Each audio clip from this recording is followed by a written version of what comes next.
Chapter 451, Mysteries Within History and History Within Mysteries. As the team journeyed on, the oppressive darkness of the cave was intermittently pierced by the soft, eerie glow of ghostly flames. These luminous apparitions seemed to guide them, sketching out the path they should follow and marking their descent deeper into the cave's depths. The dim light from their lantern melded with these ghostly illuminations, providing just enough light for them to barely make out their surroundings. As they trudged along, the overwhelming prevalence of raw ore captivated their attention. This ore, of incredible purity, made up the very fabric of the cave. Layers upon layers of dense rock created a solid, sphere-like structure. At the cave's base, innumerable loose minerals lay strewn about, their sheer quantity making it impossible to gauge. These minerals, vital to modern industry, were the heartbeat of the city-state known as Frost. Yet, in this context, they added an eerie, almost surreal ambience to the cave. For Duncan, though, the uncanny nature of their surroundings was of little concern. Ever the pragmatist, he saw value where others might see superstition. Regardless of whether this ore was the handiwork of some ancient deity, or even the infamous Netherlord, its utility was paramount in Duncan's mind. Had he been in charge, he might even have contemplated the viability of setting up a mining operation within the cold sea. He kept these musings private, knowing that to someone like Agatha, his thoughts could appear radical, perhaps even heretical. Distracted by his internal deliberations, Duncan was jolted back to the present by an ambiguous shadow at the far end of his vision. Stopping dead in his tracks, he noticed he wasn't alone in his observation. Morris, clutching his lantern, pointed ahead, his voice echoing a mixture of curiosity and concern. "There's something up ahead." With the combined illumination of the lantern and the ghostly flames, the form of a massive shadow began to take shape from the cavern's seemingly infinite darkness. At first glance, it looked like a towering monolith or perhaps the massive trunk of an ancient tree, its upper half branching out, reaching into the inky void above. The sheer size of this silhouette wasn't lost on Agatha. Its sheer magnitude hinted at a structure so massive it could probably prop up an entire mountain, and even from their distance, it exuded an overwhelming sense of power. Vanna, ever vigilant, tightened her grasp on her oversized blade, urging the group to tread carefully. As they continued their approach, the once vague shape began to crystallize in their view. A titanic pillar, reminiscent of the main tower of a grand cathedral, stood at the heart of the cavern, taking their breath away when lit by their lantern's feeble glow. In awe, Morris uttered, almost as if in a trance, "Eye of wisdom." The pillar's rugged, coarse surface looked like an enormous tentacle of some deep-sea leviathan. Its base seemed deeply embedded in the earth, with crumbled, scarred rocks suggesting its violent emergence from the sea below Frost. The pillar extended upward, losing itself in the cavern's dark canopy, branching off into dimly lit tendrils that reminded one of a bizarre, oversized tree silently thriving in this mysterious underworld. The sheer size of the massive column was so overwhelming that the pale, hesitant light emanating from Morris's lantern could barely penetrate the immense shade it cast. The weak light revealed only a small patch of its rough exterior, a small speck compared to the vastness of the structure. Beyond that meagerly lit spot, the rest of the column was illuminated by an ethereal green flame that seemed to seep out from its many cracks and fissures. This ghostly flame highlighted parts of the monument, creating ominous shadows that danced in its eerie embrace. But large portions remained hidden in darkness, forcing Morris to squint, attempting to distinguish any finer details. The usually whimsical and easily distracted Alice couldn't help but stare in awe. Her astonishment was such that she held her head with both hands and detached it with an exaggerated yank. She held it up high, striving for a clearer view. But no matter how high she lifted her head, the mysterious structure remained elusive. Frustrated, she juggled her head for a few moments, finally reattaching it with a resounding pop. Her wide, unblinking eyes reflected the wonder she felt. Vanna, bemused by Alice's theatrics, found herself echoing Alice's sentiment, a soft, "Wow! What is this monstrous thing?" Morris, equally mesmerized by the colossal column that perfectly combined elements of beauty and menace, couldn't help but inch closer. Curiously, he reached out, his fingertips grazing the cool, rugged surface. "It feels as solid and cold as any stone, but its appearance, it's unlike anything I've seen." Duncan chimed in, "It reminds me of some massive limb or appendage," looking upwards, trying to fathom its height. After a contemplative pause, he speculated, "Perhaps it's the very thing preventing this entire cavern from caving in." Morris, lantern light flickering against the column's surface, mused, "Its texture is reminiscent of metal ore, but it's unlike any I've read about. The mixed impurities are puzzling." Duncan quipped with a hint of mischief, boldly guessing, perhaps it's a limb of the Netherlord that's grown into the city-state and petrified here. A weighty silence followed Duncan's proclamation, broken eventually by Vanna's uneasy comment, it's a rather unsettling thought. Duncan, unperturbed, shrugged, I merely prefaced with boldly guessing to keep things light. Remember, my flames once touched this place. Although my recollections from that chaotic time are vague, I recall the elements here being peculiarly fire-resistant. As he ruminated, he approached the structure, fingertips skimming its coarse texture. Meanwhile, Agatha was also drawn towards this monolithic pillar. In her unique vision, the cavern seemed agitated, resonating with an unseen power. It felt distorted as if looking through a pool of rippling water. Yet, despite this visual chaos, the pillar was clear to her. She felt an irresistible pull towards it. Cautiously, Agatha reached out, her hand sliding over the pillar. Touching it felt like skimming through an age-old manuscript carved into stone, revealing the lingering stories and memories within. A particular set of indentations captured her curiosity. Tracing them, she realized they perfectly matched her fingers, as if inviting her to grasp some ancient truth. The indentations were clearly palm prints. Agatha's surprise gave way to an instinctual curiosity as she instinctively stretched her other hand to explore further. To her astonishment, she found another palm print, matching the first in its detail and mystery. At the center of the print, there was a soft trace of ash, delicate and ephemeral, as if the residue of some ancient touch. Feeling an urgent need to share her discovery, Agatha turned to find Duncan. But before she could speak, her usually dark, chaotic vision was suddenly flooded with swirling patterns of light and shadows. An overwhelming rush of memories engulfed her, memories that didn't belong to her yet felt profoundly personal. Emotions, as delicate as gossamer threads, wove through these recollections. It was as if a reservoir of dormant information had suddenly sprung to life within her mind, awakened by her touch on the palm prints. Visions of navigating the abyss, encountering the remnant aura of Governor Winston, the truth behind the Abyss Project, the endeavors of previous governors, the looming threat of ancient gods to the city-state, and a jumble of ancient thoughts wavering on the line between dream and reality all merged in her mind. Taken aback, Agatha gasped and swayed, on the brink of losing her balance. But a familiar hand caught her just in time. Duncan's voice, tinged with concern, resonated through the cavernous expanse, "Are you all right?" Shaking off the daze, Agatha quickly grasped the weight of the information that had just inundated her. Her voice urgent, she blurted out, "I've tapped into memories, residual memories left by her." "The clone's memories?" "Here." Duncan's brow furrowed, piecing together her words. Nodding vigorously, Agatha began recounting her experience. Yes. She had an encounter with Governor Winston in this very place, where she learned the truth of the Abyss Project. Words poured out of Agatha in a fervent torrent, her voice edged with desperation as if fearing the memories would fade if she didn't share them quickly.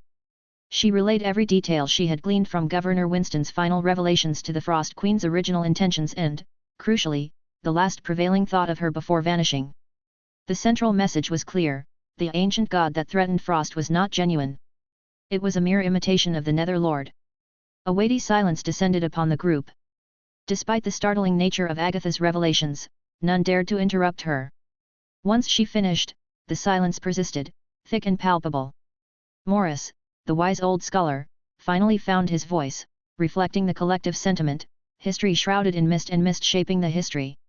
Duncan, his countenance grave, turned his attention back to the imposing pillar, sensing its significance more profoundly than ever. Chapter 452, All Things Permissible. 50 years ago, a project known as the Frost Queen's Abyss was launched with the ambitious aim to identify and resolve the issue of mysterious metal ores located beneath the city-state. For decades, the ruling governors had been passing down arcane knowledge that included secrets about the ores, revelations about the Frost Queen herself, tales of curses, and even the myths of an ancient god. A menacing force, known as the Netherlord, had manifested itself within the boundaries of the city-state, creating a substantial projection that hollowed out a large area underground. The magnitude of these truths was staggering, to say the least. However, for Duncan, all these shocking pieces of information seemed trivial compared to one mind-blowing claim, that the notion of an ancient god invading the city-state was a fabricated imitation. Vanna, who was a specialized judge in matters of heretical claims, clearly understood the gravity of this assertion. She looked with great seriousness at the giant pillar that appeared to support the entire underground cavern. After a thoughtful pause, she finally said, there are two ways to interpret the term forgery that Agatha just used. First, it's possible that this object is indeed a remnant of what the so-called ancient god left behind when invading the city-state, and its origin is in the deep sea below us. That leads to two separate interpretations. Duncan nodded in agreement. Exactly, two interpretations. The first possibility is that the source at the sea bottom is real. From this perspective, the corrosive body that has been projected from this source into the city-state could be viewed as a kind of illusion or decoy. The second possibility is a bit more complex. He took a moment, lifting his gaze to the colossal pillar that held up the entire underground space before finally exhaling. The second possibility is that the source deep under the sea is also a fabrication. Agatha, at the very last moment, not only touched what are believed to be the ancient god's tentacles in this cavern but also gleaned some understanding about what really lies beneath the sea. Unfortunately, she didn't have time to elaborate. A heavy silence filled the room. Alice, who had been listening intently but without full comprehension, finally broke the silence. She tugged on Duncan's arm and said, "This all sounds rather terrifying, doesn't it?" Duncan chuckled lightly, his eyes twinkling with a sort of ironic amusement. "Yes, it's a bit unclear which scenario is more frightening," he said as he patted Alice's hair, comforting her. She seemed uneasy, even though she didn't fully grasp the situation. "You don't need to worry too much. Whatever we're facing won't be more difficult than dealing with the mirror frost. Just so long as we don't allow the source at the bottom of the sea to keep evolving," Agatha added, her gaze meeting Duncan's. "As you suggested earlier, we need to venture below frost again to verify whether this ancient god is still a threat to our reality." Duncan hummed affirmatively, fully aware that Agatha was already making preparations for this daunting task. But then, something caught his attention. A flicker of light in Agatha's right hand revealed what appeared to be a metallic object. "Agatha, what do you have there in your hand?" he asked, his curiosity piqued. "In my hand." Agatha appeared momentarily puzzled as she raised her hand for a closer look, feeling an unfamiliar object resting in her palm. It was cold to the touch, yet seemed to have absorbed some warmth from her own body heat. She found herself holding a uniquely shaped brass key. "A key," Vanna intoned, her eyes widening in surprise before a light of recognition flashed in them. "Ah, is this the key you were talking about earlier? The one last given by Governor Winston to another Agatha? Could this be the key left behind by the Frost Queen herself?" Duncan's eyes subtly shifted, clearly intrigued. "May I take a closer look?" "Certainly." Agatha handed the key to Duncan without a moment's hesitation. The key was certainly peculiar. Its handle was meticulously crafted into the shape of an infinity symbol. Unusually, it didn't have the teeth or serrations one would expect. Instead, it featured a cylindrical structure with grooves. It reminded Duncan of a winding key for a clockwork doll. Curiosity piqued, Alice wandered closer and gently pulled on Duncan's arm. "Can I see?"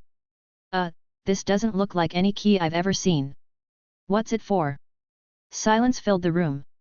Every gaze in the cavern shifted toward the doll like Alice. "Why is everyone looking at me?" Alice suddenly realized, pointing to herself. "Did I do something wrong? Do you feel anything unusual when you look at this key?" Duncan inquired, his eyes meeting Alice's. "A sense of familiarity or a sudden desire to touch it?" "No, not at all," Alice responded, visibly puzzled. "I've never seen it before." Vanna, who had been standing nearby, leaned in closer to Duncan and whispered, "Captain, do you think it could be?" "According to Nina," Duncan interrupted, speaking thoughtfully, "Alice has a keyhole on her back." Agatha looked shocked at this revelation, her eyes flicking toward Alice, who herself was a doll-like anomaly. Suddenly, the pieces seemed to come together. Points scattered across time and space seemed to connect within this cavern tainted by ancient, godlike influences. The key left behind by the Frost Queen and Alice, who bore an eerie resemblance to the Frost Queen, might be intimately connected. Alice, feeling the weight of their collective gaze, looked around bewilderedly. She then lifted her arm, attempting to reach around to her back. "I can't feel anything," she admitted, looking slightly crestfallen. "My clothes are in the way." Duncan finally broke the heavy silence that had filled the cavern. "We will address this matter back on the ship. This situation calls for extreme caution." He looked up at Agatha. "Would it be alright if I took this key with me?" Theoretically, that key is a legacy handed down among the governors of Frost. Governor Winston claimed that it holds information from the Frost Queen. "But," Agatha hesitated briefly before shaking her head. That was then. You're welcome to take it. Thank you. Duncan didn't belabor the point. He handed the key to the dove perched on his shoulder. With a flash of an eerie green light, both AI and the key vanished, only for the dove to reappear moments later, the key conspicuously absent. It had been safely transported to Duncan's main body aboard his ship, the Vanished. There, Duncan found himself absent-mindedly toying with the peculiar key that had just been teleported to him. Back in the cavern below Frost, he took one last look at the massive pillar that supported the space, then reached out and tapped its hard, icy surface. It's time to leave, he announced, setting the stage for this unfolding mystery. The cave was cavernous, a subterranean world that seemed to stretch on indefinitely. Despite their use of spiritual fire to light their way, a mystical flame that illuminated even the darkest corners, they had only managed to explore a small portion of the labyrinthine hollow. For Duncan, however, what they had discovered was enough, at least for the time being. He recognized the need for pause, a moment to fully analyze and comprehend the complex web of information they had just untangled.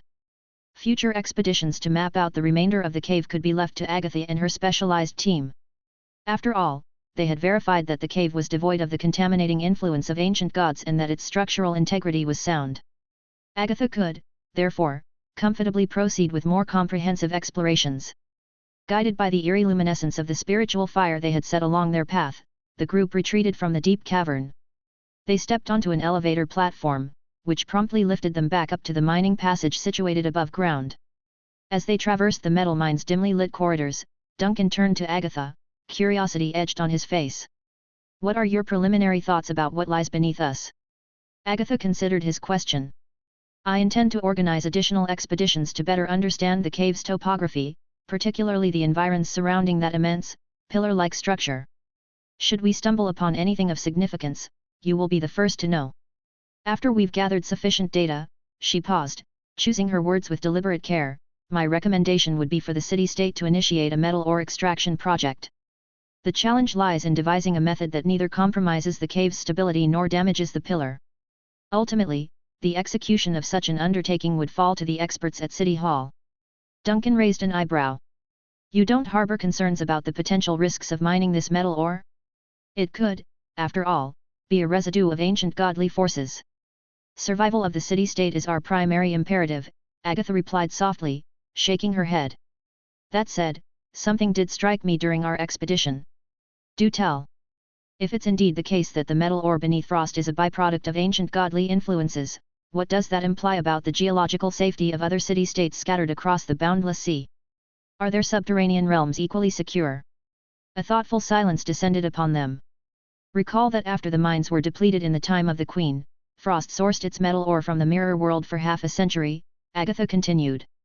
We assumed, naturally, that this ore was as much a forgery as everything else in that parallel dimension. Yet even after the mirror world's dissolution, the ore persisted. We've just identified a new, rich vein in this very cave. This suggests the ore, rather than being twisted or counterfeit, is something far more natural. If the ore is a natural formation and not some perverse manifestation, then its existence resonates with the annihilation cult's doctrine of their God creating the world, Duncan observed, his tone imbued with a subtle gravity. Indeed, the mere suggestion borders on heresy, Agatha conceded with calm assurance. You appear quite steadfast in your stance. Agatha paused, her head slowly rising. Even though a black blindfold veiled her eyes, it was as if her gaze managed to transcend it, settling resolutely on the path that lay ahead of them. At the tunnel's end, daylight spilled in a warm, radiant flood of sunshine. Though in Agatha's sensory world, everything remained as frigid as a crypt, she knew, somewhere beyond her perceptions, the sun was warmly shining. At the tunnel's conclusion, the surface exit of the mine came into view, framed like a picture at the end of a long, dark gallery. Through that aperture, bright sunlight cascaded inward, splashing the walls of the tunnel with its golden, inviting glow. It seemed as though the world outside was promising warmth and radiance, a stark contrast to the dank and mysterious underground they were leaving behind. Yet, for Agatha, whose perceptions were shaded by her own unique sensitivities, the world continued to feel like an unyielding, cold place, a place as chilling and lifeless as a tomb. She didn't feel the sun's embrace or its radiant touch, but she intellectually recognized its presence. She knew that for others, the sunlight was a welcoming caress, a natural tapestry woven of warmth and light. With her hands gently clasped together over her chest in a pose reminiscent of prayer, Agatha leaned closer to Duncan and whispered, "As I've mentioned earlier, the first and foremost priority is the survival of the city-state. In this world, heresy can only be defined in one way, as any belief or action that threatens our collective existence. Outside of that, all other beliefs, no matter how unconventional or controversial, must be permissible." Her tone was imbued with the gravity of a devout priestess, her words echoing in the narrow space as if reaching for some greater cosmic understanding, affirming that survival itself sanctifies all means to achieve it. Chapter 453, Pointing to Divinity. The swirling wind, laden with light grey dust, slowly faded from Duncan's line of sight. Agatha was gone. Only after the last remnants of the dusty breeze had fully dissipated did Vanna speak, piercing the heavy silence. "I can't shake the feeling that she's transformed so much since our last encounter," she said, a note of uncertainty in her voice. Her final words were particularly striking. "They don't sound like something the gatekeeper we once knew would say." Duncan, ever the pragmatist, replied, "Life's experiences can reshape a person, and given what she's been through, it's not surprising. Moreover, her position now isn't just that of a simple gatekeeper. The responsibilities she bears demand she evolve." Vanna, trying to gauge Duncan's reaction, asked, "Aren't you concerned at all?" He responded with a measured tone, "She's remained steadfast. Those who undergo profound shifts in understanding often come out with even greater resolve. She might be burdened with the survival of the city-state, but she remains rational. She won't be swayed into paranoia or misguided paths." Her closing remarks might not exude the devoutness of old, but they were spoken with clarity. Vanna was quiet for a beat, and when Duncan turned to gaze intently at her, he posed a probing question, "Your real concern isn't about Agatha, is it?" Hesitating only briefly, Vanna confessed, "My faith dictates honesty. Yes, my concerns are more personal. When I look at Agatha, I see a reflection of my own faltering faith and actions that border on heresy." Duncan waited, giving her space to speak her truth. Vanna continued, "I always thought that all challenges could be met with strong faith and an unyielding spirit. I believed that the gods set the cosmic order, and we, as their creations, functioned harmoniously within that design. Yet, I've come to realize this cosmic order is as ephemeral as sea foam. Mere belief and tenacity can't save our city-state. The world as we've known it is being questioned. Our belief in the eternal sun, the metal ore that drives our era possibly being a gift from ancient deities, the realization that gods can't shield the city-state from all perils, and the uncharted mysteries lurking in the ocean's depths, which no holy book has mentioned. Your arrival even challenges my long-held beliefs about subspace." Duncan replied with a thoughtful nod, "On that last point, remain questioning. As for the rest, you're largely right. Our comprehension of the universe is inherently flawed. We can't pin our hopes on a singular, unchanging truth to explain everything. If such an unwavering truth does exist, it's beyond our current grasp. So, having our beliefs shaken is a necessary step in our civilization's progression." Absorbing Duncan's insights, Vanna seemed lost in contemplation. After a prolonged pause, she whispered more to herself than to him, "Then where do the gods fit into all this?" Duncan replied candidly, "I don't really know. My encounters with them, if any, have been from a distance, too distant to form a concrete belief. But two things I'm sure of: firstly, the four gods are real entities in this world. And secondly, they have, to some degree, been the guardians and guiding forces of our civilization." Vanna's face registered a brief hint of confusion. In her 2 decades of life, she had never come across anyone who spoke of the four gods with such clinical detachment without the usual reverence or admiration, as if they were mere items for scrutiny. This type of evaluation seemed almost blasphemous and audacious. Yet, coming from Duncan, who had experienced the enigmatic subspace, Vanna couldn't help but be affected by. His words struck her as chillingly analytical, much like a tool used to gauge the world around her. Her introspection was disrupted by Duncan's voice, gently chiding, "Vanna, don't overcomplicate things.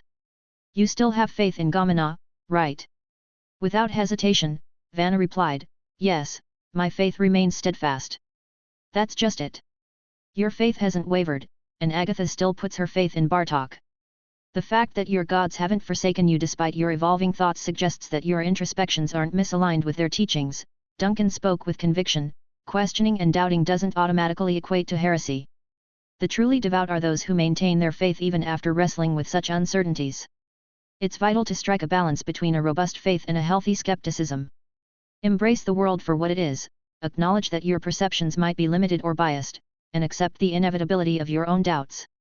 Frankly, if Gamana can hear your prayers about the disappeared, what isn't within your capacity to accept? Vanna's eyes darted instinctively towards the elevated city district, where the imposing silent cathedral stood tall atop Frost Peak. She imagined Agatha making her way back to that cathedral via the grey wind. Would Agatha seek solace in her prayer chamber, reflecting upon her recent alliance with the enigmatic shadows of subspace before the statue of Bartok? Would she ponder the future of the city-state and decide that any hindrance to its survival is heretical, while all else can be tolerated? After what felt like an eternity, Vanna finally redirected her gaze from the distant cathedral, her voice soft as she posed a question: does the deity truly remain indifferent? I can't say for sure, but if I were in their shoes, it wouldn't bother me. Duncan shrugged nonchalantly. From our perspective, neither the god of death nor the goddess of storm seems particularly concerned. Perhaps their priorities lie elsewhere. As Vanna sank into deep contemplation, Morris, who had been observing silently, couldn't resist commenting, I never took you for someone who'd hold such profound views on faith. I always assumed you were indifferent to such matters. Duncan looked at Morris with genuine interest. Why wouldn't I be? I've always been fascinated by any ideology that attempts to elucidate the world's mysteries. He paused, noticing the confusion etched on the faces of both Vanna and Morris. Alice, as usual, remained oblivious. With a playful smile, Duncan teased, there's no need for concern over the affairs of the city-state right now. Perhaps it's time we delve into the Book of Blasphemy. Amid the quiet, Shirley nodded off, the fourth math card still in her hand. A faint clinking of chains filled the air. Dog, ever so gently to avoid disturbing her slumber, used a paw to stabilize the dark chain. Sitting upright, he carefully draped a blanket over Shirley with his mouth. With another paw, he cleared the table of the math cards, ensuring they wouldn't be tainted by Shirley's drool. As Dog set about organizing the room, his attention was drawn to the math cards strewn across the table. Each card displayed basic arithmetic problems. He paused and mused, has she managed to answer most of these correctly? Intrigued, he whispered softly to himself, then instinctively glanced over at Shirley. She had shifted in her sleep, murmuring indistinct words, with a delicate trail of saliva shining at the edge of her lips. She must have put in quite an effort, he concluded. Shaking his head with a mixture of admiration and amusement, Dog lay back and, after some internal debate, stretched out a paw to pick up a book from a stack on the floor. The book was his. At first glance, the book looked ordinary, a common paperback that could be found in any bookstore within the city-state. The title Algebraic Computation was embossed on its front. Dog leaned down, his eye sockets glowing a deep, unsettling red, casting flickering shadows as he studied the book's cover. He hesitated briefly and then slowly flipped it open. Suddenly, he snapped his head up, scanning the room with heightened vigilance. The bookshelves seemed undisturbed. The room's dark nooks remained tranquil, beams of sunlight penetrated the window, and the gentle rhythm of waves could be heard from outside. All right, the surroundings are secure, potential distractions are minimal, and the book is still related to mathematics. It's time for the third attempt, Dog muttered, prepping himself. With renewed determination, Dog dived deep into the book's content, absorbing the formulas, internalizing the symbols, and working through the calculations. He sought to unravel the mysteries of the universe using the collective knowledge passed down by generations. Initially, distractions and stray thoughts fragmented his concentration. But soon, the intricacies of math began to weave a cocoon of focus around him. As always, the subject drew him in, engrossing him completely. As numbers and symbols swirled in his mind, painting a vast tapestry of comprehension, Dog felt an unfamiliar sensation. It was as if he wasn't alone in his quest for knowledge. Someone else was reading the same lines. Someone else was processing the same thoughts. An unseen presence was observing his journey with quiet interest. Perplexed, Dog tilted his head.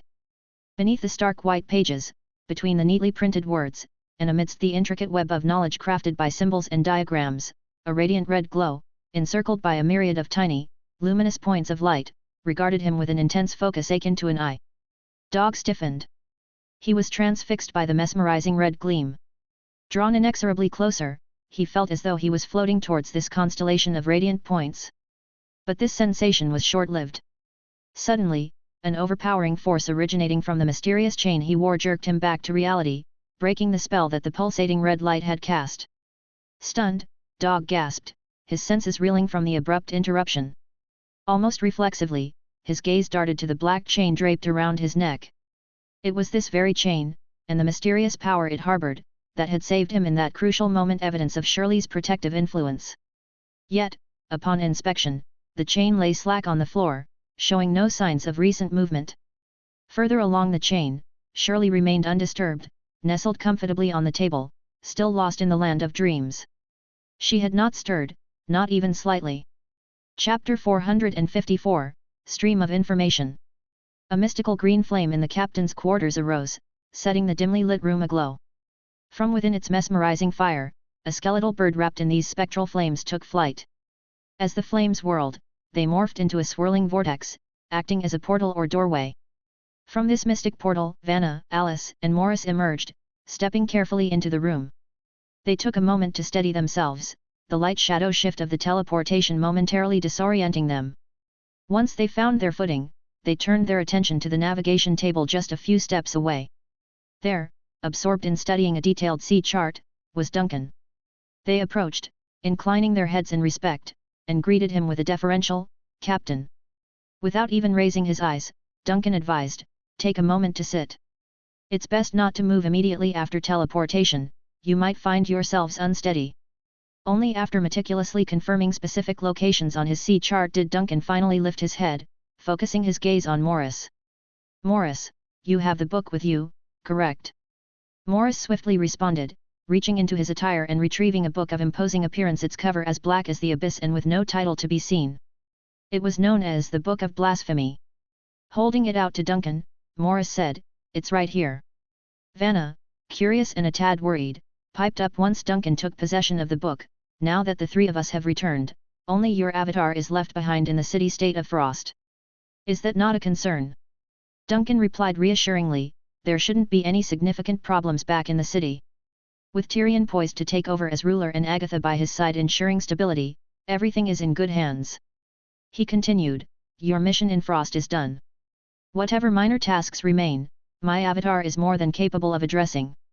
With the gravity of the situation palpable, Duncan seated himself at the navigation table, setting the ominous black book next to his sea chart. This was the book that Morris and Vanna had acquired from a minor cult leader. Rumor had it that this book contained rare and vital information about the enigmatic Nether Lord. The tome was believed to hold secrets predating the era of divine creation and the cataclysmic event known as the Great Annihilation. Its exterior, however, gave no indication of its significance, only its jet-black cover and absence of a title set it apart. Strangely, no supernatural vibes emanated from it. Vanna, Morris, and Alice had all gathered around the table, drawn in by the book's mystery. While Alice, seemingly unaffected, leaned in for a closer look, both Vanna and Morris kept a respectful distance, hesitant to set their gaze too intently upon the tome. A curious wooden carving in the shape of a goat's head on the navigation table's edge turned to examine the book. The carving asked, its voice filled with curiosity, "What's this? Just a book? Why is it held in such high regard?" With a nonchalant tone, Duncan explained, "In essence, it's a holy scripture of the Annihilators. It's believed to document events preceding even the gods' creation. And while many might dismiss its content as the ravings of cultists, some parts intrigue me deeply. The written account of the gods' very creation."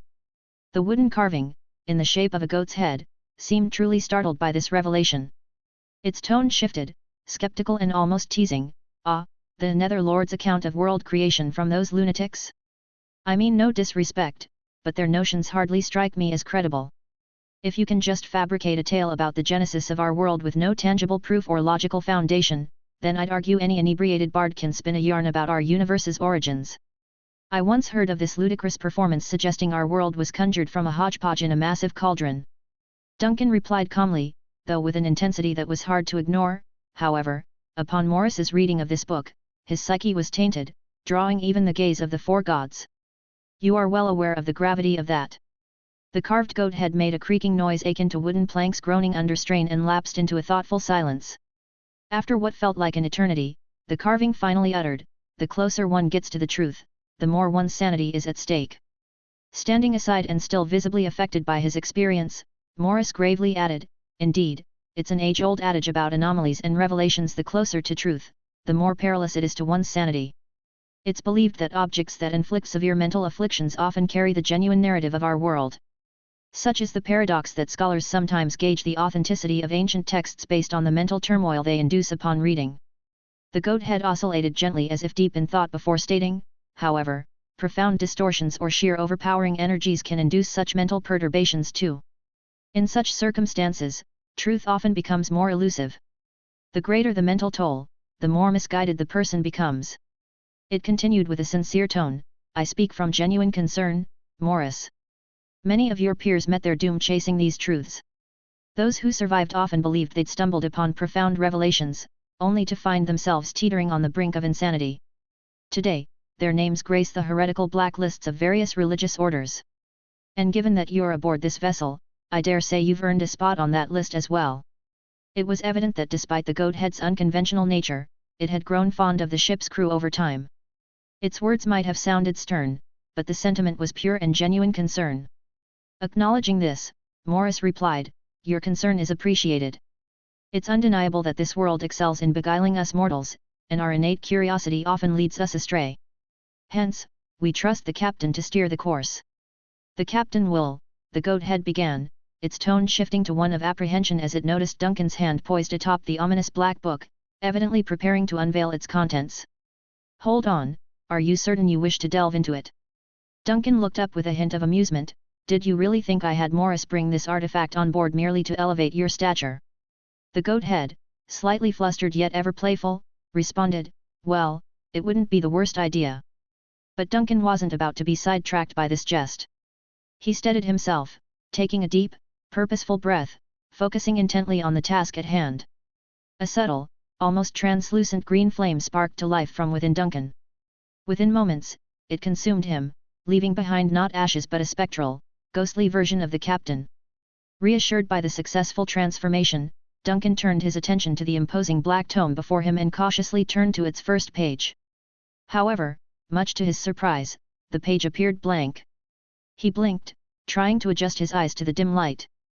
But as he looked again, a profound and impenetrable darkness seemed to close in from every corner of his vision. Suddenly, reality twisted and contorted, leaving no room for resistance or comprehension. The sensation was reminiscent of the first time Duncan had used the spirit compass, where he felt his consciousness being yanked and swallowed whole into a vast void. As the dizzying sensation subsided, Duncan quickly realized that the familiar confines of his captain's quarters had disappeared. The wooden goat head, Morris, and other familiar sights were nowhere to be seen. And the black book, the very object that had led him to this eerie void, was mysteriously absent. In the midst of this enveloping blackness, he gathered his thoughts. This was not what he'd anticipated, certainly not what Morris had recounted. The experience after opening the book was radically different. Then, from the periphery of his vision, a faint luminescence caught his eye. He turned and, hovering in the void, was a tiny beacon of white light. As Duncan squinted and focused, he realized that the light was actually text. As clarity returned, he could make out the words. Upon opening the book, his experience was entirely distinct from Morris's. Duncan froze. He stood there, entranced by the floating words, as a chilling realization washed over him. Time seemed irrelevant. A distant memory then tugged at him. A similar void, a similar scenario, where text floated eerily. It was in subspace. Within the recesses of the ship named the Vanished, he'd once opened the door to the captain's cabin and encountered such a realm, where text described. Suddenly, words materialized in front of him but rapidly began to dissipate. Duncan caught himself. He centered his thoughts, purposefully cluttering his mind with random numbers, words, and forgotten recollections. As he did so, the floating words gradually vanished. He then struggled to restrain his thoughts, attempting to still his racing heart. Countless questions surged within. What was this void? Why were words materializing? Why did they seem to describe him? Was this a mind-probing technique? Or a soul-level projection? He had encountered a similar phenomenon aboard the Vanished, but now it was tied to this book. What power did this tome wield? Despite his best efforts to control his thoughts, they spiraled. And in response, words once again emerged from the void, though now they were fragmented and disjointed. Manifestation. From thought to reality. Reality is. With a crease forming between his eyebrows, Zhou Ming cautiously approached the mysterious text that floated in the void. Curiously, he stretched out a finger, wondering if the ethereal words had any tangible substance. To his surprise, his finger merely caused a shimmering ripple to spread across the darkness, much like a stone cast into still water. Within these ripples, he discerned that there were other layers of text hidden behind the visible words. Hesitating only momentarily, Zhou Ming decided to see if he could reveal more. Using his hand, he continued to manipulate the text, causing the ripples to spread further and reveal the concealed messages within the depths of the darkness. And then, right in front of him, multiple lines of fragmented text began to emerge and stretch out, descending further and further. Transmission origin Leviathan Queen situation dire, condition deteriorating rapidly. Transmission origin King of Fire report any recent findings. Transmission origin Bartok distressing update, feedback from node becoming unclear, fear the cluster controller is duplicating, or has spiraled beyond our control. Origin LH02 pertinent data available. Elaborate. LH02 spotted an entity exhibiting cluster controller traits, potential cognitive shift detected, believed to have communication capabilities with me. Transmission origin Leviathan Queen remarkable revelation. Any subsequent developments? Transmission origin LH02 no further action. Transmission origin Bartok clarify. Transmission origin LH02 the intriguing entity dispatched a message symbolizing a dog's head and then withdrew. Zhou Ming tried to comprehend the fractured messages, attempting to stitch together the bigger picture from these cryptic transmissions. Chapter 455, Contemplation and Testing. In the enveloping darkness, the once rippling shadows gradually settled into stillness, the ghostly words that had appeared earlier vanishing as if they were never there. Zhou Ming strained his focus, attempting to delve deeper into the obsidian abyss around him, but he could no longer detect any signs of those enigmatic conversations. Yes, he was sure they were conversations, actual exchanges of dialogue that appeared to be between gods or celestial beings of some sort. Among the names mentioned, one had caught Zhou Ming's attention, Bartok, unmistakably the name of the god of death. As he stood amidst the impenetrable dark, Zhou Ming chose not to disturb the silence any further. Instead, he plunged into intense contemplation, his mind roiling like a tempestuous ocean. Despite his outwardly calm demeanor, his inner world was a labyrinth of incredulity and conflicting thoughts. Could all of this be some elaborate, cruel joke? He found that hard to believe. If this was really happening, then when did these exchanges take place? Were they echoes of past dialogues, or were they real-time conversations happening somewhere in a mysterious plane of existence? The conversations were being broadcast or reflected into this eerie, dark realm where he stood. Among the other names he had heard, he hypothesized that they too were the names of gods. For instance, the King of Fire could probably be Eternal Flame Tarujan, a deity revered by a sect known as the Flame Bearers. But what about the Leviathan Queen and the Storm Goddess? Could they possibly be the same entity under different titles? Yet, what truly unsettled Zhou Ming and sent his thoughts spiraling out of control was the fourth name, LH02. If the first three represented deities, then by process of elimination, the last name must be linked to Lehem, the god with dominion over both wisdom and folly. But LH02? It sounded less like a name and more like a product code or a mechanical identifier. Zhou Ming found himself wrestling with a plethora of wild theories, struggling to contain his overactive imagination from veering into the realm of absurdity. All the while, he didn't lose sight of the alarming details that were part of those divine conversations. The information pointed to a pressing crisis. Sentences like "the situation was dire" and "the cluster controller had begun duplicating itself," or "had lost control entirely" weighed heavy on him. What were they talking about? Was it a cryptic reference to the state of the world?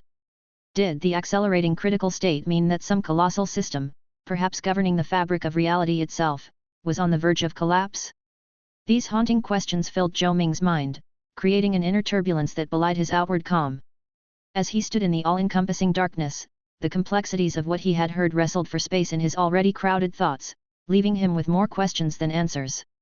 Zhou Ming's thoughts immediately snapped back to his last interaction with Agatha, where they had discussed various alarming events planned and Frost facing troubles, and Vision 001 experiencing malfunctions. As he pieced together these seemingly disparate incidents, they collectively began to resemble the warning signs of a large-scale system undergoing a series of cascading failures. The notion that the cluster controller had started duplicating itself gripped him with sudden tension. A phrase unbiddenly surfaced in his mind: "This is a counterfeit." As if on cue, he inhaled sharply in the encompassing darkness, his eyes involuntarily darting to the spot where the spectral words had previously manifested. He half expected new text to materialize, offering further insights into the mysterious situation. Of course, no more words appeared. Zhou Ming pulled his gaze away, his facial expression a mask of sober contemplation. Numerous questions begged for his attention. Even though he had seen only fragments of a conversation, each line was pregnant with layers of meaning, each name invoking deep thought. For example, why were Lehem, Gamana, and Tarujin using pseudonyms, while Bartok, the god of death, used his real name? And what could be deduced from the last message, purportedly from Lehem also referred to as LH02, who spoke of a suspicious visitor that had sent dog face and left? Under normal circumstances, his focus would have been entirely on this cryptic dog face, but given the data overload, it just added another layer of perplexity. Just then, a subtle noise disrupted Zhou Ming's internal maelstrom of thoughts. At first, it sounded like a quiet shattering, so faint that it could have easily been mistaken for an auditory illusion. Almost immediately, however, the noise escalated in volume and frequency. As if to match the cacophony, tendrils of distorted light began to ripple across the dark expanse.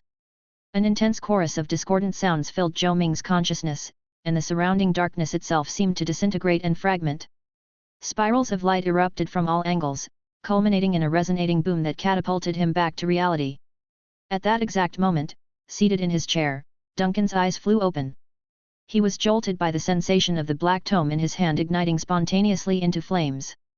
Alice's panicked voice pierced the room, "It's on fire. Captain!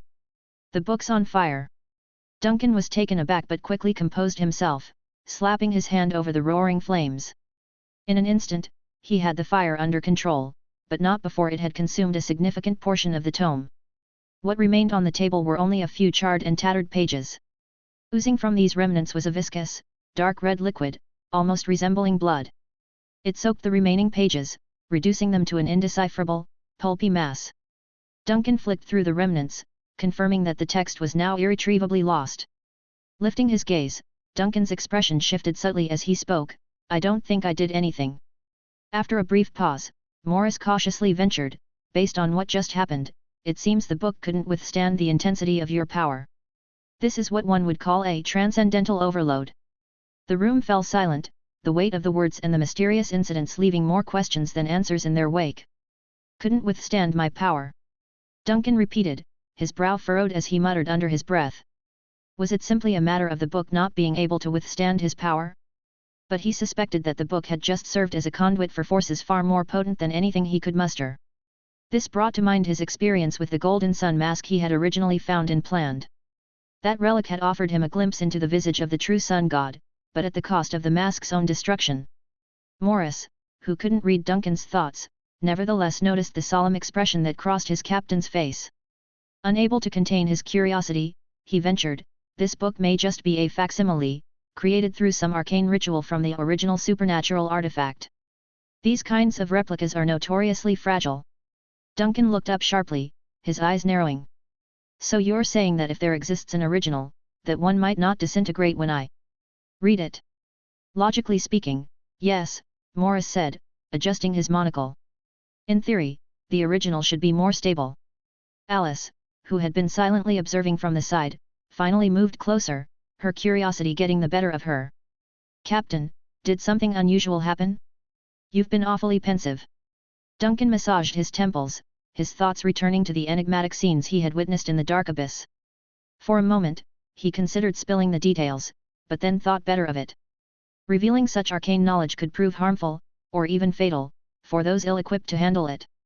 "I saw something quite different from what you or Morris might have witnessed," he said cautiously, choosing his words with care. "However, I can't share the specifics with you. It's too risky." Morris and Vanna exchanged a meaningful look, and Duncan noted that their eyes were now filled with a mixture of tension and concern. "Different from what I witnessed," Morris mused aloud, pausing as he thought deeply. "Does this book show varied content to individual readers?" "It might, or it might just be showing different content specifically to me," Duncan replied, his voice tinged with regret. "Unfortunately, I should have been the last one to examine it. If Tyrion had even schemed through it, we might have gleaned additional clues. Now, our only copy is ashes." Morris looked like he wanted to say something but hesitated. Vanna, however, was more straightforward. We should also be concerned about Mr. Tyrion's mental well-being, shouldn't we? Duncan waved away the suggestion. Reading books should be safer than indulging in other, more reckless activities. Besides, I'm here to supervise. Nothing would go wrong. Enough of this. He shook his head to dismiss the conversation and turned to Vanna, deciding to probe another angle. Vanna, have you ever heard of the term Leviathan Queen? Vanna looked visibly surprised, her eyes widening as she pondered the question. Leviathan Queen? No, I haven't. Is it the title of a ruler in some city-state? I can't recall ever hearing about a city-state with that name. As he scrutinized Vanna's reaction, Duncan also subtly focused his senses to detect any abnormal energy shifts or otherworldly phenomena in the surrounding environment. He wondered if merely uttering the term Leviathan Queen in this realm might trigger some sort of response. But after waiting for what felt like an eternity, though it was only half a minute, nothing out of the ordinary occurred. All right, let's set that question aside for now, Duncan finally said, shaking his head to clear it. He then turned his gaze towards Morris. What about LH02? Have you ever heard of that? No, Morris replied, clearly puzzled. But seeing the gravity etched on Duncan's face, he took a moment to search his memory before finally shaking his head. It sounds like some sort of machine code or serial number, doesn't it? Both Morris and Vanna appeared to be genuinely ignorant about these terms, confirming that they hadn't heard of them before. Yet Duncan knew that their lack of knowledge didn't necessarily eliminate the possibility that the terms Leviathan Queen and LH02 could correspond to the mysterious storm goddess Gamana and god of wisdom Lahem. It was a well-known fact that above the level of saints like Morris and Vanna, there were the popes, and even beyond the terrestrial domains of city-state cathedrals, there were the elusive cathedral arcs that sailed the boundless sea. These remote locations were the repositories of ancient wisdom and tightly guarded secrets far removed from ordinary human experience. Having concluded that nothing untoward was happening in the cabin, no inexplicable energy shifts, no sudden apparitions, Duncan let out a carefully modulated breath and shook his head. Forget about these names for now, he cautioned, his eyes meeting each of theirs in turn, instilling the gravity of his next words. Don't mention them to anyone, especially once we leave the Vanished. Do not utter or discuss these terms with anyone. Is that understood? Both Vanna and Morris nodded, the weight of Duncan's instruction hanging heavily in the air. They sensed that they had come into contact, however tangentially, with matters of great and potentially dangerous import. And so, in that solemn moment, the topic was closed, at least for now, as each person in the room quietly contemplated what these mysterious terms might mean and what role they might play in the unfolding saga of their lives. Chapter 456, The Blessed One. Vanna found herself deeply reflecting on the weight and significance of Duncan's words. Thoughts started to weave intricate patterns in her mind, linking ideas and drawing conclusions.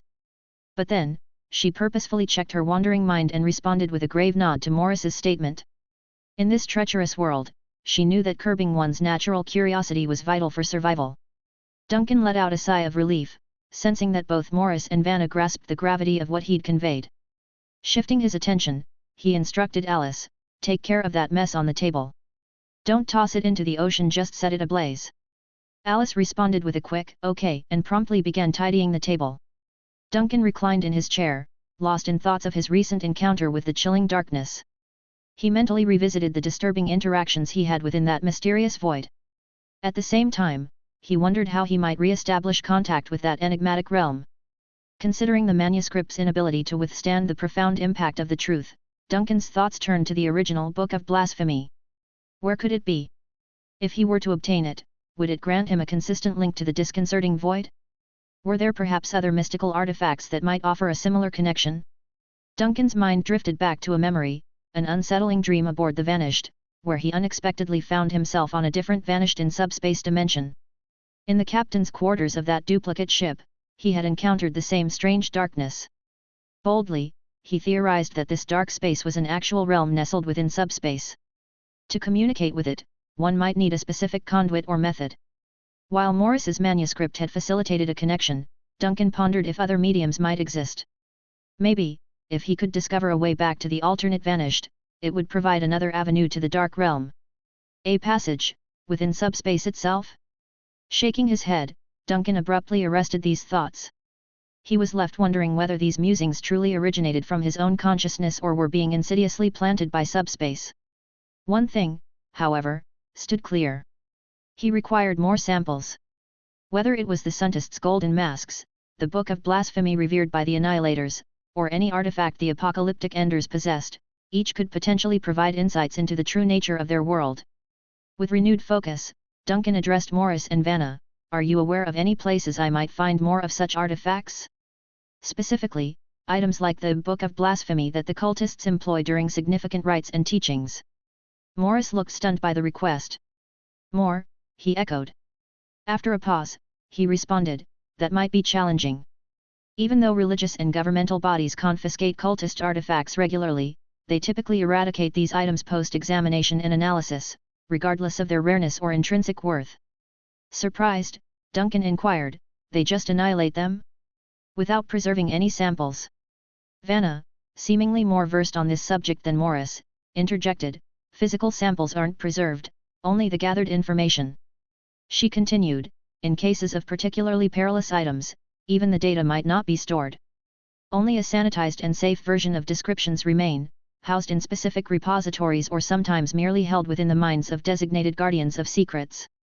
Vanna hesitated for a moment before elaborating, the real issue with these powerful cultist relics is that they come with tremendous danger and the potential for corruption. What's even more concerning is that over time, the degree of danger and corruption they exude might amplify.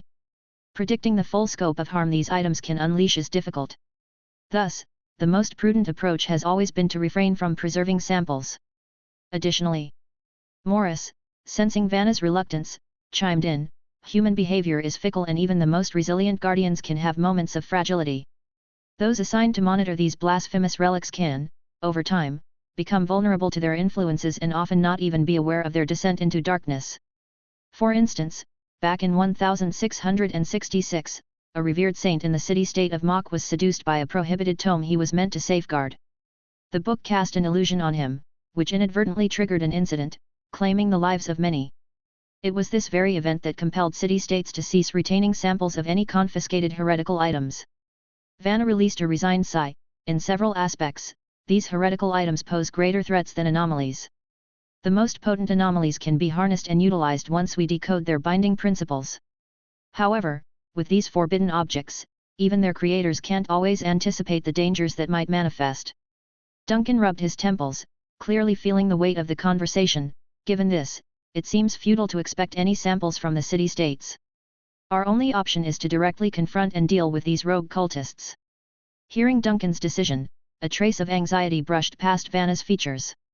Taking a deep breath, she offered, if you are truly set on this path, I might be able to procure some research data from the cathedral archives for you. Even though the original items have long been destroyed, sanitized, and safety-edited research records still exist. I'd appreciate any assistance in obtaining that information, Duncan responded, although with an underlying hint of skepticism.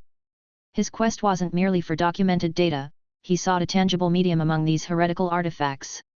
The Book of Blasphemy had already revealed to him the potential for a supernatural item to present different manifestations or forms depending on the observer. He surmised that the scholarly interpretations and records from the Church of the True God might not be particularly helpful for his purpose. Still, he believed that expanding his understanding in the realm of the supernatural was always beneficial. Their deep discussion was abruptly disturbed by a loud commotion outside Duncan's cabin door. The distinct voices of Shirley and Dog could be heard. Duncan ordered, "See what's happening out there." Alice hastened to open the cabin door. As she did so, Shirley, with her petite frame, rushed past her, pulling a reluctant Dog behind. "Captain! It's urgent," she exclaimed, "Dog's been possessed. He swears he's seen something incredibly strange." Duncan shot a dubious glance at the shadowy hound. Possessed? Dog is a shadow demon. Can he even be susceptible to possession? Morris and Vanna exchanged glances, their expressions clearly questioning the plausibility of a supernatural entity being taken over by another supernatural force. Meanwhile, Dog, who was visibly rattled, proclaimed, "I'm telling you, I've encountered it twice. This presence just invaded my mind as I was engrossed in my reading. It felt like it was gazing directly into my very consciousness." "While you were reading, you say?" Duncan furrowed his brow, perplexed. "Why would that be surprising?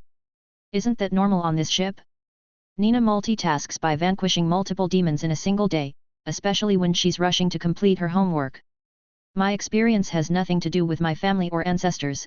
Dog vehemently shook its large head, appearing visibly agitated. It wasn't a manifestation from the spirit realm or any malevolent entity that I've encountered before. What I saw appeared directly in my consciousness. I saw an array of strange lights, a large central light emitting a red glow encircled by smaller twinkling lights. The arrangement closely resembled the starry sky that separates our world from the spirit realm, but it felt different. Smaller lights were revolving around the central red light.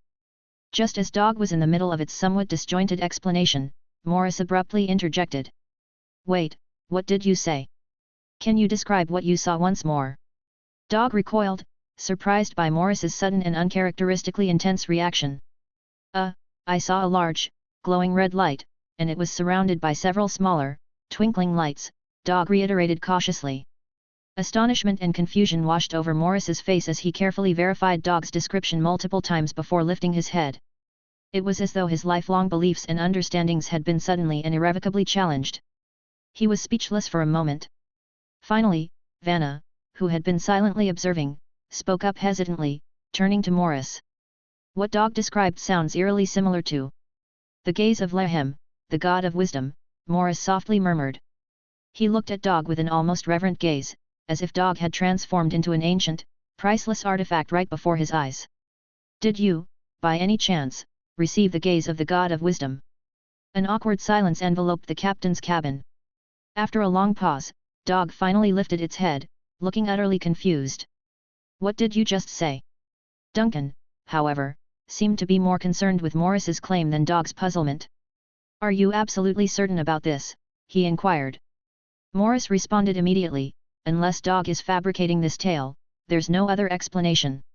What he described is the image that forms in the minds of those blessed when the god of wisdom bestows his gaze upon them. I have experienced it myself. Anyone who follows Lehem would recognize it instantly. Duncan fell quiet.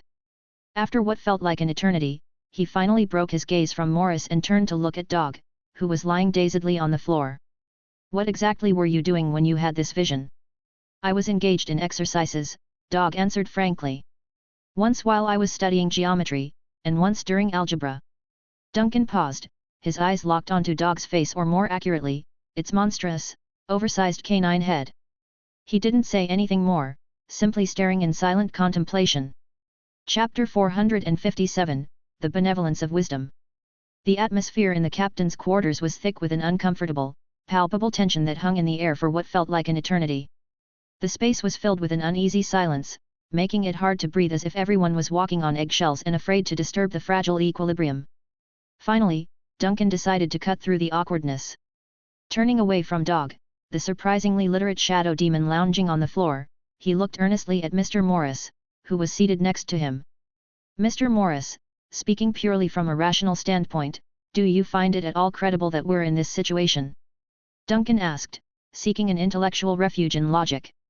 Morris looked visibly perplexed and disoriented, his face resembling that of someone who'd been dragged out of bed to review a complex document in the wee hours of the morning. He felt mentally stretched, even more so than during the difficult spiritual examinations he had undergone years before on his path toward sainthood. After a lengthy and pregnant pause, Morris found the words to respond. Since the beginning of recorded history, there's no precedent for what we're seeing here. It's absolutely beyond my realm of comprehension. Duncan massaged the bridge of his nose, his face a tableau of conflicting emotions. Are there any theological tenets in your faith that would suggest the God of wisdom might extend his blessings to a creature like a shadow demon? Has there ever been a single instance of a demon who can read and write, like Dog here? Morris's face paled at the thought. A shadow demon is the antithesis of everything civilized society stands for. Not just the God of wisdom, but no divine being would ever condone such an anomaly. Just as Morris finished his statement, Vanna, who had been quietly observing the conversation, chimed in. Actually, the doctrines of the God of wisdom state that Lehem extends his love and wisdom impartially to all sentient beings, providing them with the intellectual tools to comprehend the world while also protecting them from harsh truths through a layer of ignorance. Nowhere does it explicitly say that shadow demons are excluded from the category of wise creatures. Morris shot back almost reflexively, since when are shadow demons considered sentient? But then he hesitated, glancing towards Dog, who lay contentedly on the floor. Duncan allowed himself a half smile. Well, judging by how quickly Dog is learning, we might be able to sign him up for middle school exams by this time next year. Who's to say? He might even end up sharing a desk with Nina. Feeling overwhelmed, Morris carefully moved to a nearby chair and sat down, taking a moment to regather his thoughts. Finally, he looked towards Dog, who was still on the floor, his expression a complex mix of disbelief and curiosity. Dog, when you had those visions, did you also hear a divine voice? Did you gain sudden insights into any form of knowledge? Dog vigorously shook his head. No, I only saw those rays of light twice, and they startled me both times. I didn't hear or feel anything else. Morris seemed to regain his composure and shifted to a more analytical mode. So you only saw a visual representation of him, but no revelations came through? Did you notice any improvement in your thinking or memory skills? Or any changes in your perception of the world around you after you were pulled back from staring at those rays? Again, Dog shook his head. No, nothing like that happened. And I didn't even stare at the rays for a long time. I just caught a brief glimpse before I was brought back to reality. Just a quick look, and then you were snapped back to reality. Morris seemed genuinely puzzled, his brow furrowing as he tried to reconcile Dog's experience with his own theological understanding.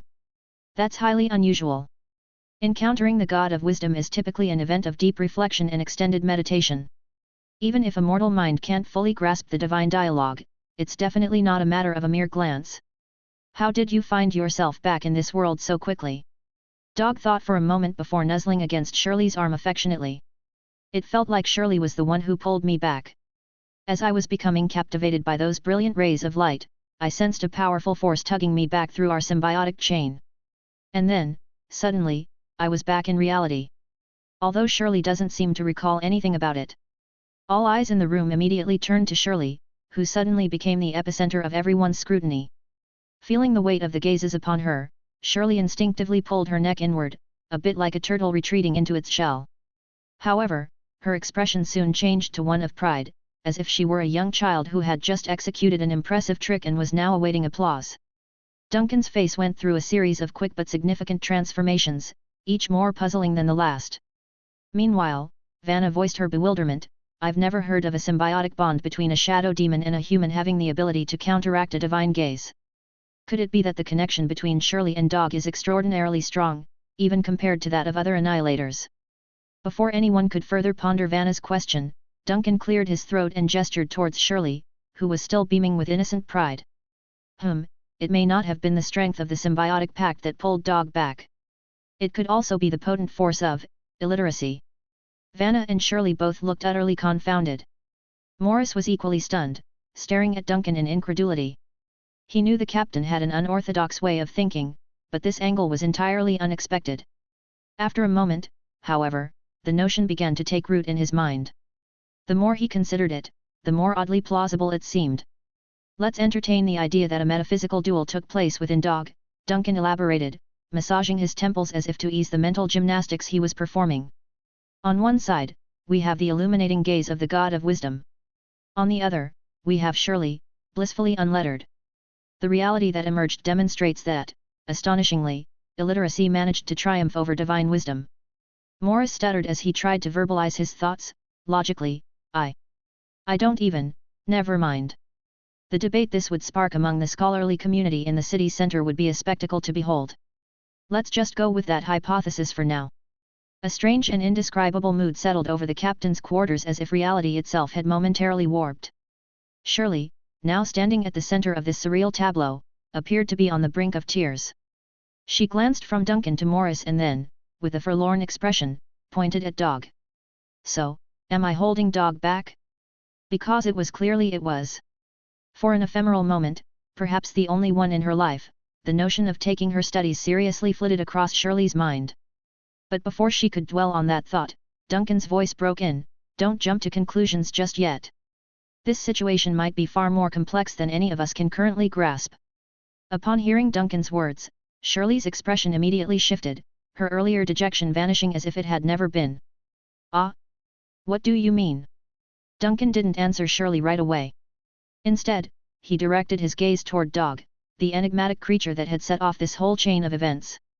Dog, he began, his deep voice lending gravitas to the creature's simple name, you mentioned feeling as if you were being swept away when you looked at those lights, correct? Dog's response was an enthusiastic nod, his movements leaving no room for doubt. Switching focus, Duncan turned to Morris. Is this feeling of losing oneself typical for those who have experienced an encounter with the God of Wisdom? Morris shook his head decisively, his tone carrying an added weight of seriousness. No, absolutely not. A typical blessing from the God of Wisdom would involve a sort of intellectual and spiritual awakening, a mental dialogue that leaves the recipient feeling enlightened and in control, not disoriented or swept away. What would the consequences be, then, if a shadow demon were actually to receive wisdom or some form of divine grace from the wisdom god Lahem? Duncan pressed, steering the conversation toward an uncharted territory of speculation. Morris looked thoughtful, his mind obviously racing to catch up with Duncan's line of reasoning. Such an event has never been recorded. It's common knowledge that there exists an intrinsic tension, even a sort of repulsion, between the creations of the four righteous gods and the chaotic old gods. Shadow demons are offshoots of the Netherlord and inherently possess traits of chaos and corruption. Even Dog is not an exception. Should the wisdom god's radiance? Here Morris paused, his eyes growing solemn as they landed on Shirley. Should that divine light actually touch Dog, even if it had no intent to harm, its inherent nature might wreak havoc on Dog's very being. The outcome would be catastrophic, to say the least. Silence engulfed the room as the occupants absorbed the weight of Morris's words. Suddenly, that quiet was shattered by a raucous squawk from AI, the dove. Perched on the sea chart table, AI flapped her wings in what seemed to be a fit of hysteria, jumping up and then landing back down with a surprising thud. After a moment of seeming disorientation, she turned her head toward the goat head on the table and tilted her head, almost as if asking, "Charge Q coins." This odd interruption took everyone aback, but Duncan's expression subtly changed. A phrase popped into his mind, unbidden but oddly appropriate. Two incompatible operating systems, data exchange will trigger a fatal error. Slowly, a light of understanding dawned in Duncan's eyes as he turned back to Dog. Could it be that the Netherlord and LH-02 systems are incompatible? Could their conflicting data create a catastrophic error? Dog looked perplexed.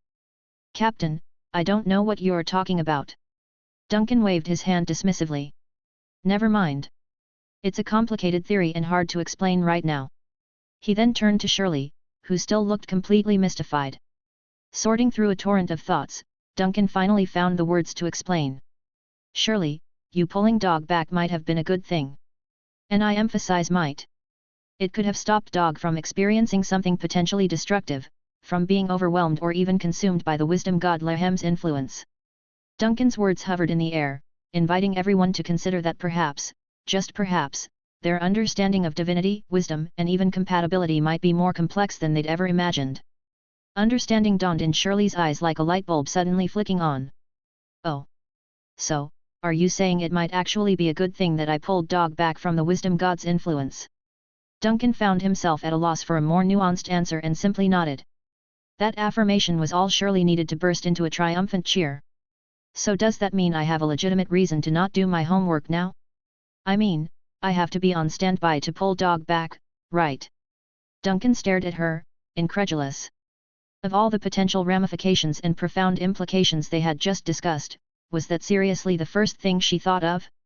Before he could formulate a response, Morris beat him to it. "It's not that simple, Shirley." She blinked, clearly taken aback. "What do you mean?" Wearing a solemn expression, Morris elaborated, "Receiving a blessing from the wisdom god, or any god for that matter, isn't exclusively a matter of scholarly achievement. By the same token, your academic performance or lack thereof doesn't necessarily bar you from divine favor. And, based on my recent observations, even if you were to diligently do your homework every day, it likely wouldn't change your Dog's relationship with Lahem." Shirley looked like she had just been handed a puzzle with missing pieces. Her face was a blend of confusion and uncertainty as she tried to make sense of Morris's statement. "So, what are you saying? That doing my homework or not won't make a difference in whether I can save Dog?" Morris sighed, sensing that he had not been entirely clear.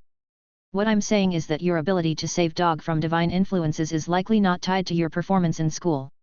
While wisdom and knowledge are valuable, they are not the sole determinants of one's worthiness in the eyes of divine beings.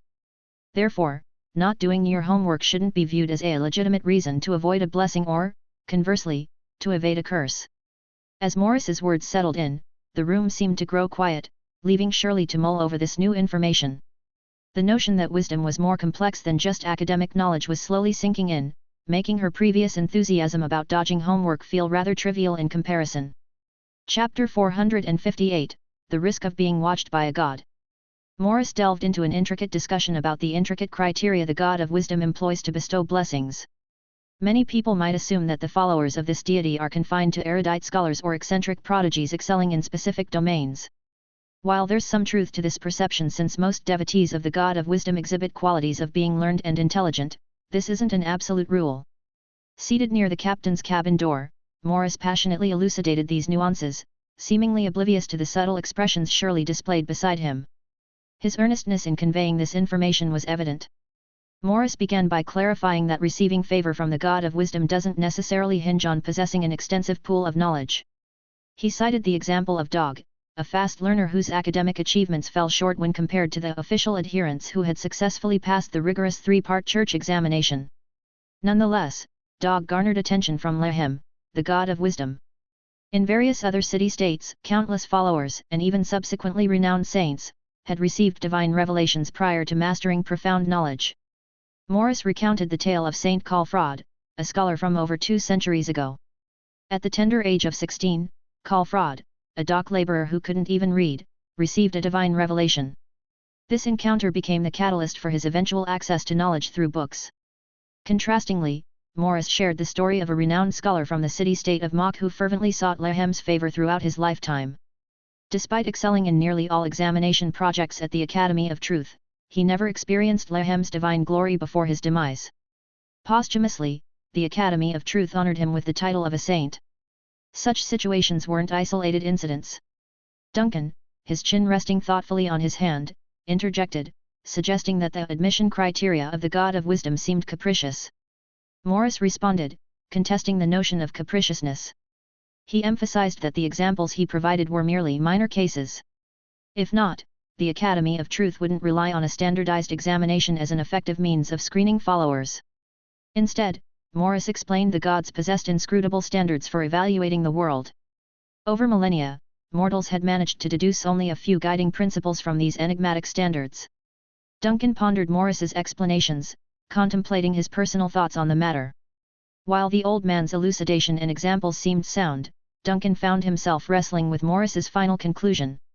Doubts lingered. Were the behavioral patterns of the gods genuinely unpredictable? Were there underlying reasons behind the apparent exceptions or even absurdities observed during Lehem's domain? Unbidden memories of the peculiar dark space and the information Duncan had encountered within it resurfaced in his mind. Recollections of the entity, likely Lehem, referred to as LH02, and their final communication's unsettling impact on Duncan plagued his thoughts. If these pieces of information were indeed current occurrences, if LH02 were truly Lehem, and if Duncan's suspicions held true, then the very concept of gods as understood by ordinary beings was deserving of his profound observation. Lost in contemplation, Duncan's gaze unintentionally shifted upward and settled on Dog. As Morris had articulated, despite Dog's remarkable aptitude for learning, its academic prowess significantly lagged behind the celebrated scholars of the Academy of Truth. Nevertheless, this creature, which had only recently emerged from illiteracy, captured the direct attention of Lehem, the God of Wisdom, an honor that countless scholars from the Academy of Truth could scarcely fathom attaining in their lifetimes, even though it didn't seem to bode well for Dog. The question lingered, what precisely drew Lehem's interest? Was it Dog's talent? Its relentless thirst for knowledge? Or, could it be because Dog was a unique being hailing from the profound cluster? Did this extraordinary canine, with a discernible heart, by some fortunate twist, align with LH02's discernment criteria? Involuntarily, Dog shrank back under Duncan's wordless scrutiny, an unsettling shiver coursing through its body. After a moment, it couldn't resist speaking up. "Captain, you..." Duncan paid Dog no mind, shifting his gaze toward Morris instead. His query carried a weight of seriousness. "In your estimation, Morris, is there a possibility that Shirley might, at some point, meet the standard set by the God of Wisdom and gain Lehem's approval?" Morris was momentarily taken aback, but he swiftly shook his head. "Highly unlikely." "Are you absolutely certain?" Duncan's tone remained gravely composed. "You mentioned that Lehem's judgment standard isn't always absolute and that even an illiterate individual might unexpectedly earn favor. While the God of Wisdom's judgment criteria might admit exceptions, there's at least one aspect that remains consistent: those who have been turned away once won't receive a second opportunity.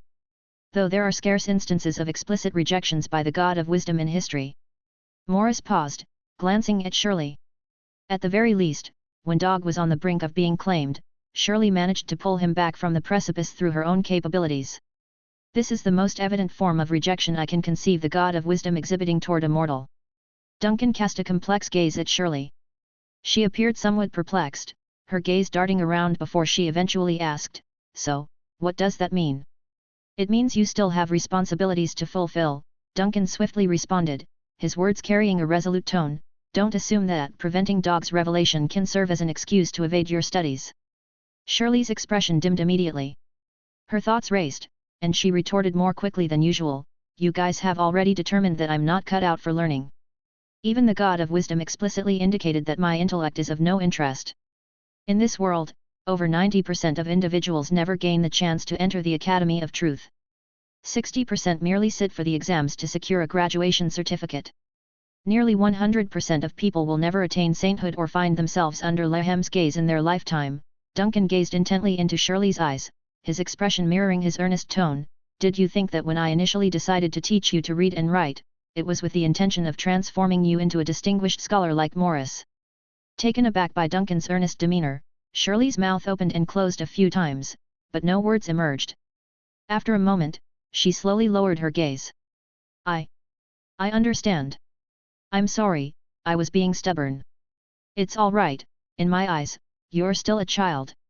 Children are allowed to be determined," Duncan reassured gently, shaking his head. "Don't worry, I'm not scolding you, I'm simply contemplating what steps to take regarding Dog's future." "Me?" Dog, who had been sitting obediently to the side, looked up in confusion, not quite grasping the direction of Duncan's thoughts. "What about my future?" Duncan met its gaze. "Have you ever thought about the possibility that in the future, you might capture Lehem's attention once again, for a third or even fourth time?" Dog paused, then realization dawned upon it. Even though it lacked facial expressions, its entire form visibly trembled. "So, does this mean I can't read anymore?" it inquired anxiously. "Lehem, the God of wisdom, is not a mere spectator lured by books. He has already taken notice of you," responded Morris, the elderly scholar seated nearby. He shook his head, his eyes conveying a sense of gravity.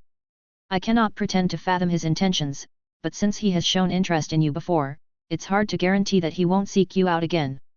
This would hold true even if you were to cease reading. In fact..." The aged scholar paused, his expression becoming unknowable as if he grappled with how to depict the deity he worshipped. Eventually, he shook his head and continued, "One might contend that as long as you continue to think, your intellect remains within the purview of the God of wisdom. Whether he chooses to focus his attention on you once more is entirely at his discretion." The crimson light within Dog's eyes visibly quivered. Morris' words prompted a peculiar sensation within Duncan. Lehem's favor bore an uncanny resemblance to a curse woven by a malevolent god. Yet, upon reflection, the perspective of a shadow demon might indeed cast any benevolent blessing from a righteous deity as a form of curse. Even Alice, who had remained silent up to this point, chimed in. "So, does this imply that Dog will exist in a perpetual state of vulnerability from now on?" "Yes, there's an inherent risk.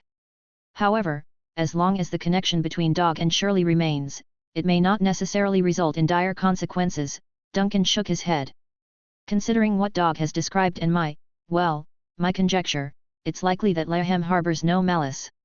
He might even be oblivious to the fact that the intellect that suddenly captured his attention belongs to a shadow demon. Given this, it's improbable that he would attempt to claim Dog through a more forceful method." Hearing Duncan's assessment, Dog could only hang its head, a hint of bitterness permeating its voice. "Well, I suppose there's little else we can do. Take heart. Both you and Shirley still carry my mark. Even in the direst of situations, if Shirley somehow can't maintain her connection with you, I believe I should still be able to sense your presence," Duncan attempted to reassure the concerned creature. "While I've never attempted it before, I wouldn't be averse to trying to defy a righteous god and retrieve someone, or in this case, Dog. I'll absolutely make sure to hold on to you."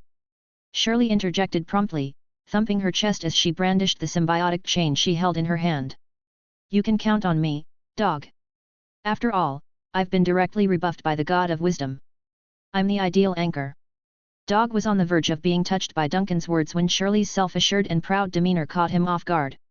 He could only regard her with a sense of puzzlement. "That's not exactly something to be boasting about, is it?" Shirley didn't offer a direct reply. Instead, she continued to wear a contented smile. However, her grasp on the chain gradually tightened, then tightened even further. Chapter 459, The Person in the Mirror. Shirley exited the room, her eyes glancing nervously at Dog that accompanied her. Vanna and Morris trailed behind her, and as the door closed, an enveloping silence filled the captain's room. Left in the room were Duncan, Alice, and a dove that appeared to be taking a peaceful nap. Alice was thoroughly engrossed in her domestic chores. She moved around the room, wiping down surfaces, dusting off the ornate furniture, and meticulously cleaning the windows. Duncan, meanwhile, was seated behind a wooden table that seemed to carry an air of antiquity. His gaze was fixed on some distant point, his thoughts deep and ponderous. The goat head, carved with intricate detail, sat on the table. As he slowly rotated its head to face Duncan, he emitted a faint creaking sound. Still contemplating about Lehem, the god of wisdom, it inquired, its voice imbued with a mystical timbre. Duncan reclined in his chair, the muscles of his face pulling into a contemplative expression. "Not just about Lehem, about all the gods," he began. "I've been thinking about their real role, their true connection with our world." The goat head seemed to consider this. Various schools of thought portray them in their scriptures as being the architects and custodians of our world's order. Conversely, some heretics view them as distorters of reality, claiming they usurped credit for the world's creation. Morris came across an intriguing perspective in that book of blasphemy. It suggested that our current gods may actually be the forgotten kings mentioned in ancient texts. Maybe all these theories are flawed, but they could each contain a fragment of the truth. After a moment of musing, the goat-head figure added, "But personally, I find the gods to be somewhat inconsequential. They neither appear to have made significant improvements to our world nor have they unleashed catastrophic events." Duncan listened but casually rebutted, "For the vast majority of people living in our world, however, the divine protection is palpable. That providence allows them to survive, to keep going." "Survival, yes, it's a preservation of the current state of affairs," the goat-head responded slowly. "It's like the frost situation that has persisted for the past 50 years. Before the equilibrium shattered, no one was aware of the looming calamities hidden beneath the surface. But at least people were alive." Duncan absorbed the words but did not immediately react. After some thought, he finally spoke, "When Dog ponders something, he comes into the field of vision of Lehem. Throughout history, there have been instances where individuals suddenly found themselves blessed by gods, and their lives changed dramatically, making them conduits for the four gods. Could it be that these gods have set up some kind of monitoring or scanning system over humans? Through certain focal points or nodes, they gauge the operational status of our world. This would imply that their involvement in, and understanding of, our world are actually quite indirect and limited." The goat-head pondered this before responding. The orthodox religious authorities would not be pleased by such a mechanistic portrayal. "You speak as if you are examining a machine, showing no reverence towards the divine. Reverence hinders understanding." "I have no desire to revere them, I aim to comprehend them," Duncan declared calmly. "Especially since we've already had to clean up their messes on 2 separate occasions." As the conversation drew to a close, footsteps resounded in the long, stone corridor of a grand cathedral. The echoes rhythmically reverberated against the ancient walls as if each step was striking against layers of historical sediment, summoning secrets from the past. Agatha, garbed in a flowing black dress, made her way through the labyrinthine corridors of the grand cathedral. Her footsteps echoed softly on the stone floor, and no attendants accompanied her, only her own shadow kept her company. Despite the absence of life in her physical form, she moved with purpose. Gas lamps flickered sporadically along the walls, and candlesticks sat in small niches, their trembling flames casting a wavering dance of shadows on the ground. Only when she reached her room and securely closed the door behind her did Agatha's composure finally give way. She leaned back against the wooden surface of the door, releasing a long, expressive sigh. Technically, she didn't need to breathe, but the act of sighing was a relic of her once human nature. She clung to this gesture as a symbolic way to show that she was lowering her guard, a small effort to distance herself from becoming wholly corpse-like. Recent events had lent themselves to a certain easing of her burdens. Order within the cathedral had been restored, and the smaller churches scattered throughout the city-state were slowly resuming normal operations. Following the intervention of the Mist Fleet, the city's law and order were stabilizing at a brisk pace.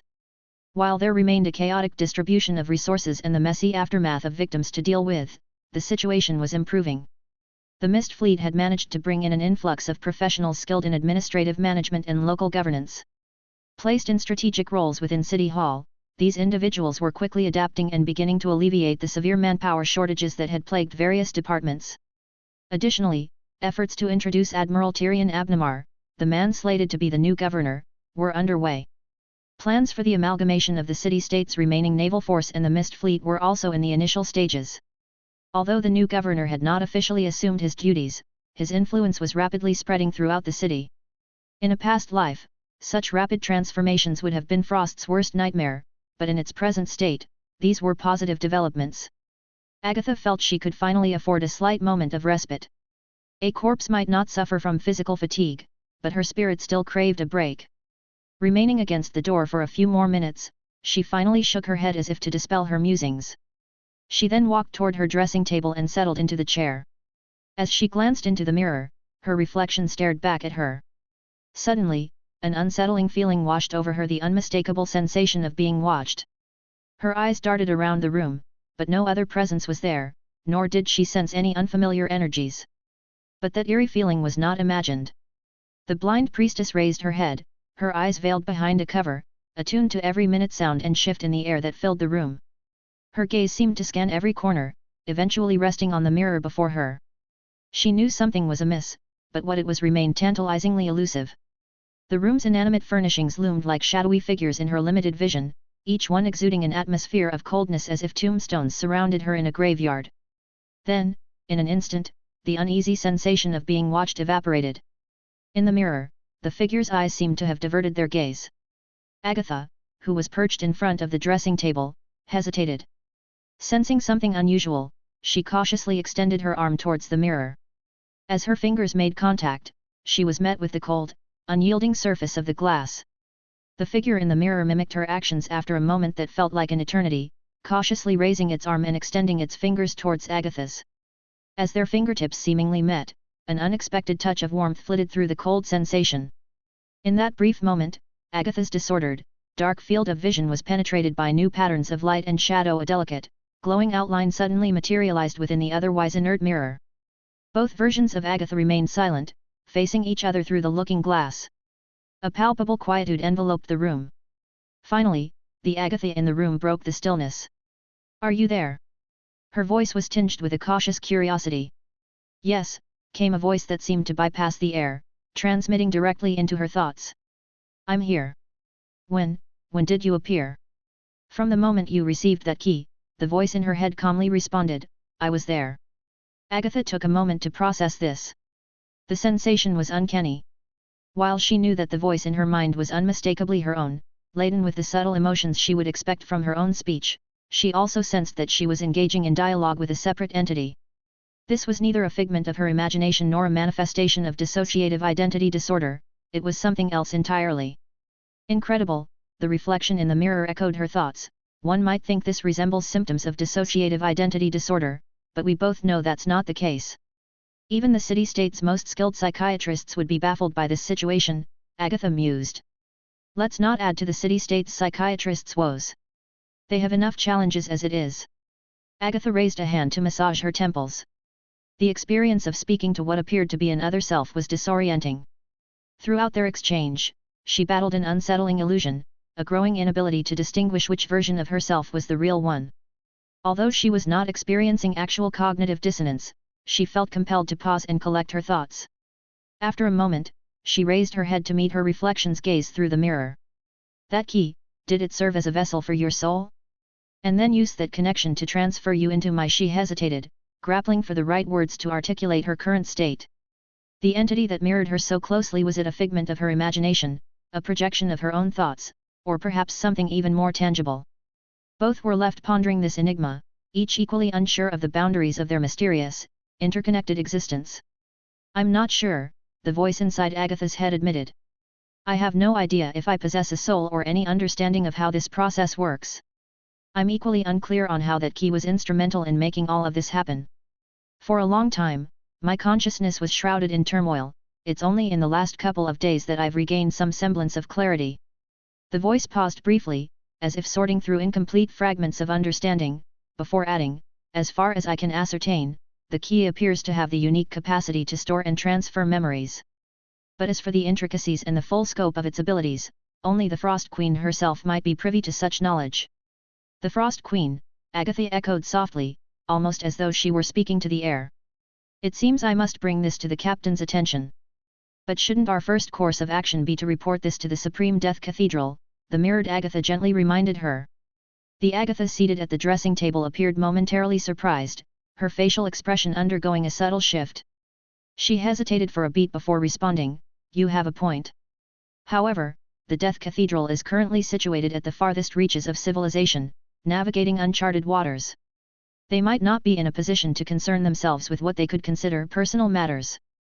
Pausing to collect her thoughts, she lifted her head and stared intently at her reflection. "What's your take on this?"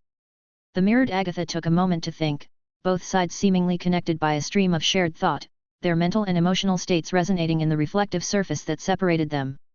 A flicker of green light, akin to a tiny flame, ignited in the eyes of the Agatha within the mirror. "I concur with your sentiment, we should inform the captain. Based on what I can perceive, he has considerable experience dealing with mirrors and might offer valuable insights into this enigma," she finally said, concluding their shared deliberation. Chapter 460, Secret Construction. An unsettling presence abruptly interrupted the smooth flow of the conversation that had been ongoing. "There's someone coming. It seems to be one of our retainers." Agatha quickly pulled her hand away from the reflective surface of the mirror. "I get it. I promise not to spook him," came the voice from the mirror, sending its message straight into Agatha's thoughts. "I'll remain close, hidden. Look closely and you'll find traces of me." Agatha acknowledged with a nod. Yet, just as the image in the mirror was about to vanish, a thought flashed across her mind, prompting her to ask, "Do you feel cold where you are?" "I don't feel the cold anymore." The voice within her consciousness faded away, and the eerie feeling of being observed lessened. The reflection of Agatha in the mirror reverted to its ordinary state, eyes concealed beneath a dark cloth and dressed in the attire of a priestess. Hesitating for a split second, Agatha tentatively extended her hand towards the mirror. The chill of the plain glass greeted her fingers, making the recent surreal event feel like nothing but a fleeting illusion. Almost immediately, she detected footsteps drawing close to the door, which was followed by a soft knock. "Archbishop, are you available?" The senior guardian still habitually referred to her as the gatekeeper, while the younger clerics of the church had adopted the title archbishop for her. Gathering her thoughts and maintaining her poise, Agatha replied, "I'm here, come on in." The door slowly creaked open, revealing a distinguished church retainer wearing a somber grey robe. He greeted Agatha with a salute, "Archbishop, City Hall has dispatched an urgent message. They insist on your prompt presence at the southern port. Admiral Tyrion is already there, waiting for you." "City Hall? They require me at the southern port?" Agatha couldn't help but knit her brows in confusion. Did they specify the reason? "They didn't provide details, citing only its urgency and confidentiality," the retainer replied with a hint of unease. "However, Admiral Tyrion did send word," he mentioned, "the Master of Fire might find it of interest." A flicker of concern passed across Agatha's face. "Understood. Ready the vehicle, I shall depart at once." In no time, Agatha was en route to the southern port, being transported in a steam-powered car. Given the mysterious nature of Tyrion's message, she opted to journey solo without her usual retinue. Throughout the trip, her mind was in turmoil, spinning with speculation. What could possibly have transpired? What would elicit such urgency from someone as composed as Admiral Tyrion? She recalled that during a recent conflict, the southern port had been overrun by imitation monsters. Cleanup operations were still underway. Could they have stumbled upon something amidst the rubble? Maybe an unholy relic from the dreaded annihilators? Or perhaps a peculiar specimen left behind by the retreating fake creatures? Yet, none of these scenarios seemed significant enough to warrant Admiral Tyrion's immediate and cryptic summons. With these unsettling notions, Agatha deftly made her way through the city's empty, martial law-controlled streets. She maneuvered past various security points before finally reaching the cordoned-off southern port. Every corner was manned by city-state guards. The church's armed guardians patrolled methodically, identifying and marking areas of contamination for future decontamination. Groups of priests collected samples from the designated zones. Now and then, groups of academy students, garbed in heavy protective outfits, moved from one building to another under the supervision of their instructors. These students, studying civil engineering, were assigned to assess key port infrastructures and make plans for subsequent repair and reconstruction. The vehicle came to a halt in an expansive clearing just outside the restricted area's perimeter. Accompanied by a pair of soldiers, Agatha navigated through a labyrinth of bustling activity stations, each teeming with workers, towards a less frequented segment of the port territory. Their journey concluded before a colossal structure resembling an old warehouse. "This is as far as we can accompany you," the duo of soldiers informed Agatha with a hint of remorse. "We're not privy to what lies ahead. The general will elucidate the circumstances to you." "What lies ahead?" Agatha found the choice of words intriguing but decided not to probe. Offering a gracious nod to the soldiers, she turned her attention to the formidable warehouse structure. It was evident that it had been sealed off for a considerable duration, with the vestiges of past battles marring its exterior. Interestingly, the warehouse wasn't safeguarded by city-state troops but by a phalanx of undead mariners. Through Agatha's unique vision, the living radiated a gentle warmth and luminescence. In stark contrast, the undead manifested as vacant, ashen apparitions, their indistinct forms enveloped in a smoky, grey haze. Recognizing the undead's dominance over the warehouse's defenses, she surmised that something exceptionally peculiar was transpiring. It dawned on her that Admiral Tyrion might have more faith in his undead brigade than in the regular city-state sentinels. "Greetings, ma'am," an undead watcher addressed her. A grievous wound separated his upper torso from the rest, with almost a quarter of it missing. He remained intact, almost magically, with tattered fabric remnants fluttering around him. He sported a fresh coat denoting a frost soldier but embellished it with a sleeve insignia of the Queen's Guard. In spite of his gruesome visage, the undead mariner executed a flawless salute to Agatha. "Upon entry, a guide will usher you to the elevator. The general awaits your presence in the underground chamber." Acknowledging him, Agatha was now certain that the true nature of the situation would remain cloaked in mystery until she was deep within the facility. Inside the warehouse, another detachment of undead sailors directed her to a concealed elevator, cleverly camouflaged behind faux wall panels. She embarked on the elevator journey. It descended for what felt like an eternity before finally opening its gates to a clandestine facility, absent from any known documentation. Emerging from the elevator, her sight was greeted by an enormous, dimly lit underground chamber.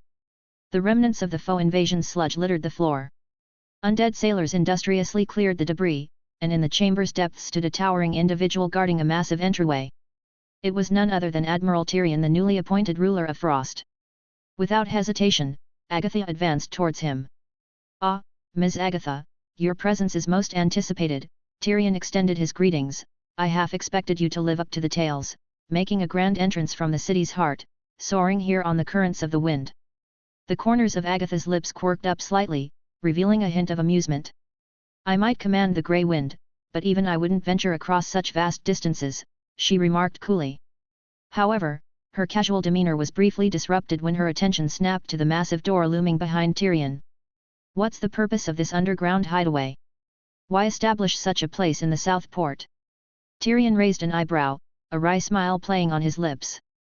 "It seems this place was as much a mystery to you as it was to the rest of us. This facility eludes all official documentation. If it weren't for our recent efforts to excavate the wreckage here, this place would have remained a concealed enigma." He paused dramatically before leaning in. "Care to wager on what we stumbled upon in this clandestine chamber?" Exhaling with evident exasperation, Agatha retorted, "Enough with the suspense, Governor." An eerie green glow emanated momentarily from beneath the cloth shrouding her eyes. "We're among our own kind here." A hearty laugh burst from Tyrion, but it soon faded, giving way to a solemn expression. He took a step to the side, inviting her to look for herself. "Behold! The truth lies just beyond this threshold." Following the unspoken invitation, Agatha's sight was drawn to the door. The ancient barrier bore silent testimony to a bygone struggle. Faded bloodstains and punctured bullet holes hinted at an undisclosed skirmish that had occurred deep within this very facility during the Frost defensive battles. But now, no remnants of that fierce battle, neither invader nor defender, remained. Hesitating no further, Agatha reached out, her fingers connecting with the door. The once sturdy lock had long since been breached, allowing the weighty alloy gate to swing open with a groan. A vast expanse bathed in the warm glow of gas lamps and electric bulbs stretched out before her while the briny tang of the sea teased her senses. Frozen at the threshold, she observed a colossal, elliptical, egg-like structure securely anchored by robust beams. Directly beneath this intricate machine, a chute extended, carrying with it the unmistakable aroma of the ocean. It seemed to form a direct channel, connecting this chamber to the distant sea. After what felt like an eternity, Agatha finally managed to voice her astonishment. "Is this a marine exploration vessel, or more specifically, an underwater submersible?" Tyrion interjected, a cocktail of emotions evident in his voice. "It seems to be crafted from a contemporary design, showcasing advancements far surpassing any technology we've harnessed to date." With the revelation sinking in, Agatha swiveled around to face him, her voice urgent. "Who's the mastermind behind this marvel?" "Governor Winston is a probable suspect. But given the depth of this secret, it's plausible that multiple governors had a hand in its creation," Tyrion offered cautiously. "We've yet to locate comprehensive records detailing its inception, so the identity of the original instigator remains shrouded in uncertainty. What we do know is that, from the meager clues we've gathered, this facility has been operational in secret until a mere 2 months prior." Chapter 461, Convergence. Deep beneath the Earth's surface, sealed away from prying eyes, lay a clandestine facility with a tunnel leading directly to the ocean. This massive undertaking, shrouded in mystery and known to none, contained a secret hidden amidst a tapestry of truths and falsehoods. It was a riddle wrapped in an enigma, spanning 5 decades of unrealized dreams, unspoken fears, and societal taboos. Standing at the convergence of these complex threads was Agatha, and before her lay a colossal machine, its cold, metallic body suspended by an intricate lattice of steel beams. The atmosphere was heavy as if time had come to a standstill only to resume its relentless march forward. She was looking at a submersible vessel covertly constructed by the government of the city-state. Agatha observed the monolithic structure through a thick, dark glass panel. The weight of its history and potential seemed to press against the boundaries of her awareness. Finally, she broke the heavy silence, her voice tinged with grit. "How did you discover it?" Tyrion responded, "It involved a considerable amount of luck. I believe that even among Governor Winston's inner circle, only a handful were aware of this project. Most of those individuals likely perished in the recent defensive efforts. When I took over the operations at City Hall, I observed some unusual movements, both financial and personnel, that all seemed to be directed towards an undisclosed scientific research project located at this port." He paused, his gaze shifting to the immense vessel hanging in its steel cradle. "The rest isn't very complicated. After the South Port fell, we conducted an exhaustive search. We found a warehouse that raised questions, a shaft that was clearly not just a utility tunnel, this underground lair, and, of course, this remarkable submersible." Tyrion's expression remained unflustered as he recounted the discovery, but Agatha was silently impressed by his capabilities. His rapid assimilation of information and control over the city-state, especially after being absent for 50 years, were nothing short of extraordinary. Uncovering a secret facility of this magnitude couldn't have been easy. It felt as though he had never left the city. "Can this machine be used now?" Agatha finally asked, breaking another spell of silence. Tyrion shook his head. "We need to thoroughly examine it. While it was constructed based on blueprints left by the Frost Queen, it also incorporates a range of modern and even cutting-edge technologies. Additionally, this facility houses several support systems, air pumps, steel cables, and communication devices that are integral to the submersible's operation. We must assess the state and functionality of these components. The unfortunate news," he continued, "is that the people who had intimate knowledge of this machine and its infrastructure are likely dead, victims of Frost's last defensive battle. When we discovered this facility, it was sealed from the inside. It appears that those inside aimed to isolate those monstrous creatures, unaware of the scope of the catastrophe they were facing." Tyrion sighed softly as he concluded. "But the good news is," he lifted his hand, gesturing around the room, "the submersible and all the equipment in this hall are in impeccable condition." Agatha didn't respond. Silently, she lifted her gaze, turned, and looked back towards the direction from which she had come, pondering the magnitude of the situation and the mysterious journey that lay ahead. The door before Agatha was heavy and slightly warped, a silent testament to some unfathomable past struggle. Her gaze was transfixed by a series of bloodstains on its surface, tracing the chilling outline of a handprint. Although the life had long drained from the blood, leaving it brown and faded, the imprint still emitted a faint glow that caught her eye. Just as she was lost in her contemplation, Tyrion's voice broke through her reverie. "Next, I'll try to find experts who were involved in this covered project. Maybe not all the technicians were in the facility when it was locked down. But if we can't locate any survivors with the necessary knowledge, we may have to rely on some of the veterans from the Mist Fleet. Mist Fleet? Agatha's eyebrows furrowed in confusion. A slight smile graced Tyrion's lips. Those who participated in the Abyss project years ago would be quite stunned to see this modern incarnation of a submersible. Agatha went silent, her mind a whirlpool of emotions. She wasn't sure whether to be amazed at the circular nature of history or find some comfort in the idea that all things were falling back into their predestined places. Tyrion, standing beside her, also lapsed into silence. The Iron Admiral's face gradually lost its smile as he slowly surveyed the chamber, his gaze intense and reflective. Finally, his eyes settled on the door leading to the elevator. He offered a subtle nod as if paying respects to the intricate web of human ambition and folly that had led them to this moment. Out at sea, the breeze was soft, and the waves were rhythmic. Below their feet, the steam core of the ship, the White Oak, powered through the waters, its robust mechanisms humming. Lawrence, adorned in a captain's coat that had seen many years of service, stood on the elevated deck, eyes fixed on the distant horizon. But the seasoned captain's inner world was anything but tranquil. A gentle, feminine voice emanated from a small mirror hanging from his chest. "Feeling nervous?" "The feeling hasn't left me since we set sail from Frost," Lawrence replied, smacking his lips as if tasting the salt in the air. "We are deliberately seeking out a ship that others have fled from for a century. If the Explorers Association hears of this, they'll think I've lost my mind. Most captains on the boundless sea are hardly pillars of sanity.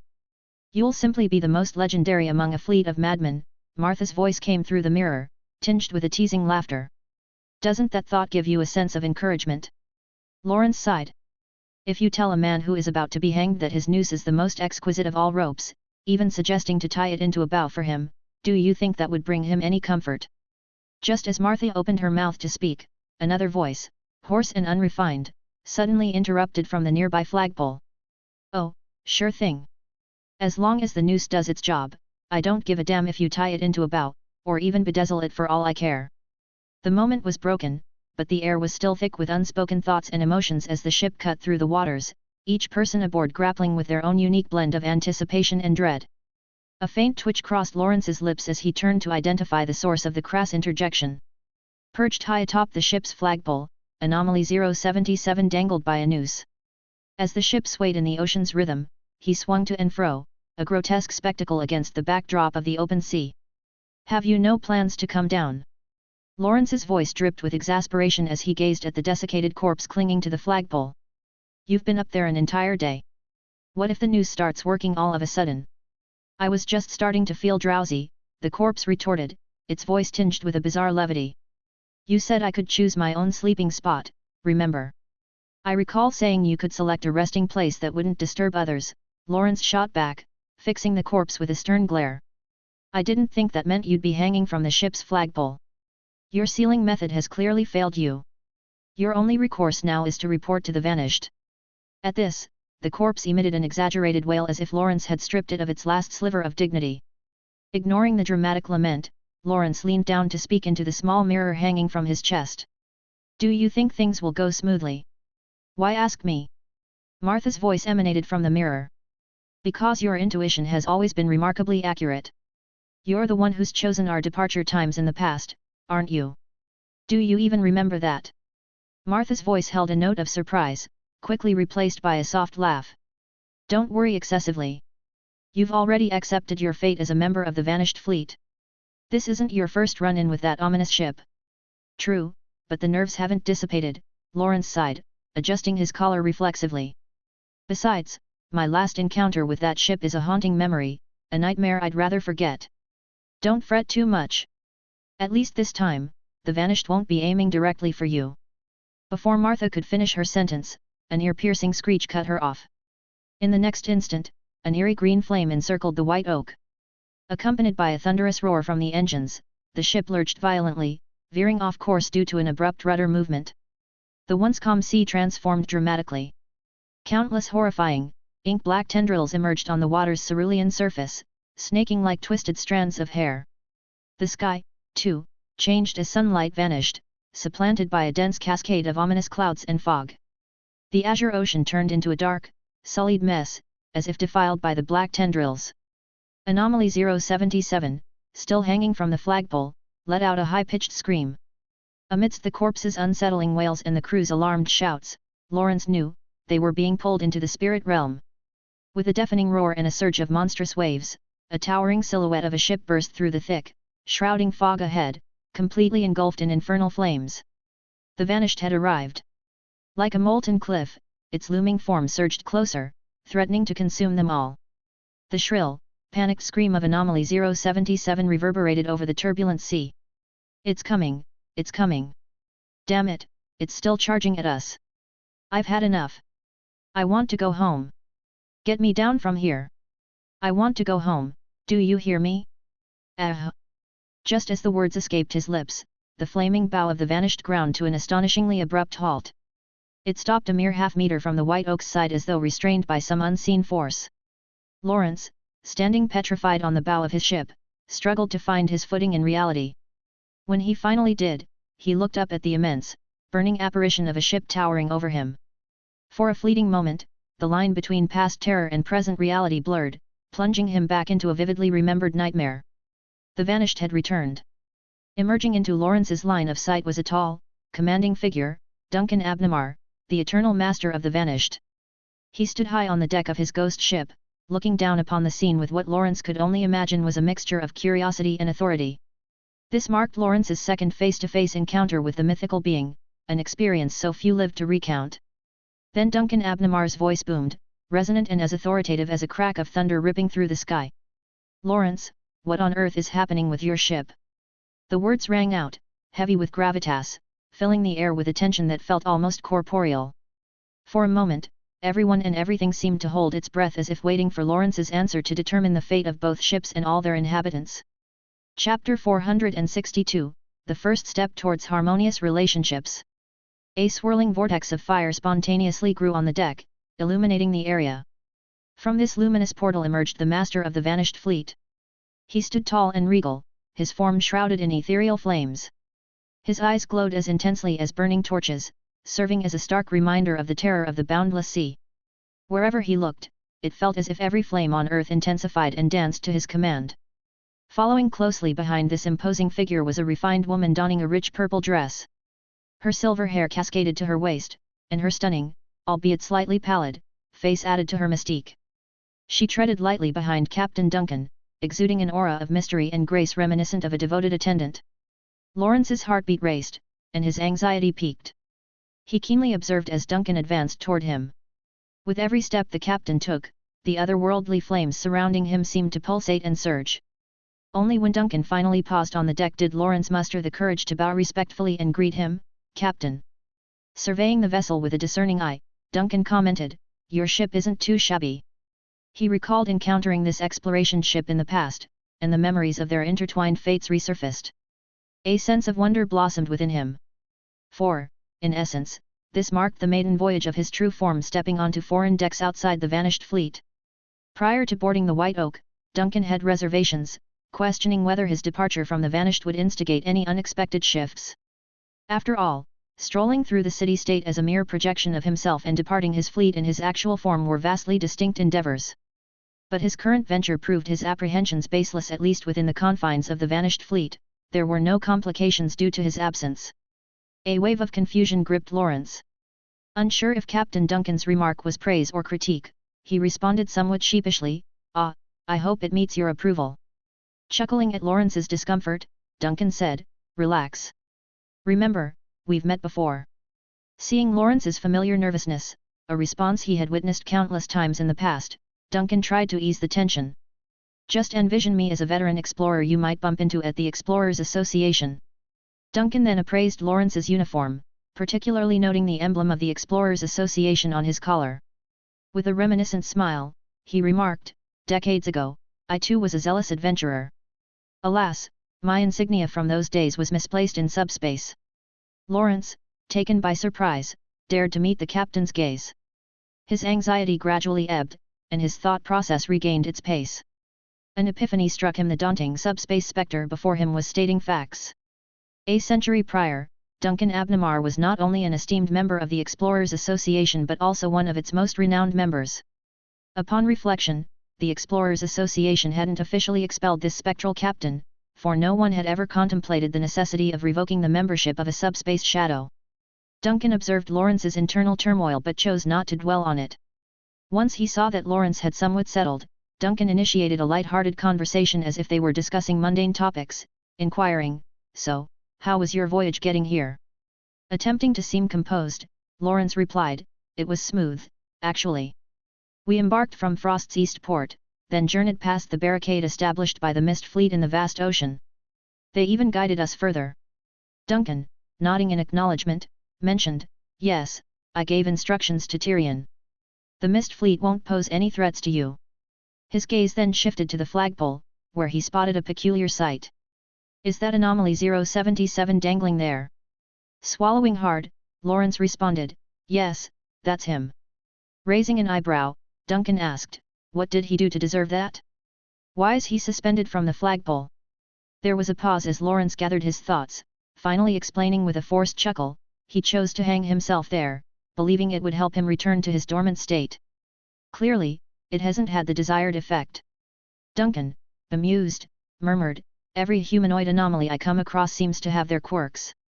His gaze shifted to Alice, who, despite appearing refined, seemed engrossed in her thoughts. He then addressed the dried-up being hanging mid-air, "Get down." Almost instantaneously, the desiccated figure, which had been immobile moments ago, vibrated briefly and plummeted onto the deck with a thud. In a disoriented manner, it hastened towards Duncan, quivering as if it had been jolted with a surge of electricity, stuttering, Captain, it's Sailor. I report to you." An irritated Duncan inquired, "Have you always had a stutter?" The figure hesitated, I am a sailor." Amused by the anomaly's evident fear of him, Duncan chuckled. It was fascinating to him that a being listed among the top 100 most powerful anomalies, possessing high-level cognition, could be so terrified of him, Captain Duncan. Puzzled by the stark contrast, Duncan then glanced over at Alice, who accompanied him. Both Alice and the dried-up figure were elite anomalies, their cognition akin to humans. Yet, Alice showed no signs of fearing him. Initially, when she boarded the Vanished, there was a brief period of apprehension, but she quickly acclimated, even managing to communicate using objects on the ship. Feeling Duncan's gaze, Alice responded with a radiant, albeit somewhat dazed, smile. Duncan contemplated, realizing it might not be Alice's rapid adjustment skills but rather her sluggish cognitive response. Perhaps after her initial fear, she simply forgot to remain afraid. Meanwhile, Alice's attention was drawn to the jittery dried-up being opposite her. After a moment of reflection, it appeared she remembered Duncan's pre-departure briefing. She extended a friendly greeting, "Hi there. I'm Alice. I've heard you're an anomaly as well." The dried figure, still trembling, eyed the poised lady before him, who, while looking entirely human, moved with a peculiar disjointed grace, asking in return, "And who might you be?" Alice's eyes sparkled with excitement as she exclaimed, "Oh, I just remembered. I'm number 099. The sailor looked slightly perplexed, likely not accustomed to conversing with fellow anomalies so casually. He replied hesitantly, "Well, I go by 077. After pondering for a bit, Alice's face lit up with a triumphant smile, "That means my number's higher than yours." Overhearing this, Duncan felt compelled to clarify, anomalies are numbered in a descending sequence, so technically, 077 precedes 099. A flicker of realization passed through Alice's eyes as she asked, "Does this mean he's mightier than I am?" Duncan patiently elucidated, "The ranking of anomalies, especially those within the top 100, doesn't directly indicate strength or power. Their abilities can manifest differently in varying situations. For instance, at sea, he would likely have an advantage over you.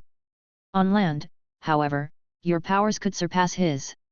But Duncan wasn't certain how much of this Alice grasped. She scrutinized the sailor intently, and without warning, made a grasping gesture with her hand. In an instant, the sailor seemed paralyzed, his entire being stiffened, and he began to undergo a transformation that rendered him doll-like. As abruptly as it started, Alice released her grip. The sailor staggered back, eyes wide with shock, as he gaped at the puppet-like entity before him, stammering, "What in the world?" Seemingly unimpressed, Alice commented, "Not powerful. He doesn't even know how to safeguard his own thread." Duncan, looking sternly at Alice, reprimanded, You shouldn't tamper with others' threads without their consent. Wait a second, are you implying that anomaly 077 possesses a thread? Alice nodded with certainty. Yes, he has several hovering around him. However, they're quite odd. Typically, threads of ordinary people ascend and eventually vanish. But his thread seems to extend outward only to loop back into his form. Duncan's gaze sharpened, focusing intently on the flustered sailor. A soft green glint flashed within Alice's eyes, allowing Duncan, for a brief moment, to perceive the nearly invisible white threads originating from the sailor's cranium and joints. These threads, instead of ascending infinitely, circled back into him. Duncan pondered, do all sentient humanoid anomalies possess these threads? Or was this characteristic specific to anomaly 077? And how were these threads, which differed from the ones found in ordinary humans and circulated within oneself, formed? These questions swirled in Duncan's mind, but he momentarily set them aside to earnestly apologize to the sailor, saying, I'm genuinely sorry. Alice is still learning and meant no harm, she merely wanted to greet you. Desperate to defuse the situation, the sailor, looking agitated, responded, No, please don't apologize. I'm all right, just a little startled. I'll remember to maintain my distance from Alice in the future. As he voiced these thoughts, he started to mumble to himself, phrases like it's no wonder they're on the flagship, and those close to the boss always possess extraordinary strengths. He spoke just loud enough that Lawrence, standing nearby, could catch snippets of his mutterings. Lawrence, observing this unfolding scene with a mix of confusion and intrigue, couldn't fully grasp what had just transpired. He pieced together that some form of interaction or communication had occurred between the two anomalies, and it seemed that the sailor had come out of it somewhat shaken. An insight then struck Lawrence, and he turned his gaze towards the elegantly attired lady. Hold on, anomaly 099. Captain, is she the one from? Interrupting with a chuckle, Duncan replied, Yes, she's the coffin you once transported aboard your ship. However, since then, the vanished has integrated the coffin, and the puppet within being the contents has been in a somewhat erratic state for some time, quite akin to our friend, the sailor, here. Upon Duncan's explanation, Alice, with a hint of indignation, swiftly approached him to clarify, Captain, I must correct you, I'm not erratic. I usually conduct myself quite appropriately. Jumping in, the dried-out sailor hastily added, Exactly, same for me. I'm not erratic either. When Captain Lawrence requested that I disembark to confront the cultists, I didn't think twice. Still processing the information, Lawrence glanced alternately between the sailor, earnestly defending his reliability, and the poised yet slightly unstable Miss Dahl. His eyes ultimately settled on Captain Duncan, seeking understanding. Suddenly, the weighty atmosphere that had permeated the deck seemed to lift, and an unexpected bond formed between Lawrence and Duncan. It was a bond stemming from the shared trials and tribulations of being captains on the vast expanse of the boundless sea while simultaneously managing unpredictable, mercurial anomalies on their ships. Chapter 463, The Hybrid. Duncan slowly and gracefully walked over to the railing at the edge of the deck on his ship, the White Oak. He leaned against it, taking a long, contemplative look at the serene ocean below him. At this particular juncture, both the White Oak and its enigmatic counterpart, the Vanished, had emerged from the mystical realm known as the spirit world and were now floating on the tranquil, deep blue sea. The water beneath the White Oak was crystal clear, serving almost like a mirror that reflected the image of another ship, the Black Oak.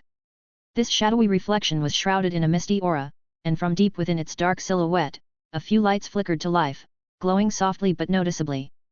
After a significant amount of time had passed, Duncan finally broke his gaze from the reflective ocean surface and sighed softly. Quite the spectacle we have here, Lawrence, he commented, his voice tinged with awe. You've certainly had one extraordinary adventure to share. Lawrence, who had been standing respectfully at a distance, replied cautiously, Indeed, it has been beyond incredible, Captain. I've spent decades sailing these seas and encountered numerous unexplainable phenomena, but what we went through with Frost takes the cake. However, the risk was worth it because I was able to bring Martha back. Curiosity sparked in Duncan's eyes. How is your wife, Martha, now? And how did you manage to coordinate the operations between these two ships you each seem to control? Lawrence looked earnest as he responded, Martha and her ship, the Black Oak, now essentially function as a shadow counterpart to the White Oak. As you can see, her ship is the one reflected below us in the water. But when the need arises, the black oak can manifest in our world as a phantom vessel and sail alongside the white oak. Alternatively, the two ships can switch places between light and shadow. This allows us to navigate deeper into the spirit realm, bypassing obstacles in the material world. We've already done this once while navigating through the area known as Frost, and it worked exceedingly well. Intriguing, Duncan noted. Did Martha teach you these methods? This sort of, let's call them, sailing techniques. Yes, Lawrence nodded solemnly. Martha was lost in the mirrored, spiritual world beneath what we know as the cold sea for over 10 years. She's acquired a wealth of knowledge during that time. In past voyages, she has acted as our guide. Duncan remained quiet for a moment, his eyes once again focused on the reflected image of the black oak in the water below. Finally, he broke the silence. Would it be possible for me to speak with her privately? Lawrence hesitated for a moment, his face reflecting a mixture of surprise, nervousness, and caution. May I inquire as to? Don't worry, Duncan interrupted, I only want to get a better understanding of the people who serve under me. The Black Oak may be an unusual ship, but on these seas, no vessel is stranger than the vanished. I can be quite tolerant as long as there are no hidden secrets. Lawrence seemed to exhale a sigh of relief. Although he remained somewhat hesitant, he nodded in agreement. All right, I'll make the arrangements and let Martha know. Satisfied, Duncan nodded in return and then turned his attention to Alice and the individual known only as Sailor, who were crouched on the deck nearby. They were intently poking at a captured bug with tiny sticks, engaged in a lively debate about whether or not the insect possessed a soul.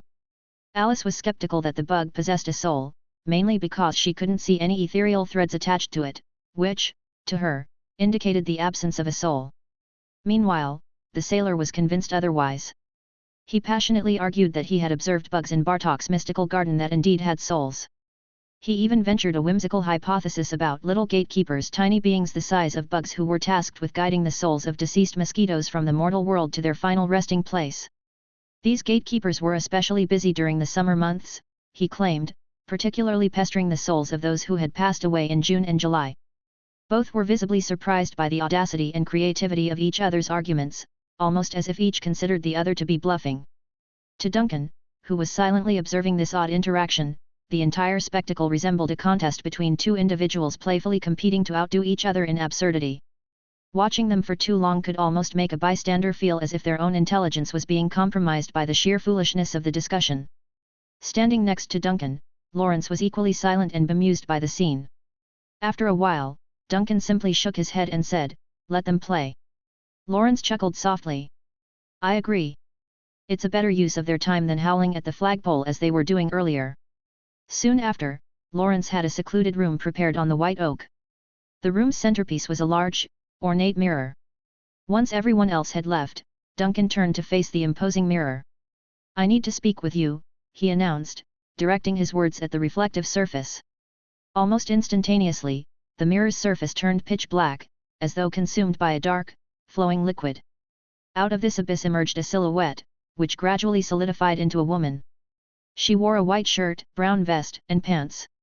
"I heard from Lawrence that you wanted to speak to me privately," she said, standing before the transformed mirror and meeting Duncan's eyes with calm assurance. "It seems you've noticed something." Duncan slowly pulled a chair from the side of the room and sat down, maintaining eye contact with the figure in the mirror. "There were too many inconsistencies. Your multiple shadows obscured certain details, making it challenging to ascertain the true nature of the Black Oak. But it wasn't enough to fool me," he said calmly. "Martha, how much of you is actually you?" "Less than 1 in 1,000, she responded, her voice tinged with a certain melancholy. Duncan fixed his gaze on her. 1 in 1,000 is a small fraction. Yet, you still identify as Martha. It's as though you sincerely believe in this identity." Martha in the mirror nodded. "That's because Martha is the only complete personality within this complex amalgam of identities. Without a coherent personality to serve as an anchor, memories are just blank canvases. Going through them wouldn't create a sense of self. Over time, these vast and chaotic memories have been reorganized in countless ways. In the end, I believe that Martha is the only representative capable of managing this chaos. I need to be Martha, and Martha needs to exist." Duncan leaned back in his chair. "So, you're essentially a hybrid entity. And you're withholding far more than you've let on to Lawrence." A significant portion of the consciousnesses that have fallen into that mysterious sea over the past 50 years has become a part of you. Or should I say, you've absorbed or devoured those consciousnesses. Devour is a rather loaded term, the figure known as Martha in the mirror began, but it doesn't capture my experience. I haven't actively consumed anything, nor do I have any interest in souls. There's a powerful force deep within the mirrored space that engulfs everything in its path.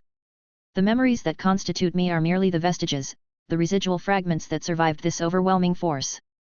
These tiny fragments eventually coalesced, much like how particles of dust gather to form clumps.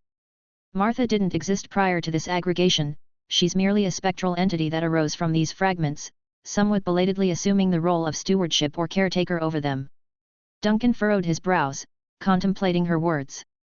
Remnants left after being crushed by some massive force, you say? Then why was the entity we know as Martha not obliterated as well? Because of Lawrence's presence in this sea, the mirrored figure smiled faintly. You favor him, and so in a way, your favor extends to me, to Martha. Duncan fell silent, mulling over this. Finally, he spoke, the realm within the mirror is nonlinear, discontinuous. Exactly, Martha confirmed. In the mirrored space and time don't flow in the manner you're accustomed to. Ends may precede beginnings. You helped create Martha, and now she stands before you, answering your questions. Duncan exhaled softly. A massive amalgamation of information and memories. That explains your vast knowledge. It's not just your extensive time in the mirrored realm, but also the multitude of memories you've absorbed or merged with. But let's get back to the initial point. Can the fraction that identifies as Martha, which constitutes less than 1 in 1,000 of your entity, truly maintain a stable sense of self forever? Is there a risk that this caretaker personality will eventually be overwhelmed by the sea of disparate memories, forgetting its identity and turning into a chaotic and dangerous lost soul? The woman looked up, her calm face betraying a sense of courage. Like you were once. Duncan remained unflustered. No, I journeyed much further into the abyss than you. The subspace I explored is darker and more mysterious than your mirrored world, making me potentially far more hazardous.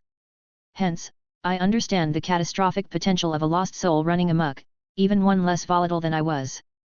Martha remained silent, contemplating his words. Finally, she broke the silence. Do you recognize me as Martha now? Duncan took a few moments to consider his answer.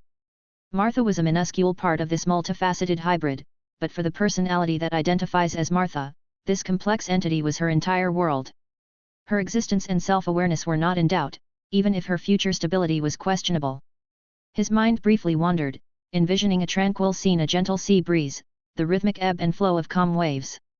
It was a momentary vision, but it solidified his resolve. Yes, I recognize you as Martha, he finally answered. The risks of what you could become do not erase what you are now. You exist as Martha, and that's what matters at this moment. The entity in the mirror, Martha, seemed to draw a sense of peace from his words, perhaps the closest thing to solace a being of her complex nature could experience. He found himself standing on the surface of the water, each footstep creating gentle ripples that fanned out around him. Sunlight dappled through the leaves of overhanging trees, casting flickering shadows on the water's surface. Fish leaped gracefully from the water, defying gravity as they swam through the air around him in a languid dance. Their scales glinted, capturing the sunlight and reflecting it back in radiant flashes. Casting his gaze downwards, Duncan studied the water beneath his feet.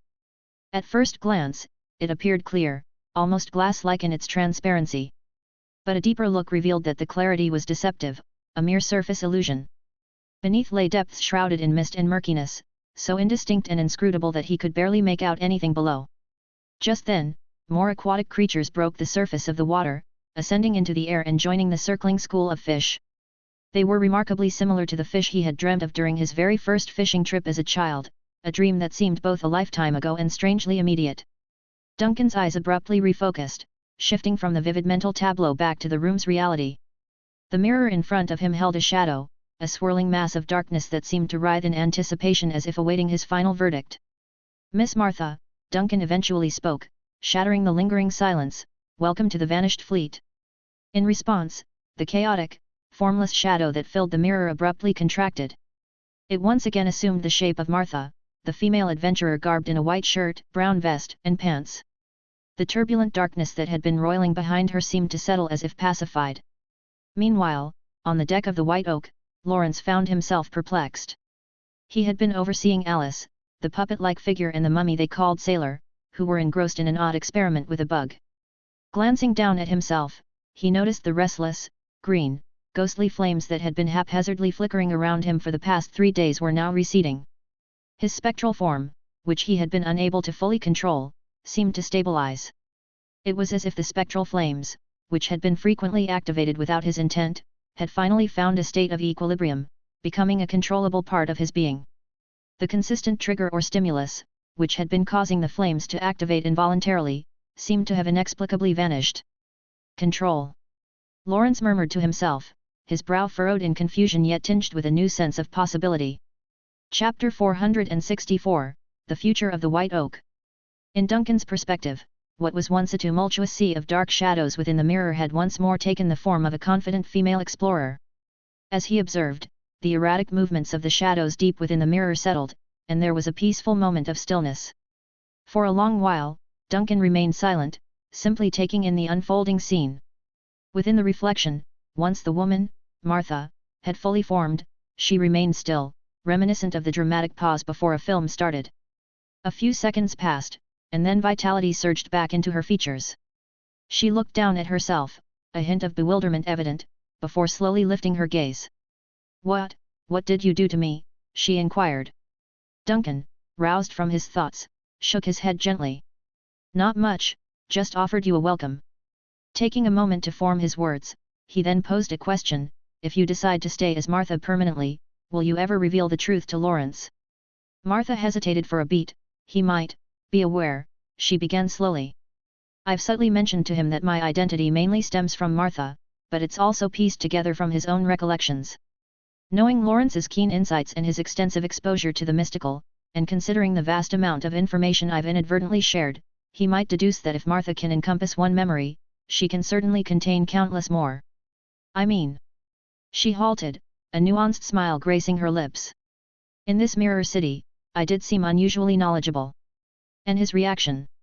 Duncan probed. "He seemed unaffected," Martha replied with a slight shake of her head. "But I'm unsure if he'll always remain that way."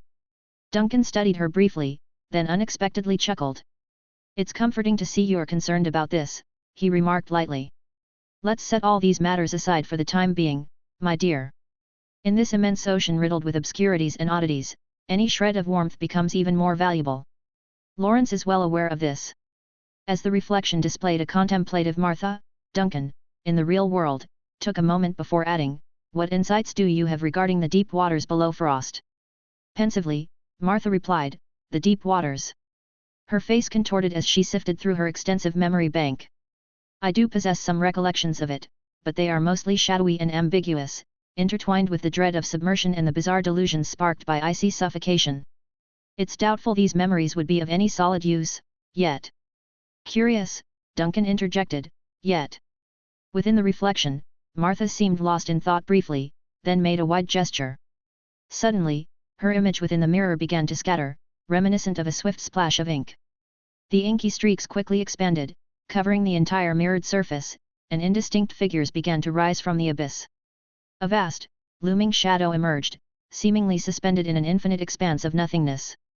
This shadow resembled an island or perhaps an uneven mass on the verge of fragmentation.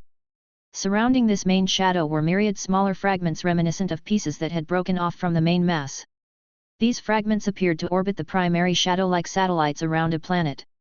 A monumental structure stood at the heart of this suspended island akin to a pillar.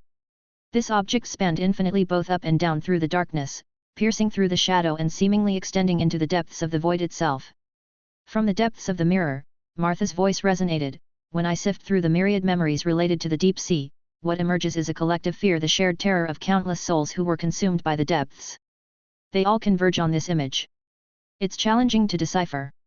The scene seems to depict a vast floating entity in the ocean's depths, bisected by an immense pillar. Without a frame of reference, it's hard to gauge the scale of the entity or the pillar." Duncan stood transfixed, absorbing the scene that was laid out in the mirror, deep in contemplation. His mind was flooded with scattered pieces of information about the Abyss project. Tales of lost submarines, deranged deep-sea pioneers, terrifying tales of the ocean's deepest trenches, the vast void discovered within the metal mines, and the primordial deity's appendage that seemed to tear through the very fabric of reality, plunging deep into frost. It became apparent that something tangible lurked in the deep sea. The image in the mirror began to fade, replaced by Martha's silhouette.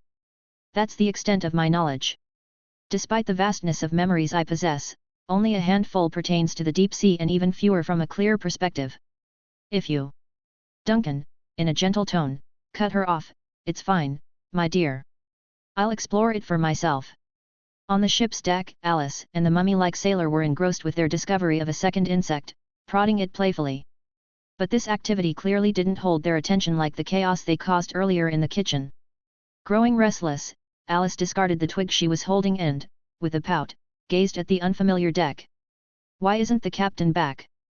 The mere mention of the captain made the sailor shudder. He took a moment, seemingly mustering courage, before asking, "Aren't you afraid of being around him?" "Why should I be?"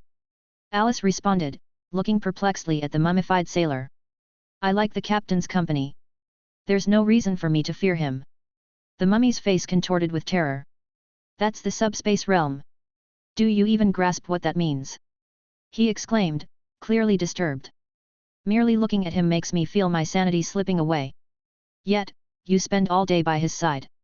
If anyone should be labeled 077, it should be you. You're far stranger than I am." Alice tilted her head in slight bemusement, her attention drifting from the mummy to Lawrence, who was engrossed in conversation with his first mate, Gus, a short distance away. With an aura of excitement, Gus extended his palm, showcasing a small, serene flame dancing on its surface. The place where the flame touched his skin revealed a translucent layer, transitioning the flesh into an almost ghostly appearance. Outside this area, his skin appeared entirely normal. "The entire crew has this ability now," Gus remarked, the flame's glow reflecting in his eyes. "Any idea why?" Lawrence, deep in thought, brought a flame to life on his fingertips with a snap. He gazed at it, the soft light flickering in his eyes. "I can't say for sure," he admitted, putting out the flame with a swift gesture. "It all began after Captain Duncan's arrival. Could there be a connection?" "It might be," Gus responded, his face showing relief. "Before, these flames would unpredictably surge, seemingly triggered by unknown factors. It was unnerving. Several crew members even expressed concerns about our next port visit. Not every place is as accepting as Frost and planned." Pensively, Lawrence's gaze drifted to the vast sea beyond. "The future," he whispered, the weight of leadership evident in his voice. The ethereal flame's energy pulsated within him, a symbol of the change he and his crew were undergoing. "We must decide our path." Lawrence's contemplation was interrupted by a firm, resonant voice, "Having fun, are we?" Both Lawrence and Gus reacted instinctively, flames flaring up around them in surprise. Within a heartbeat, Lawrence contained his flame and pivoted to face the voice. There stood Captain Duncan, observing them with a cryptic expression. His initial view upon emerging was of anomalies 077 and 099, casually squatting on the deck, amusing themselves with insects. Following that, he observed the White Oak's captain and first officer, his new subordinates, engrossed in their newfound flame-controlling abilities. For those familiar with the lore of the seas, this was the infamous Vanished Fleet. To the uninformed, it might appear as if Duncan had embarked on a voyage with a group of mischievous children. He couldn't help but wonder what sort of crew he had inadvertently assembled. "Ca. Captain Duncan." Gus reacted immediately, quickly snuffing out the last of his flame and smoothing his attire. He started, "We were just exploring this flame phenomenon to ensure the Frost incident doesn't repeat itself." "By the Frost incident, do you refer to when Captain Lawrence led a Marine squad only to end up detained by the local authorities?" Duncan interjected, rubbing his temples. "And required my emissary to secure their release." He waved his hand dismissively, "As long as you're enjoying yourselves." While Duncan spoke, Alice dashed over with her skirt fluttering. Her voice, bubbling with excitement, pierced the atmosphere. "Captain! You've returned. Have you completed your tasks?" She reached him and began shaking his arm energetically. Duncan responded, attempting to free himself from her animated grip. "Yes, Alice, I've finished up." "Careful there, you might end up yanking my arm off with all that vigor." He gently steadied the animated doll. Glancing over at Lawrence, he nodded, conveying a silent message, "Everything's fine with Martha." She's now officially a member of the vanished fleet. Lawrence hesitated, seemingly searching Duncan's eyes for deeper implications. You realized she's not just a... Duncan interrupted, a soft, knowing glint in his eyes. If you choose not to dwell on her true nature, she won't either. As for me, it hardly matters. The boundless sea is immense and filled with mysteries. The vanished fleet has always been accustomed to the bizarre and inexplicable. The addition of a ghost ship doesn't really shift the balance. Lawrence seemed to grapple with Duncan's words. He opened his mouth as if to articulate his thoughts but ultimately said nothing. Instead, he drew in a deep breath and extended a profound bow of gratitude toward Duncan. Duncan grinned, placing a reassuring hand on Lawrence's shoulder. It's good to have you as a part of the fleet, he said warmly. Changing the topic slightly, he added, earlier, I overheard you pondering the future. What's on your mind? Lawrence seemed caught off guard, his face revealing a tapestry of emotions. The future is uncertain, he confessed. Given everything that's transpired, do you believe we can still dock at regular ports like old times? Duncan perceived the inner turmoil that was reflected in Lawrence's words. He sighed deeply, his thoughts wandering to the intricate fate of the White Oak and its crew. Indeed, the future was an enigma. Chapter 465, Pass. The long-term fate of the entire crew aboard the ship known as the White Oak had been largely overlooked until now, but at last, the question had been thrust into the spotlight for discussion. It's a misguided notion to think that secrets can remain hidden in this interconnected world. Frost, the city-state they hailed from, was not isolated, it was part of a larger, global network of maritime activity. The unusual occurrences surrounding the White Oak, notably its mysterious reflections in the sea, were bound to attract attention from other sea captains and harbor authorities. Beyond the ship's notorious reputation as a member of the vanished fleet, it had also gained the dubious status of a ghost ship, seemingly enshrouded in mystical forces and displaying bizarre behaviors. City-states, particularly those with access to the boundless sea, adhere to stringent safety protocols when it comes to their ships and seafarers. A vessel that goes momentarily off the radar while at sea is subject to rigorous quarantine and inspection procedures upon its return. Even the smallest irregularity could result in the ship being denied port entry. That said, the White Oak's transformation into what could only be described as a supernatural object presented a challenge far beyond the norm. Perhaps only the city-states of Pland and Frost would dare to offer sanctuary to the White Oak in its altered state. Further complicating matters was the likelihood that the mysterious leader of the vanished fleet might not permit his underlings to simply abandon the fleet and reintegrate into conventional society. So, what did the future hold for the White Oak and its crew? According to accounts of the vanished fleet, life on such ships entailed navigating through strange occurrences, surviving in hallucinatory realms, and wandering through a range of bizarre and dangerous environments from fog-shrouded waters to stormy seas, to fantastical lands and oceanic abysses filled with inexplicable phenomena. Captain Lawrence appeared deeply concerned. A veteran of many years at sea, mainly in the perilous waters of the boundless sea, he seemed unprepared for such a drastic change in circumstance. Unlike Captain Duncan, who had long been estranged from mainstream society, or Tyrion, who commanded an entire fleet with an iron fist, Lawrence was responsible for a crew of sailors with families and financial obligations. How could he support his crew if they were to abandon established maritime routes in the boundless sea? Moreover, the so-called vanished fleet appeared to lack any sort of conventional compensation or welfare systems for its sailors. Breaking the heavy silence, Duncan mused, to be frank, even if you discount the associations with the vanished fleet and the mysterious phenomena linked to the Black Oak, your prospects weren't looking great to begin with. Confused, Lawrence queried, why would you say that? Duncan shrugged nonchalantly. Remember anomaly 099? Now consider the current anomaly 077. The color drained from Lawrence's face as he struggled to find his words. Finally, he managed, look, no shipping venture is without risks. The White Oak has an extensive insurance policy in place, more than sufficient to cover any potential losses and associated penalties. The room fell silent again as everyone pondered the uncertain future that lay ahead for the White Oak and its crew. Are you telling me that your current marine insurance actually covers all of these extraordinary circumstances?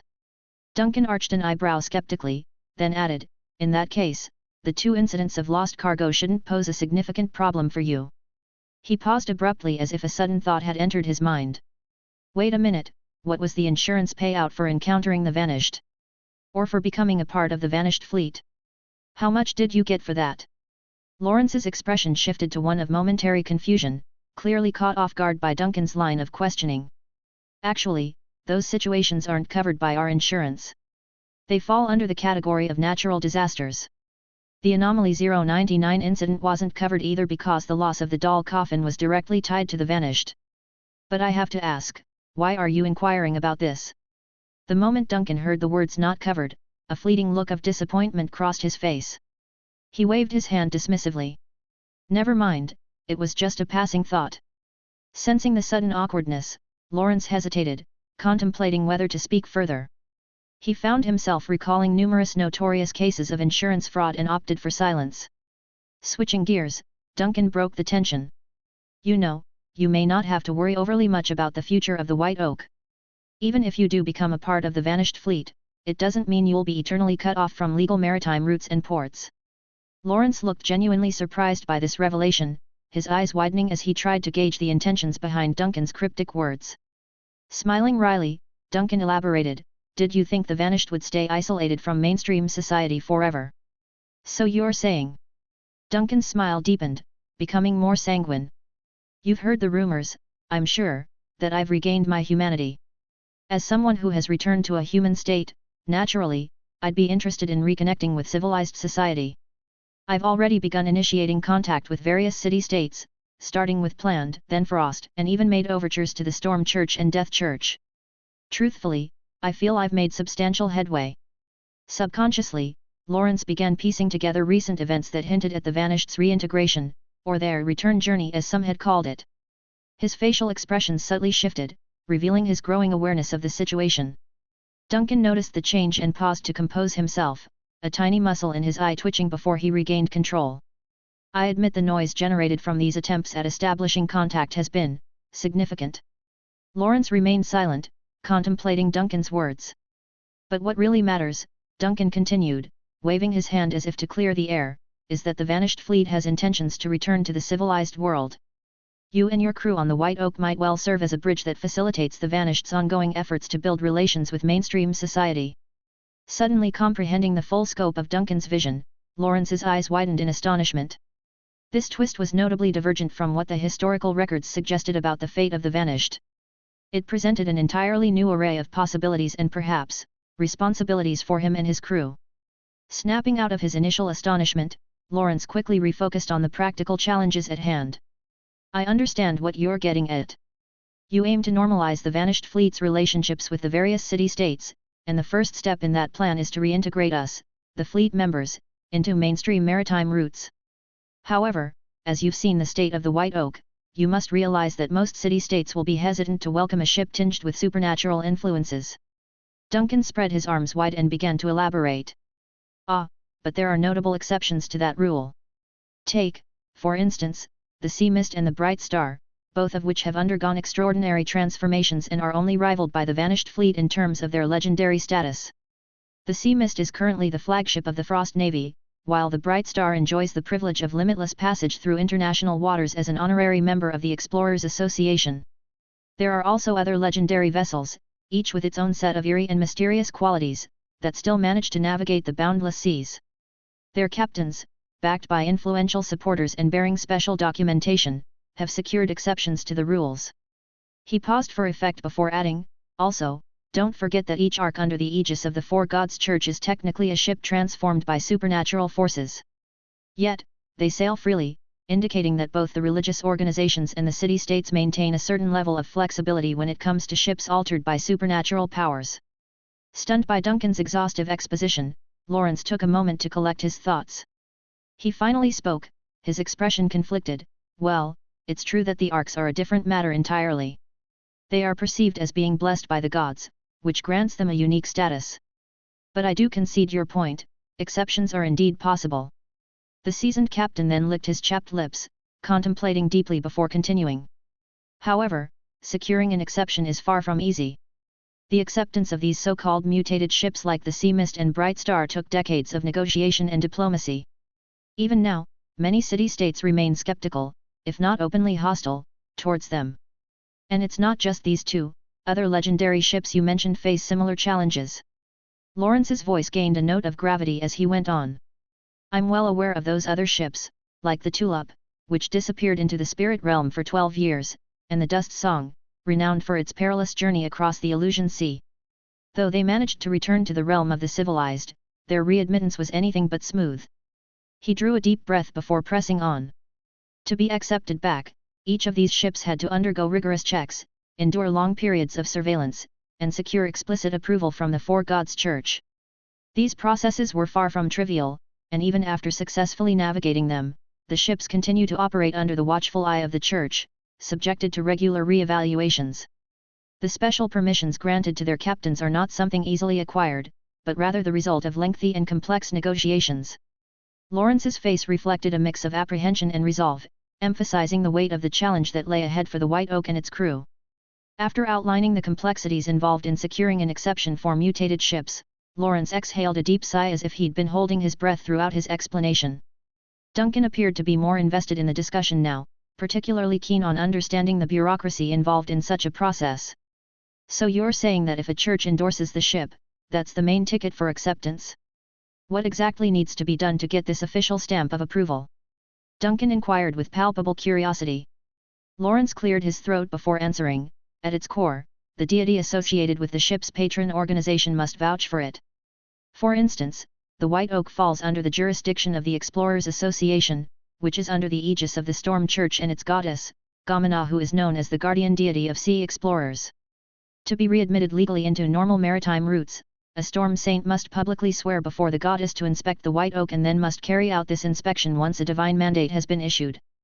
Subsequently, an inquisitor from a recognized city-state must issue an official pass for the ship. Drawing another long breath, Lawrence continued, technically, Lady Agatha fits this bill to some extent. She holds the title of gatekeeper, a role recognized by the city-state, and she has also become your emissary due to a sequence of events. The catch is, she isn't affiliated with the Storm Church. Duncan's eyes widened slightly, a revelation apparently dawning upon him. What if I told you that I have a saint from the Storm Church under my command? Caught off guard, Lawrence blinked in disbelief. You do? Duncan fixed his gaze intently on Lawrence. Yes, a fully ordained saint from the Storm Church. If I understand correctly, this saint would inspect the ship, while an inquisitor from a city-state would issue the necessary pass. Now, is there any rule that says that these two roles, the saint and the inquisitor, can't be performed by the same individual? Feeling somewhat disoriented by the sudden twist in the conversation, Lawrence replied almost reflexively, I don't believe there's any rule explicitly prohibiting that. A satisfied grin formed on Duncan's face. Well then, I'd suggest you return to your duties. I'll take it upon myself to sort out the intricacies of obtaining this pass.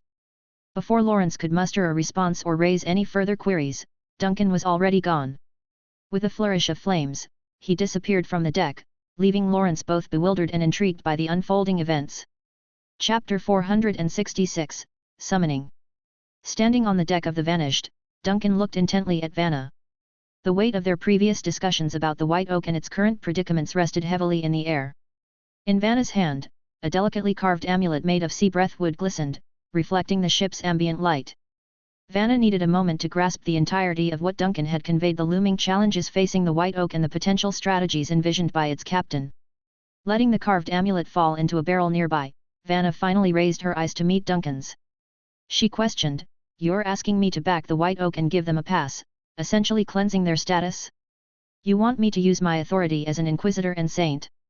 Seeing the confusion in her eyes, Duncan replied with conviction, It's a logical move. You're the saint of the storm goddess and a recognized inquisitor of Planned. Who better to help? Vanna retorted, slightly defensive, but I'm no longer an inquisitor. That title was stripped from me. Duncan responded, trying to assuage her worries, that was a private decision made by your pope, wasn't it? In the public eye, your role hasn't wavered. His words took Vanna by surprise. She had always functioned within the confines of her position, and the thought of exploiting such nuances was foreign to her. Duncan's proposition seemed to dance on the edge of what was ethical. Searching for words, Vanna started, This method. I'm uncertain if it's morally justifiable. Duncan, not letting her trail off, interjected with a sense of urgency, The White Oak is in desperate need to be legally recognized again. The Vanished fleet has been long estranged from the modern world. Surely, you wouldn't want us to forever remain an enigmatic specter across the globe. Transforming the perception of the once feared vanished fleet can be a monumental achievement. As a revered saint of the storm goddess, isn't it your duty to champion such causes? His words left Vanna ruminating, the weight of the decision bearing down on her. However, before she could reply, she was interrupted by an eerie, echoing bell that rang only in her ears. Vanna's eyes widened in realization, and she whispered, mostly to herself, the summoning bell, it's from the Grand Storm Cathedral. They're calling upon the saints. But why do I still hear its summons, especially concerning the tomb of the nameless king? From a distance, Duncan's voice seemed muffled by the resonance of the bell. What's going on? With a hint of astonishment, she replied, I'm being summoned. But I don't understand why I can still hear it. Duncan's eyebrow quirked upwards in surprise. Isn't that expected? You still hold the esteemed title of a saint within the Storm Church. Vanna's expression clouded with doubt, her brow furrowed deeply. I was under the impression that once I stepped foot on the vanished, the church would sever ties with me. Duncan detected a slight hint in Vanna's voice suggesting that by boarding the vanished, she might have been considered a part of a rogue or even pirate crew. Clearing his throat, he responded evenly, don't jump to conclusions. If the Grand Storm Cathedral is beckoning you, then perhaps you should head to the prayer room. And if by any chance you find yourself in the presence of Pope Helena, perhaps you could mention the matter of obtaining a pass for the White Oak. Though Vanna looked like she had a flurry of questions to unleash, she managed to restrain herself. The relentless ringing of the bell in her mind made her nod hastily at Duncan before she made her way to the ship's cabin area. Many of the rooms aboard the Vanished were unoccupied. Thanks to the generosity of the ship's captain, Vanna had repurposed one of the cabins into a sacred space of worship. Ideally, this room would serve as a conduit for her to connect spiritually and participate in the church's assembly. Duncan watched Vanna's retreating figure, waiting until she was entirely out of sight before shifting his gaze. He noticed Alice, who had come aboard the Vanished with him. She was preoccupied with filling a large barrel with water, presumably to clean the deck. He let out a soft sigh, muttering, she's certainly not easy to deceive. As his thoughts wandered, he reached into the barrel and retrieved the amulet carved by Vanna from the unique sea breath wood. Though the amulet wasn't especially ornate, the craftsmanship was evident. As Duncan toyed with it, standing at the ship's edge, he hoped Vanna would make her return soon. In the quiet lull, Duncan's mind raced, sorting through the vast intelligence he'd amassed, notably the new insights he'd gained from the White Oak. The sprawling shadow beneath the ocean's surface, the entity known as Martha, and the evolving nature of the hybrid weighed heavily on his mind. Duncan's imagination painted vivid images, the vast shadow morphing and solidifying into the figure of Martha, and a surreal vision of a peculiar fish he once imagined. His gaze was pulled to the vast expanse of the sea. It was a mysterious realm, with waves that resembled flowing curtains, concealing countless secrets. As he mused, he considered the unpredictability of fishing, the uncertainty of what one might catch. And Duncan had certainly reeled in an unexpected fish. A somber mood took hold of Duncan. He carefully placed the carved amulet back into the barrel and instead picked up a raw, unshaped piece of the sea breath wood. He held it up, examining it closely. Then, with a gravitas that almost seemed out of place, he remarked, "This resembles a McDonald's cheeseburger." The piece of wood remained inert, revealing no secrets or powers. Duncan scrutinized the wood for some time, his hopes dashed. He cracked a self-deprecating grin, glancing surreptitiously around to ensure he hadn't been witnessed in his somewhat silly moment of hopefulness. With a resigned shrug, he threw the wood back to its original spot. Magic isn't child's play. What's the real secret behind it? He mused aloud. Simultaneously, deep within the bowels of the Vanished, Vanna was hastily preparing the ritualistic setting in a secluded cabin. She carefully bolted the cabin door, ensuring she wouldn't be interrupted. She then took a moment to review her hasty but carefully thought-out ceremonial layout. Typically, a summoning response required the specialized tide chambers in churches that were designed to establish a potent psychic link. Yet, aboard the Vanished, with its limited resources, improvisation was essential. Vanna had placed her frequently used prayer book nearby, treating it as a spiritual anchor tethering her to sacred grounds. In the room's center, she ignited a large candelabra, using it as a substitute for a proper ceremonial fire basin.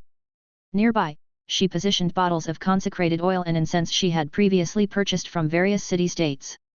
These acted as symbolic offerings, intended to amplify the ritual's potency, even if it was just enough to establish the required psychic connection.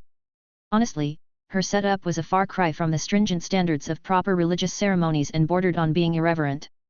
But she had little choice given her circumstances. The insistent bell chimes in her consciousness persisted, echoing continuously, seemingly demanding her response. They seemed relentless, almost as if they wouldn't stop until she answered their call. May the goddess have mercy on my soul. Had I known, I would have secured finer sanctified oil, Vanna whispered to herself. Steeling her nerves, she delicately poured the holy oil and essence into the candelabrum. As the flames soared, she closed her eyes, taking a deep, calming breath. A vast, ancient expanse, reminiscent of a starlit night sky, seemed to stretch out before her. Luminescent tendrils of light danced around countless majestic pillars. Amidst the vast expanse of ruins and ancient structures, shadowy figures began to materialize one after another. Only after everyone seemed to have arrived did Vanna's spiritual projection appear noticeably tardy. A fleeting wave of dizziness and momentary disorientation made her stand still, getting her bearings. Once grounded, she assessed herself and the other beings' forms. This was more seamless than I anticipated, she whispered, genuinely taken aback. She had held modest expectations about the success of the ritual, especially considering she was aboard the Vanished and had used a makeshift altar and a candelabrum instead of a tide chamber. Yet, everything had gone off without a hitch. Her reflections were disrupted by an approaching figure. As she raised her eyes, she identified the silhouette and its distinct energy. It was Bishop Valentine, a figure from her past she hadn't encountered in ages. Vanna, you've arrived at last. The bishop's voice, aged but familiar, was tinged with a mix of relief and happiness. I was unsure if you would make it. I honestly didn't think I'd make it, Vanna confessed, her voice revealing a hint of self-consciousness. Did the assembly have to wait because of me? I had to cobble together a makeshift ritual on the fly. It consumed a good deal of time. Rest assured, you weren't the sole reason for our delayed start, Bishop Valentine responded reassuringly. Oddly enough, even Her Holiness the Pope hasn't arrived yet. He leaned in, his voice dropping to a whisper, punctuated by a curious undertone. Tell me, are you still aboard that ship? Indeed, I am on the ship, Vanna whispered back, matching his hushed tone and glancing around warily. In fact, just moments ago, I was engrossed in a conversation with the ship's captain. Bishop Valentine's brows knitted together, an expression of disbelief evident on his features. Did the captain genuinely allow you to establish a prayer room aboard the ship? He inquired. Moreover, are you telling me you successfully established a psychic link from the ship? Did you chance upon some potent artifact? Vanna's cheeks flushed a shade of pink as she replied, it's merely a rudimentary sacred space. To be honest, I was skeptical about its effectiveness. Merely a basic sacred space. Valentine began to probe further, but his words were suddenly drowned out by a resonating rumble emanating from the square's heart. As the ground vibrated, the ancient and revered tomb of the nameless king began its ascension from the square's center. A reverent hush settled over the assembly of saints, their attention riveted on the massive, grey, pyramid-like edifice. Drawn to the moment, Vanna's gaze landed unwaveringly on the formidable doors set into the pyramid's base. Gradually, with an air of anticipation, the doors creaked open to reveal a guardian mummy. This eerie sentinel, suspended between realms of life and the afterlife, emerged. A palpable tension seized Vanna's heart, only to heighten as the looming figure made a beeline directly towards her, causing whispers to spread like wildfire amongst the assembly. This was the third instance where the tomb guardian had singled out the same listener for communication. Yet, in the midst of this recognition, Vanna experienced a strange sense of familiarity, even comfort. She offered an apologetic shrug towards Valentine, her gesture conveying a sense of resignation. Taking a deep breath, she stepped forward, bracing herself for the impending encounter. The looming, skeletal guardian neared, its deep-set, murky yellow eyes settling on Vanna's figure. Good afternoon, it intoned in a voice as old as time, please, accompany me. Chapter 467, The Secret Revealed by the Guardian. The behavior of the tomb guardian had transformed noticeably, becoming not just polite but almost reverential in his interactions with Vanna. This palpable change in the air did not go unnoticed by her peers, who threw puzzled looks her way as if questioning what could have elicited such a shift in the guardian's demeanor. Vanna herself was equally mystified. While she sensed that something significant had transpired, she couldn't quite articulate what exactly had caused this strange alteration. She had an inkling, but it was too vague to put into words. She lowered her gaze as the towering guardian extended his massive hand, offering her a scroll of parchment. With a moment's hesitation, Vanna accepted it and took a discreet breath to calm her nerves. "I'll return shortly," she informed Bishop Valentine hurriedly before following the tomb guardian towards a pale, distant structure that loomed ahead. As she entered, the weighty stone door creaked closed behind her, sealing off the ancient, mystical tomb once more. To her surprise, the guardian did not vanish into the ether as she had anticipated. Instead, he assumed the role of a guide, leading her further into the labyrinthine depths of the tomb. Their footsteps echoed in the otherwise silent space, amplifying the sense of isolation and gravity of the situation. As they ventured deeper, Vanna mentally reviewed the various taboos and customs she needed to be aware of within this mysterious domain known as Vision 004. Her eyes remained vigilant, observing the guardian's every move. She thought back to her last venture into the tomb and how the guardian had behaved then, even though her memories were clouded due to Vision 004's constraints. She couldn't remember specific events from her previous visit, but a faint recollection of the guardian's altered attitude gnawed at her. She hadn't paid it much heed back then, but now, a barrage of theories and conjectures began to flood her mind uncontrollably. Caught up in her whirlwind of thoughts, she was jolted back to reality by a deep, gravelly voice that shattered the engulfing silence. "Is there something you wish to ask?" The guardian had unexpectedly initiated conversation, stunning Vanna. Was this looming, typically reticent figure really starting a dialogue with her, the listener, as she ventured into this sacred tomb? Quickly rifling through her accumulated knowledge about Vision 004, she composed herself before carefully wording her inquiry. "Why are you showing such friendliness towards me?" "Because you are the messenger," the guardian responded immediately, "a messenger who has ascended beyond mere mortals and is thus worthy of respect." Confused, Vanna hesitated. "Messenger? What does that mean? Am I not a saint to the storm goddess Gamana? But everyone outside in the square is. The Leviathan Queen has no living messengers. All perished before the first long night," the guardian interjected, his voice remaining eerily neutral whether he was discussing divine beings or otherwise. "You are the messenger of the fire usurper." Vanna felt her heart tighten, her mind erupting in a chaotic frenzy, and her breathing halted involuntarily. Astonishment anchored her in place. The revelation she had just received surpassed anything she could have imagined. It was as if a mental storm had swept across her consciousness, leaving in its wake an overwhelming cascade of guesses, realizations, and new understandings. She recalled the title Leviathan Queen. Captain Duncan had uttered this mysterious name in a conversation with her and Morris not long ago, and now, its significance took on a new, startling dimension. After having read the Book of Blasphemy, Vanna recalled Mr. Morris mentioning the term Long Night several times. According to this forbidden text, the ancient kings had attempted to create the world not once, but during 3 distinct periods known as the Long Nights. Similarly, there were 3 corresponding cycles of world creation. As her mind drifted back to the conversation about the fire usurper, a sudden realization sparked within her. Could the fire usurper be Captain Duncan? She blurted out, almost instinctively. She knew that discussing the master of the tomb or its inner secrets was taboo within the realm of Vision 004. However, conversations about the external world were not subject to these restrictions.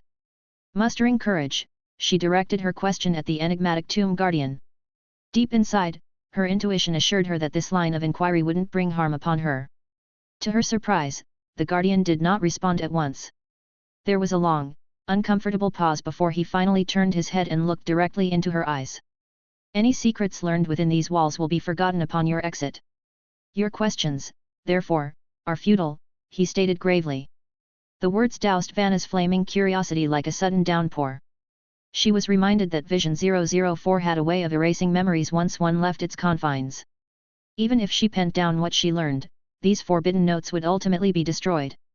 Afraid to probe further into the forgetting mechanism of Vision 004 since such a question could be perceived as referring to the tomb itself and thus invite peril, Vanna had no choice but to press on, albeit with a heavy heart, towards the innermost chamber of the tomb. Just as she took a step, the guardian's voice echoed once again, "The fire usurper is not Duncan." Her eyes widened in surprise. Before she could ponder why the guardian had suddenly decided to answer her earlier question, her instincts prompted her to ask, "And the Leviathan Queen? You mentioned she is connected to the storm, so..." "We have arrived," the guardian interrupted abruptly, his deep voice quashing her inquiry. Lifting her gaze, Vanna saw that they had reached the end of the lengthy corridor. A grand door stood before her, leading to the central chamber of the tomb. Flickers of pale firelight from within beckoned her to step inside. In that moment, it dawned on her, the window for questioning was now closed. Regardless of her mysterious status as the messenger, there were limits to the degree of courtesy or information that the Tomb Guardian could offer. Whether these limitations were quantitative or topical, she couldn't tell. Worse, her inability to retain memories from within Vision 004 meant she wouldn't have the chance to refine her understanding through repeated visits. A sense of loss and curiosity, mingled with resignation, washed over her as she steeled herself to enter the central chamber, letting go of the questions that would remain, for now, unanswered. A whirlwind of thoughts spiraled through Vanna's mind as she stood at the threshold of the innermost chamber. Finally, she drew in a slow, calming breath and turned to the Tomb Guardian, wrapped in age-old bandages, his presence wavering between the realms of life and death. "Thank you for your patience," she whispered in gratitude. "Please enter. I will escort you out later, although you won't remember," the Guardian responded, his voice as enigmatic as ever. Nodding, Vanna crossed the threshold into the tomb chamber. As she did, the Guardian silently faded away, melting back into the shadowy corridor from whence he came. Inside the chamber, a sense of timelessness engulfed her. There sat the headless nameless king upon an ancient, solemn throne. A basin of pale fire flickered softly in a corner, filling the room with a somber, tranquil ambience. As she approached the throne, Vanna's eyes fell upon a plush armchair positioned as if specifically for her, the listener. A small table stood in front of the armchair, laden with a bowl of fruit, assorted pastries, and even a steaming cup of hot tea. She halted, nearly losing her composure. Though she knew her memories from this chamber wouldn't make it past Vision 004's mysterious barriers, she was fairly confident that such luxuries had never been described in the fragmented accounts occasionally smuggled out on parchment. No records of listening had ever mentioned such treats. Yet, after a brief moment of disbelief and an almost reflexive urge to voice her astonishment, Vanna regained her focus. Her gaze turned steely, and she began to scrutinize her surroundings with a professional eye. The chamber itself was carved from cold, unyielding stone, a place that logically couldn't house a pantry or a kitchen. The Guardian, while perhaps capable of brewing tea, was unlikely to engage in the delicate art of pastry making. She studied the items on the table more closely. The fruits were undeniably fresh, the tea was still sending up curls of steam, and the plate of pastries sat on an intricately crafted wooden platter inlaid with silver. The design hinted at the artistic flair of the southern city-states, possibly even of elven origins, like those from Wind Harbor or South Harbor. Tentatively, she picked up a biscuit, feeling the warmth that indicated it had recently been baked. Had this pastry been in an oven in some distant city-state just an hour ago? This led her to a series of rapid-fire questions. Did the Tomb Guardian have the ability to travel to the material world? Or were there devotees in the real world who were obedient to the Tomb Guardian, making offerings to this shadowy realm known as Vision 004? The southern style of the offerings suggested they were sourced from elven territories. The elves were a race steeped in mystery and longevity, and their religious practices differed significantly from the doctrines of today's Four Gods Church. Could there be ancient elven scriptures that offered commentary on Vision 004? Just as Vanna was sinking deeper into her thoughts, carried away by her inquisitive professional instincts, a soft, scraping noise resounded through the chamber, jolting her back to the present and effectively breaking her train of thought. As Vanna turned her attention toward the source of the noise, she saw the headless king's arm slowly lifting as if he were about to rise from his ancient throne. Before she could fully process what she was witnessing, her surroundings shifted abruptly. Her eyes snapped open wide to reveal a very different scene, towering, ancient pillars framing a grand square, punctuated by the erratic dance of dim lights streaking across the night sky. Ethereal projections of saints were converging from afar, while in her peripheral vision, a pale, enigmatic structure was sinking into the earth, accompanied by a cacophony of deep, rumbling sounds. Had her mission inside Vision 004 come to an end? Confusion washed over Vanna. She shook her head to clear it, realizing her memory was fragmented, frozen at the moment she and the courteous Tomb Guardian had entered the mystical realm. This sensation of memory disruption was not new to her, for she had entered Vision 004 as the listener before. But this time was different. Something felt off. Residual, inconsistent impressions lingered on the edges of her now blank slate of a memory, like faint echoes of something she couldn't quite place. Before she could delve deeper into this curious sensation, however, her focus was drawn back to the present. Her fellow members of the clergy had gathered in the square. Bishop Valentine's spiritual projection was prominent among them. Further away, the often tardy Pope Helena stood at the edge of the square, observing the scene with a silent, watchful gaze. Vanna, Valentine was the first to break the silence. How do you feel? This is your third time entering the tomb. Has it had any effects on you? Caught off guard by the question, Vanna furrowed her brow as if mentally sifting through her emotions and thoughts to provide an answer. But before she could articulate her feelings, she let out an involuntary burp. The assemblage of saintly projections on the square fell into an awkward, stunned silence. Even Bishop Valentine, who had known Vanna since she was a child, seemed at a loss for words. After a moment of hesitation, the seasoned cleric finally managed to utter, "Did you gnaw on a rock inside?" The question was absurd, but the atmosphere had already shifted from solemnity to something slightly more bewildering. Chapter 468, A New Vision. Feeling the atmosphere grow weird, Valentine seemed to realize his remark might have been inappropriate or surprising. His face reddened slightly, and with a touch of hesitancy, he explained, "You see, Vision 004 affects everyone differently. Some emerge feeling dizzy, and some experience temporary memory lapses or even shifts in their cognitive functions. I've come to understand these varied reactions, but you're the first person I've seen come out, well, burping." Vanna felt the weight of the stares surrounding her. The situation felt surreal, and she felt a pang of vulnerability. I'm not sure why that happened," she began, only to be interrupted by another burp. Suppressing the urge to burp again, Vanna tried to recollect her experience inside Vision 004. She noticed that the ethereal figures around them began to shift and rearrange, parting to make way for Pope Helena's entrance. Seeing the revered Pope, Vanna instinctively straightened up in a show of respect. But as she raised her head, another burp escaped her lips. Helena's brow furrowed. For a moment, the esteemed Pope studied Vanna, then let her gaze drift to where the tomb of the nameless king had once been. Breaking the silence, she inquired, "Vanna, did you perhaps consume the guardian of the tomb?" Vanna blinked in surprise. Gathering her wits, Vanna responded with rigid attention, "I would never go as far as to eat stones inside." Yet Helena's face remained stoic. Given Vanna's past record of remarkable accomplishments, it wasn't entirely implausible to the Pope that Vanna could do such a thing. After a moment, she dismissed the idea, "Even for someone as unpredictable as you, that would be excessive. Can you tell me what happened?" Trying hard to remember, Vanna replied, "I just can't." A fleeting memory seemed to bubble up, but it was gone before she could grasp it. She sighed in frustration, "I genuinely cannot remember." Pope Helena's expression remained unchanged. It seems that even after 3 attempts, the memory-erasing effect of Vision 004 remains potent. She pointed at the parchment Vanna held, "Perhaps the parchment can provide some insight into your experience." The mention of the parchment snapped Vanna back to reality, and she immediately unfurled it. But, as was typical after an entry into Vision 004, most of it was torn away, leaving behind only a few lines of scrawled writing. When Vanna's gaze landed on the words, her eyes immediately narrowed, signaling a mix of surprise and concern. Vision frost. Vision vanished. Vision vanished fleet. These 3 lines were written haphazardly, and unlike the usual visions she'd come across, these had distinctive names without accompanying numbers. A hint of gravity crept into Helena's eyes as she took in the information, her expression becoming increasingly solemn. After glancing at the parchment's contents, Bishop Valentine seemed equally perplexed and alarmed. Vanna had once again extracted peculiar codes from the tomb of the nameless king, codes that deviated from the regular format seen in the anomalies and visions list. For a moment, Vanna was lost for words.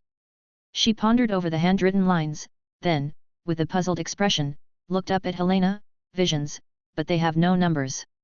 Helena's voice carried a weight as she responded, "The mention of vision frost does not particularly shock me.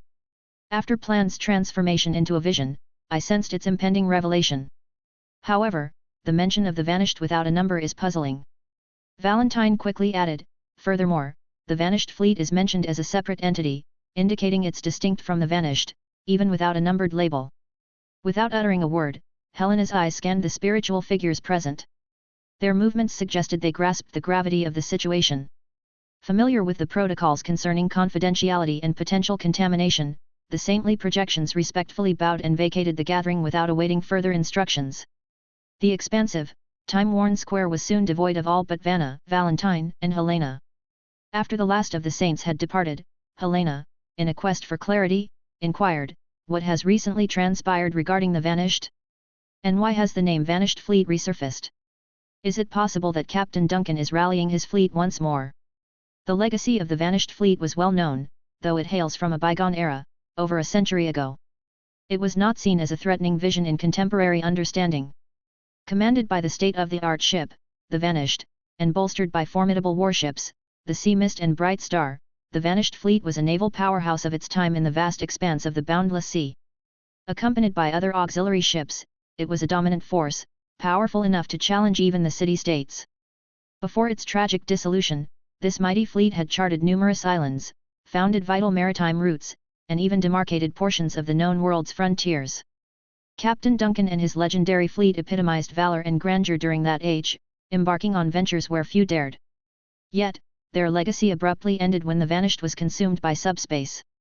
Subsequently, the Vanished fleet fractured.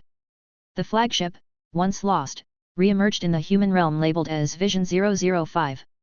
Over the decades that followed, the other ships scattered, leaving only the Sea Mist and Bright Star. However, they no longer sailed under the banner of the Vanished Fleet. Historically, the term Vanished Fleet was never designated as a vision. Therefore, the emergence of a new vision labeled the Vanished Fleet was puzzling. Taking a deep breath, Vanna began, "There exists a ship named the White Oak." She paused momentarily, collecting her thoughts to recount the recent incident that transpired in the cold sea. Though she was certain that Pope Helena would have been briefed through her intricate network of informants and possibly possessed a general understanding of Frost's situation, only Vanna, who had been directly involved in the event, could elucidate its intricacies. That particular ship, the White Oak, has now assimilated into the ranks of the Vanished Fleet. With keen interest, Helena absorbed every detail of Vanna's recounting of the Mirror Frost incident. She listened intently as Vanna described the transformation of the White Oak and its subsequent assimilation into the Vanished Fleet. Once Vanna had concluded her tale, Helena pondered for a moment before speaking. "It appears that a new iteration of the Vanished Fleet is materializing. The moment the White Oak was transmuted and integrated as part of this fleet, a novel vision was registered in the tomb of the Nameless King." Vanna slowly nodded in agreement, "Manifested as a vision, and intriguingly, one devoid of a numerical designation." Helena reflected, "Such phenomena have been recorded historically. Typically, the emergence of a new vision has been linked to cataclysmic events or significant environmental upheavals over vast territories or oceanic expanses. I wonder, what ramifications does the reformation of the Vanished Fleet portend?" For a brief moment, Vanna seemed lost in thought. "It appears, no noticeable repercussions have been observed," she remarked contemplatively, after a considerable pause. "Presently, no casualties have been reported, nor have any regions been rendered off-limits. Rather, with the consolidation of Frost's state during the metamorphosis of the White Oak, events seem to be progressing in a surprisingly favorable direction."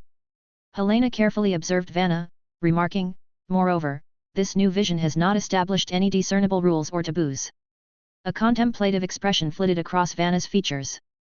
Bishop Valentine chimed in, "Standard visions possess associated rules and prohibitions, akin to how conventional anomalies have inherent dangers and conditions for containment or sealing. However, from your depiction, it seems the Vanished Fleet presently doesn't display any taboo characteristics. Although the White Oak possesses its unique attributes, these distinctive traits are restricted to that individual vessel and don't seem to extend to the entire fleet." Helena mused, "It's conceivable that since this vision is still nascent, its underlying principles remain elusive. Alternatively, it might be mirroring the prevailing circumstances in Plan's present scenario." Vanna echoed, her attention shifting to Bishop Valentine, awaiting further enlightenment. Valentine elucidated with a grave demeanor, "As I conveyed during our prior communication, tranquility prevails in Plan. Nights there no longer evoke terror, and darkness has ceased to spawn aberrations. I've been devoid of any alarming updates about any paranormal disturbances within the city for quite some time. I am optimistic that Frost might exhibit similar stability." Nodding in agreement, Helena added, "A serene night and the benign cloak of darkness, an environment conducive to thriving. A region's true anomaly might be its sheer lack of anomalies. Presently, Plan epitomizes such a domain." Vanna hesitated momentarily, letting her thoughts organize themselves. The weight of the situation and its implications weighed heavily on her mind. In an attempt to cut through the thick silence, Bishop Valentine speculated, "Could it be that these visions without numbers function uniquely? They might act as barriers against all otherworldly influences, with their only distinct feature being the absence of any anomalies within their boundaries." Deep in thought, Helena responded, we must be cautious in drawing any conclusions. It would be wise to monitor the newly emerged vision frost closely before making any judgments. Her gaze then turned towards Vanna with a hint of suspicion. As the one orchestrating these events, has Captain Duncan exhibited any out-of-the-ordinary behavior? Does he harbor any specific ambitions or intentions? Is he plotting to expand the fleet's dominance, or perhaps reunite with the Sea Mist and the Bright Star? Did he confide any of his plans to you? Vanna took a deep breath, her face a canvas of unease. He did assign me a particular mission. Helena's eyebrows furrowed, her tone taking on a more serious note. What did he entrust to you? Vanna replied cautiously, he seeks a way for the White Oak to bypass certain checks, essentially wanting me to uncover a potential blind spot in the Church's oversight. Helena's eyes widened in surprise and a touch of alarm, awaiting further explanation. Chapter 469, Signature. Helena and Vanna found themselves in a series of discussions, frequently double-checking with each other to make certain they had correctly understood the unfolding situation.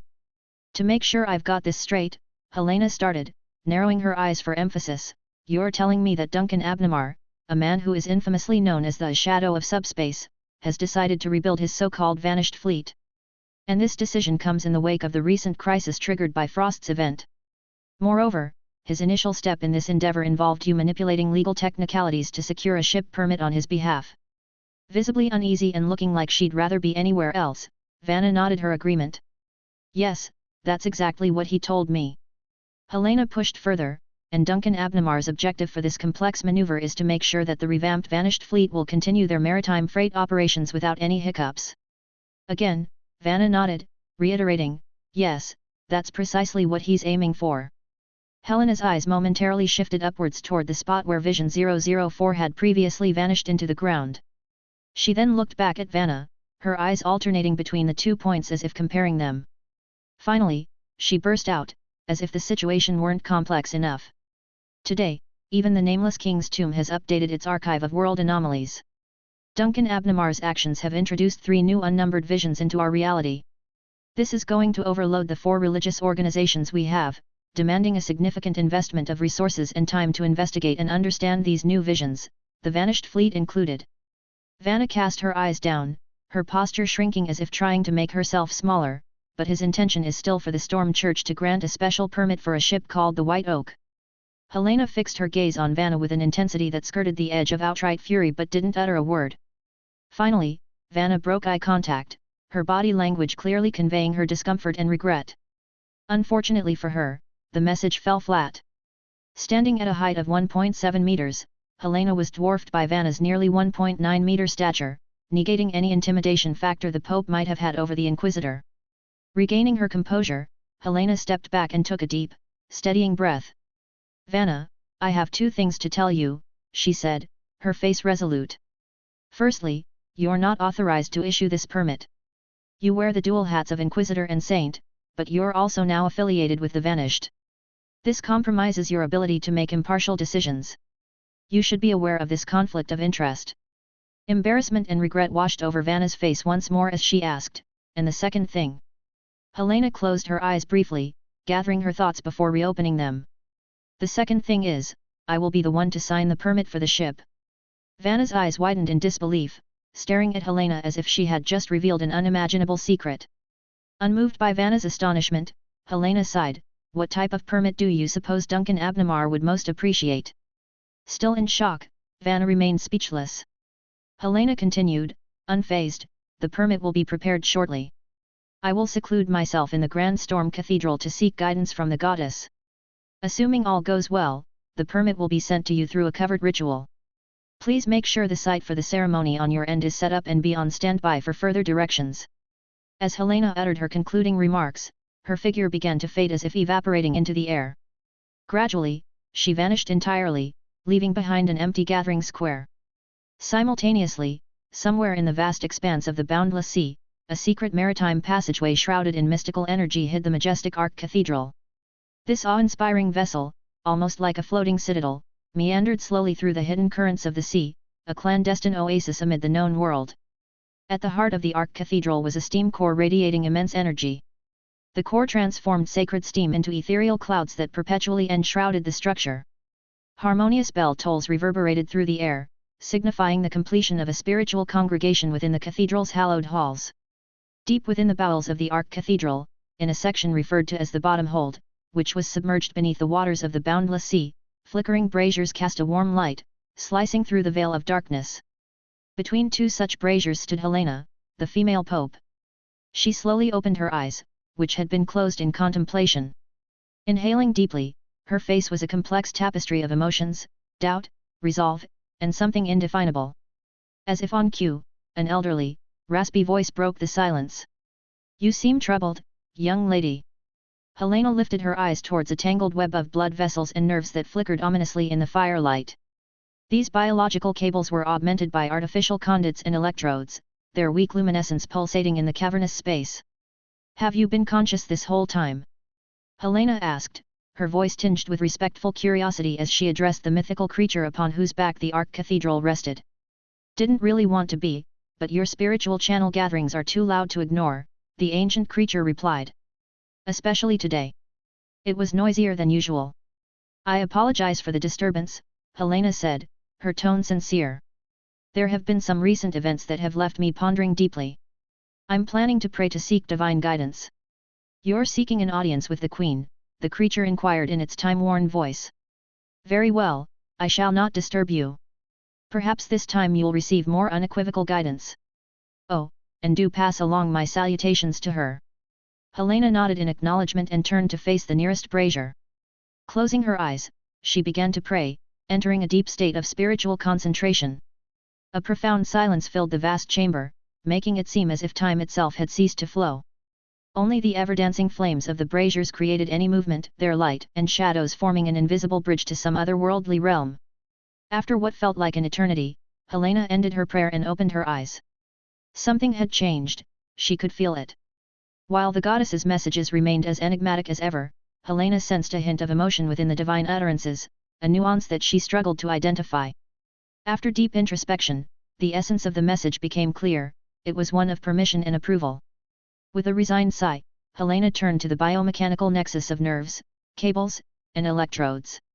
"I received the divine message, and I conveyed your greetings to the goddess," she announced. There was no response. The Leviathan on whose back the Arch-Cathedral was built had seemingly returned to its dormant state, a recurring pattern that Helena had grown accustomed to. Reaching into the surrounding darkness, Helena retrieved a blank travel permit. Confirming it was the appropriate document, she quickly inscribed her signature along with other pertinent details. Approaching the nearest brazier, she bowed her head in a brief moment of prayer before casting the permit into the flames. Within seconds, the paper and its magically duplicated copies were consumed by fire, disintegrated into fine ash, and disseminated into the material world, carried by supernatural forces to their intended destinations. Regaining consciousness in her cabin, Vanna's eyes fluttered open and she drew deep, steadying breaths. The atmosphere in this makeshift ritual space starkly contrasted the serene tide chamber within the cathedral. Her newly alert senses quickly registered the all-encompassing feeling of being submerged in seawater, an environment that even she, a revered storm saint, found slightly disconcerting. However, the spiritual gathering had been successful, and that was what mattered. Taking a few moments to ground herself and steady her thoughts, Vanna mentally reviewed the intricacies of the gathering she had just participated in. She settled in to wait patiently for a message from Pope Helena, along with the permit that would likely be delivered through a secret ritual. Conventionally, Pope Helena would engage in a series of prayer rituals to sanctify the permit, even if certain bureaucratic steps like the inspection of the licensed vessel had been bypassed for one reason or another. Prayer to the goddess was an indispensable step in the process. Yet, as Vanna's eyes swept over the improvised altar she had set up for the ritual, her expression abruptly froze in place. The stout, long-lasting candles she'd placed as ritual braziers were surprisingly burned down to a mound of ashy wax, even though they were intended to last the entire day. Amidst the last tendrils of dissipating smoke, she noticed a document on the floor, glowing faintly with an ethereal light. "Already?" Puzzled, Vanna approached the document cautiously and picked it up, scanning its contents meticulously. The document appeared standard, detailing basic information about the white oak and any supernatural elements involved, and stamped with the church's official seal. Two versions were present, an original and a duplicate, likely intended for routine customs inspections. All were signed by Pope Helena. Everything seemed perfectly in order, save for the unnervingly fast delivery time. She had barely had the chance to reorient herself post-gathering before the documents arrived. As Vanna continued to inspect the documents, a voice reverberated within her mind. It was Pope Helena. The items Captain Duncan requested have been sent via the secret ritual. Glancing down at the papers in her hands, Vanna decided to set aside her minor reservations. Yes, I've received them, she mentally affirmed. With a feeling of relief washing over her, Vanna thanked the Pope and bid her farewell. She then carefully stored the documents in a secure place before making her way out of the cabin. As she emerged onto the deck, she found Duncan waiting for her. A welcoming smile spread across his face as she approached. You were gone for quite a while. Did everything go as planned with the gathering? The gathering was successful, Vanna said, pausing slightly as she chose her words. The first thing that crossed her mind was the 3 unnumbered visions she had discovered on the parchment she'd brought back from Vision 004. Wearing a complex expression, she looked at Duncan, who still wore his comforting smile. She then handed him the freshly received travel permit from the Grand Storm Cathedral. But before we discuss anything else, take a look at this. It's the permit you were asking for. A permit? Duncan's eyebrows lifted in momentary surprise. He had mentioned the need for a permit to Vanna, but he certainly hadn't anticipated that she'd produce it so swiftly upon her return from the spiritual gathering. The swiftness of the document's arrival had him momentarily taken aback. Nonetheless, he extended his hand to take the proffered documents and began to quickly scan through them. You're quite efficient, aren't you? He said in a light tone, his eyes still scheming over the official verbiage. Did you carry these permits with you? The circumstances are a bit more complicated than that, Vanna replied, her expression shifting to one of slight embarrassment. You see, I didn't actually sign these documents. They were signed by Pope Helena herself. She became aware of our. Before she could finish her sentence, Duncan abruptly interrupted her, his eyes snapping up to meet hers. Hold on a moment, did you say these were signed by Pope Helena? Confused by Duncan's intense reaction, Vanna hesitated for a moment. Yes, they were signed by Pope Helena. Is something wrong? Duncan didn't answer immediately. Instead, he held Vanna's gaze for a weighty pause, his eyes searching hers as if seeking some hidden truth. Finally, he looked back down at the documents in his hand, focusing intently on the signature at the bottom of the page. The signatory's name read Gamana. He double-checked. Each and every piece of paperwork, originals, duplicates, and supplementary certificates all bore the same signature. The name was unmistakable, and it was not that of Pope Helena. The realization seemed to usher in a heavier atmosphere, laden with unanswered questions and a new level of complexity. With the signature before him, Duncan felt a range of emotions, curiosity, suspicion, and a burgeoning sense of wonder about the deepening intricacies of their situation. Chapter 470, The Hint from Gamana. A wave of familiarity washed over him as Duncan laid eyes on it. Memories flooded back of his time in Pland where he had once received a letter. This wasn't just any letter, it bore the thanks of what was believed to be the very same storm goddess. The handwriting on that note had been so distinctive that Duncan could recall every curve and stroke. Yet, with confidence and certainty that was typical of her, Vanna contradicted this sentiment, stating that the handwriting on the pass belonged to Pope Helena. Her attention to detail was impeccable, and lying about something so minute was out of character for her. Thus, in Duncan's mind, if Vanna believed the name on the pass to be Helena's, then it must be so from her viewpoint. But this brought forth a disconcerting question. Whose version of events was accurate? Was there a deeper, hidden message the storm goddess was trying to convey? And if so, what might her ultimate goal be? Though shocked, Duncan didn't allow his feelings to overwhelm him. Gazing at the pieces of paper, he found no glaring errors. Eager for more understanding, he looked towards Vanna and inquired about her conversation with Helena regarding the pass. Promptly, Vanna narrated the sequence of events. She spoke of how Pope Helena had not given any extra information, merely mentioning that Duncan's request was ready. Finishing her tale, she noticed Duncan's puzzling demeanor and asked if something was amiss with the documents. After a brief pause, Duncan assured her all was well. However, he couldn't help but be struck by Vanna's genuine ignorance. If her story was true, it seemed that even Pope Helena was unaware of the change in signature. Could the Pope be part of some elaborate scheme? But why? Vanna, observant as always, detected the subtle shifts in Duncan's reactions. She hesitated to question him directly, and instead shifted the conversation, revealing news of a new prophecy. Duncan responded with genuine surprise, A new prophecy? Isn't that a tightly guarded secret within your assembly? Are you sure you can just reveal it to me? With a hint of mischief, Vanna replied that this prophecy would soon be public knowledge anyway. She then dropped a bombshell: this new prophecy was related to Duncan. Vanna continued, detailing the prophecy's 3 visions: frost, vanished, and the vanished fleet. None of these visions had been numbered, much like the previous prophecy from Planned. The revelation left the room silent, except for the ambient sounds of the sea. After digesting this new information, Duncan remarked on the significance of these visions, particularly noting the weight of the vanished. Vanna concurred, mentioning the ripple effects even a single prophecy can create among the 4 churches. But this time, there were 3 new visions, one of which was an update to the vanished, previously numbered 005. The implications of this were vast. So, I assume both the religious communities and the scientific establishments will be extremely busy during this period. Without a doubt.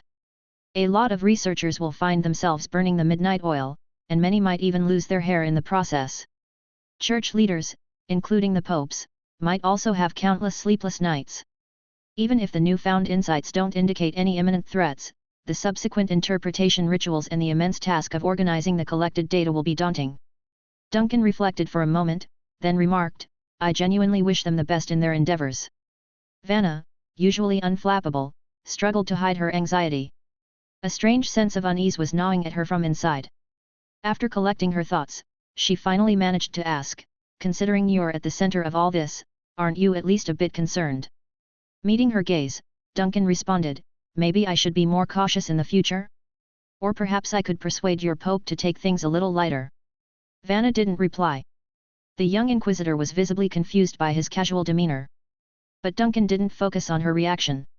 He took in his surroundings, the familiar deck of his ship, the sturdy masts, and the ghostly sails flapping in the wind. The vanished sailed on smoothly as it always did, navigating the ocean. To Duncan, its owner, everything seemed just as it always had. However, in the record of Vision 004, titled Tomb of the Nameless King, the status of his ship had changed.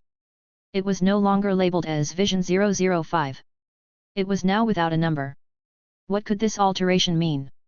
In contemplation, Duncan stared at his hand, then focused on the document. The name Gamana emanated an overwhelming presence, capturing his undivided attention. His thoughts raced back to the unexpected link he'd discovered between Dog and the God of Wisdom, the cryptic void, and the records of divine dialogues he had stumbled upon in that abyss. Turning swiftly to Vanna, Duncan's eyes bore into hers as he asked, Vanna, is there a way for someone to converse with the gods? Taken aback by the sudden question, Vanna stuttered, what do you mean, hold a conversation with the gods? That's right, Duncan reiterated, engage in a direct dialogue with them. An idea struck him, if that shadowy void was genuinely some form of communication channel to the gods, and if the destroyed Book of Blasphemy served merely as an entry point into this enigma, then it was possible that these access points weren't limited to fringe religious groups. In other words, if even heretical items could bridge this divine connection, then mainstream religions, particularly those associated with the 4 major churches, might have even more potent tools or techniques. The inference seemed quite logical. He had previously overlooked this angle. Partly due to his history of dealing with heretics as a result of his encounters with the Golden Mask and the blasphemous tome, and partly because he might have been subconsciously steering clear of it. Having always recognized the power and influence of the 4 churches within various city-states, Duncan inherently trusted institutions like the ones Vanna and Morris belonged to. Entering the void was fraught with danger, as seen from the damages to both the Golden Mask and the heretical book. The sheer power of such truths was often too overwhelming for mere artifacts to handle. Improper use could destroy these sacred objects and even jeopardize the user's lives. He felt it might be more suitable for the heretics to shoulder such risks. However, Duncan's thoughts were evolving in a new direction. This change in mindset was triggered by the unexpected sight of the storm goddess's signature on the document. He knew he couldn't fully share these thoughts with Vanna. She was a devout follower of her faith, and it would be tactless to say outright, given the rarity of heretical artifacts, I'm contemplating the idea of using sacred objects from your storm church. There was a risk she might be deeply offended and perhaps feel compelled to unsheath her great sword in response. To Vanna, Duncan's casual query about divinity seemed out of place. She was quite surprised by the captain's newfound curiosity about the gods. But upon reflecting on his past scholarly pursuits in religious matters, she responded after a pause, the kind of communication you're referring to can vary. At its simplest, any act of worship is deemed communication with God. An ordinary believer's evening supplications are viewed as conversing with the divine. Stepping up from that, ordained priests, through rigorous training, rituals, and special artifacts, come to understand the wisdom of the gods. They derive strength or visions from this profound wisdom and truth, achieving a deeper level of communication. At the pinnacle of this connection are saints like myself. We don't need intricate ceremonies. Just our spiritual harmony allows us a direct line to the divine will, as our souls are inherently intertwined with our God's essence. Vanna's voice echoed a touch of pride towards the end, but she soon realized that Duncan's expression indicated his questions hadn't been addressed. That's not the type of communication I had in mind, Duncan clarified, choosing his words cautiously to explain his aim to Vanna. I mean a mode of interaction that's more direct, personal, and effective. Not just getting ambiguous visions during prayers but engaging in clear conversations with the four deities. Vanna was momentarily stunned, trying to comprehend Duncan's profound implications. Hence, Duncan surmised that Vanna might not have the answers he was searching for, something he had already prepared himself for. Never mind, it might be a bit too ambitious of me, he dismissed with a gesture and a gentle exhale. The ritualistic approaches you adopt probably won't align with my needs. Maybe delving into the sacred scriptures of the four major churches firsthand would be a more productive approach. Caught off guard, Vanna tried to wrap her head around Duncan's line of reasoning. Thankfully, Duncan decided to shift gears from this perplexing discussion. Later, go to the White Oak and present the pass to Lawrence. I won't be accompanying you, Duncan directed. Should he ask about subsequent plans, inform him to collaborate with the Vanished for now. Once everything settles on Frost's End, we can draft a more enduring strategy. Vanna acknowledged. Understood, Captain. Duncan gave a nod of approval. However, soon after, his expression became contemplative, as if something had caught his attention. What was that? Curiosity piqued, Vanna inquired, is something amiss? Agatha has sent a message, Duncan revealed, his demeanor turning grave. She claims to have discovered a method to venture into the deep ocean. Chapter 471, The Potential Behind the Key. Deep below the surface of Frost's southern port, a hidden facility continued its operations.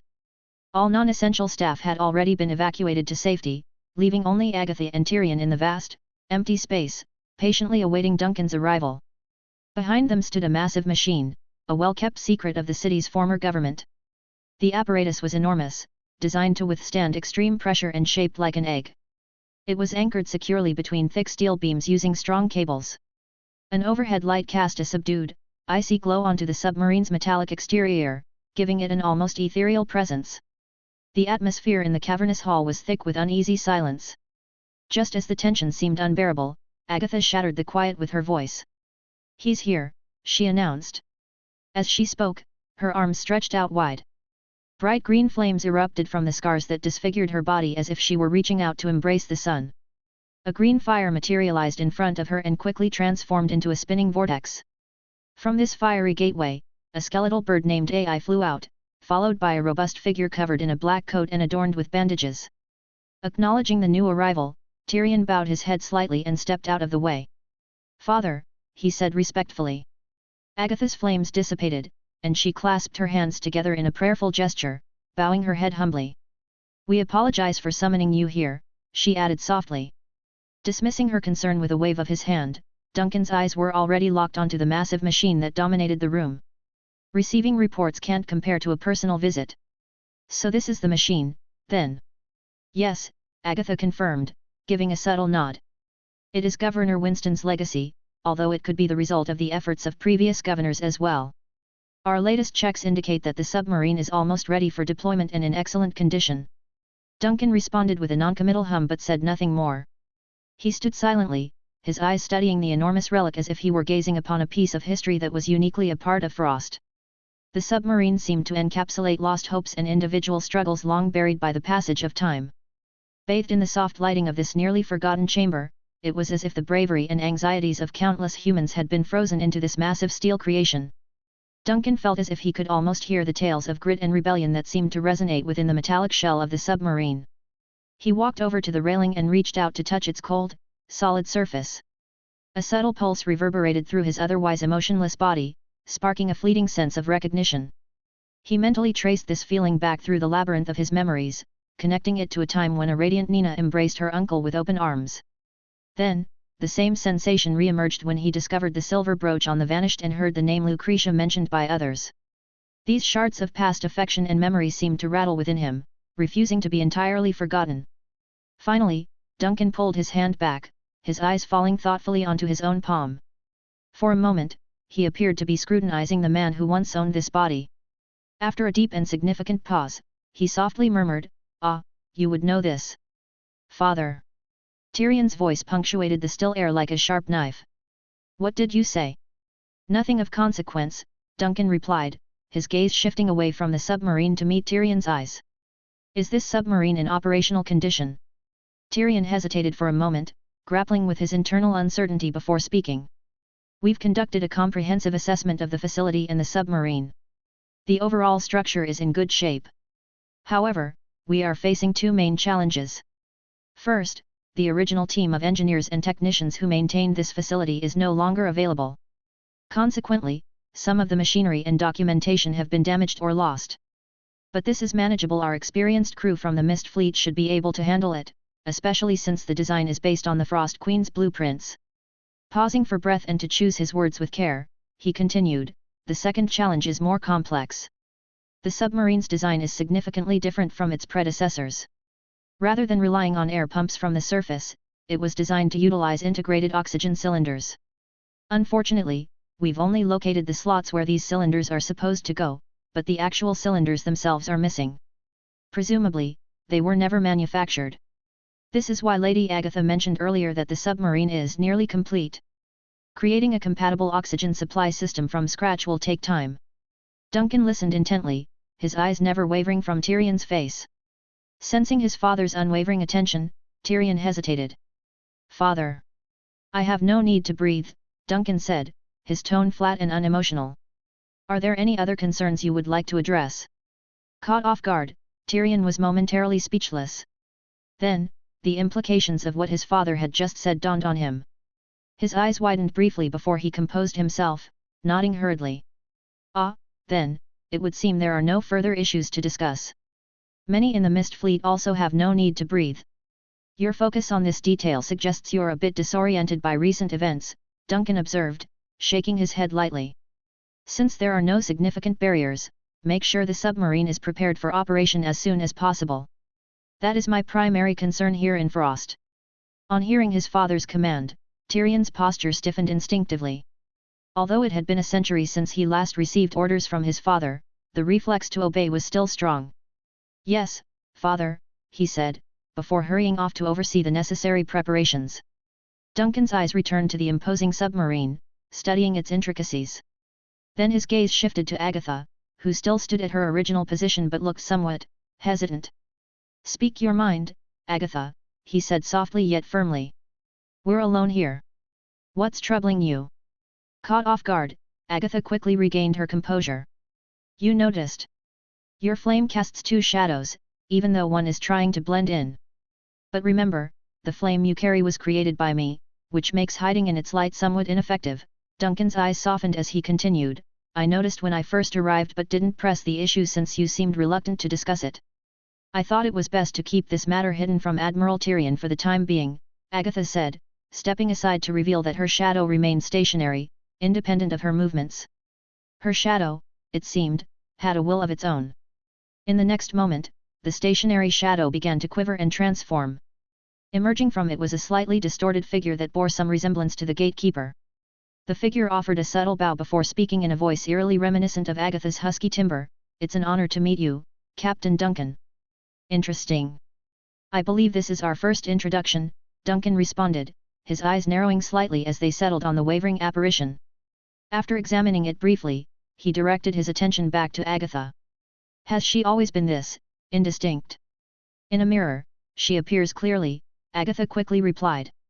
"Moreover, our observations have led us to believe that her form becomes increasingly blurred when she experiences anxiety. The more nervous she is, the less solid she appears. Right now, she seems to be a bit unsettled in your presence."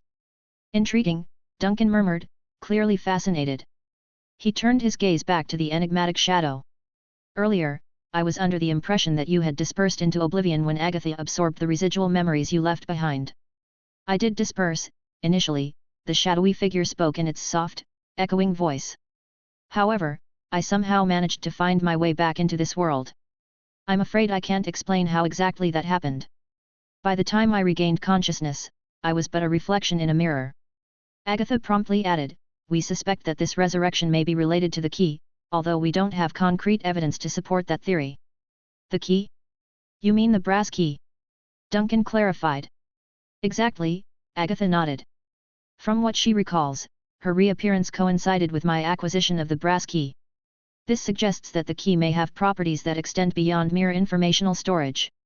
It could also serve as a repository for memories, personalities, or even souls. Given the right circumstances, these stored elements could possibly be reconstructed. Duncan remained silent, carefully processing this revelation.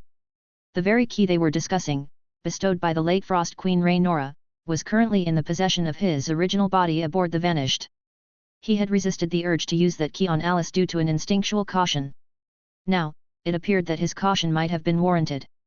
When Agatha had come into possession of the brass key, this duplicate Agatha, who had once interacted with the key, had been reconstituted. This led him to wonder, what would happen if the key were used on Alice? Could it unlock dormant memories or even the dormant soul of the late Frost Queen? Generations of Frost governors had been subtly influenced by this brass key. They inadvertently stumbled upon truths regarding the Abyss Project, unintentionally took on the legacy of the Frost Queen, and even fell under the sway of her will. This influence was often crudely deemed the curse of the Frost Queen. But given the recent events involving Agatha and her shadowy doppelganger, Duncan began to ponder the deeper, more unsettling implications of the key. If Alice, who bore an uncanny resemblance to the Frost Queen, was indeed the vessel while the brass key acted as the keeper of the soul, then together they could potentially resurrect the Frost Queen. A deep sigh emanated from within him, silent but weighty. Duncan now understood why Agatha had chosen to withhold this hypothesis from Tyrion. But as he stood there contemplating, a nagging unease began to creep into his thoughts. Could it really be that simple? Could Alice, who seemed little more than a puppet, and the brass key which could be a vessel for the soul actually serve as the means to bring the Frost Queen back to life? Was the equation truly that straightforward? The possibilities stretched before him, complex and fraught with unforeseen ramifications. Chapter 472, The Puzzle of the Key. In the middle of the vast, seemingly endless ocean, Duncan sat at the captain's desk aboard the ship named the Vanished. A hint of concern wrinkled his forehead. He discreetly reached underneath the desk, revealing a secret compartment. From this hidden spot, he took out a brass winding key, a treasure that Agatha had once discovered and was now with him. He closely inspected the key, taking in its every feature. The old winding key felt surprisingly cold in his hand. Sunlight streamed through the window, causing the brass surface of the key to gleam. The handle of the key was shaped like the infinity symbol, adorned with detailed etchings that captivated Duncan. As he scrutinized the artifact commonly referred to as the Queen's Relic, he found his mind wandering into unknown possibilities. There was a theory that this key might be the vessel for Rhaenora's soul, a thought that intensified his already focused stare. The legendary Frost Queen was a captivating character, her secrets always pulling Duncan deeper into her mysterious world. The potential to speak with Rhaenora was tantalizing. But one thing was clear to Duncan, ensuring the safety of Alice was paramount. His focus shifted back to Agatha and the vague figure standing next to her. "Can you remember when you were called a counterfeit in the city-state?" he asked without preamble. The silhouette seemed to nod, replying, "Yes, I remember. I also remember what happened when I went down into the mine, surrounded by an eerie darkness." Duncan replied, "I'm already aware of that story. The real Agatha informed me." He looked thoughtful before adding, "Honestly, seeing you reminds me of someone else." "Who?" both versions of Agatha asked simultaneously. He slowly explained, "A soul's shadow named Martha. She's married to Lawrence and recently joined my crew. For over 10 years, she has lived as a counterfeit, wandering in the Mirror Frost realm." The ghostly version of Agatha seemed slightly taken aback. Duncan continued, "Over the years, this counterfeit Martha has been wandering in mirror space, drawing and merging with countless memories and thoughts. This has created a massive blend of experiences, with Martha at its center. Your situation seems quite similar to hers, except you seem to be at an earlier, untouched stage. With the Mirror Frost destroyed, you'll probably stay in this form. Agatha, the original, interjected in disbelief, could that really happen? I always thought my situation was unique. Duncan replied firmly, directing his gaze at the shadowy figure, your case isn't unique, and that's what intrigues me. After Mirror Frost vanished, all the counterfeit entities disappeared. Yet, two personas, Martha's and yours, remained. This makes me wonder if it's not the Mirror City that sustains you two but some other force. These copied personalities and memories seem stable in our world. Martha even exists outside the domain of Frost. Might this mean that whatever force is keeping these copies alive is as powerful and everlasting as the real world? Silence enveloped the hall where the submersible was securely anchored. After what felt like an eternity, Agatha hesitantly raised her head. She locked eyes with her shadow counterpart, a wordless conversation passing between them. Duncan's voice cut through the stillness, have you ever pondered your future? Caught off guard, Agatha blinked, future? What do you imply? Duncan observed the faint figure, one can't forever live in the shadow of another. It's crucial for you to think about what's next and your aspirations. The shadowy Agatha fell silent, pondering his words. After a thoughtful pause, she murmured, but I am literally her shadow. Duncan calmly explained, what I mean is, one can't live indefinitely as a mere reflection of another. You have a distinct personality and unique memories. Though many of those memories are borrowed from another's life, your recent experiences are undeniably yours. So, what about tomorrow? Agatha. Upon hearing Agatha, both women turned their focus to Duncan. He scanned their faces and said softly, ponder on it. We're not pressed for time. Duncan's deep thoughts were eventually interrupted by a knock on the door to his quarters on the vanished. Diverting his attention from a secondary virtual projection, he beckoned, come in. The door gently opened, revealing Alice sneaking in, more like a silent thief than an expected visitor. She proudly held a plate of freshly baked cookies, exclaiming, look! I've mastered baking cookies. She placed the treats in front of Duncan, her eyes quickly scanning the room, seemingly in search of AI. AI is over in Frost, Duncan commented nonchalantly, his attention fixed on a peculiar Gothic doll on his desk. The captain's quarters were his personal sanctuary. Among all the ship's residents, only Alice and Nina had the privilege of entering uninvited. Alice was Duncan's first humanoid encounter in this realm. His trust in her was unwavering. Though sometimes unpredictable, Duncan knew Alice's loyalty and faith in him was genuine. Her naive yet profound trust was a treasure in this strange and often cold world. Suddenly feeling Duncan's steady gaze, Alice looked around in confusion, inspecting her clothes and then her neckline. Why are you looking at me like that? Nothing in particular, Duncan replied, quickly shifting his focus. He reached for a cookie, taking a bite. There, quite good. Alice's face lit up with pride. However, her smile faded as her eyes landed on the brass key. Picking it up, she played with it, asking playfully, planning to wind me up with this? Don't touch that. Snatching the key from her, he added with a hint of franticness, this key is off limits without my express permission. Duncan paused for a moment, gathering his thoughts before proceeding. Firstly, even if someone did have the audacity to wind you up with that key, we don't truly know what the outcome would be. Would Rhaenora's soul and memories truly merge with yours? Would you remain Alice, or would you be completely overtaken? And what would the intent of the Frost Queen be if she did return? We cannot predict her goals or desires. Alice looked deeply into Duncan's eyes, trying to fathom the depths of his concerns. Secondly, while the key and you share a connection, there could be other mechanisms or procedures required that we are unaware of. It's not as simple as inserting a key and turning it, there might be rituals or conditions to be met. And thirdly, Duncan continued, we have no idea about the duration. Even if Rhaenora's soul and memories were to occupy your form, it could be for a limited period or indefinitely. There's no way of telling. Alice's eyes widened with every revelation, trying to process all the new information. She hesitated for a moment before replying, it's all so much to take in. But if this key is so dangerous, why keep it around? Why not destroy it? Duncan sighed, it's not that simple. The key might be more resilient than we think. And if we act recklessly, we might unintentionally trigger its power. Alice nodded slowly, absorbing the gravity of the situation, so, we tread carefully, always vigilant of the unknown. Exactly, Duncan affirmed. And always together, facing whatever comes our way. Duncan paused, letting his thoughts gather and swirl as he tried to make sense of the tangled web of memories and discoveries. He remembered that intense and surreal moment during his exploration of Alice's ornate casket. The room had grown cold, and a silvery mist had appeared, from which emerged the ethereal image of the Frost Queen herself. The air around him had been thick with anticipation, and her chilling presence was almost palpable. She looked regal, her ice blue eyes piercing through the fog, her ethereal robes billowing gently. Her voice, delicate yet filled with conviction, had resonated through the room, "Please do not distort history." It was a plea, but also a warning. The Frost Queen, remembered in legends for meeting her fate with grace and stoicism, now stood before him as a vision from the past.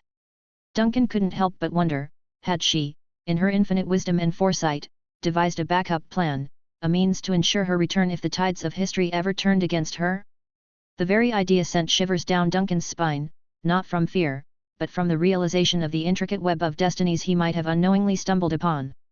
Chapter 473, Profaning the Prototype and the Fall. Alice had left the scene, departing to some undisclosed location.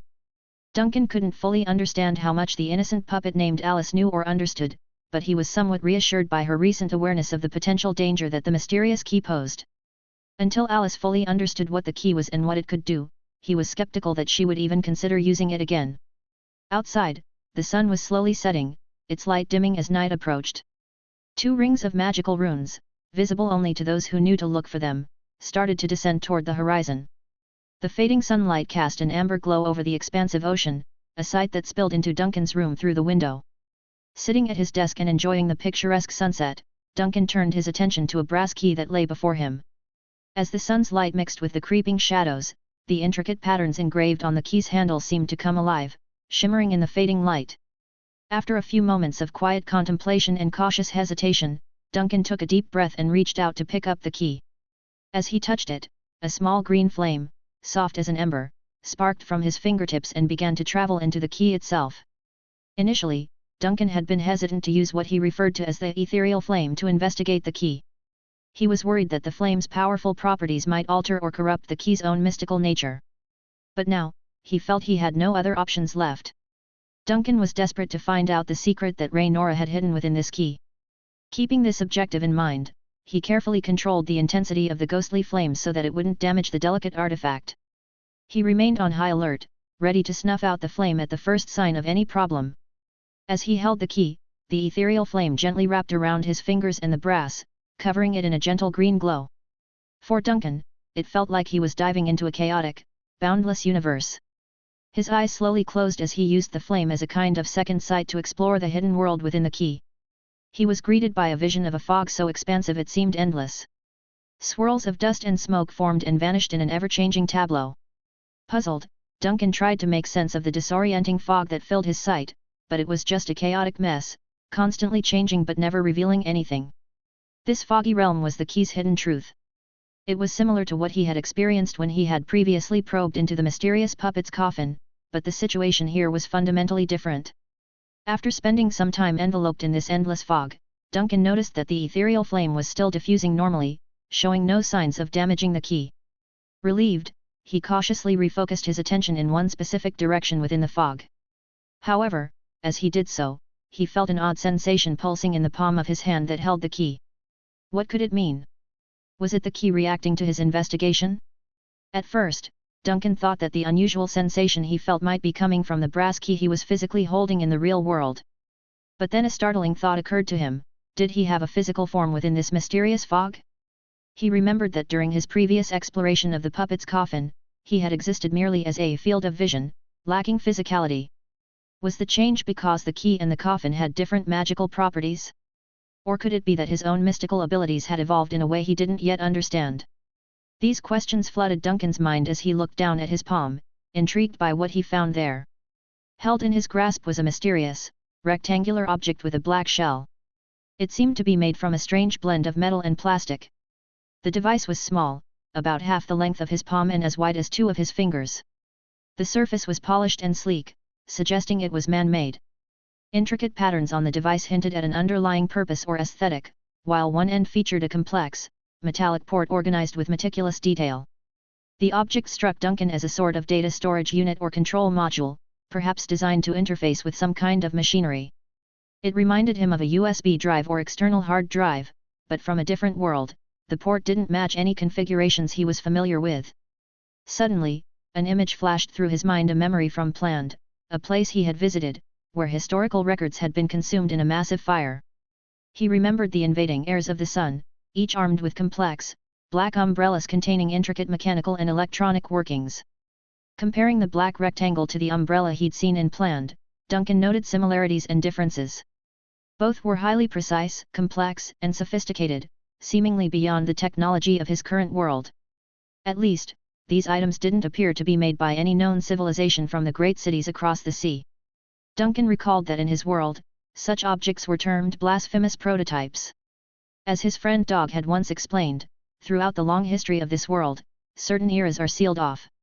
Objects originating from these taboo periods are known as blasphemous prototypes. Their mere presence can be hazardous to beings in the real world. Could this strange, black box device be one of these forbidden artifacts, a blasphemous prototype? As he pondered the potential connection between the small device and the brass key he was still holding in his other hand, Duncan's contemplation was abruptly cut short. A deep, rumbling noise echoed from far away, grabbing his attention. Startled, Duncan turned toward the sound. In the next moment, a dazzling light burst through the fog that enveloped this mysterious space. It streaked across the obscured sky like a meteor, rapidly morphing into a blazing fireball within the misty expanse. As it roared past him, the fiery entity descended rapidly, its passage acting like a wind that swept away the surrounding fog. What was revealed in the blaze was nothing short of awe-inspiring, a massive figure propelled by flames. The entity appeared as though three spindle-shaped structures had been fused together, each ending in enormous thrusters that spewed streams of light. The surface of this massive object was in constant upheaval, with periodic explosions tearing its shell apart, ejecting plumes of smoke, and scattering flames in all directions. Debris rained down from the points of explosion, falling onto the fog-covered landscape below like temporary meteors, glowing brilliantly for a moment before extinguishing. Duncan couldn't make out the exact size of the ship without anything to compare it to, but its scale was undeniably massive. The silhouette, engulfed in fire and veiled by plumes of smoke, dwarfed any city-state Duncan had ever known. It could have been even larger than several city-states combined. He imagined it traveling across galaxies, streaking by countless stars before making its dramatic entrance into this foggy, illusory realm. Its descent culminated in a ground-quaking explosion that left Duncan utterly captivated. This gargantuan entity, which Duncan mentally named the Giant Ark, finally broke apart in an explosion so intense that it felt as if the very fabric of space-time could unravel. The Ark split into three pieces, each turning into a fiery comet that streaked through the fog, leaving thick trails of smoke behind. The distance to where these fragments had fallen was insurmountably vast, well beyond any reasonable reach. Even if Duncan had the ability to teleport thousands of miles, he questioned whether he could reach the Ark's final resting place. After all, this misty environment seemed to be a mere echo of a long-lost moment in history. Just then, he felt a gentle warmth emanating from his palm. Looking down, he saw the brass key he had been holding. Its handle was etched with an infinity symbol, and it emitted a soft light that moved in intricate patterns, eventually forming the words New Hope. Abruptly, an otherworldly rumble echoed within his consciousness, causing the foggy illusion to dissolve into nothingness. As light and shadow blended and shifted, he found himself back in his own bedroom. Shaking off the disorienting experience, Duncan refocused his senses. The brass key was still in his hand, but its warm glow and dancing patterns had vanished, leaving behind only the memory of their fleeting existence. Still, every detail remained etched in his memory, especially the name New Hope. With a sense of urgency, Duncan stood up and reached for the notebook on his desk. He wrote down the words New Hope and detailed the extraordinary vision he had experienced. Only after capturing every nuance did he allow himself a sigh of relief and sit back down. In his world, memories and thoughts were usually resilient against corruption, but Duncan knew that caution was indispensable. For in dealing with enigmas such as these, even the smallest oversight could lead to unimagined consequences. After transcribing the bewildering events he had just lived through, Duncan sat back, lost in a sea of contemplation. The myriad questions plaguing his mind ranged from the essence of what he had actually witnessed to the tangled cause and effect relationships, the inexplicable connection between the strange data device and the brass key, and the ultimate location of the shattered Ark ship. However, one thing stood out as undeniable to him: what he had experienced was not merely a figment of his imagination or a mere illusion. At some point in the distant past, before the formation of city-states and the recorded annals of history as he knew them, a real event had taken place. A gargantuan spaceship, a titan of unknown origin and design, had made a calamitous descent onto this planet. The arc had ruptured in the process, disseminating its fragments far and wide across an unknown landscape. Inhaling gently, Duncan allowed himself a measured moment to absorb the gravity of his newfound insights. The realization that he might be dealing with an authentic episode from this world's history, obscure, forgotten, but undeniably real, sent a shiver down his spine. With deliberate motion, he slipped the brass key into his pocket for safekeeping, its form settling against the fabric as if it were a piece of an unfinished puzzle. Raising his eyes, he turned his gaze toward the window, where he saw Vision 001, a landmark or perhaps an artifact, now almost entirely swallowed by the sprawling expanse of the landscape beyond his room. Things just got interesting, Duncan muttered to himself, his voice tinged with a newfound sense of excitement and curiosity. What had initially seemed like isolated anomalies in his life, mystical keys, illusory realms, and cosmic arcships, were now beginning to coalesce into a larger, more intricate tapestry. Duncan sensed that he was on the cusp of unraveling something monumental, something that could potentially upend his understanding of reality itself. And in that moment, fueled by a blend of awe, trepidation, and an insatiable desire for answers, Duncan knew that he was irreversibly committed to following this mysterious path, wherever it may lead. Chapter 474, Morris's Knowledge Blind Spot. Morris was called to the captain's quarters as the evening sky began to darken. As he entered, he found Captain Duncan already waiting for him, standing beside a table overflowing with navigation charts. On the desk nearby, there was a disorganized heap of books. These were collected from various places like Plant and Frost, and some were even acquired during their interactions with the enigmatic Mist Fleet. Since it had been established that reading posed no harm even while at sea, the ship's library had grown considerably. This was probably due to the sailors' hunger for entertainment and the captain's endless curiosity. Morris's eyes roved over the books, taking in the wide array of subjects they covered. They ranged from stories of city-states, authoritative records of past events, to the more controversial and provocative works that explored outlandish theories about the end of the world. For Morris, a seasoned scholar, the assortment both intrigued and unnerved him. The sheer diversity of the collection hinted that Captain Duncan was on a quest for knowledge that wasn't easily categorized. The invitation to the captain's quarters now made sense. Duncan must have needed Morris's expertise on a particular topic. Feeling a sense of trepidation, Morris whispered a silent prayer to Lehem, the god of wisdom, seeking his divine guidance for clarity and understanding. Subconsciously, he also caressed the multicolored charm bracelet on his wrist, drawing comfort from it, before finally sitting down to face Duncan. "How may I assist you, Captain?" Morris inquired. Knowing Morris's wary look, Duncan said, "I've encountered some puzzles that I believe your vast knowledge might help solve." He laughed softly, trying to ease the tension. "Relax, it might be just a query about our past." Could it be merely a question of history? What could be so mysterious that even the master of the vanished ship hesitated to approach it directly? Though Captain Duncan's words were meant to be reassuring, Morris couldn't help but feel the weight of the situation. To calm himself, he mentally recited Lehem's name multiple times, invoking the god's protective blessings. Taking a deep breath to center himself, he said, "All right, Captain, I'm all ears." Duncan hesitated for a moment, noticing Morris's heightened anxiety.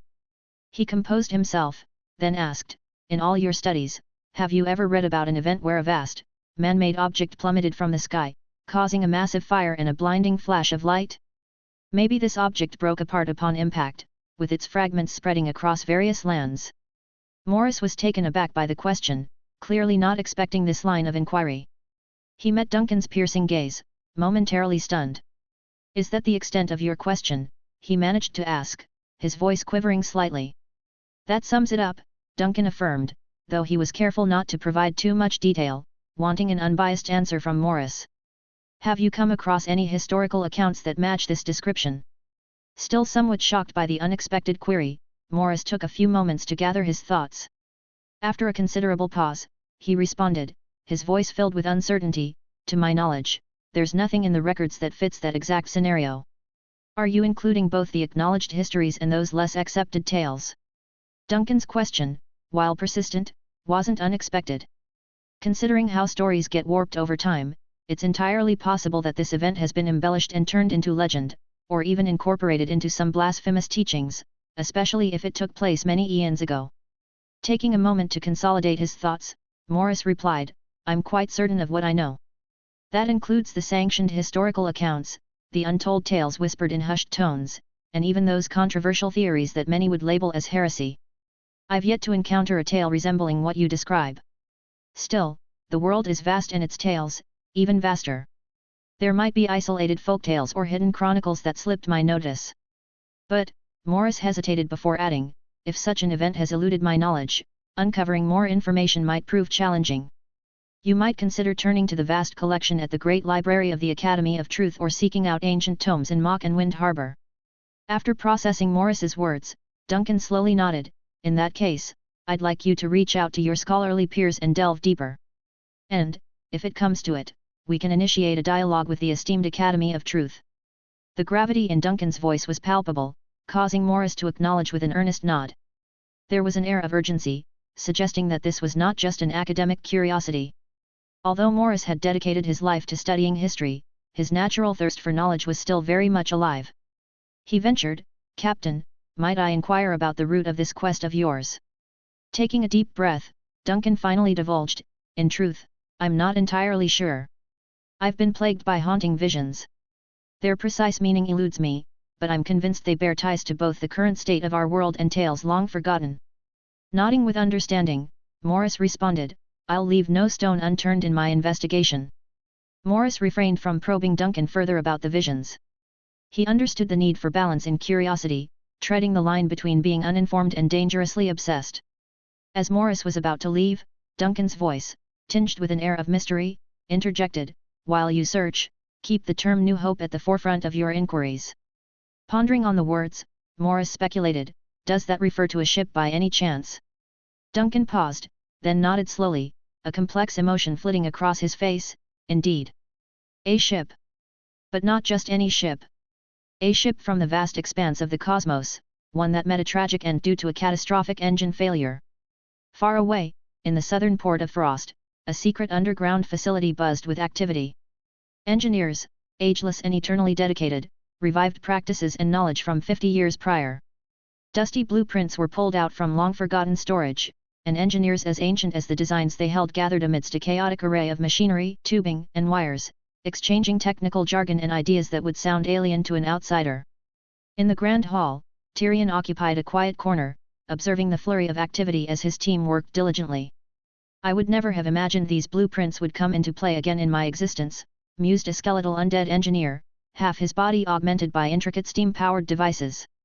He held up a blueprint with a combination of bone fingers and metallic digits. Observe these improved drainage systems and equilibrium mechanisms. The design of this submarine has evolved over time, but its foundational concept remains untouched. To descend, fill it with water, to ascend, release the water, all while maintaining balance with the ballasts positioned beneath the cabin. Tyrion looked over, an eyebrow raised slightly. While I share in your enthusiasm, he began with a tone of amusement, I'd like to remind you of your current condition. You're no longer among the living. A dry, raspy chuckle emerged from the undead engineer, revealing a mouth of mismatched, decaying teeth. It's much the same really. Being undead has its own perks. He lightly tapped the steam mechanism that powered his half-mechanical body, coaxing some stuck gears back to life. Looking towards the submarine, now surrounded by his fellow undead engineers, he let out a sigh of nostalgia. This really makes me wonder about its creators. The thought, care, and ingenuity poured into this machine is evident.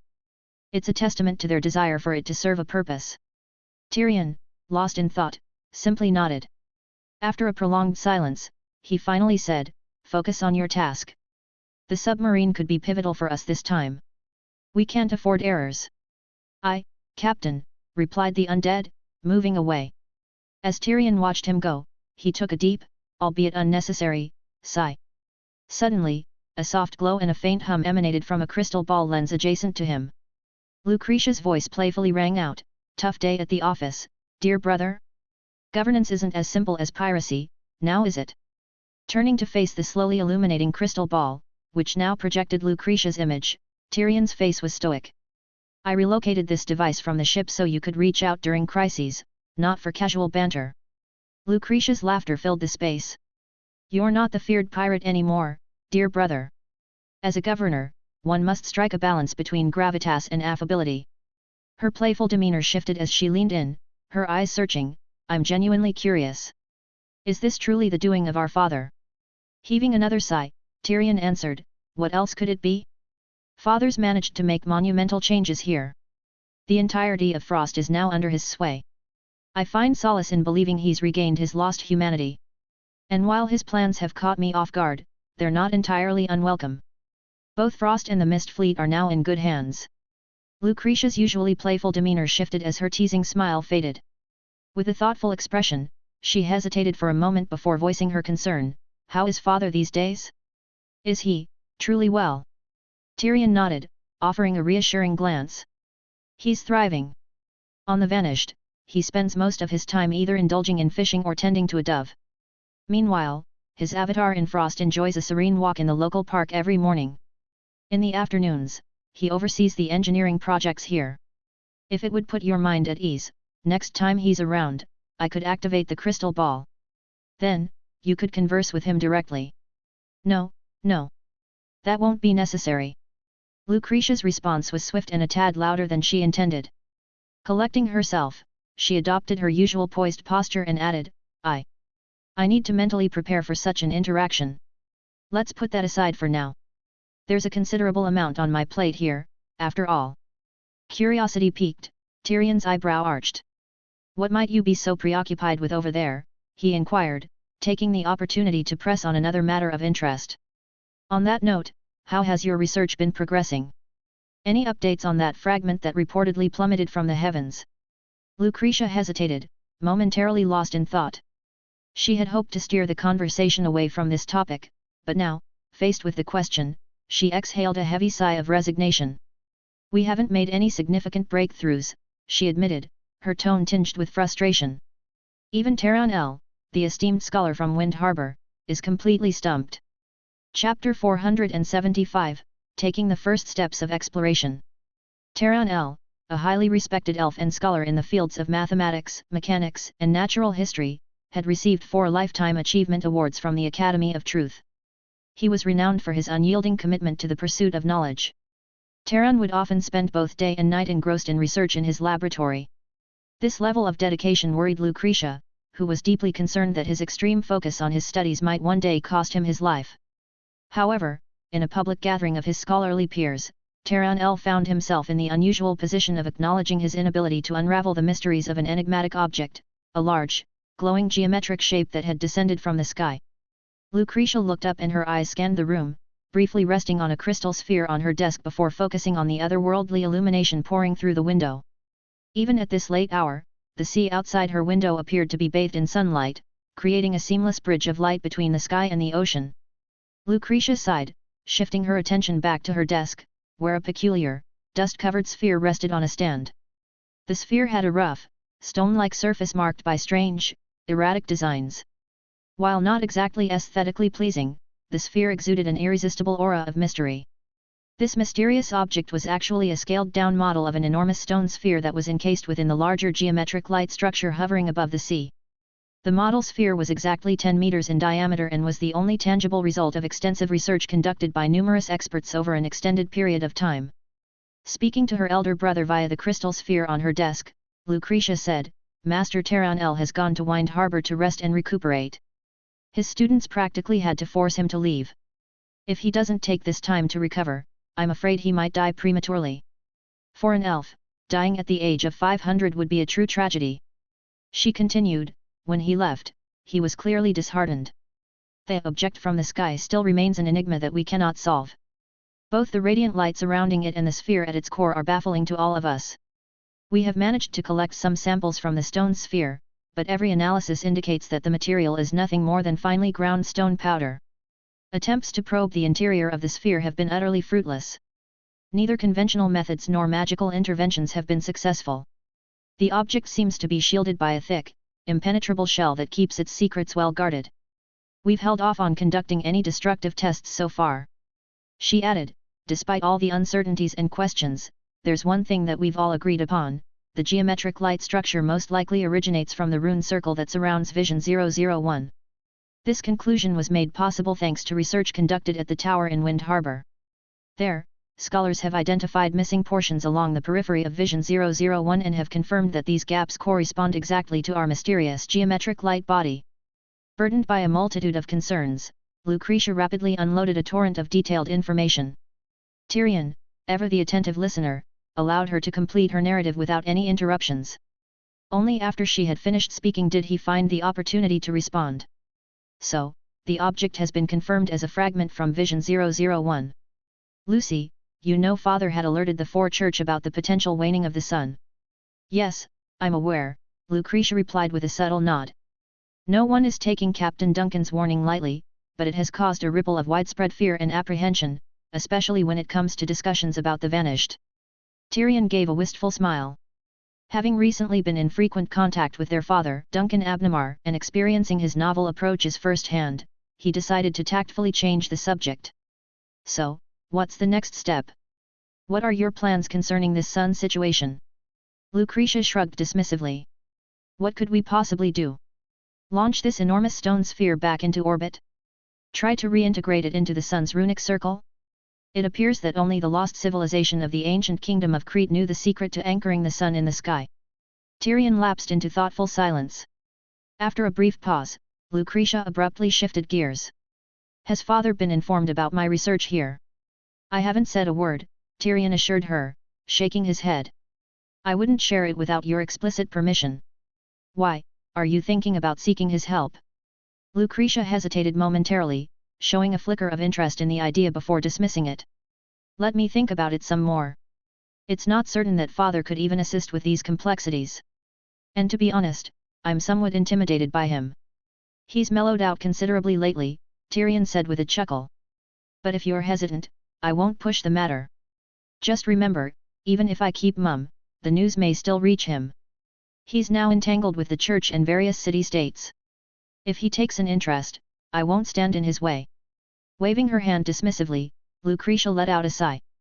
Always candid with her family, the woman who outsiders called the sea witch relented. Fine, enough already. When are you sending me that spirit lens you mentioned? Tyrion hesitated. 2 seconds later, an exasperated cry erupted from the crystal ball. You forgot again. The next morning, Duncan noticed Tyrion's worn-out appearance as he visited the southern port. Tyrion, you look exhausted. Rubbing his forehead, Tyrion sighed. I've had a lot on my plate lately. It wasn't just an excuse. Tyrion was indeed overwhelmed. The responsibility of governing a city-state had proven to be far more taxing than commanding a naval fleet. And then there was the added weight of tolerating his sister Lucretia's incessant questioning and complaints for over 2 hours, which had also taken a significant toll on his energy and patience. Pivoting skillfully away from the slightly awkward subject of Lucretia's research, Tyrion regained his composure. The reason I asked to meet you so early today is to inform you that the submersible is ready for deployment. Duncan's eyebrows lifted in mild surprise. So soon? Yes, once we realized that the occupants wouldn't require oxygen, it streamlined a lot of the preparation work, Tyrion explained, nodding. Besides, this new submersible is based on designs that date back to the era of the former Queen. Although there have been many upgrades and enhancements, the core principles of its operation remain fundamentally the same. It's relatively straightforward to operate. After a momentary pause in which Duncan carefully studied his son, he seemed satisfied. Very well. Show it to me. Tyrion looked slightly surprised at the immediacy of Duncan's request. You want to inspect it right now? I had thought to run some more tests first. Today's meeting was primarily so you could get a first-hand look at the... Duncan interrupted him. You've already conducted preliminary tests, haven't you? Tyrion hesitated for a split second before admitting, yes, a few. I had 2 undead sailors take the vessel on a brief dive down to several dozen meters last night. The primary objective was to confirm the vessel's functional status and gain insights into its operational processes. Everything went smoothly. That will suffice, Duncan confirmed, swiveling on his heel and striding toward the warehouse that served as an entrance to the underground facility. Consider this my takeover of any subsequent testing. I'll be the one to lead the official underwater mission, after all. Caught somewhat off guard by his father's sense of urgency, Tyrion picked up his pace to keep up with Duncan's brisk walk. As they hurried toward the subterranean facility, he couldn't help but feel a measure of perplexity. Something was off about Duncan today. His father was displaying an uncharacteristic urgency, a preoccupation that made Tyrion uneasy. It was as if the man had stumbled upon a critical piece of information or unearthed a significant secret, driving him to push forward rapidly. This sense of urgency, it triggered in Tyrion a vague yet poignant sense of déjà vu. Duncan, his imposing figure sheathed in a black coat, moved ahead at a swift pace. Tyrion quickened his steps even more, striving to match his father's brisk tempo. As he observed his father's rapidly receding back, it finally clicked why this situation seemed so familiar. This was an emotional echo from years past, a feeling he had experienced when his father was on the verge of embarking on an extended maritime expedition. It was the kind of demeanor Duncan assumed when he had discovered clues leading to ancient ruins, or when a new, uncharted sea route appeared on their maps, or when they received unexpected reports of anomalies and mysteries from the fringes of the civilized world. This was Duncan in discovery mode, gearing up for a journey into the unknown. Memories that had lain dormant for years suddenly roared back to life, flooding Tyrion's mind. Flickering images from the past overlaid the present moment, like translucent layers of an old photograph. Caught in this reverie, Tyrion had slowed his pace. Duncan paused and turned, casting a puzzled glance back at his son. "Tyrion, is something the matter? Hurry up." Shaken out of his contemplative state, Tyrion quickened his steps. "Ah, of course, father," he hastily replied. Duncan gave a curt nod and resumed his stride, apparently dismissing Tyrion's momentary hesitation as insignificant. He seemed to be driven by a reinvigorated zeal for exploration, an insatiable hunger to unearth the world's mysteries that propelled him relentlessly forward.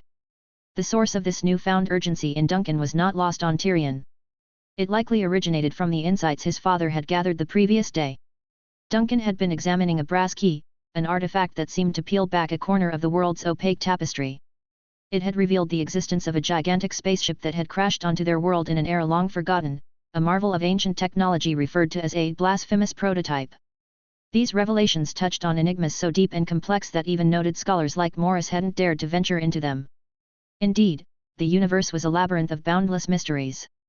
Each new piece of evidence or clue seemed to merely emphasize how convoluted and impenetrable these secrets were, akin to a web of veils, each layer hiding yet another layer beneath it. And so, any opportunity to advance even an inch closer to the underlying truths of their world was invaluable. For Duncan, who had the soul of an adventurer and an explorer, this was not merely an opportunity, it was a calling. A magnetic force pulling him toward the uncharted territories of knowledge and discovery was simply too powerful to resist. Chapter 476, Submersion.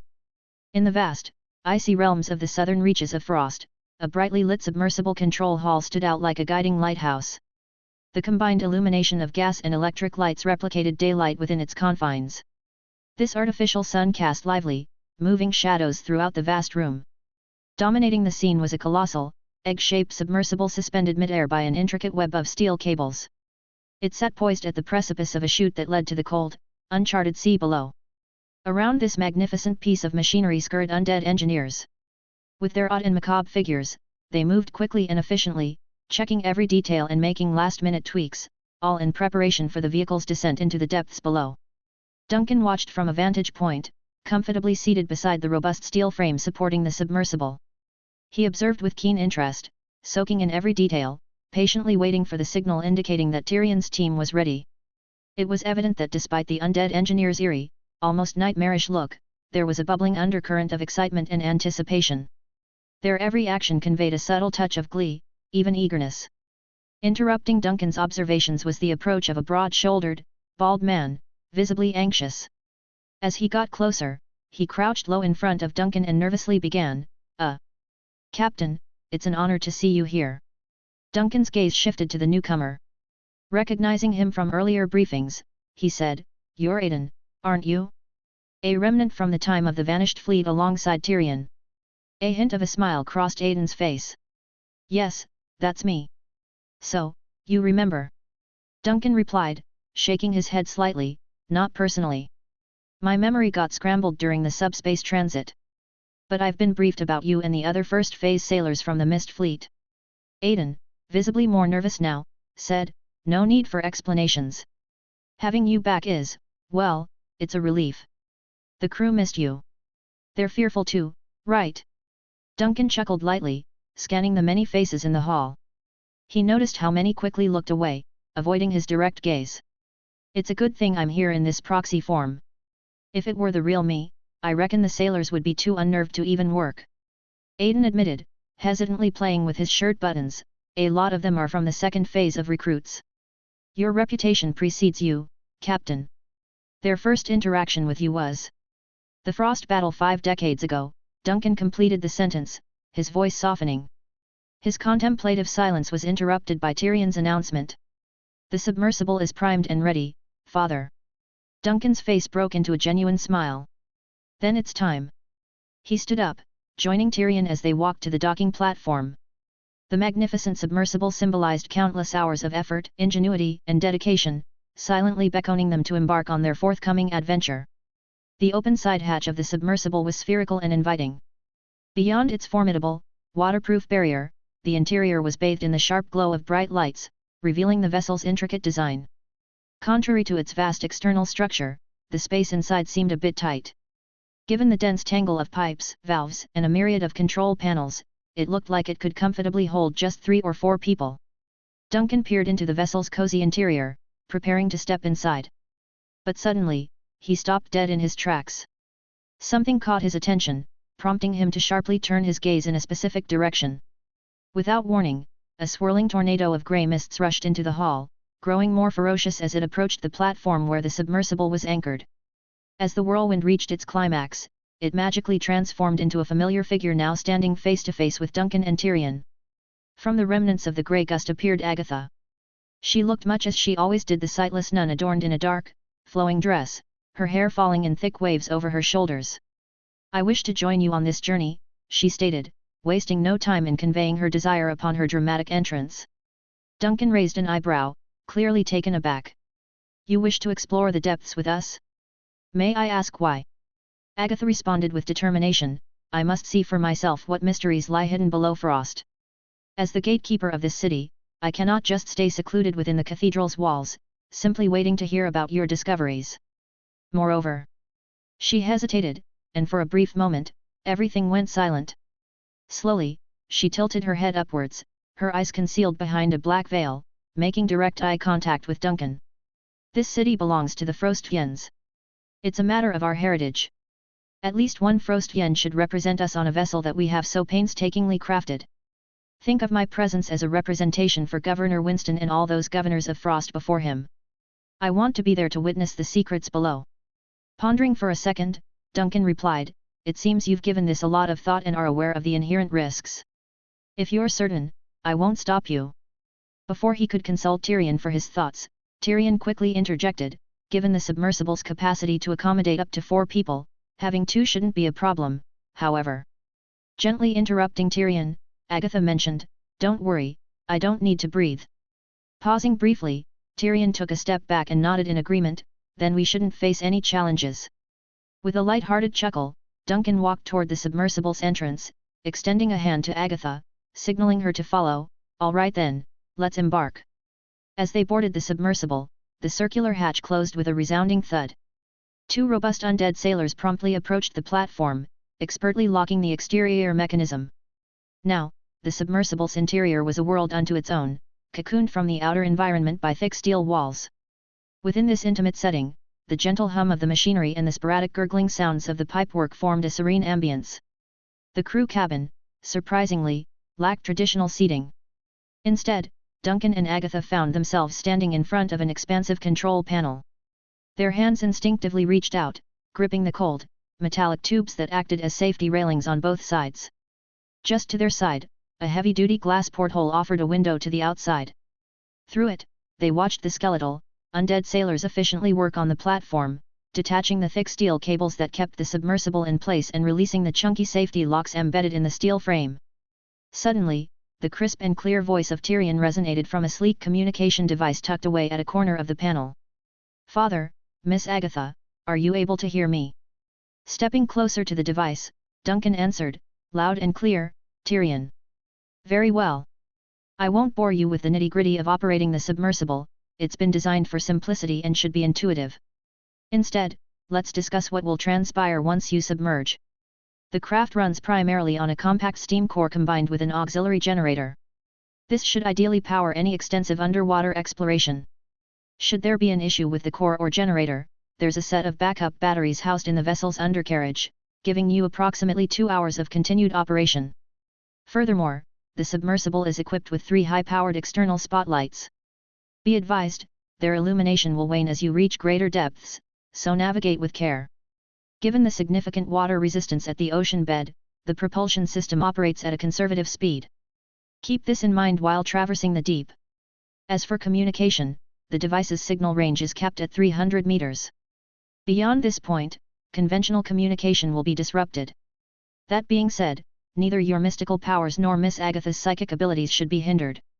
And while I may seem overly cautious, it's vital to remember the unpredictable dangers of the deep sea. If you sense anything unusual or threatening, ascend without delay. For emergencies, there's a lever on the top left of the panel. Yanking it will shed the submersible's bottom weight and deploy buoyant aids to either side of the hull. If the situation becomes dire, don't hesitate to leave the submersible behind. You can utilize your power to teleport yourself and Miss Agatha to safety. We can always build another machine. Duncan, attentive as ever, soaked in every word Tyrion conveyed. Frankly, to him, Tyrion, once renowned as the great pirate of the cold sea, seemed a tad long-winded. Much of what he said seemed obvious or redundant.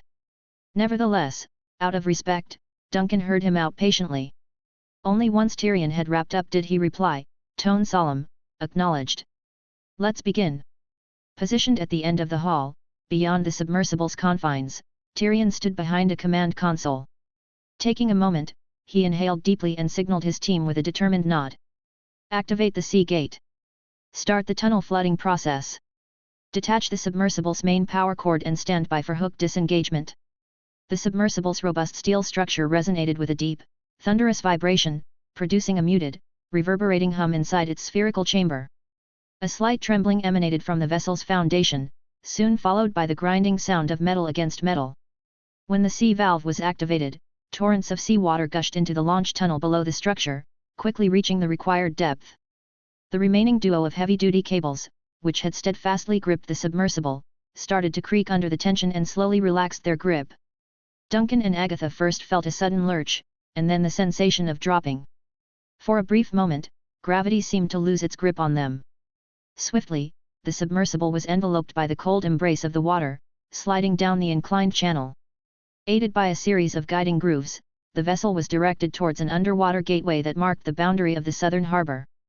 Through the reinforced porthole, the water outside shifted from crystal clear to a somber abyss. Sporadic streaks of light flickered in the engulfing darkness, their presence growing more pronounced as the submersible's internal vibrations reached a crescendo. And then, as swiftly as it had begun, a serene calm took hold. Stretching out infinitely in front of them was an expansive canvas of blue, which deepened in hue the further they ventured. Rays of sunlight pierced through the waters above, creating a dance of luminous beams and contrasting shadows outside their viewing pane. Streams of bubbles floated upwards from the submersible's exterior, shimmering like enigmatic sea sprites adorned in iridescent colors. Agatha seemed to be entirely entranced by this surreal panorama. Letting go of her grip on the control panel, she gravitated towards the window, gripping the safety railing. As she drew closer, her veiled eyes seemed drawn, almost magnetically, to the marine depths transitioning into a shadowy void. "What visions fill your sight?" Duncan asked, his voice light as he familiarized himself with the assortment of controls before him. "Radiance, muted yet omnipresent," Agatha whispered, seemingly lost in her own thoughts or perhaps entranced by the captivating view. "The world outside has been shrouded in twilight, hasn't it? There's a lingering touch of daylight, but the abyssal depths will soon be bathed in absolute darkness," Duncan affirmed, making subtle course corrections on the control panel. "And now? What meets your gaze?" "A breathtaking tapestry of luminosity, delicate yet spanning my entire field of vision," Agatha articulated, her voice filled with awe. "What might that be?" "That," Duncan intoned, directing his gaze through the porthole, "is frost." Bathed in the remnants of sunlight and accentuated by the submersible's powerful lights, a monumental, jagged underwater cliff stood sentinel. "This is the very bedrock upon which our city-state is built." Chapter 477, A Voyage Beneath the Waves. Guided by Duncan's seasoned but slightly rusty expertise, the submarine began to make subtle adjustments to its trajectory. Beneath the aquatic territory of the Frost City-State, a massive underwater cliff subtly shifted position. The only visible clues to its movement were given away by the murky ocean water, viewable through the porthole of the submarine. Gone was the sunlight that had once penetrated the ocean surface. What remained were beams of light emitted by 3 powerful searchlights mounted on the submarine's bow. These lights cast expansive, glowing patches on the craggy underwater cliff. Beyond the limits of these bright spots, a shroud of total darkness reigned supreme. Inside the submarine's cabin, the monotonous hum of machinery filled the air, punctuated only by the occasional hissing sound from the automated valves that adjusted the vessel's internal pressure. These unvarying, sterile sounds seemed to magnify the solitude felt by the occupants, adding to the sense of isolation. This particular brand of loneliness was the kind that surfaced when one stepped away from the comfort of the crowd or ventured beyond the boundaries of established society. It was the unsettling feeling experienced when descending into the boundless depths wrapped in the cloak of the seemingly endless ocean. Agatha stood quietly in front of the porthole, her eyes fixated on a point outside the submarine. She appeared to be lost in thought, her gaze locked in for what felt like an eternity. Finally, she broke the silence. The light is dimming, but I can still make out the base of the city-state. It gives off a faint glimmer, serving as a lone guiding light for me in this overwhelming darkness. For Agatha, the world appeared distinctively different than it did to most people. Do you know what I'm thinking?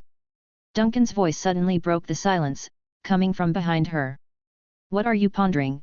She asked. Duncan began to speak in soft tones, his words blending seamlessly with the machine-generated sounds surrounding them.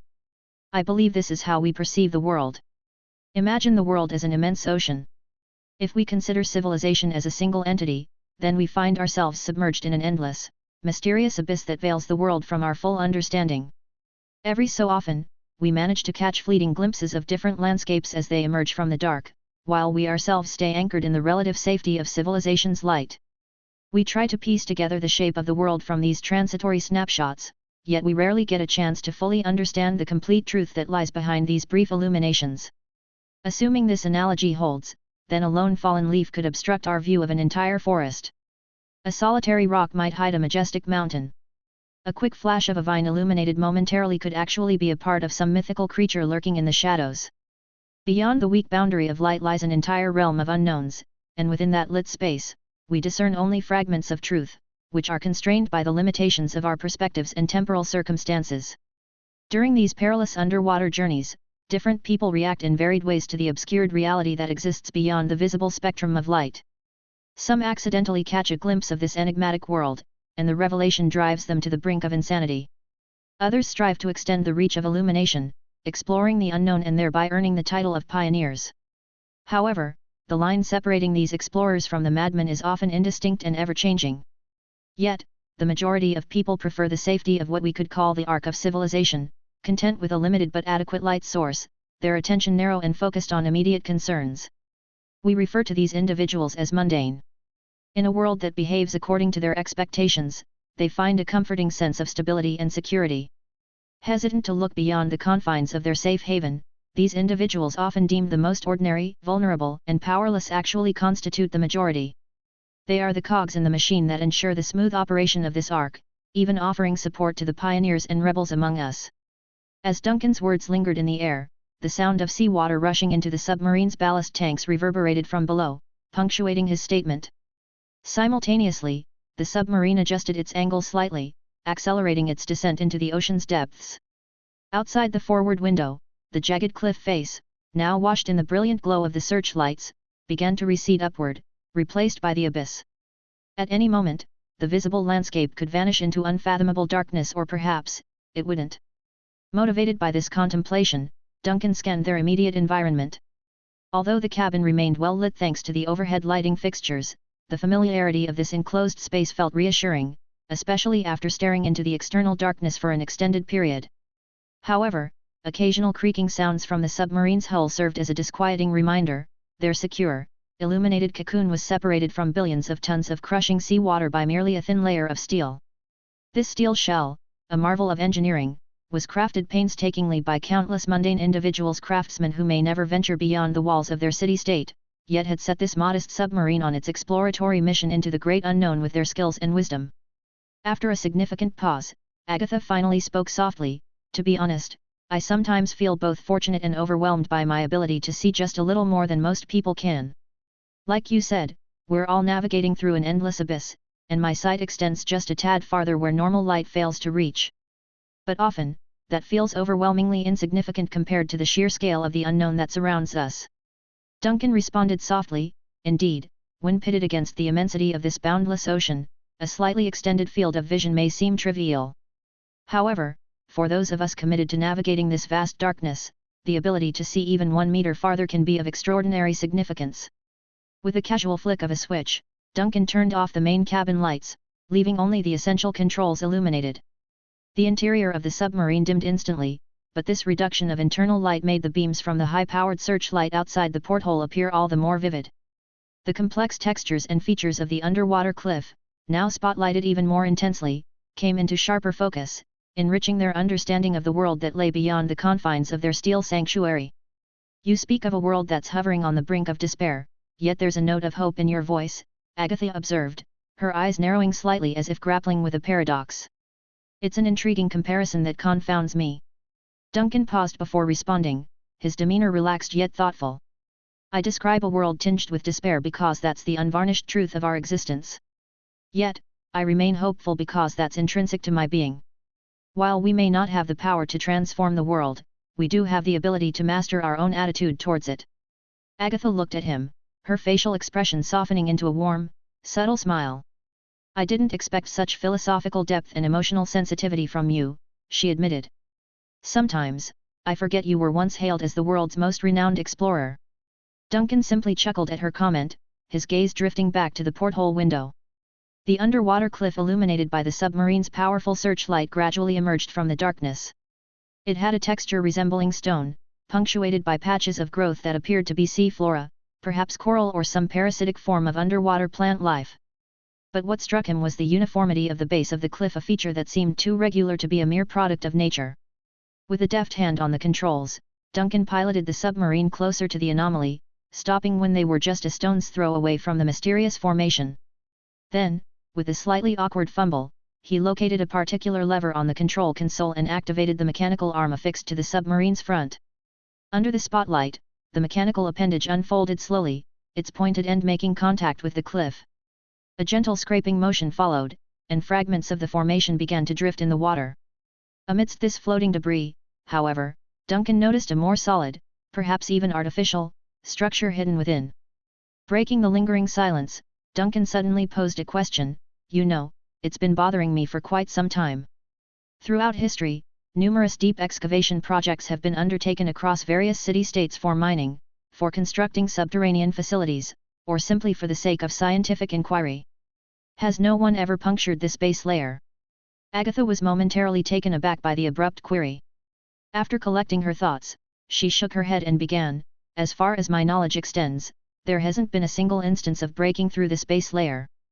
The world beneath our feet is a perilous place, dark, unpredictable, and rife with anomalies. Despite the safeguards of advanced technology like steam-driven machinery and flame barriers, workers in these deep excavation sites face psychological trauma and inexplicable accidents on an annual basis. The notion of drilling through an entire city-state seems not just reckless but foolhardy." She took another moment to gather her thoughts before adding, "And for those audacious enough to defy the odds and drill deeper, it seems they've always met with failure. The Academy of Truth, known for its relentless pursuit of knowledge, once spearheaded such an endeavor. However, they discovered that after reaching a certain depth, progress becomes agonizingly slow, until even the most advanced, hardened drill bits eventually shatter, unable to penetrate any further." As she concluded, both of them pondered the implications, staring at the enigmatic formation before them as if it held the answers to the questions that hung heavily in the cabin's confined space. "The resistance increases as you go deeper." Duncan pondered aloud, his eyes fixed on the mechanical arm visible through the porthole. It had succeeded in dislodging some of the exterior material, revealing a denser, darker substrate below. The dislodged fragments floated away in the water, exposing a structure that was more solid and enigmatic than initially perceived. The composition of this newly revealed layer was ambiguous. Was it rock, metal, or something else entirely? Intriguingly, the surface exhibited a pattern of regular grooves that reminded him of the texture found on certain marine creatures' skin or perhaps even armor. Eager to examine the mysterious substance further, Duncan manipulated the submarine's mechanical arm in an attempt to obtain a sample. Despite multiple tries, he met with no success. It was as if the material defied extraction. The mechanical arm, although designed for strength and versatility, was unable to make even a scratch on the unexpectedly resilient surface. Was this some sort of base shell or an armor that guarded whatever lay beneath? Various theories began swirling in Duncan's head, some even involving audacious exploration plans.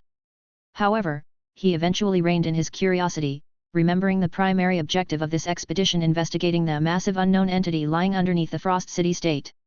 With no certainty of when or if he would get another chance at such a deep-sea expedition, it seemed imprudent to squander precious time on a speculative detour.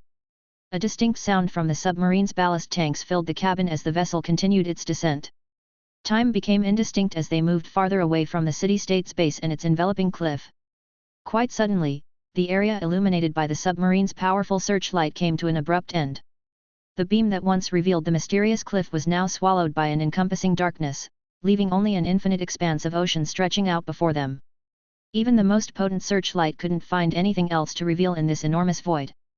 The only thing Duncan could see was a faint beam extending outward from the submarine's window, disconnected from any point of reference, either within or beyond its luminescent reach.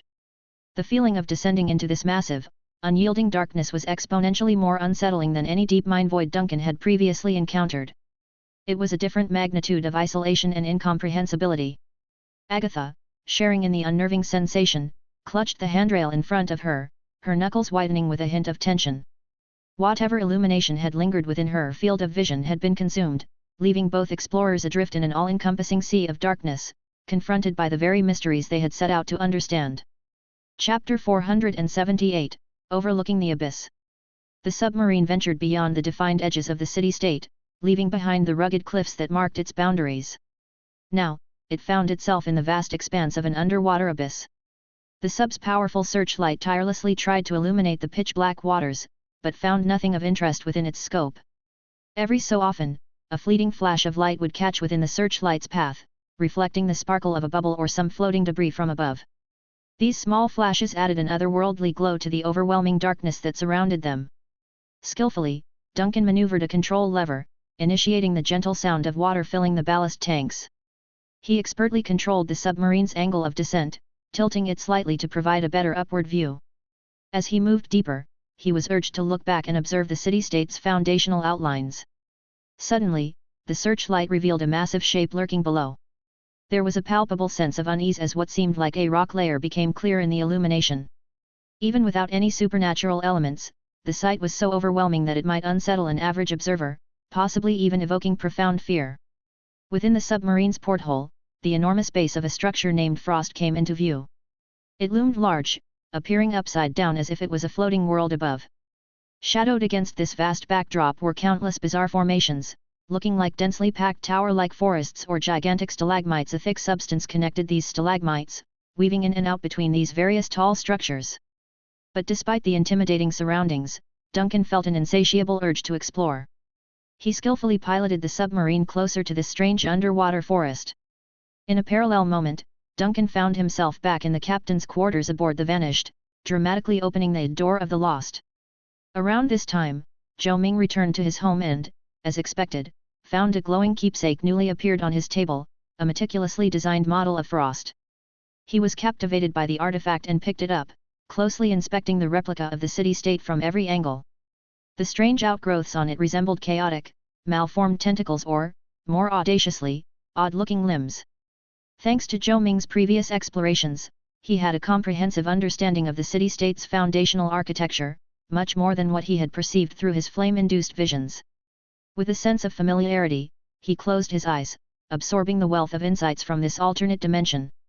He could vividly feel the vibrations of the submarine and visualize the grand landscapes gliding past the transparent porthole. The humble vessel was now navigating between two massive stalagmites that were believed to be hundreds of meters tall. The searchlight's beam was Duncan's guide, allowing him to traverse this perilous pathway safely. Interestingly, no such spectacle had been recorded in the data from the Abyss project. Neither Tyrion nor the records in City Hall had mentioned a submarine journeying through this dangling forest at the foundation of the city-state. The pioneers who first ventured into these depths might have focused exclusively on exploring the deep sea, bypassing other potential avenues of investigation. Another possibility is that the looming, shadowy giants lurking in the waters seemed too intimidating, causing the initial submarines to avoid such daring explorations. Or, perhaps someone had indeed ventured into this unknown territory, but whatever they discovered remained concealed, never making its way to the surface. As these thoughts crossed Duncan's mind, the beam from the searchlight cut through another dark expanse, revealing an image that made its way into his line of sight. Reacting immediately, Duncan pulled a lever on the control panel. The rapid reversal of propulsion created such a forceful jerk that the submarine emitted a sharp, metallic groan. The sturdy steel vessel trembled amidst the vast depths, the sound of its strained machinery creating a cacophony in the watery abyss. Yet, after all the tumult, the submarine came to a sudden stop, just inches away from crashing into a nearby stalagmite. A concerned voice pierced the silence. "What just happened?" Agatha questioned, her voice tinged with anxiety. She quickly turned her gaze to the porthole, only to see countless glowing particles drifting lazily around, overshadowed by a much more prominent light. Its intricate details remained hidden, its origin uncertain. Duncan remained silent, his attention captivated by the astonishing sight beyond the porthole. Emerging from the darkness was an immense, pale-colored eye. A solitary eye, stark against the dark, tentacle-like extensions.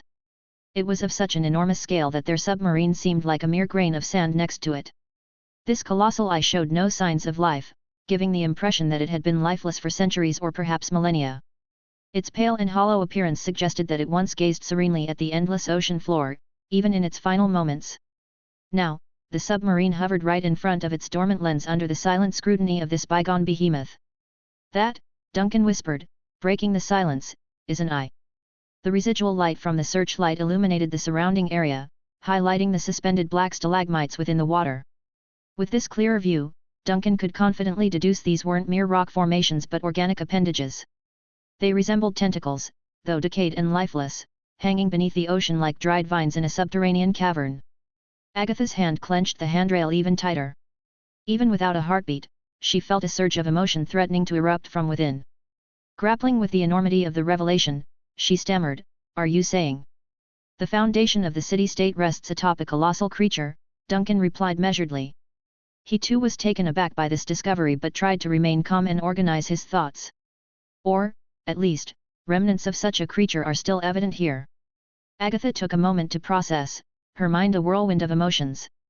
When she finally broke her silence, her voice wavered with disbelief. Could it possibly be alive? She spoke in hushed tones as if fearing that even the slightest whisper could awaken the colossal behemoth beneath them. "In all likelihood, it's long been dead," Duncan said, already cautiously maneuvering the submarine further away from the gargantuan, lifeless eye. Even with his conviction about the creature's demise, the unnerving possibility that it might react remained at the back of his mind. Yet, its preservation doesn't align with what we know of biology. This looks less like a natural corpse and more like a grotesque relic, or a city constructed upon such a relic. Agatha's mind raced.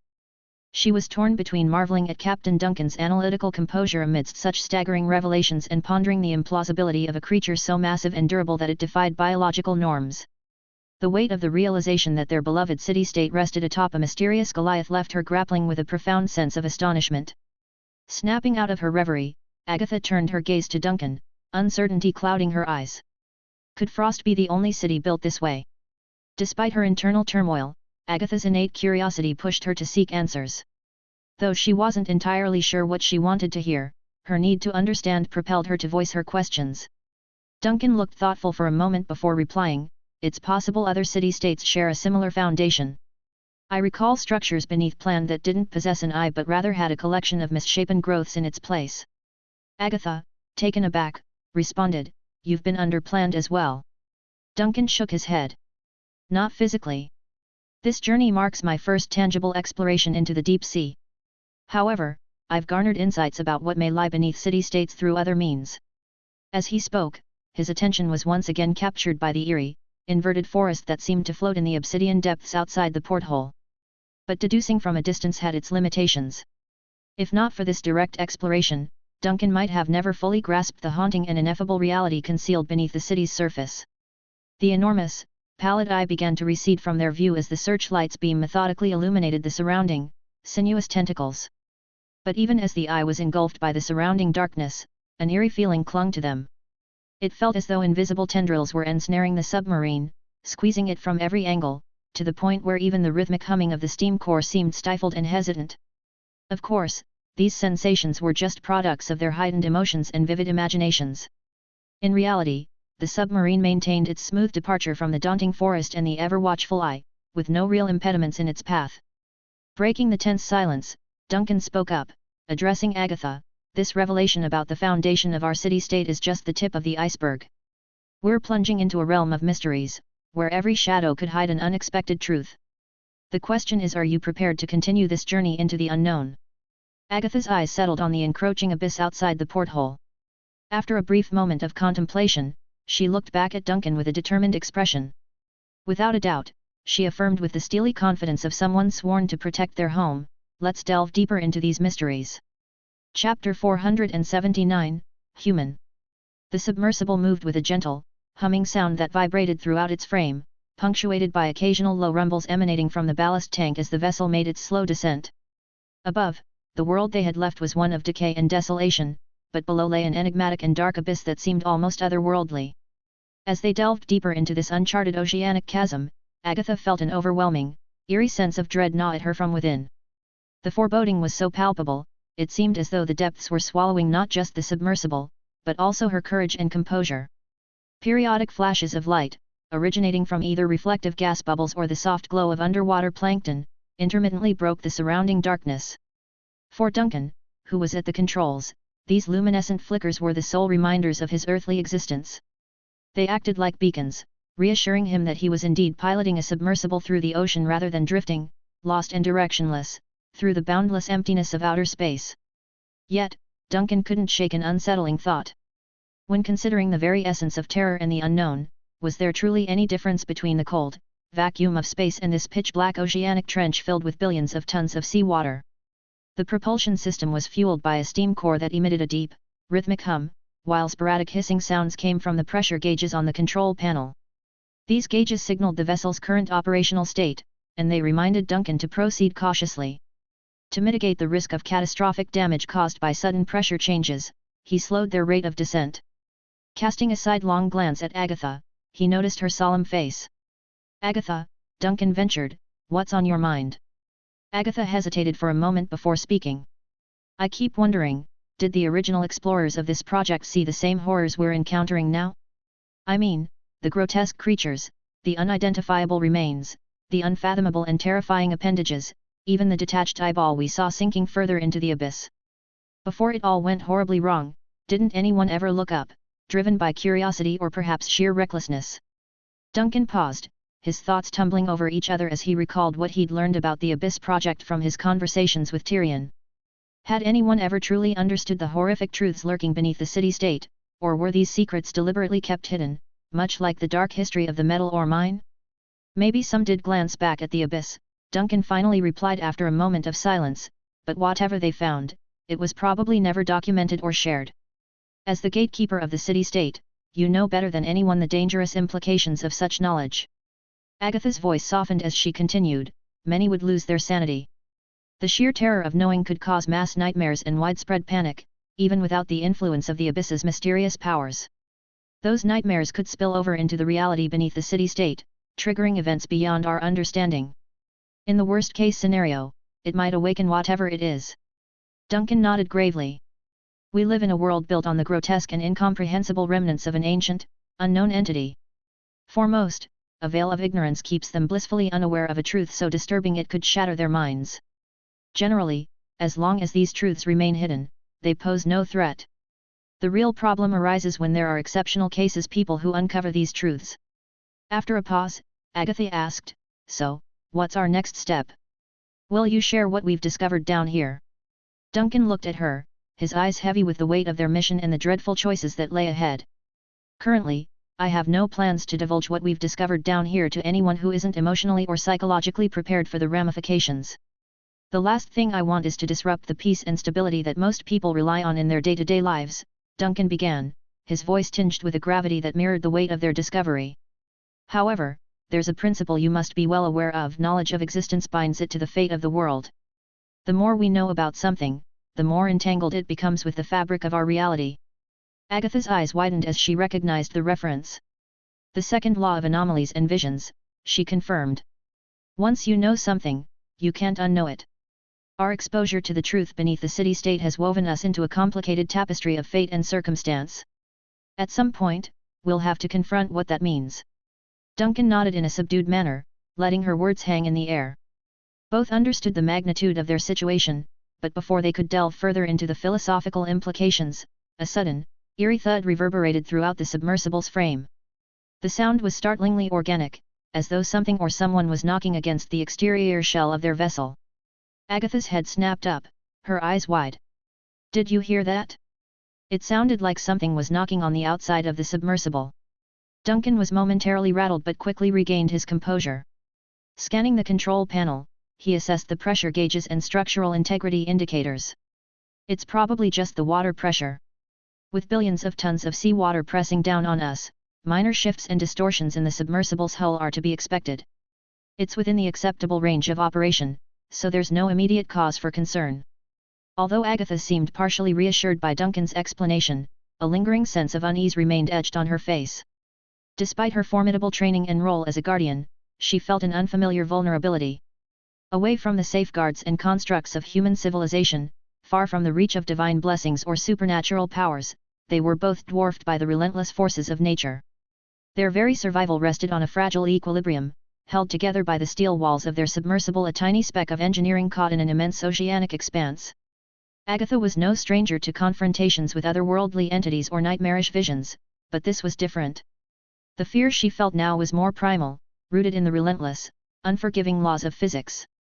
It was a humbling reminder that their submersible, for all its advanced engineering, was still susceptible to the extraordinary pressures exerted by billions of tons of seawater. A miscalculation or structural failure would mean instant death. Attempting to dispel the growing tension, or perhaps just seeking to fill the stifling silence that contrasted so sharply with the unsettling sounds from outside, Agatha looked over at Duncan, who was skillfully navigating through the controls. "You seem to have a knack for machinery. I would have thought Governor Tyrion would have sent a specialized engineer for such a critical mission, yet you seem to be handling yourself remarkably well." Duncan gave her a half-smile, his eyes still on the control panel. "Skilled? I wouldn't say so. In fact, I've never driven anything more complicated than a car, and even that, I only learned to do today." Agatha looked at him in disbelief, struggling to reconcile this admission with the man who was currently piloting a high-tech submersible through one of the most hostile environments in the world or beneath it. "What? But here's the catch," Duncan continued, looking remarkably unperturbed.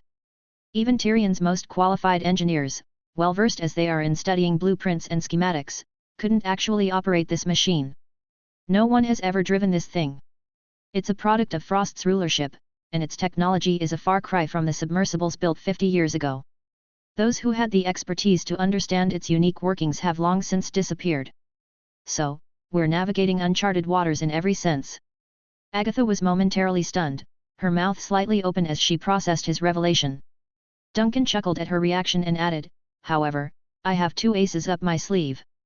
First, I'm not particularly concerned with the traditional idea of safety. In the worst-case scenario, I have ways to get out unscathed. And secondly..." Here, he paused and looked down at the joystick he was maneuvering and the control panel covered in dials, buttons, and levers. Emerald-hued, ethereal flames flickered subtly amidst the machinery, illuminating the sacred mixture of steam and oil that lubricated the complex internal mechanisms. This tiny fire danced in response to Duncan's commands, glowing intermittently, acting almost like the machine's own heartbeat. "It's not quite as responsive as my own ship, the Vanished," Duncan continued, "and the sensory feedback from this soulless mechanical beast is limited, but it suffices. Machines tend to listen to me." In that moment, Agatha sensed the ethereal flames for what they were, a form of spirit fire, a connective force that coursed through the steel and oil, the steam and the gears. It was as though the machine had become an extension of Duncan, pulsating in harmony with his will. This tiny stream of spirit fire lent her a strange sense of security, even in the crushing depths of the dark, cold ocean. She nodded subtly, as if giving a silent salute to Duncan's mastery over the vessel. Oblivious to her silent acknowledgement, Duncan returned his focus to the control panel. Despite the enhanced connectivity provided by his spirit flame, he still had to manually guide the machine. It was a way of life he was familiar with, operating on the principle of, "I don't know how this works, but I'll figure it out." It was how he had started piloting the Vanished, after all. Before either could contemplate further, another thud broke their concentration. This one was different, a sharper, more distinct sound that suggested something had made deliberate contact with the exterior of the submersible, differing from the previous, more diffuse noises that could be attributed to hull deformation. Agatha perked up immediately, her eyes narrowing. There it is again. Could the hull be warping under the pressure? Or is it something else? Duncan's eyes tightened, his brow furrowing as he swiftly moved his hand to a different control lever. The moment called for keen observation and quick decision-making. Despite their previous conversation, despite their understandings and realizations, the immediate reality was clear: something was out there.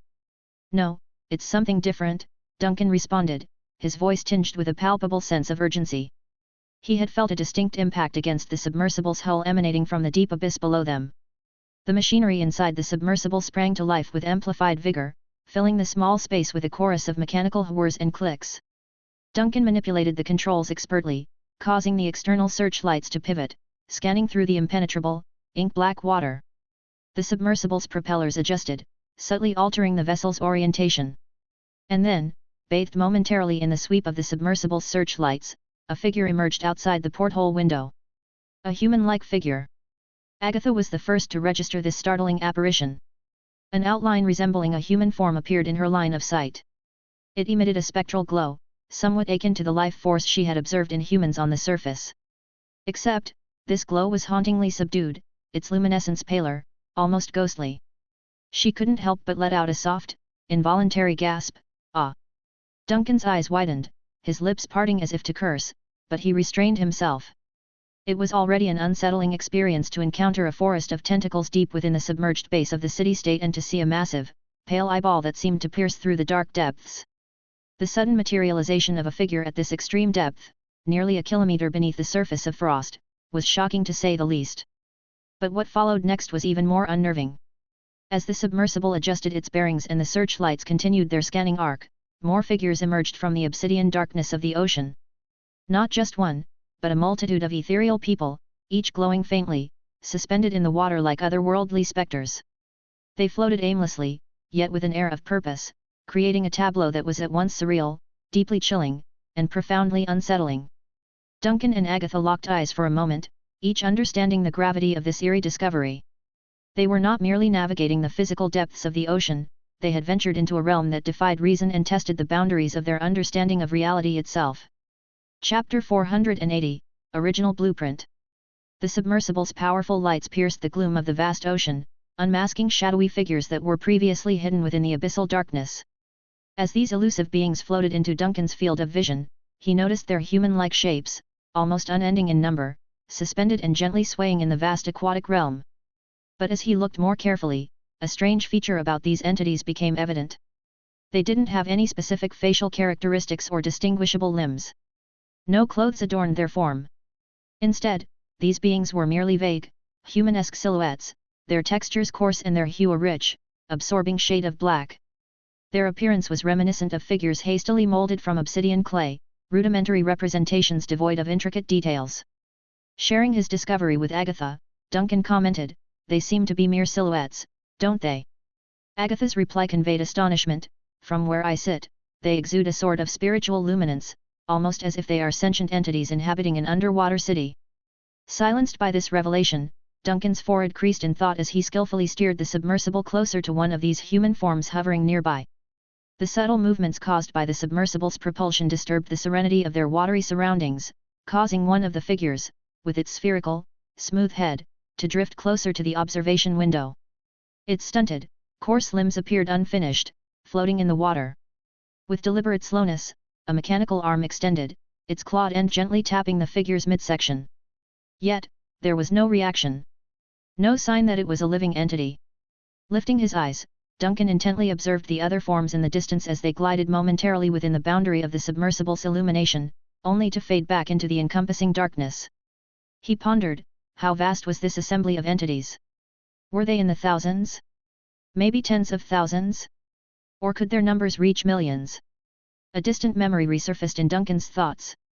He remembered a detail from the Abyss Project briefing with Tyrion. The third submersible had returned in panic after its last dive. Once extracted, its explorer repeated a harrowing statement, "We all died down there." With furrowed brows, Duncan stared out, pondering the vast number of shadowy forms floating outside. Could this have been the haunting scene that drove the previous explorer to the brink of insanity? Breaking the quiet, Agatha spoke with an earnest voice, "This scenario. It makes me think of the imitations that once invaded our city-state." "I had a similar thought," Duncan replied, "but these are different. Even with their strange qualities, the imitations still had human features, faces, limbs, and regular clothing. On the other hand, these figures are even more basic, only capturing the essence of a human form. It's as if they're preliminary sketches, even more primitive than the imitations. What if they're in an early stage?" Agatha proposed. "Could it be that the imitations are developed from these initial, crude versions?" Duncan spoke cautiously, his voice tinged with hesitation. "Determining the origins of these forms is challenging. It's possible that they've been floating aimlessly in the depths of the ocean for a long time, maybe even before the Abyss project was initiated. The entities that attacked our city-state came into our dimension through the mirror feature, but these oceanic forms exist physically in this realm. There might be a link between the two, but it's probably not as simple as saying one evolved from the other." Agatha pondered his words, finding them thought-provoking. She was suddenly reminded of something a cultist had said during a previous confrontation: "There were never any counterfeits to begin with, in other words, we're all fakes." As if a light bulb went off in his head at the same moment, Duncan's eyes scanned the floating, clay-like forms before darting to the dark, mysterious waters beneath them. His hand reached for the lever controlling the submersible's descent. Inside the belly of the submersible, the sound of creaking, grinding machinery reverberated as if ancient, decrepit equipment were gasping for breath. The vessel's hull groaned under the immense water pressure. As Duncan maneuvered the controls, the submersible began its further descent into the abyss. Amidst the symphony of eerie noises enveloping them, Agatha looked over at Duncan with concern. "Captain, is this vessel sturdy enough for this?" Duncan's eyes were fixed on the control panel, interpreting the faint signals sent by the indicator lights. His grip on the lever remained unflinchingly firm. "It'll hold up," he said with quiet assurance. "We're getting close." "Close to what?" Agatha questioned, a mixture of surprise and anticipation coloring her words. "Do you know what's down there?" Duncan didn't answer. He focused on piloting the submersible with meticulous precision, tweaking the angle of the propellers ever so slightly. The hull itself, already under a lot of strain, began to make more unsettling noises with each passing moment. Even the seam where the viewport connected to the rest of the hull emitted distressing creaks and cracks. The vehicle seemed perpetually on the edge of collapsing, the immense pressure of the water threatening to crush it into a twisted ball of metal. Nevertheless, they continued their descent, precariously teetering on the brink of catastrophe, plunging deeper into the pitch-black depths. But it wasn't just the ship's structure that sounded alarms. There were other sounds originating from outside the vessel and far more disconcerting, persistent, shocking impact noises: bang, bang, bang. These clay-like humanoid forms were periodically colliding with the exterior of the submersible, their impacts making sounds akin to stones thudding against a human skull. It was a spine-chillingly dull resonance, and Agatha found her grip tightening on the handrail in front of her involuntarily. She felt the submersible tilt forward, the angle becoming so steep that it was difficult to stand without holding onto something. Then, something suddenly came into her line of sight outside the porthole. What appeared to be an endless, shifting expanse materialized at the fringes of the searchlight's beam, filling the lower edge of the window. It looked like land. "Is that the seafloor?" Agatha blurted out, incredulous and amazed. "Are we actually looking at the ocean floor?" Duncan stared intently through the porthole, his eyes narrowing as they focused on the startling and tumultuous terrain that had suddenly appeared in the middle of the inky abyss. The jagged edges of what appeared to be a shoreline stretched out in front of them, and beyond that lay the blurry outlines of unidentifiable structures. After a prolonged moment of contemplation, he gently shook his head. "No, this isn't the seafloor. We're nowhere near what we'd traditionally call the seafloor. What we're seeing is a piece of land that is actually floating within the ocean." "A floating piece of land?" Agatha queried, her brow furrowing in disbelief. "Another version of frost," Duncan answered softly. "Even though we can only see a small section of the shoreline, I recognize the distinctive landscape. This is frost, but in its original, untamed state, devoid of ports, buildings, or any other man-made structures." At his words, a visible shiver coursed through Agatha's body. Duncan's gaze then moved upward to the ocean surface above this floating island they had dubbed Frost. In that watery sky, countless humanoid figures floated, encircling the landmass like bees around their hive. It was a haunting tableau, as if they were witnessing a moment from the dawn of time, perfectly preserved deep within the ocean, a frozen snapshot of a bygone era seemingly suspended in time. "What is this place?" Agatha asked, her voice breaking the stifling silence. "It's the original blueprint," Duncan replied in a quiet, almost reverential tone. He recalled the events of the third long night when the so-called King of Darkness revealed the blueprint for creation to the collective and set in motion the genesis of their world. To sidestep the tragic fates that befell the Dream King and the Pale Giant King, he fragmented the blueprint, replacing a unified world with 1,200 separate city-states. Civilization had persevered past that dark epoch, giving rise to what they called the Deep Sea Era. Everything in this era had been built based on the 1,200 city-states blueprint that the King of Darkness had gifted. Certain aspects of this narrative, mentioned in a text they referred to as the Book of Blasphemy, had been corroborated. But were there alternative interpretations or explanations? Duncan fell into a contemplative silence, his thoughts swirling like a tempest. Agatha, meanwhile, had begun to grasp the implications of what Duncan called the original blueprint. Struggling with the sheer enormity of the revelation, she stammered, "Are you suggesting that Frost, its current inhabitants, and indeed, all the city-states and mortal beings in our world, might have originated from these entities in the deep sea?" "It's a possibility," Duncan answered. He shook his head softly and spoke with a voice that carried a profound weight. "The heretical writings of the Annihilation cult provide details on the creation process attributed to the Netherlord. Even though these theories are considered blasphemous, we can't afford to dismiss the potential truths that these ancient texts may hold." Agatha tried to speak but found herself momentarily speechless. Ever since they had ventured into these uncharted territories, her understanding of the world had been turned upside down. Her mind was awash in a sea of questions, and even her steady resolve as a seasoned gatekeeper was shaken.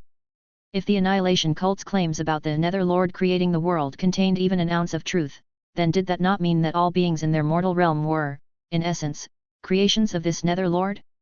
Even after surviving the existential crisis posed by the Mirror Frost incident and having fortified her convictions through extreme trials, Agatha still found it exceedingly challenging to assimilate this world-altering possibility into her understanding of reality. Yet, despite the deep-seated contradictions and hesitations swirling in her mind, she didn't entirely dismiss what she was seeing. She knew that when she made the decision to venture into the deep sea, she was stepping into a realm where the normal rules could be defied, and the impossible could become reality. "Shall we go deeper?" she asked Duncan, forcing her voice to remain steady, striving to display a semblance of composure. Duncan, however, didn't reach for the submersible's controls again. Instead, his eyes scanned the array of gauges and dials on the control panel as he focused intently on the sensory feedback from the vessel. "We've reached the submarine's operational limit," he finally declared. "The hull can't take any more pressure, it's at its breaking point." "We were so close," Agatha replied, her voice tinged with a sense of palpable regret and yearning. "We were almost at that floating island."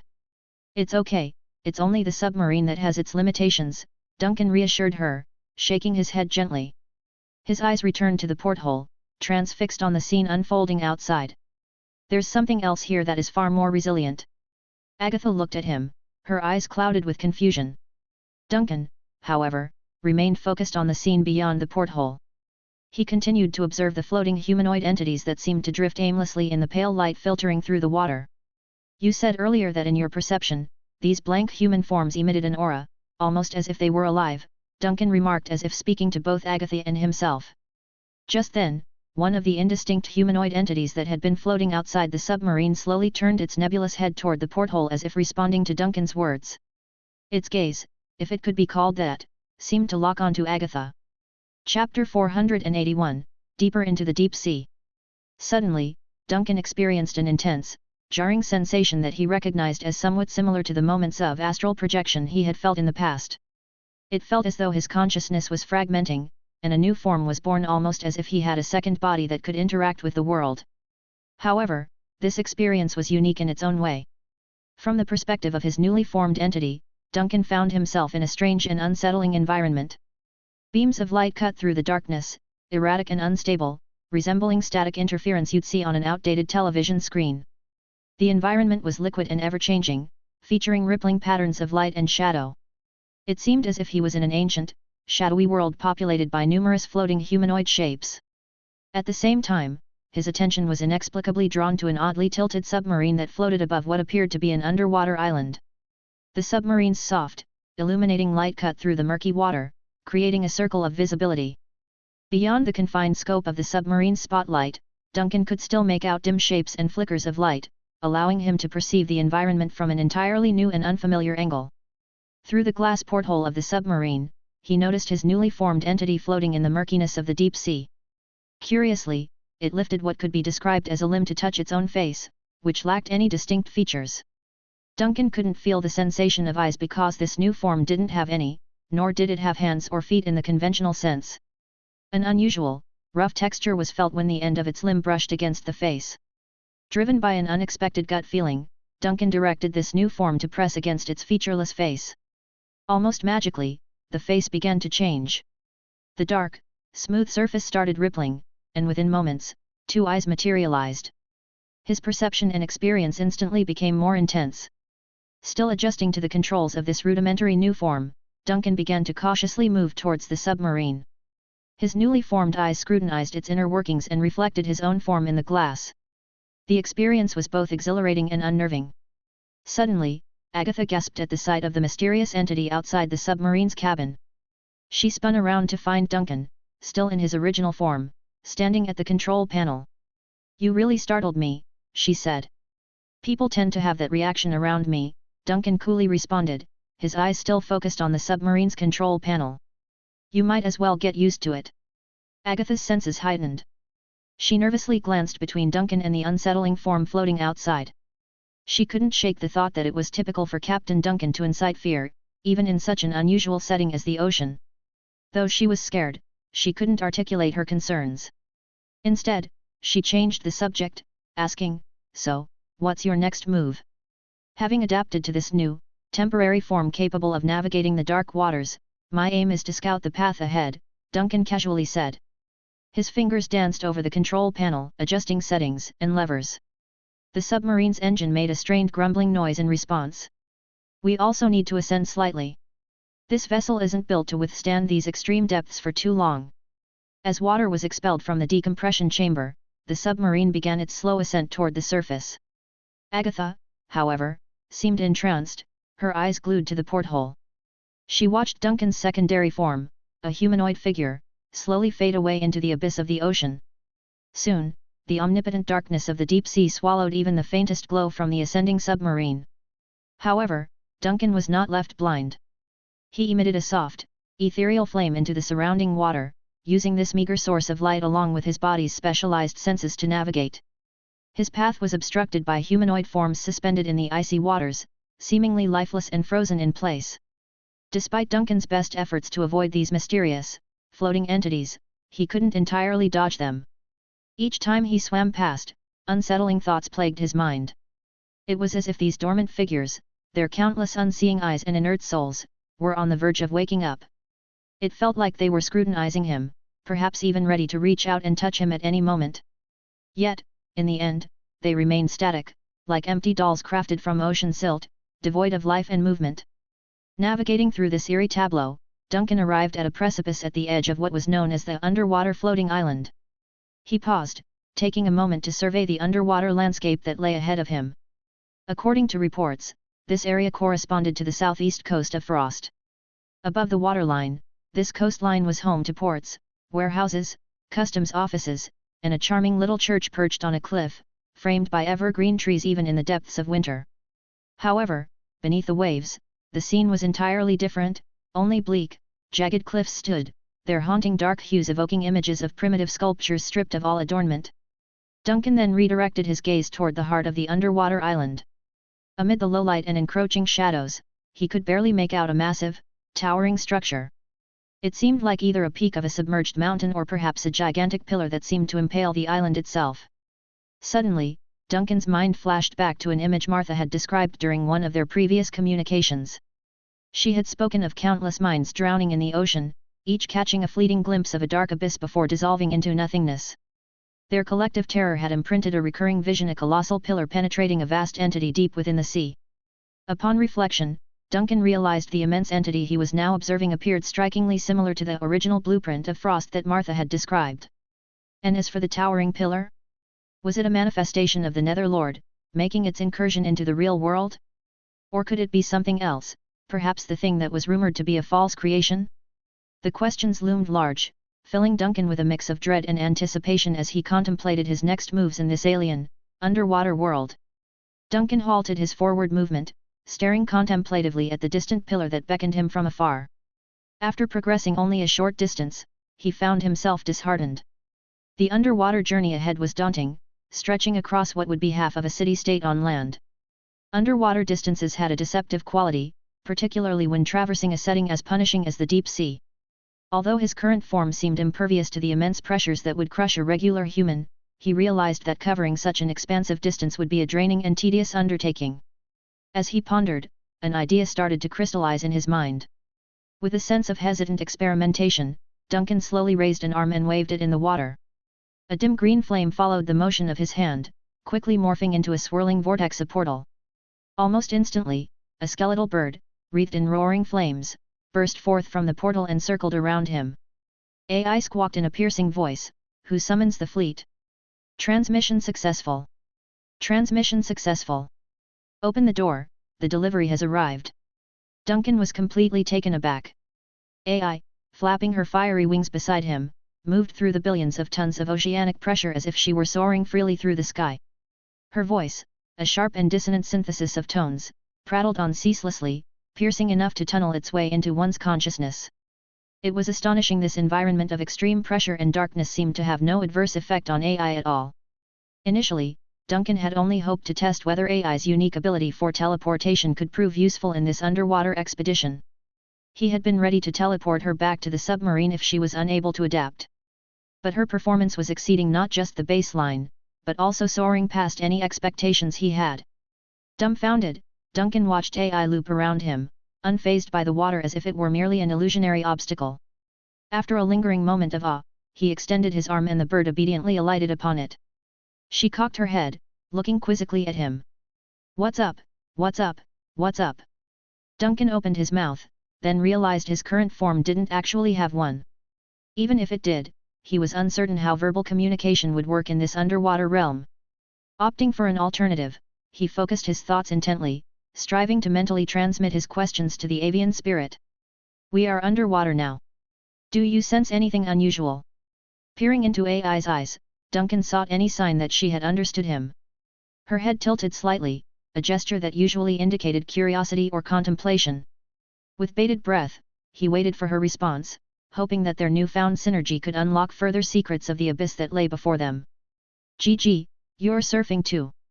The bird's voice resonated with a sudden burst of enthusiasm, causing it to flap its wings vigorously. As AI did so, a shower of ethereal green sparks cascaded from its skeletal form, illuminating their immediate surroundings in an eerie glow.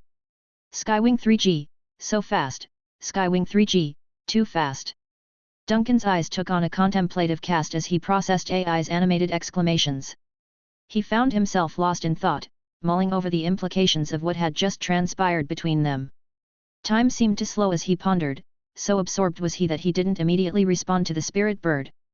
Noticing his lack of engagement, AI grew less frenetic and settled down. She curiously pecked at his arm before asking, "No response from the application?" This question acted like a mental reset button for Duncan, pulling him back from the depths of his contemplation and refocusing his attention on the urgent matters that awaited him. There was much work to be done, and every moment was precious in this unpredictable environment. He lifted his head, his gaze cutting through the murky expanse towards the enigmatic darkness that lay beyond. A renewed sense of purpose filled him, and he turned his focus inward, mentally formulating his instructions to AI. "Take me to that place," he thought, projecting as clearly as he could. "Command received." "Command received." AI's response came swiftly, her voice tinged with the usual exuberance. Her wings beat even more energetically than before, whipping up flames that spiraled around her in a blazing vortex. "Mission will be accomplished." As he heard AI's confident affirmation, Duncan couldn't help but feel a mix of anticipation and trepidation. With her at his side, they were about to delve into the unknown, and for the first time in a long while, he felt an inkling of excitement laced with the suspense of uncertainty. Chapter 482, The Room. In the vast, deep ocean, where darkness prevails, a lone sphere shimmering with a ghostly green hue raced through the water, evoking the imagery of a comet flying beneath the waves. The immense pressure from the countless tons of seawater surrounding it appeared to have no effect, unable to hinder its swift journey. AI journeyed with breathtaking speed through the watery abyss, only stopping when she reached the center of this submerged landform. As the glow of the green fire dimmed, AI underwent a transformation, shifting from her fiery form to her human-like appearance. After this transition, she suspended herself within the water, and Duncan emerged in her place. With a hint of perplexity on his face, Duncan cast a strange glance her way, prompting AI to drift closer. She gracefully landed on his shoulder and asked, tilting her head, "What are you looking at?" In response, Duncan remained silent, choosing instead to tenderly caress the dove perched atop his shoulder. He then directed his attention back to the towering structure at the center of the underwater terrain. Standing in front of it, the colossal pillar dominated his view. This massive structure began from the pinnacle of the underwater land, rising majestically, piercing the underwater island and continuing its ascent through the vast ocean. However, the pillar wasn't endless. As Duncan approached, he noticed more intricacies. The topmost section of the pillar appeared to be abruptly cut off while still underwater, suggesting it had been severed at a significant height. Before delving deeper into this mysterious phenomenon, Duncan cautiously neared the pillar's middle section, examining its surface patterns. The surface was intricately detailed and densely packed with complex yet uniform designs. The pillar's outer layer resembled multiple tentacles, so finely crafted that it seemed more like a product of sophisticated design than a natural formation. Hesitant, Duncan reached out. While his current form didn't possess fully defined hands and feet, as his arm neared the pillar, it underwent a swift transformation, reshaping itself into a hand. He pondered whether this change was a response triggered by an external factor, much like a primitive mold responding to stimuli.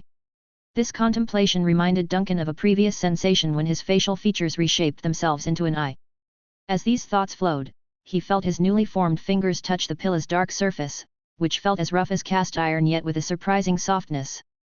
With heightened curiosity, Duncan closely examined the pillar's surface. Hidden beneath its dull, dark gray exterior, he detected faint light blue lines akin to veins running beneath human skin. This observation led to a startling epiphany. Duncan's thoughts raced back to a tissue sample he had retrieved from Captain Christo Bailey's mouth within the depths of the obsidian. The texture of the pillar and the sample Duncan had were strikingly alike. This monumental structure, standing defiantly in the ocean's depths, could it possibly be a physical representation of the Netherlord's appendage in our realm? Duncan was awash with a cocktail of emotions as he retreated a few steps, allowing his eyes to sweep across the vastness of the pillar before him. Locating a scar made by Captain Christo on such an expansive structure seemed a daunting, if not impossible, task. Yet, this realization only deepened Duncan's admiration for the captain's courage and prowess. After taking a few moments to absorb his surroundings, Duncan embarked on his journey upwards, navigating towards the stark and sudden termination of the pillar. After what felt like an eternity, Duncan reached the end. It was precisely as he had visualized. The pillar looked like it had been violently severed, the edges ragged and rough, reminiscent of bite marks left behind by ferocious, uneven teeth. The center of the pillar's end receded inwards, resembling the ominous mouth of a dormant volcano. Duncan hovered adjacent to this jagged termination, gauging the pillar's enormity. He deduced that if the cavity within the metal ore mine had indeed been created by a similar appendage or tentacle, the one that had impaled the city-state was significantly smaller. Possibly only 1/5 of the size of the behemoth he currently observed, if not smaller. Could the appendage that had pierced the city-state merely be a smaller manifestation of this vast underwater entity? Or was it that the tentacle in the mine was in its infancy, meant to grow larger with time? Duncan pondered the possibilities had the battle for Frost's defense gone awry, had he failed to vanquish Frost's reflection, and had the tentacle in the mine's cavern grown unchecked, would it have eventually erupted from the mine, piercing through the mountains and emerging as a mighty pillar? A pillar reminiscent of the one he currently surveyed, seemingly perforating the entirety of the hovering landmass? Was this the vision the fervent disciples of the Annihilation sect had spoken of, their desire to mimic their Lord's majestic design in the tangible realm? These haunting thoughts occupied Duncan's mind when, out of the blue, a streak of light whizzed by his line of sight, snapping him out of his introspection. He quickly focused his gaze on the source of the light, finding the origin at the epicenter of the volcanic indentation. Without a moment's hesitation, he propelled himself towards the mysterious illumination. Navigating past the sharp overhangs on the pillar's perimeter and the descending shadowy matter, Duncan entered a vast, eerie underwater space. Within this silent expanse, a sudden burst of illumination captured his attention, compelling him to swim with relentless determination towards the very core of the pillow's fracture. By the time he reached his destination, however, the luminous beacon had dimmed and disappeared. All that remained was a gaping abyss, silent as a crypt and cold as unyielding stone, nestled within the heart of the fragmented column. Hovering, Duncan tried to discern any details within this inky void. It felt like a tangible pause in time, a chasm echoing with silent whispers of regret and hidden tales of yore. But then, a peculiar shift in his vision caught his attention. Below him, at the heart of the pillow's break, the texture of the ground appeared off-kilter. It wasn't crisp and defined, instead, it appeared fuzzy. Indeed, it was as if he was observing reality through a frosted glass pane, distorting and blurring the borders of existence. Duncan, ever the cautious explorer, didn't rush to this anomalous ground. Before making contact, he summoned a faint, ethereal flame on his fingertip and delicately cast it upon the hazy expanse below. Relying on old wisdom, when uncertainty looms, let spirit fire illuminate the gloom, he decided that precaution was paramount. The verdant spirit flame disappeared almost instantaneously upon contact, absorbed by the obsidian expanse, much like water seeping into parched earth. Mere moments later, traces of the green glow began to pervade the surrounding void, and suddenly, the entire floor became aflame with a ghostly luminescence. As the flames proliferated, Duncan felt an inexplicable link forming. Yet, this newfound bond wasn't tethered to the mighty column beneath, which emitted the vibes of an age-old entity. To Duncan's surprise, the connection led him to a presence that felt strangely familiar. Soon, the ground below underwent a transformative metamorphosis under the influence of the spreading fire, gradually reflecting a mirror's sheen. This reflective expanse began to ripple as if it were made of a thick, silken fluid, dancing with the spirit fire's glow. Driven by an instinctual urge, Duncan gravitated towards this shimmering, liquid-like plane.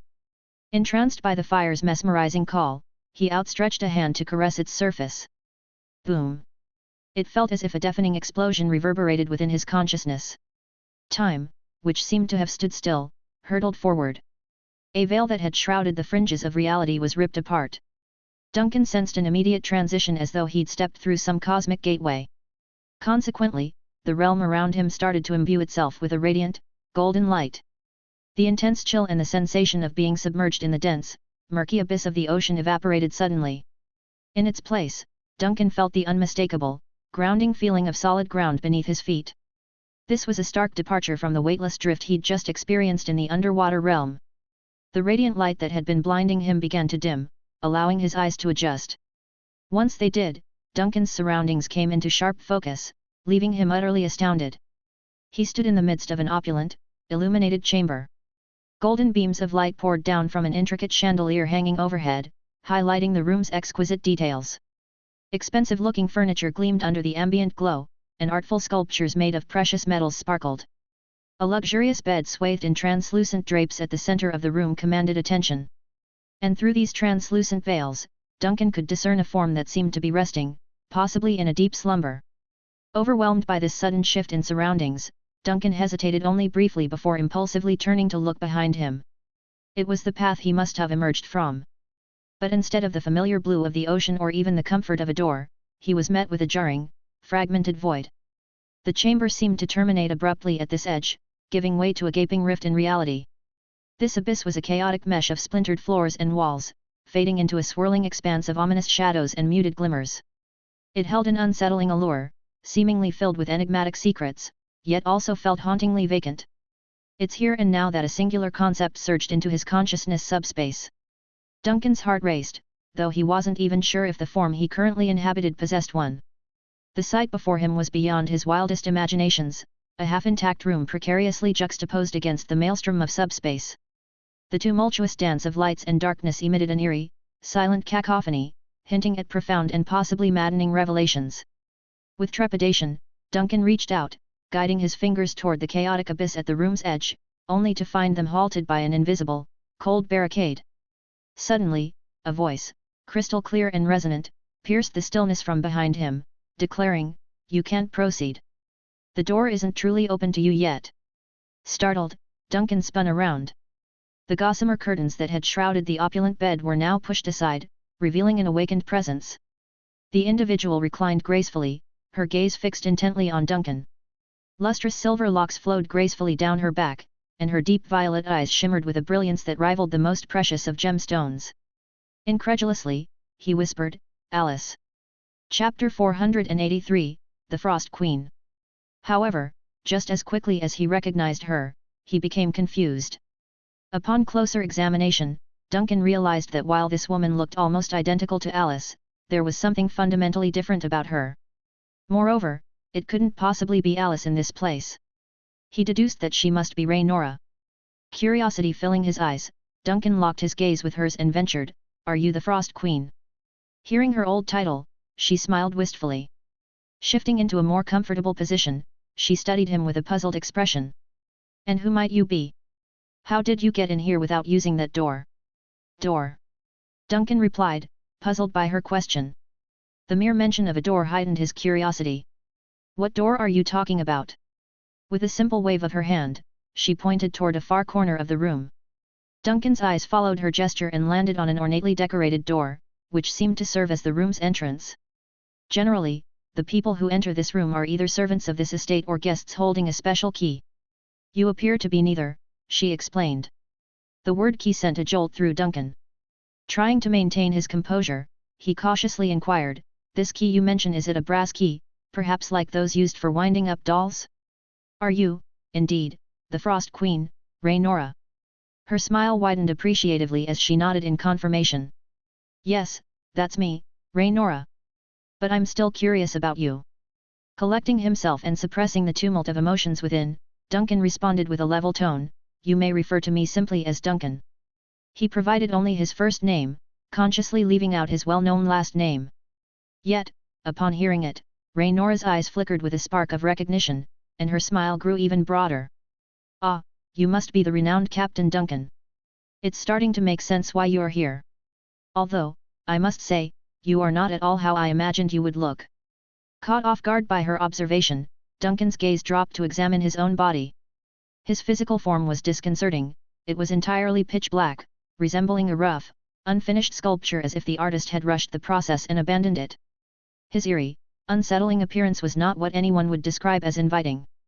"This appearance is merely a temporary avatar," Duncan tried to explain, a touch of awkwardness coloring his voice. Yet, he noted her lack of surprise and couldn't help but ask, "You don't seem very shocked to see me. Did you expect my arrival?" "No, I stopped being surprised a long time ago," Raynora responded, her demeanor completely unflustered. "When you've continuously witnessed the unimaginable, grappled with the mysteries of existence, stared into the abyss of mortality, and even experienced prophetic dreams before closing your eyes at night, you lose your ability to be startled or shocked." She flashed a smile, her tone so matter-of-fact that she could have been talking about mundane daily occurrences like the weather. "Eventually, the numbing effect of these experiences desensitizes you to any new astonishments that life might throw your way." As Duncan absorbed her words, he found himself mentally piecing together various shards of lore and rumors about the enigmatic Frost Queen. Raynora was said to possess psychic abilities from birth, including talents that ranged from communicating with supernatural entities to forecasting future events and discerning hidden truths. While ruminating on this, Duncan maintained his outward calm. He walked over to a corner of the room and pulled up a chair, positioning it in front of the large bed where Raynora reclined. "I have a lot of questions. I hope you can provide some answers." "As do I," Raynora replied, her smile returning. "It's been an extraordinarily long time since I've had the luxury of a stimulating conversation. A visitor is such a rare and delightful occurrence. If you're willing to answer some of my questions, I would be more than happy to reciprocate." "Very well," Duncan agreed, diving right into his queries without hesitation. "What is this place? And why are you here?" Raynora sighed lightly as if grappling with the weight of the questions he'd posed. "Let's see, how do I explain this? Think of this place as a drifting nexus. It's not anchored to any one location but rather serves as a conduit between multiple places. Do you see the veil of darkness along the room's periphery? Sometimes, what lies beyond that veil changes, and under specific conditions, this room can connect to other places. As for me, my role is to bridge my dream realm with the underwater world, an ocean realm bound by frost." "Do I need to elaborate further?" she offered. "No, that's sufficient for now," Duncan replied quickly. "Please continue. Why are you here?" Raynora's voice took on a softer, almost ethereal quality. "I'm here to safeguard a dream," to ensure that the entity lying dormant in the underwater abyss remains asleep. Duncan's eyes narrowed. Are you referring to the Netherlord? Raynora paused, examining Duncan closely before speaking. You're more knowledgeable than I had anticipated. However, you're not entirely correct. While it's true that the entity in question originates from that King of Darkness, what lies in the abyss is not the real Netherlord. It's more accurate to describe it as a clone. At that moment, Duncan recalled a phrase he had come across in a mysterious dark space he had explored: the cluster controller has begun replicating itself. It suddenly made a chilling amount of sense. So it dawned on Duncan, the towering underwater pillar he had encountered in the deep sea wasn't actually the Netherlord, but rather a clone that had manifested itself into the physical realm. Was it possible that this clone of an ancient deity had somehow breached the so-called city-state blueprint submerged in the ocean depths? Could the disruptive power it radiated have set off a chain reaction of calamities? And was all this a sign that the Netherlord was losing its grip on control? Could it be that the Netherlord, which once seemed to be in a stable condition, had degraded over vast periods of time to reach this precarious state? Taking this train of thought a step further, Duncan pondered the status of the other ancient gods, often portrayed as malevolent beings. If the Netherlord had lost control, what about the so-called four gods that interacted more directly with the mortal realm? Could they too be on the verge of losing control? Had they already started spiraling into instability? He thought about recent disasters that had struck regions like Pland and Frost despite being under the protection of the Storm Goddess and the God of Death. He recalled the malfunctioning of Vision 001, a powerful surveillance system.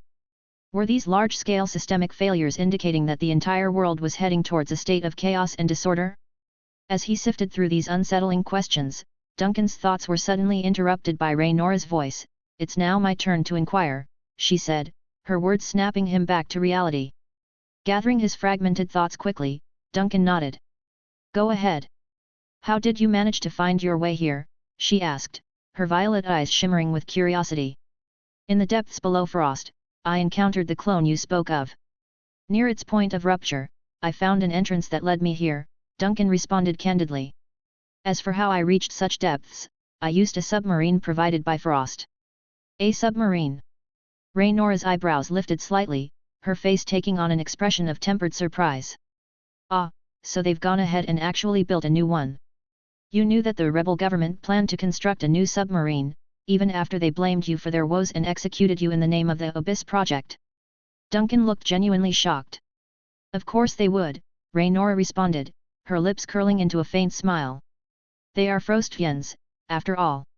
Duncan fell silent, his eyes intently fixed on Raynora, the former queen and now mysterious guardian of an even more mysterious realm. Her last words seemed to encapsulate a complex tapestry of history, politics, and perhaps even a touch of sorrow.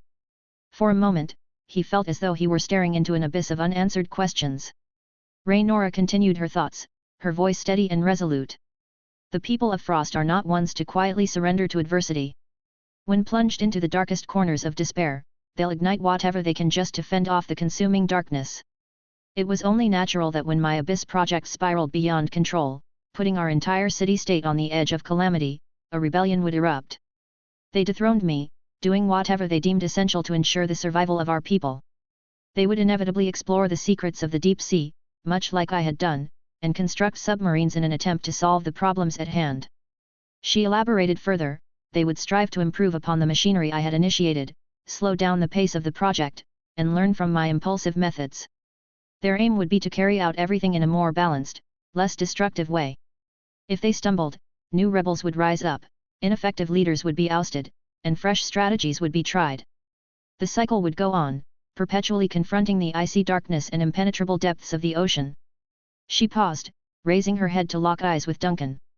This process would continue until the last Frostfiend took their last breath, or until the menacing darkness that we all feared was finally vanquished. With her eyes meeting his, she seemed to pierce through the uncanny, pitch-black form that housed his consciousness. The only feature of him that still seemed humanly warm was his eyes, which revealed an ocean of experiences and thoughts. I never anticipated, though, that you, a figure as legendary as Captain Duncan, would be the one navigating these perilous depths in a submarine. An ascendant, almost spectral version of you, no less. Does this mean my successors have become even more radical than I was? Duncan paused, his gaze dropping for a moment before he spoke. They failed, he finally admitted, shaking his head gently. A cataclysmic event obliterated the city-state's government before they could revitalize the Abyss project. The entire system descended into utter chaos. However, the one silver lining was that the cataclysm eventually receded. Among the spoils of war we discovered in the aftermath was the very submarine that allowed me to explore these depths. His words seemed to hang in the air, pregnant with a complicated blend of regret, revelation, and a tinge of hope. In that moment, the room seemed to encapsulate the countless stories, mistakes, and lessons that both Duncan and Raynora had lived through.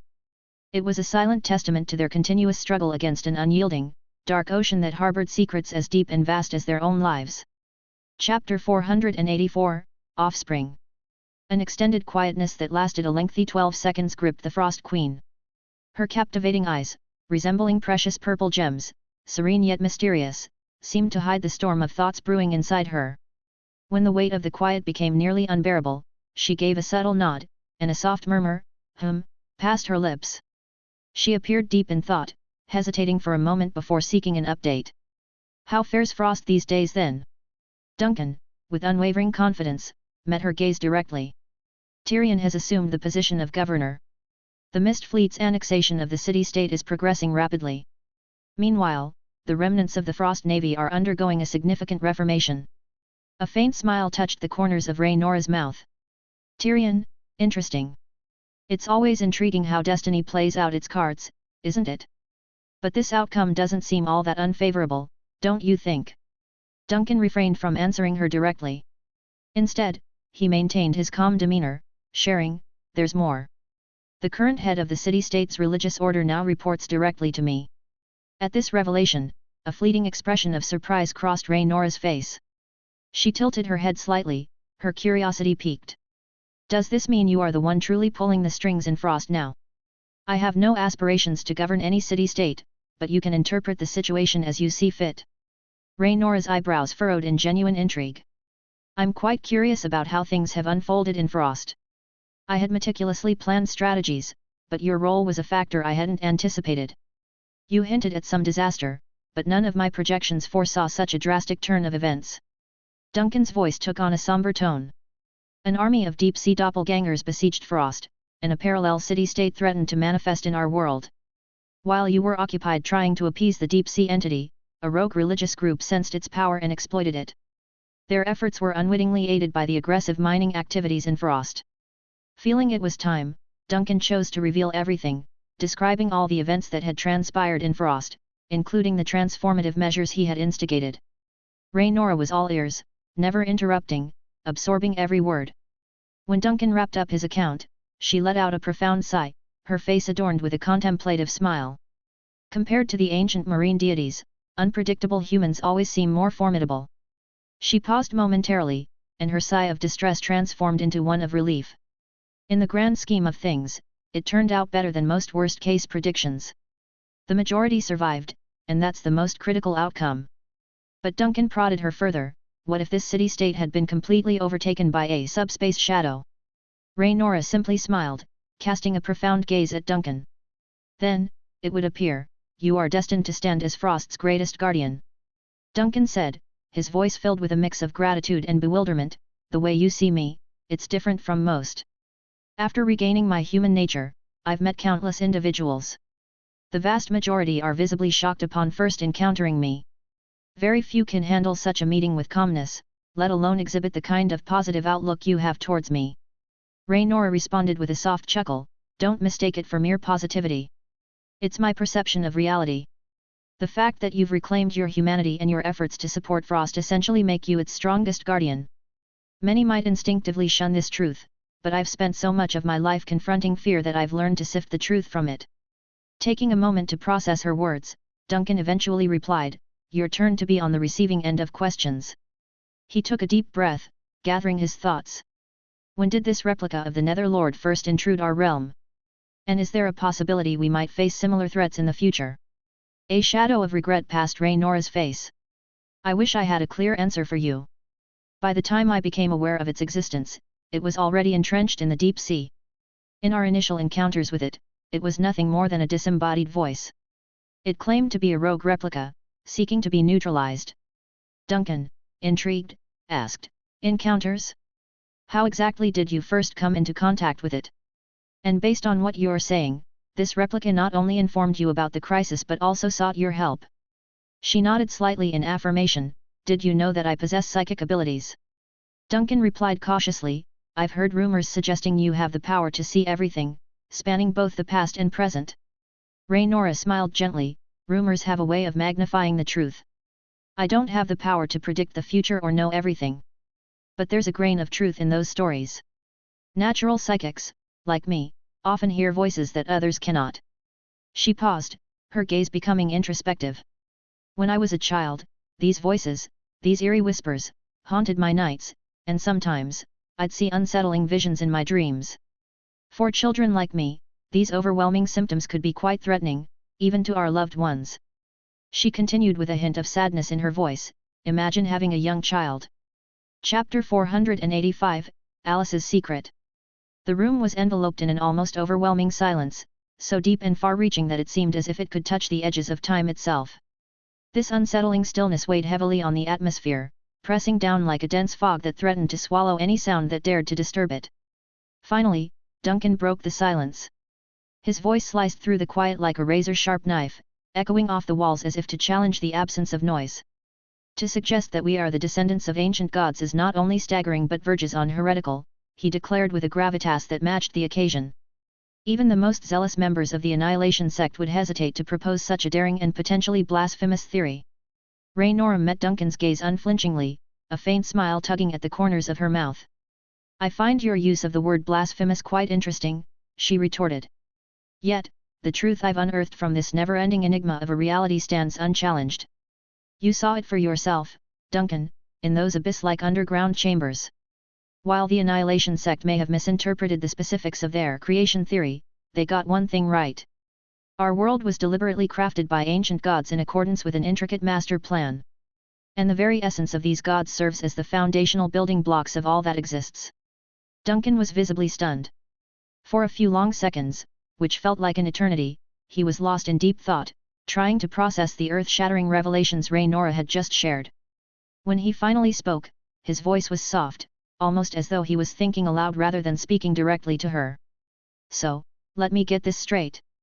The Netherlord willingly sacrificed itself to shape all that lies above the ocean, following a sort of design template located in the depths of the sea.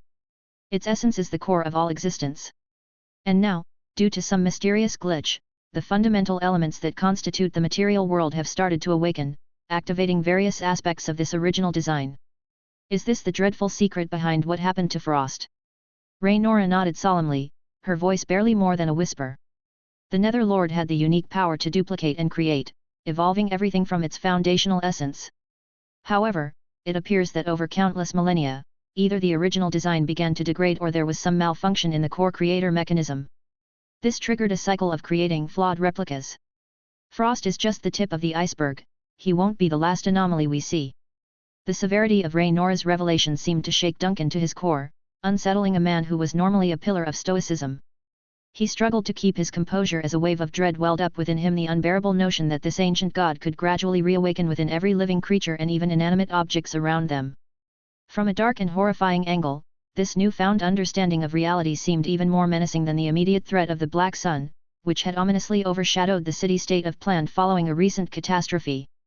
All of this profound insight you've revealed, did you obtain it during your unsettling encounter with the entity you've mentioned? Duncan said, trying hard to suppress the tempest of confusion and wonder whirling inside his head. For a moment, his eyes shifted towards the enigmatic underwater display at the edge of the room. In those dark, murky depths, a gigantic pillar-like structure stood, as if keeping a silent, eternal watch over their conversation.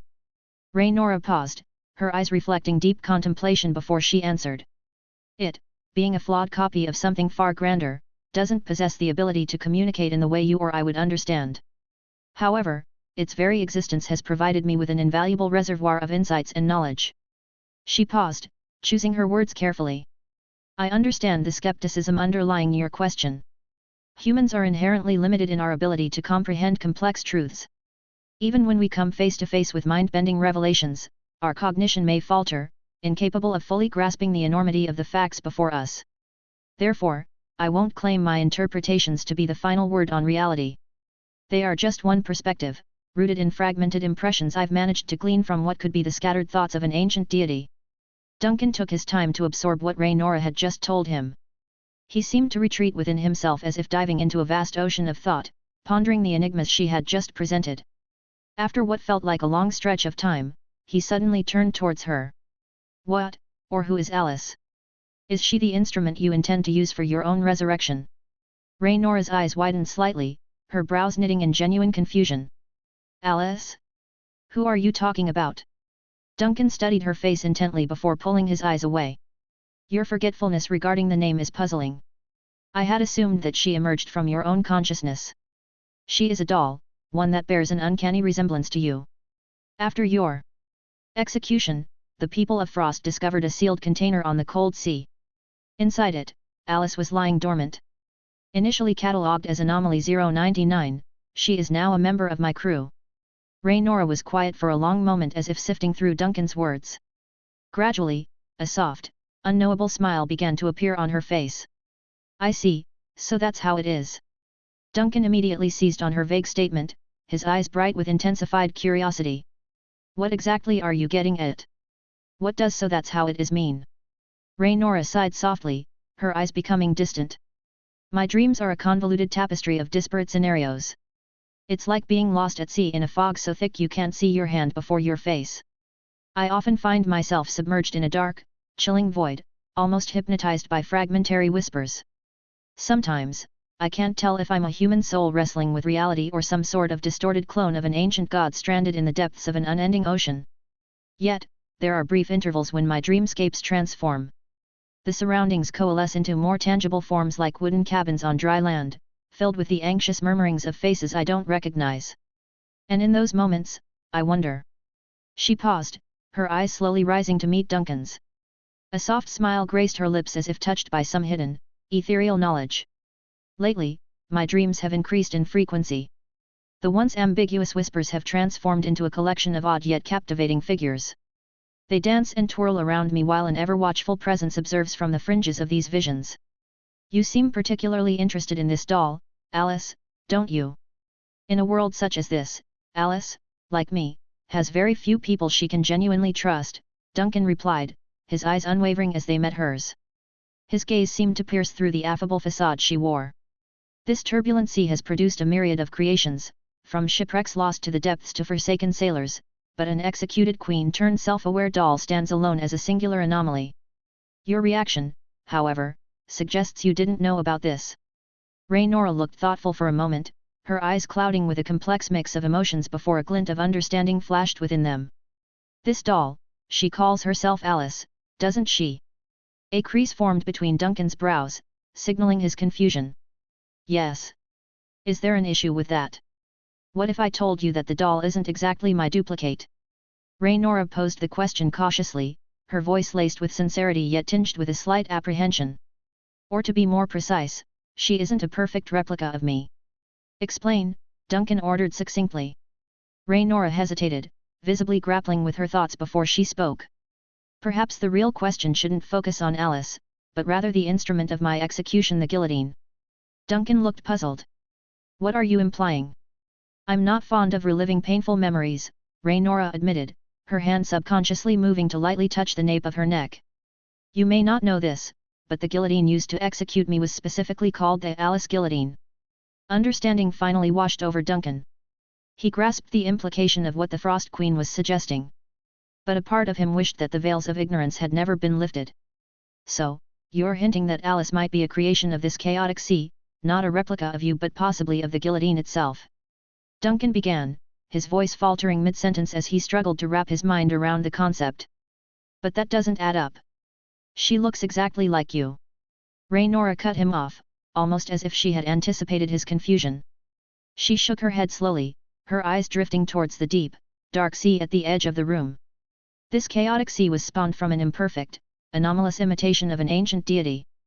Therefore, within its depths, irregular creations should be expected. Imagine if a beheaded queen and a guillotine both descend into the abyss, falling into this ancient being's sphere of influence, especially due to actions I took in the past.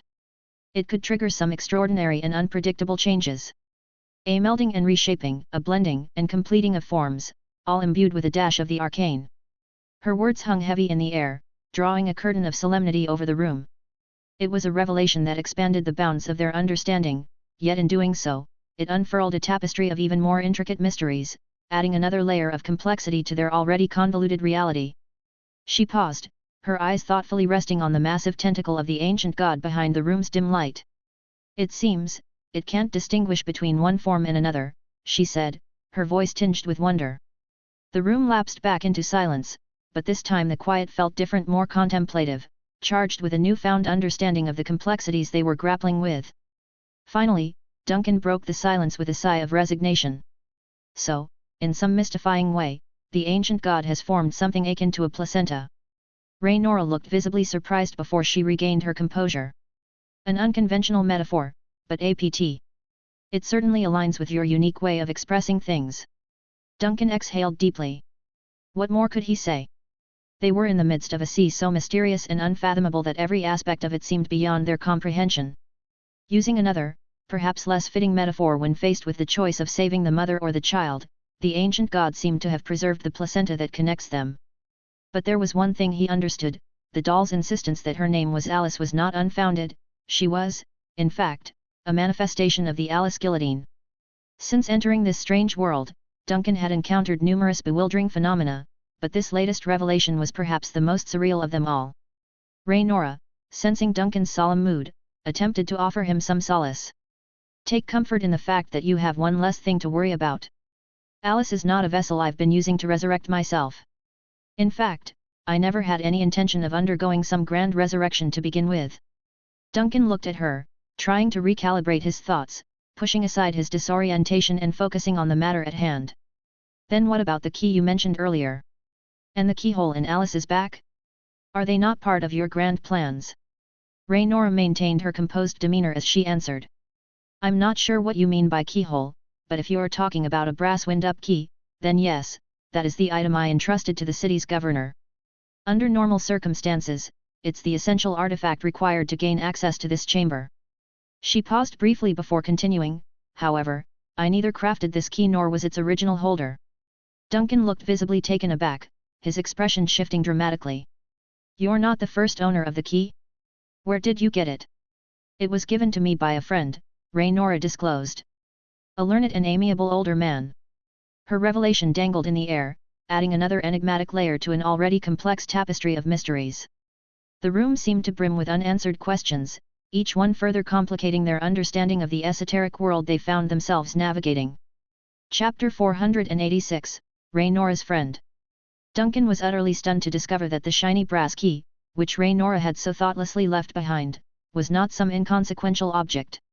Instead, it was a deeply treasured memento from a friend. This sudden realization ignited a wave of fascination and wonder within Duncan, similar to the way a small pebble creates expanding ripples when dropped into a still pond. He couldn't stop questioning the various aspects of the seemingly mundane key.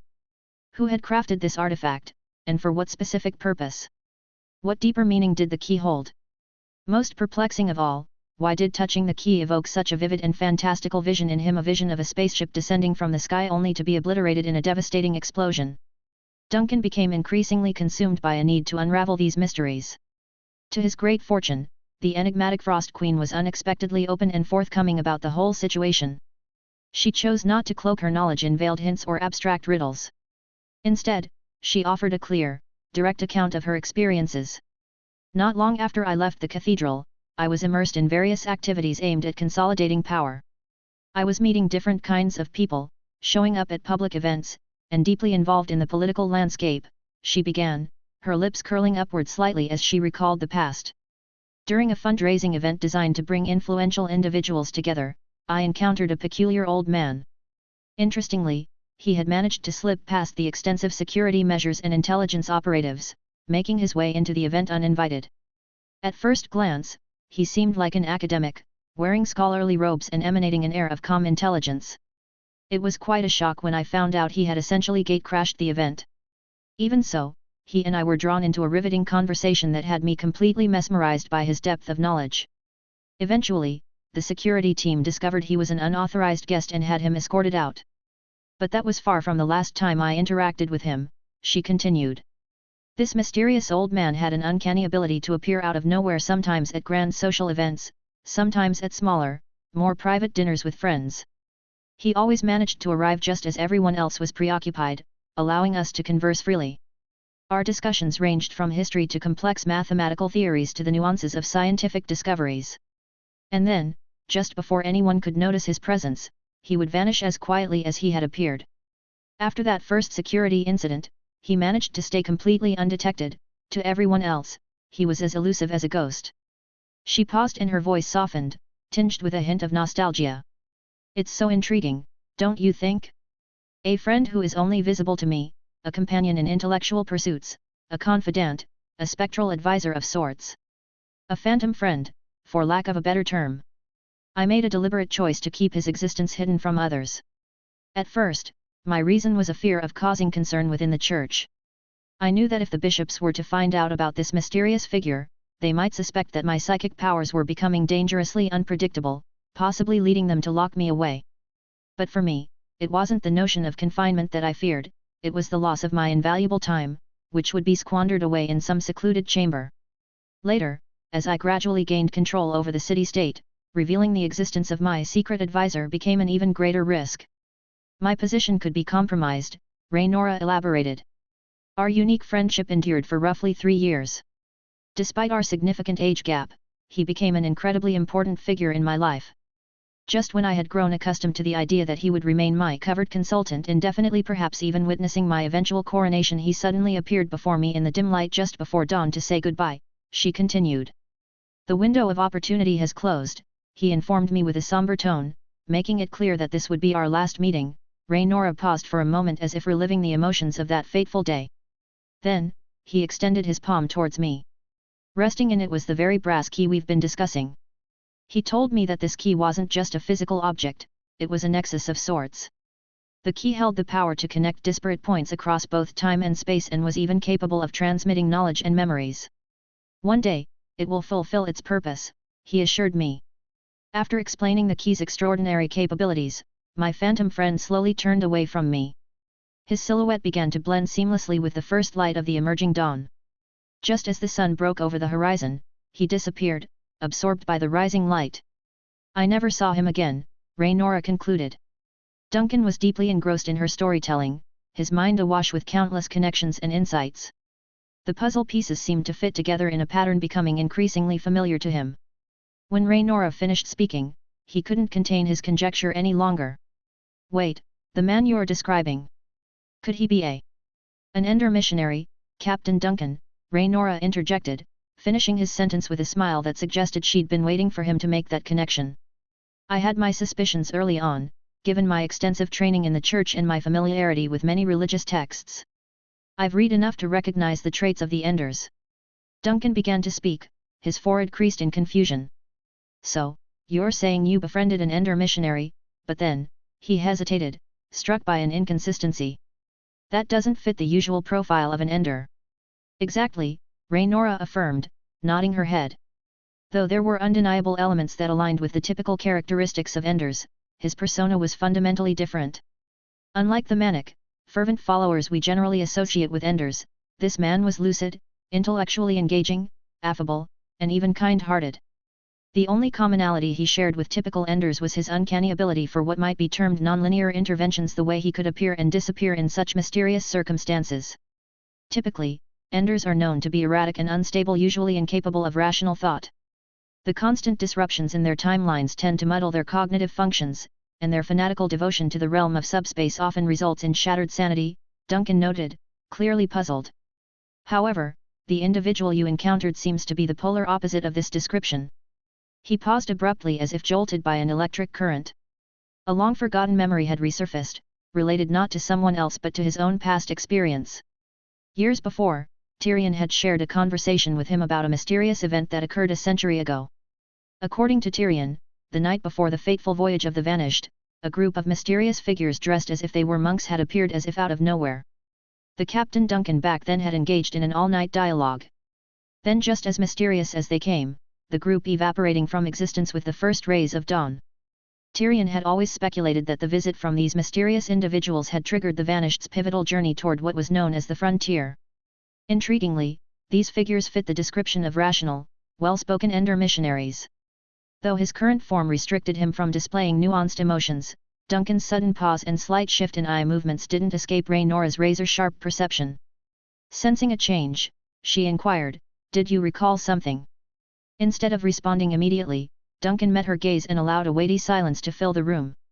It was as if they were two seasoned warriors communicating through unsaid words and veiled histories. Raynora's friend was not an isolated anomaly, there seemed to be a subgroup of rational, articulate Ender missionaries within the usually zealous and unpredictable Ender community. This subgroup operated on what was known as window periods, intervals of time when they could safely interact with the human world, and their motives remained deeply enigmatic. As Duncan mentally wrestled with this newfound understanding, his thoughts churned like a turbulent ocean, each swell bringing with it a new theory or insight. Amidst this cognitive tempest, one idea emerged as an anchor. Finally breaking the silence, he announced, "They also visited the vanished." For the first time, Raynora's composed demeanor showed signs of astonishment.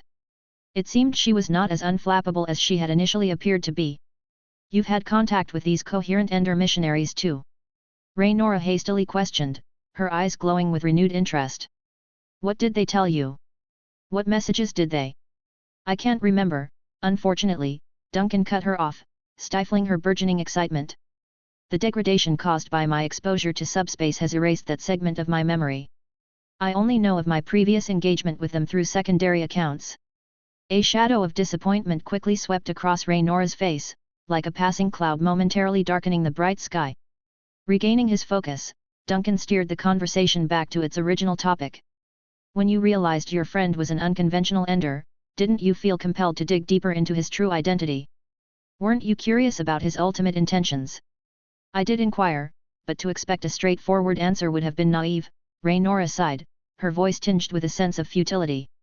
"Although we had a good working relationship, every time I tried to delve into the subject of his true identity, he would deflect with a vague reply, 'The time isn't right, don't venture beyond the border prematurely.'" Duncan repeated the phrase, "Don't venture beyond the border prematurely," while furrowing his brow. "It's surprisingly open-minded of you to establish a friendship with such an enigmatic figure under these ambiguous conditions. In my experience, most sources of power come with their own set of dangers," Raynora explained with a matter-of-fact tone. "Compared to the dreams that have haunted me since my childhood, an Ender seems relatively benign." Not offering any immediate response, Duncan rose from his seat and walked toward a darker corner of the room. Before completely turning away, he posed one final question. "What are your plans for your future?" Raynora looked puzzled by the question. "Future? Do you intend to stay trapped in this drifting nexus forever?" Duncan asked, his chin gesturing towards a massive tentacle that seemed to reach out from the dark depths of the sea. "Is your plan to eternally suppress this erroneous clone using the power of your dreams? And what alternative do you suggest?" "The alternative is uncertain in its feasibility," Duncan admitted. "But what would happen if I could completely eliminate this erroneous clone?" Raynora paused, contemplating deeply before answering, "Freedom. Both the clone and I would finally be liberated." "And what comes after liberation?" "That is something I cannot foresee," Raynora acknowledged, shaking her head. "I don't have the ability to imagine what reality would look like once this never-ending nightmare comes to an end. The nexus could lose its current anchor and attach itself to another location. Alternatively, I might sever my connection to the physical realm entirely, transitioning into a spectral form in a sort of purgatorial state, waiting for the day this room opens again." Duncan's voice took on a more serious tone. "That doesn't sound like a particularly appealing prospect. Being exiled into eternal nothingness hardly seems better than being trapped in an endless nightmare." "You're correct," Raynora agreed. "It might even be a more grim fate. This room isn't under my control, it drifts unpredictably. It's more likely to spiral into the depths of subspace than to find another anchor in the real world." Duncan found himself immersed in deep contemplation, his thoughts swirling like a tempest, too complex and entangled to express aloud at the moment. "If you do indeed have the power to end this dreadful situation, I'd strongly encourage you to act now while time permits." Meeting her gaze intently, Duncan's voice was soft, almost a hushed murmur in response, "Are you sure you want this? Even if it could potentially sentence you to an eternity of isolation."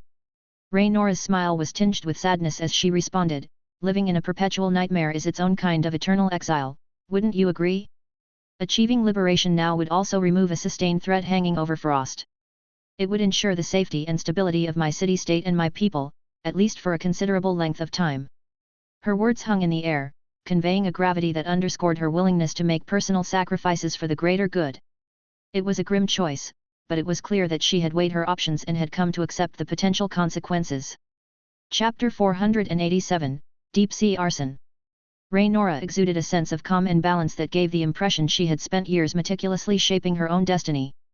She seemed as though she had already mentally navigated through all the potential paths her life could take, whether that meant enduring a perpetual nightmare or facing eternal exile. To her, such outcomes were simply part of the detailed future she had mapped out for herself. Contrary to what Duncan initially thought, Rhaenora, often referred to as the Frost Queen, hadn't made any plans for what he called her rebirth. The idea of re-entering the world of mortals wasn't something she had considered in her grand scheme of things. This puzzled Duncan, who couldn't comprehend her detached attitude. "Are you truly willing to sacrifice everything for Frost, even something as significant as your own life?" Duncan asked, his eyes filled with genuine curiosity as they met Rhaenora's. "You spent over a decade in captivity, confined under a church. You weren't even acknowledged as a human being until you were 12. Subjected to continuous observation, bound by chains, and put through ceaseless experiments, every thought and utterance of yours was scrutinized for any potential threat to humanity. Despite your best efforts, you still ended up being publicly displayed on an execution platform and branded the Mad Queen. I don't want to sound cynical, but from a logical standpoint, I find your decision baffling." Rhaenora fell quiet, leaning back against her bed while staring at the sheer fabric of the canopy above her. Her thoughts seemed to wander far and wide. After a lengthy pause, she let out a soft, amused laugh and shook her head. "Yet, why would I go through all of this, indeed?" She redirected her attention to Duncan. "Perhaps you misunderstand me, Captain. You seem to think that I should bear a grudge against that cold city, but the reality is different. That city did everything it could to keep me alive," she explained. "From a wider viewpoint, our complicated yet fragile civilized world aims to preserve the lives of everyone, including people like me with psychic abilities. Even if that required confining me with chains, locking me in iron cages, and keeping me in a dungeon for a decade, they never intended for me to die in that place. They always hoped that one day I would rejoin society as a human being. I don't harbor any ill will towards anyone, Captain," Rhaenora said, letting out a gentle sigh. "People weren't being deliberately malicious towards me. The world is a harsh place for everyone, and each person is simply doing the best they can to navigate it." The woman once known as the Frost Queen rose gracefully from her bed, which bore an unsettling resemblance to the one she had been confined to for a decade in the basement of a cathedral. The only difference was that this one had no bars.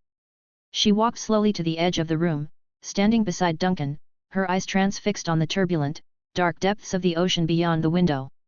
"My parents, the clergy, everyone was doing their utmost to keep me alive. My supporters and I worked diligently to secure the safety of the city-state. Governor Winston and his predecessors were committed to finishing the work that I couldn't complete. But sometimes, despite one's best efforts, failure is inevitable, and that comes with its own set of consequences." Lifting her arm, she pointed at the enormous tentacles that could be seen lurking ominously in the dark waters outside. "Even ancient gods can fail, can't they?" she mused. Duncan pondered her words for a moment before replying, "If what you're saying is true, new flawed copies will inevitably emerge, born from the fabric of this flawed world. Destroying one won't fix the root issue." Rhaenora turned her gaze to Duncan. "Others will continue to do their best. What about you? Are you willing to act?" Duncan paused before softly saying, "I will do my best." "That's good enough for me," Rhaenora smiled, her eyes revealing a sense of urgency. "Let's get started then. I've been asleep for too long. It's time for me to wake up from this nightmare, and it's time to set it free." Duncan hesitated for a while, but ultimately gave a quiet nod of agreement. Almost instantly, a group of dim green flames appeared beside him. These flames swirled and expanded, slowly transforming into a vortex-like portal.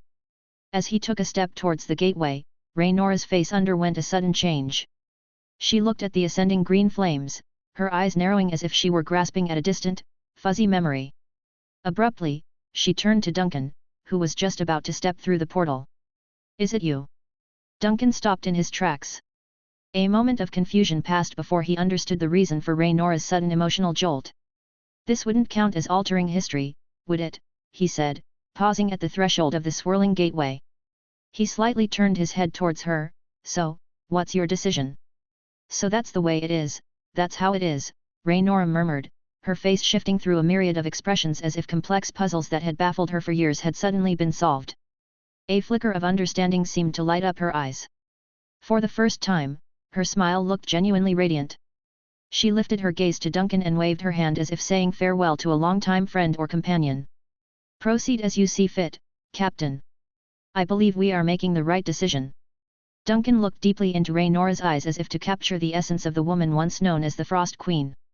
Without uttering another word, he moved forward, stepping into the swirling vortex of green flames. Raynora remained still, watching as Duncan's silhouette disappeared into the vortex, much like a wise and compassionate figure had vanished in the morning light many years ago. She shifted her gaze and turned around, positioning herself at the room's shattered edge. Her eyes fixed on the dormant tentacles of the ancient god that had haunted her for decades, along with all the destiny and responsibility they implied. From the deep abyss, threads of dim green flames started to emerge, initially as tiny as fireflies. In a fleeting moment, they grew in size and intensity, spreading like wildfire, enveloping the entire pillar. A subtle vibration arose beneath her feet, growing in strength over time. The mansion began to quiver, the energy sustaining this dreamlike state started to wane. The connection point between the drifting nexus and the external world was rapidly dissolving. Outside the room, the darkness surged violently, with layers of ripples and beams of light expanding wildly before collapsing back into the shadows. The tentacles of the ancient god began to morph amidst the fluctuating light and darkness. They seemed to bend and stretch as if trying to reach into the broken room. Yet, Raynora stood calmly before this terrifying display. She watched as the newly formed, almost illusory, tentacle reached toward her, stretching until it hit an invisible barrier where it began to spread. Slowly, Raynora extended her hand and placed her palm on the pulsating surface of the mysterious flesh. She could feel all the emotions it was trying to convey through the dream's barrier: confusion, tension, discomfort, and a hint of regret. "Yes, I understand," she whispered. "You never wanted to manifest in this world. It will be over soon. Think of it as just a dream. You'll return to where you belong. As my time to leave approaches, my thoughts turn to what comes next. When this anchor of reality shatters, I'll set forth. Maybe I'll find myself in a distant realm, or perhaps there will be no next destination at all. Even if my calculations hold true, I anticipate an incredibly long journey ahead. Should there be wonders to see along the way, I'll pause to savor them," Raynora mused, growing introspective in the waning moments before waking from the dream state. "For all the time we've spent together, I've never asked your name," she continued, her eyes fixed on the tentacle on the other side of the dream's boundary. The sensations she received from it were fragmented, barely coherent wisps of thought, like splinters of an idea erupting from a soul too broken to fully formulate them. After decades of this silent dialogue, she'd grown accustomed to interpreting these shattered transmissions. "I know you're called Netherlord, among other titles. But those aren't your real names, are they? Do you have a name? Either yours or that of your original form? It's a sudden curiosity, but one I find myself indulging." Amid the cacophony of disjointed noise and whisperings, a single, crystalline thought emerged. Raynora listened with the rapt attention of a child, just as she had years ago when she was confined and chained, attuning herself to murmurs from an incomprehensible abyss. A name seemed to rise from her subconscious mind. A smile slowly spread across her face. LH01. What an unusual name. Navigator number 1, is that your original name as well? I'll remember that. It's good to finally meet you, Navigator number 1. So, goodbye for now, and good morning. Suddenly, a tidal wave of flames surged from the darkness, engulfing the tentacle that had reached into the drifting nexus. It was incinerated instantly, reduced to ashes in the conflagration.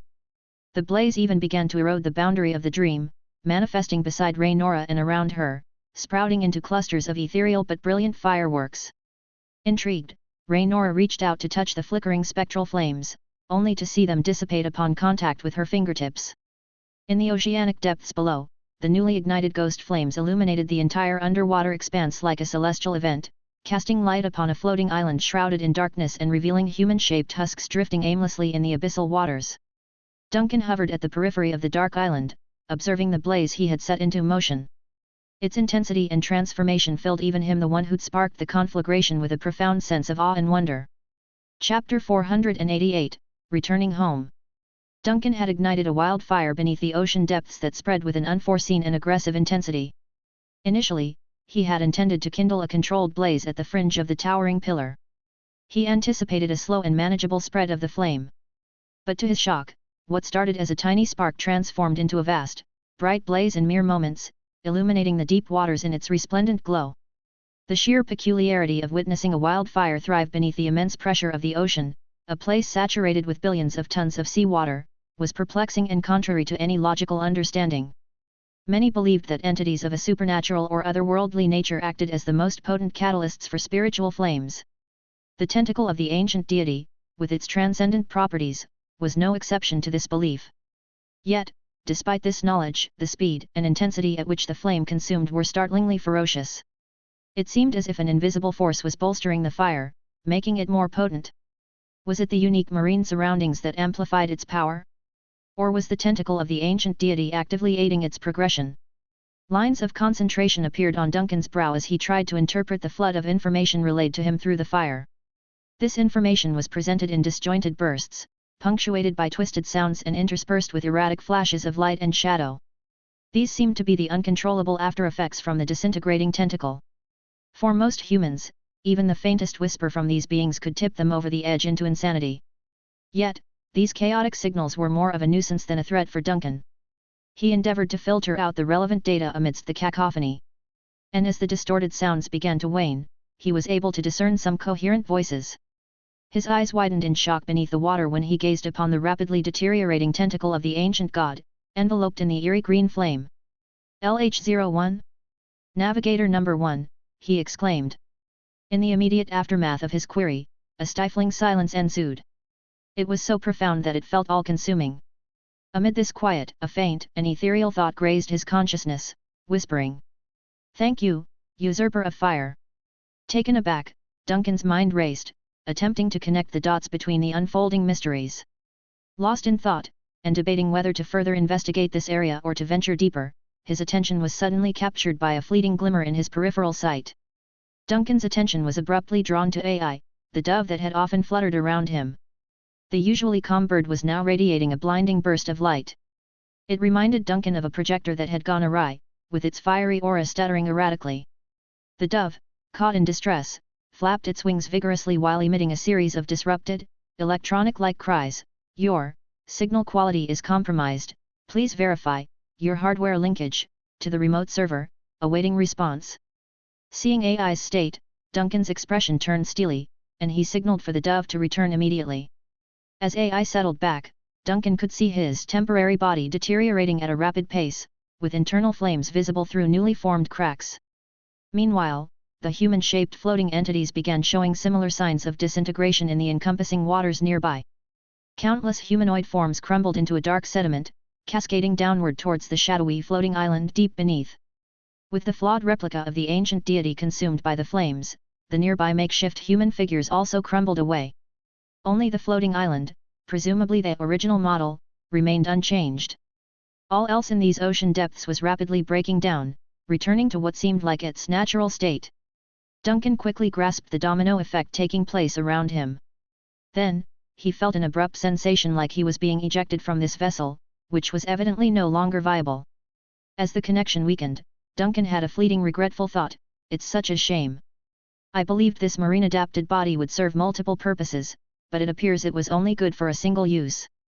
Inside the cockpit, Duncan let out a sigh, mourning the loss of another temporary body while inspecting the submersible status. The aftermath of the Pilla's collapse sent powerful currents their way, but they were fortunate that the submersible remained unscathed. Suddenly, Agatha's voice, thick with horror, pierced through. What just happened?"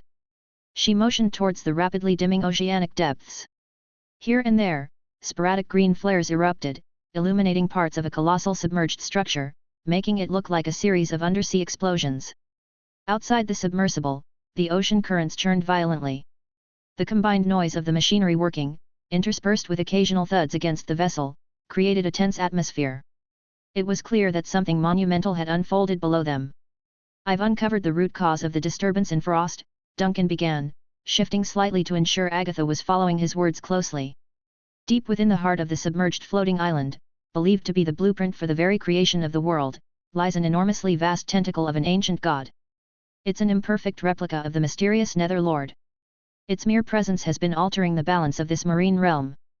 Duncan briefly looked over at Agatha, who was visibly on edge, thirsting for more details. The spirit of the Frost Queen has been working tirelessly for the past 5 decades to keep this imperfect being in check. It's been a long and arduous struggle. Agatha's eyes widened in disbelief. She had never anticipated that Captain Duncan's exploratory venture through his avatar would yield such groundbreaking revelations. Words momentarily eluded her. Gathering her thoughts, she finally stammered, "Then, what transpired next?" "It went up in flames," Duncan stated with a matter-of-fact tone. Agatha blinked, processing his response. "It caught fire." Duncan nodded affirmatively, gesturing outside. "Did you not witness the blaze that I kindled?" Agatha shook her head, her mind racing. "It's not that I misheard you. I did grasp your words, but, no, I didn't truly grasp the gravity. I genuinely cannot fathom it." "You mean to say, you simply set an ancient god on fire? Even if it's just an imitation, you ignited it?" Duncan, anticipating Agatha's disbelief, took a deep breath. He struggled to articulate the complexity of the situation. After a moment's contemplation, he offered, "To be honest, even I was taken aback. It proved to be more flammable than I had predicted." Agatha simply stared, at a loss for words. After what felt like an eternity, Agatha finally managed to piece her thoughts together. "So, regarding the spirit of the Frost Queen, did you inadvertently burn her too?" Duncan shook his head reassuringly. "She was liberated. As to her whereabouts, I cannot say. We may cross paths with her once more. We had quite an enlightening conversation about her past, the ocean's mysteries, and some unsettling truths about our reality. Many of her revelations were game changers." "Game changers?" Agatha, still grappling with the magnitude of the prior revelation, tried to keep up. "What do you mean by game changers?" Duncan looked squarely at Agatha, his tone grave, the kind that demands one to partake in rituals, offer prayers, and pen down their last wishes before learning. And then, afterward, undergo a thorough psychological assessment. He continued with a faint smile, "I'll share everything with you once we're back on solid ground, and when you're mentally prepared." Despite her role as a gatekeeper, accustomed to confronting innumerable challenges and wielding unparalleled mental resilience, Agatha could feel a deep unease settling within her upon hearing Duncan's forewarning. The gravity with which this captain spoke, a man known to navigate even the complex terrains of subspace, indicated that he had unearthed something of immense magnitude within the desolate and chilling expanses of the deep sea. Back on the Vanished, Duncan had made his way from the private compartment to the familiar surroundings of his captain's chambers. Perched at the corner of the navigational desk was the eerie goat head, its dark neck producing a soft mechanical sound as it shifted to face him. The dark gemstone-like eyes set within it focused intently on Duncan. "Your name?" it queried in a direct manner. "Duncan Abnamar," he replied with a brief wave of his hand. Settling into his chair, he shifted his attention back to the goat head. "Did my absence seem prolonged?" "You strayed beyond the customary bounds," the goat head remarked, a hint of relief evident in its tone.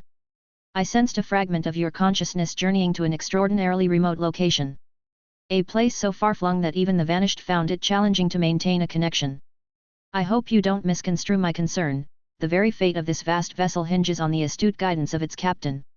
Duncan interrupted, "Your loyalty and concern are commendable. It was an extended yet fleeting voyage, there's no cause for alarm. What's Alice's current status?" "Miss Alice?" The goat head took a moment before responding. "She had been resting in her chambers. However, presently, she seems to be rushing in the direction of this room." Before it could provide any more details, the swift patter of feet was audible just outside the chamber door, soon accompanied by the unmistakable aura of Alice.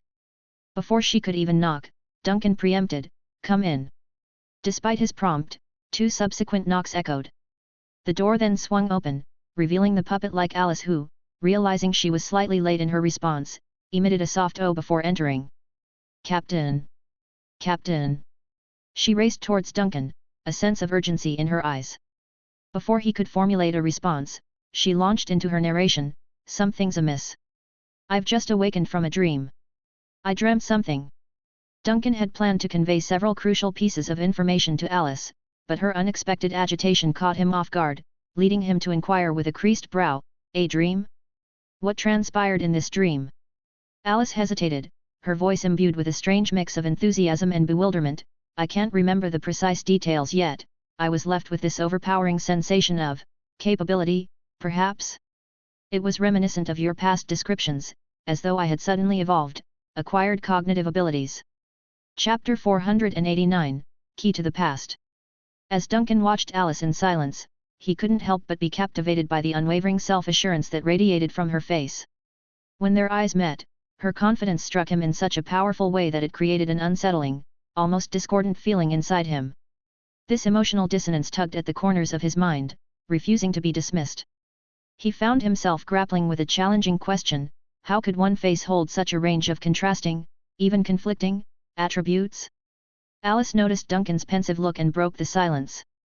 "Captain," she began, her curiosity now piqued by Duncan's apparent bewilderment. Leaning forward in a gesture of soft-spoken concern, she continued, "You've been quiet for some time now. Is something bothering you? Did I say something wrong?" Duncan quickly shook his head as if trying to clear a lingering thought. "No, it's not you," he said, his eyes suddenly locking onto Alice with a newly stern intensity. "Alice, have you ever given any thought to your relationship with the Frost Queen?"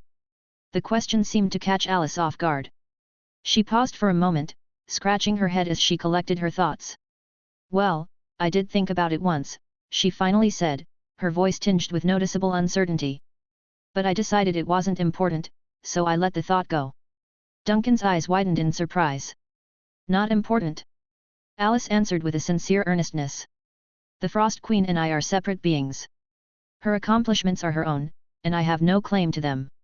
I have my own strengths and my own life, and I'm happy with that. Besides," she added, "Mr. Morris once told me that there could be someone else in the world who looks just like me. So, I've come to accept that the Frost Queen is just a doppelganger, even though I'm actually a doll." Listening to Alice articulate these thoughts, Duncan observed the calm, content expression that adorned her face. As she spoke of her own satisfaction with life as it was, he felt an unfamiliar emotion stir within him. He pondered the enigma that was Alice. Could she be a flawed masterpiece created by some ancient sea deity lurking in the unfathomable depths? Or the unintended result of combining the legacy of the fallen Rhaenyra with the historical artifact of a guillotine? Perhaps she held secrets so deeply buried that even Rhaenyra could not have predicted them. But according to Alice, such speculations were irrelevant. In spite of her seeming lack of worldly wisdom, Alice exuded a genuine happiness. She navigated a complex world, teeming with inexplicable phenomena, with a sense of wonder rather than fear or anxiety. To her, this strange, mysterious world was her own personal version of normal. Like a child venturing into the world under the gentle warmth of sunlight for the first time, she relished the prospect of discovering the unknown and the new. In a world teeming with diverse beings, warriors possessing incredible bravery, scholars filled with boundless knowledge, and followers expressing devout faith, none could experience life through the unique lens that Alice did. Duncan realized, in this distorted world where fear often held sway, that Alice, despite being classified as a mere doll, exhibited more qualities that were inherently human than anyone else he had encountered. She reminded him of people he'd met in another, simpler world, a place where anomalies and peculiarities were absent, where there were no deities or inexplicable occurrences. In that world, people lived their lives calmly and peacefully under the sun. His reflections were interrupted by Alice's voice. "Captain? You seem lost in thought again." Shaking his head slightly, Duncan replied, "It's nothing, really. I was just considering how you possess a unique form of wisdom." Confused but delighted by Duncan's sudden praise, Alice's face lit up with a joyful expression. He. She didn't understand why Duncan considered her wise, but if the captain was giving her a compliment, she figured it was something worth being pleased about. Duncan's hand then moved toward the brass key that lay beside him. Their submersible was in the process of ascending from the ocean depths, still far from their retrieval destination. Information from the Frost Queen and Rhaenyra had provided him with much to consider, but many questions remained unanswered, filled with gaps and ambiguities. This brass key had initially been handed over to Rhaenyra by a perceptive entity known as Ember. Despite her keen intellect, Rhaenyra had failed to grasp the true nature or purpose of the key. Intriguingly, a matching keyhole had manifested in Alice, a doll-like figure seemingly born out of random chance and error. Could all this still be a mere coincidence? Had Ender foreseen these events? Or had an ancient sea deity reached into the abyss of Rhaenora's memories, extracting them to create a corresponding keyhole in Alice? Duncan felt that perhaps the time had come for an experimental test. Alice, he spoke solemnly, eyes fixed intently on her, please accompany me. Taken aback for a moment, Alice quickly stood up. Oh, okay, she responded, trailing behind him. Go ahead, take care of the ship, Duncan instructed as he left the navigation table. Inhaling deeply, he led the way to the captain's quarters. Confused but obedient, Alice followed Duncan into the bedroom. At his behest, she closed the door behind them, her face a mask of perplexity. Captain, what are we about to do? Holding the brass key, Duncan looked at Alice intently. I want to test this key. Alice's eyes widened in surprise. Wait, didn't you say this key could be dangerous? That it might contain the soul of the Frost Queen or something along those lines.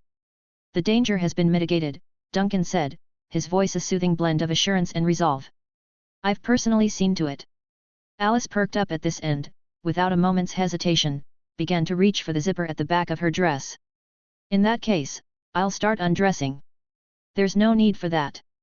Just exposing the keyhole will do, Duncan interjected, surprised and slightly embarrassed by her forthright willingness.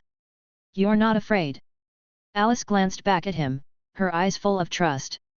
You said there was no danger, Captain. Plus, if anything goes wrong, you're the one who'll be winding me up. You'll protect me, won't you? A pause hung in the air before Duncan slowly nodded. Yes, I'll protect you. Gesturing toward a round stool located next to the bed, he added, please sit there. I don't know what will happen once the key is turned, and it's safer if you're not standing. All right. Complying with Duncan's instruction, Alice sat down on the stool, her back turned to him. She unfastened the upper part of her dress, revealing the keyhole, a delicate, polished, porcelain-like circle set into her back, surrounded by an intricately crafted, gilded design. Duncan stared at the brass key in his hand, matching it visually with the keyhole. Everything seemed to fit perfectly. A feeling of anticipation tinged with nervousness welled up inside him. Taking a deep breath to quell his rising emotions, he carefully aligned the key with the hole. Alice. Yes. Don't be afraid. Okay. As Duncan inserted the key into the keyhole, he heard a distinct click, a sound that seemed to echo not just in the room but in the corners of his mind. This was no ordinary mechanical interaction. Duncan felt a mysterious force pulsing through the key, which began to turn of its own accord. It rotated until it reached a horizontal position and then clicked once more. At that instant, reality itself seemed to shift. The room's lighting morphed while shadows contorted and reassembled. Duncan felt a familiar disorientation akin to traversing the spirit realm, a transitional dizziness that made his surroundings appear to dissolve and reconfigure. Before he even had a chance to utter a surprised nod again, Duncan found himself standing in a grand yet eerily somber mansion. The expansive hall was flanked by towering pillars stretching upward to support a dark, brooding ceiling. The walls were embellished with intricate patterns and reliefs, and slender, tall windows punctuated the space. What caught his attention most was the unsettling sight beyond those windows. Thorny, black vines climbed upwards as if seeking to engulf the structure while chaotic flickers of light and shadow danced around them. This was an entirely different world, a place that felt simultaneously majestic and foreboding. It was as if they had been transported into the nexus of multiple realities, or perhaps to a dimension where the laws of time and space had fractured. And all of this had been unlocked by a simple turn of a key. Within the disquieting confines of the mansion, Duncan could hear a symphony of unsettling sounds. Intermittent whispers filled the air, punctuated by sporadic laughter and the echo of footsteps reverberating through the wooden floorboards. Most intriguingly, he heard faint strains of music, an ethereal melody that suggested a ballroom dance taking place in some distant, hidden part of the house. Duncan's brow furrowed, his senses heightening as he tried to make sense of the eerie environment. Just then, a fleeting movement caught his peripheral vision. He whipped his head around to focus on it, but what greeted him was an empty corner devoid of any tangible presence. Yet, he was absolutely certain that he'd seen something, or rather, someone. The figure had resembled a maid dressed in traditional black and white garb. Most disturbingly, where the figure's head should have been, there was nothing. The collar of the dress revealed a hauntingly empty space, a bare neck with no head above it. Duncan paused, standing still in the large, vacant hall. He absorbed the peculiar atmosphere, keenly aware of an aura that seemed to hum with unnerving energy. Making up his mind, he began to move toward a grand staircase at the far end of the hall that spiraled upwards. As he placed his foot on the first step, the wooden boards creaked mournfully under his weight. Climbing higher, a sudden wave of familiarity washed over him, making him halt mid-step. His eyes widened as he took in the ornate furnishings and archaic style of the mansion's interior. A sense of recognition gripped him. It was an emotional echo of a room he'd visited before. The sensation was unmistakable. This was the same environment where he had encountered the Frost Queen, Rhaenora, in her dormant state. Confusion mingled with an insatiable curiosity as Duncan pondered the implication of his surroundings. Why had he been transported to this hauntingly familiar place after winding up Alice's key? What was the connection between this eerie mansion and the dormant Frost Queen? And most importantly, what did this place hold for him and Alice, who had been so inexplicably linked to this unfolding mystery? Chapter 490, Alice's Mansion. From this elevated vantage point, Duncan had a sweeping view of the expansive and impressive interiors of an ancient mansion, which was both grandiose and beautifully preserved. Every intricate detail and ornate carving within the mansion reminded him of a chamber he once knew, the chamber of the Frost Queen Rhaenora. As this realization dawned upon him, a jolt of thrill surged through his body, compelling him to turn his attention to other parts of the mansion. Directly opposite his position on the staircase, the second floor opened up to an elongated corridor that exuded an air of mystery. The walls of this passage were adorned with age-old paintings, whose details had been blurred by time, interspersed with black iron candlesticks. These candlesticks held candles whose weak flames flickered, casting a ghostly illumination. The corridor seemed to culminate at a distant endpoint, where Duncan could make out a door. Intuitively, he believed this door led to the chambers of the mansion's lord or master. Resolute in his curiosity, Duncan began his trek down the corridor. Each step he took on the ancient wooden floorboards elicited a creak, the sound echoing eerily in the hushed surroundings. The quivering candlelight, disturbed by his movement, created dancing shadows on the walls, further intensifying the corridor's spooky ambience. However, as he approached the end of the corridor, a startling discovery stopped him in his tracks. Confusion furrowed his brow when he saw that the regal door he had spotted from afar was nowhere to be found. In its place was a damaged portion of the floor, looking as though it had been viciously torn apart. The walls and ceiling too bore this devastation, with massive cracks that gaped open to reveal an infinite expanse of blackness. Approaching the edge of the damaged floor, Duncan cautiously leaned forward, attempting to comprehend the vast darkness that stretched below. He looked around, trying to find any semblance of the rest of the mansion. But it was as though the corridor he stood in was hanging in a void, cut off from everything else. Duncan recalled seeing a door in a room at the corridor's end, but now, it seemed as though they had been cruelly ripped away, disappearing into the vast chasm. Lost in his thoughts, Duncan's contemplation was suddenly broken by a soft rustling sound nearby. Startled, he turned to find a figure draped in black and inexplicably missing its head, methodically dusting a marble stand against one of the corridor's walls. Feeling both wary and curious, Duncan took cautious steps towards this enigmatic figure. Unlike the fleeting ghosts he had met in the past, this one didn't vanish. As he drew closer, the headless figure straightened up and, in a gesture of decorum, gave a slight bow. This action, reminiscent of a professional butler's manners, was rendered eerie and unnerving due to the conspicuous absence of its head. "What are you in search of, honored guest?"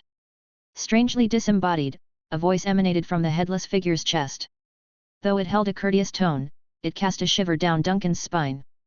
Still, he had encountered many peculiarities in his journeys through this strange realm, so pushing away his trepidation, Duncan maintained a calm demeanor as he engaged with the bizarre being in front of him. "What happened to the room at the end of this hallway? Why can't I see it anymore?" "The room has moved on," intoned the headless entity, its words echoing with a deep resonance. "It transitioned from this realm a very long time ago." Puzzlement creased Duncan's brow, prompting him to probe further. "What of its occupant? I believed someone was supposed to reside there. Where are they?" "The room's mistress went with it.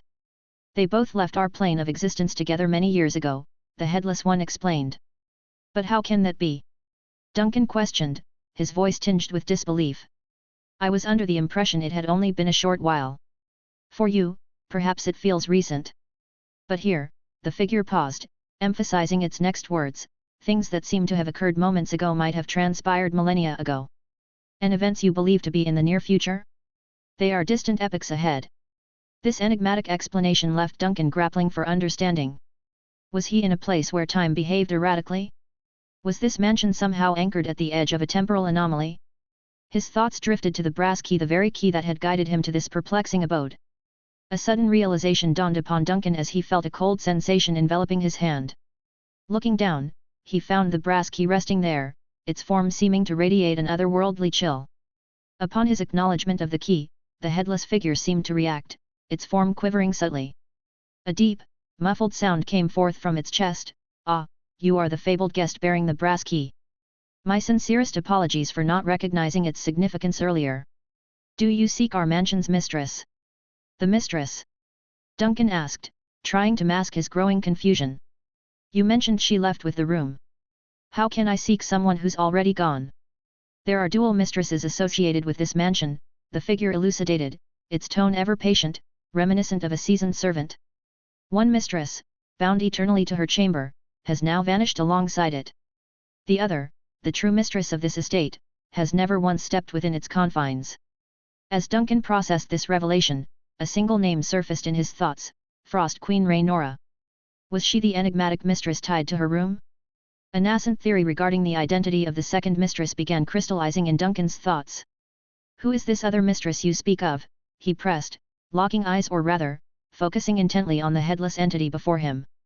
"The manor you stand in is known as Alice's mansion," replied the figure in an eerily steady tone. "Thus, the mistress can only be Alice." A brief flicker of understanding crossed Duncan's face, his eyes momentarily narrowing. Everything was starting to piece together. The intricate lock he had activated, positioned right on Alice's back, was the very portal leading him to this mansion. How could this enigmatic dwelling not be intrinsically linked to her? It was not just any mansion, but Alice's mansion, bearing her name, and she was its sovereign.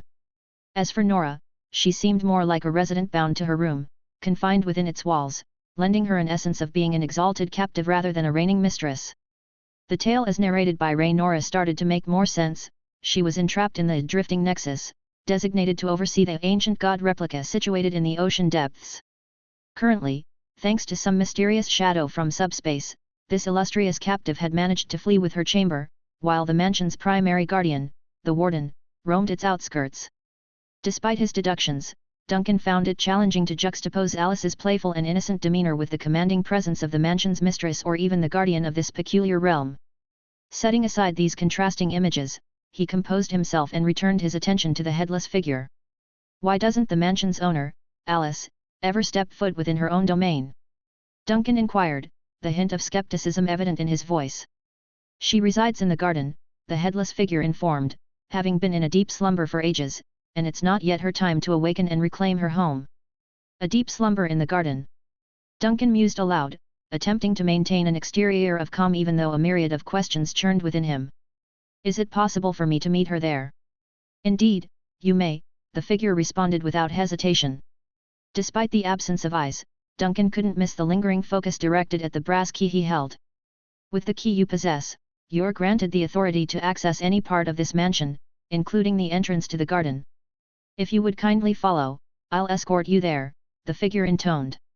Gratefully, Duncan nodded, then proceeded to tail the figure, which led him to the majestic spiral staircase connecting the mansion's levels. While traversing the mansion en route to the garden, Duncan seized the opportunity to inquire further, aiming to extract every bit of knowledge from his guide. What role do you play in this vast establishment? I serve as the butler of this mansion, the figure, now distinguishably the butler, responded. Seeing the hesitation amongst the maids and other staff to interact with you, I deemed it fitting to assist and cater to your needs. The painting depicted a verdant landscape with a majestic tree at its center, its branches laden with resplendent blossoms. The ethereal beauty of the painting stood in stark contrast to the mansion's haunting ambience. Delicate petals, seemingly caught in a gentle breeze, floated down to a shimmering pond below. Upon closer examination, Duncan could discern faint, ethereal figures sitting under the tree, their contours blurred, almost melding into the background, as though they were memories fading away. The artistry was impeccable, but what truly captivated Duncan was the deep melancholy and yearning it emanated, reminiscent of souls in search of something they might never find. Duncan traced a finger gently across the canvas, feeling the texture beneath his fingertips. It was a touchstone to the very essence of the mansion, reflecting the sorrow of souls adrift, seeking solace. Such paintings are scattered throughout the mansion. They capture the collective memories and feelings of the souls that reside here, the headless butler remarked, sensing Duncan's fascination. He added, over time, as souls forget their identities, they leave traces of their essence behind. This mansion, with its many paintings, murals, and artifacts, serves as a tapestry of lost memories. For the few who still remember, these paintings are reminders of days long past. For others, they are simply beautiful relics of an unknown history. Duncan turned to the butler, his gaze thoughtful. Such a poignant testament to the transient nature of existence. These souls, once full of life and vigor, are now just fleeting memories, immortalized on canvas. The butler tilted what would have been its head, a gesture reminiscent of acknowledgement. Indeed, sir. Existence is fleeting, but memories, even if faded, have a way of persisting. They both stood silently for a moment, absorbing the profoundness of the artwork before Duncan finally broke the silence. Let's proceed. I'd like to meet the mistress and perhaps find more such memories along the way. The butler obliged, leading Duncan further into the maze-like corridors of the mansion. Chapter 491, Deep in the Garden.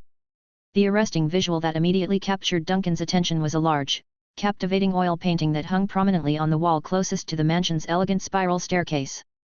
The artwork had a striking color scheme mainly composed of deep blacks and rich crimsons, creating a vivid and bold contrast that made it impossible to look away.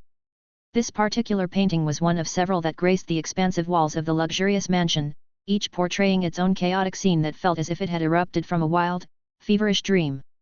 Unlike traditional landscapes or portraits, the painting featured a complex, abstract composition. Random lines zigzagged across the canvas, intersecting with blocks of color, creating a dizzying visual experience for anyone who dared to study it for too long. The actual meaning or message of the painting remained elusive, hidden within its intricate strokes and whirls. As Duncan continued to focus on the artwork, allowing his eyes to follow the tangle of shapes and hues, he realized that the chaotic patterns were evolving into discernible forms. What initially appeared to be random shadows began to coalesce into definitive lines. The seemingly indiscriminate blobs of color started to take on recognizable shapes. Suddenly, the painting seemed to come alive. It portrayed a powerful blaze, almost like a fireball, soaring through a thick layer of clouds to crash into a turbulent sea below. The blazing entity split the sky in half, and the ocean churned angrily beneath it as if protesting the intrusion. And looming behind this dramatic scene was a menacing figure, enshrouded in dark crimson tones, appearing as a harbinger of some apocalyptic event. Interestingly, Duncan found that the painting echoed a fleeting vision he had once had. In that vision, a trident-shaped spacecraft, engulfed in flames, spiraled down from the sky before exploding in a magnificent splash into the ocean. Upon closer examination, though, Duncan realized that the artwork was not an exact match to his earlier vision. The spacecraft from his memory was a marvel of advanced technology, easily recognizable by its futuristic design and grandiose presence. By contrast, the object in the painting seemed archaic, perhaps even a wooden ship, encircled by flames that looked more like natural fire than the advanced propulsion of a spaceship.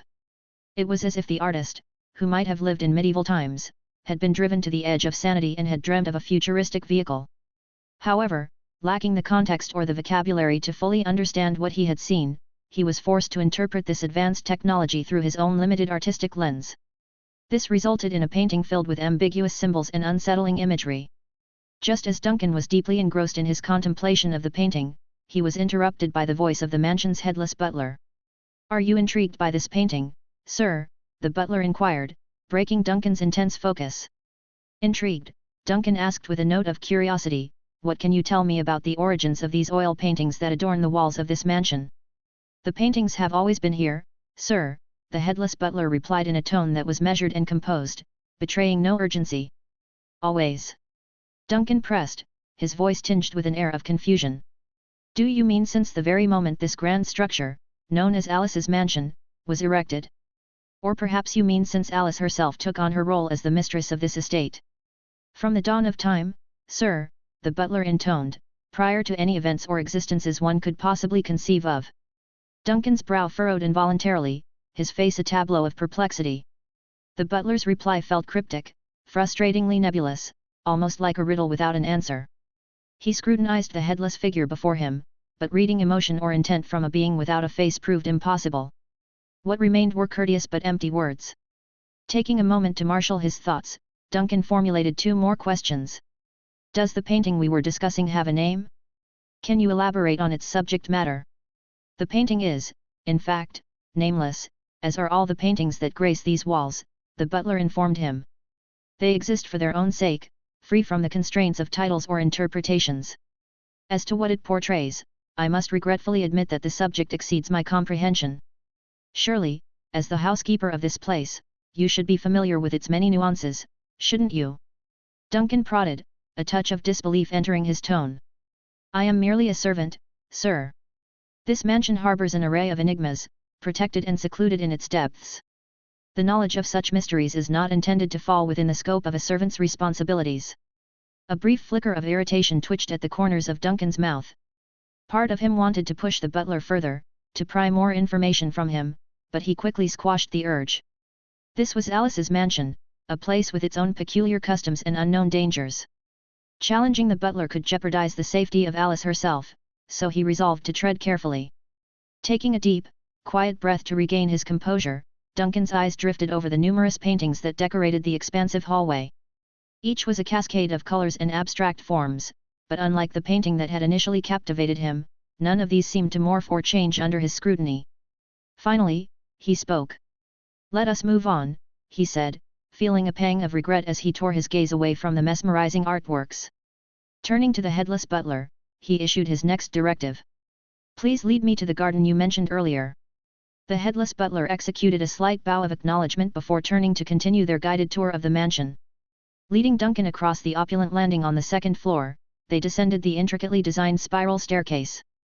Once on the first floor, they navigated through the expansive hall, eventually arriving at a narrow corridor that led to the mansion's secluded rear garden. However, before proceeding down the corridor, Duncan hesitated and looked back. His eyes were drawn to the opposite end of the hall where a plush, vibrant red carpet culminated at a massive, dark wooden door. The door was framed by tall, slender windows that offered glimpses of thorny bushes planted just beyond the glass. It almost seems like the gateway to the entire mansion, Duncan thought aloud. Suddenly, curiosity ignited within him, and he found himself asking, what's on the other side of that door? The instant Duncan's question escaped his lips, he noticed the headless butler visibly quiver, an unprecedented break in the servant's usually unflappable demeanor. I must urge you, sir, to quell any curiosity about what lies beyond that door, the butler responded, his tone unusually unsettled. That is a pathway to an irrevocable destiny, an abyss of eternal torment. A pathway to nowhere. Duncan's eyes narrowed, his expression gravitating towards stern seriousness. Why would you describe it in such ominous terms? Could it be some sort of portal to another dimension? Another realm, you say? I can't fathom what you mean, but I implore you, never attempt to open that door, the butler cautioned. He began to wave his arms in an agitated manner, clearly unsettled. The door, it seemed, was sacrosanct, a forbidden territory within the mansion that no one was allowed to cross. However, I'm not bound by the rules of this place, Duncan pointed out, his eyes twinkling with a provocative eagerness. He had noticed the butler's emotional perturbation and considered it a significant clue to understanding the mansion's mysterious nature. You said earlier that I hold the key, implying that I have the capability to unlock any door here. True, you do possess a key, sir.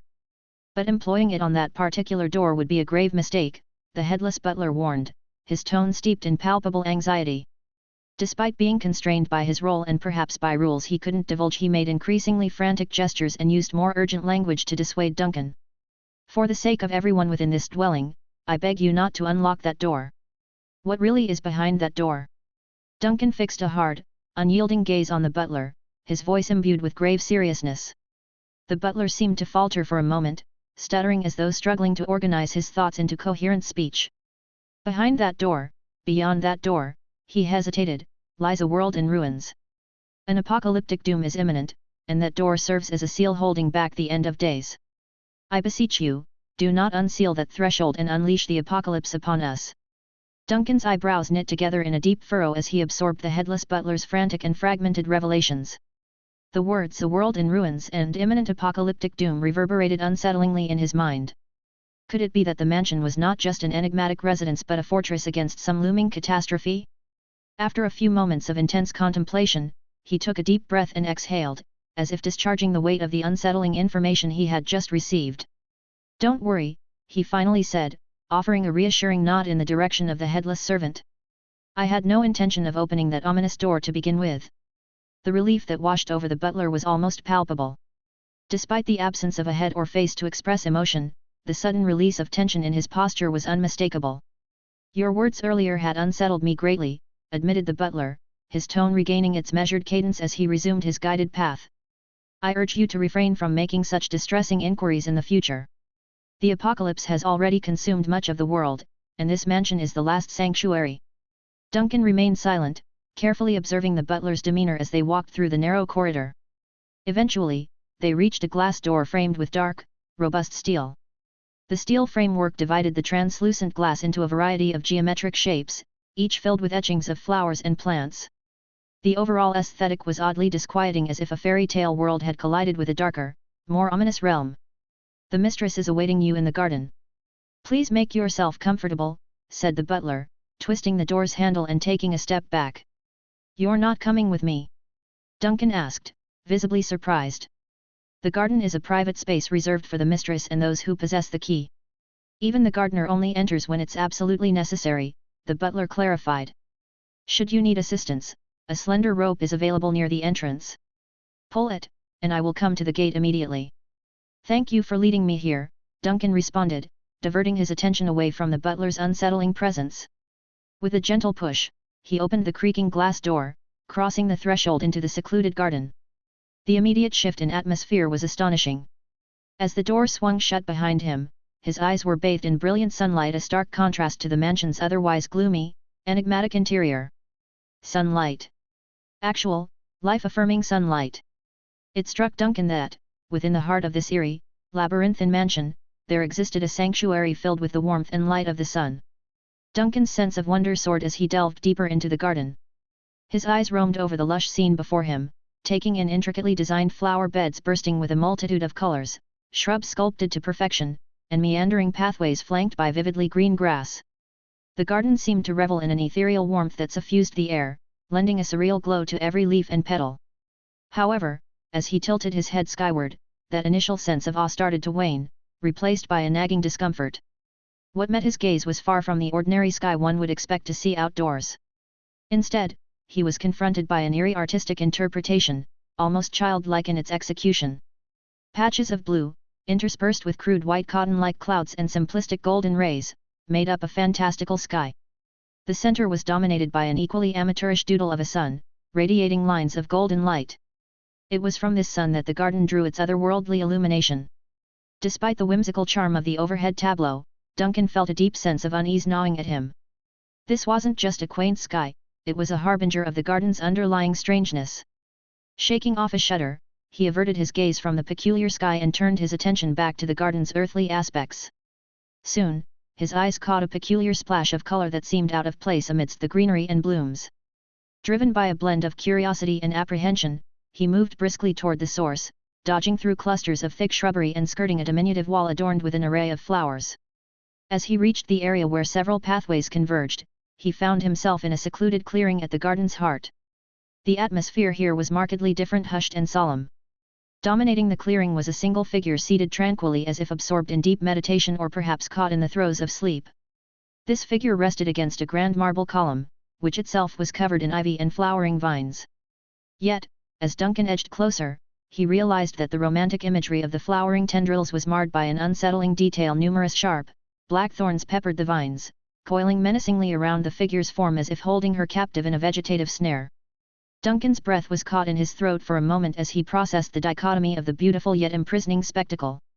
The figure, both regal and vulnerable in her entangled repose, drew his gaze irresistibly.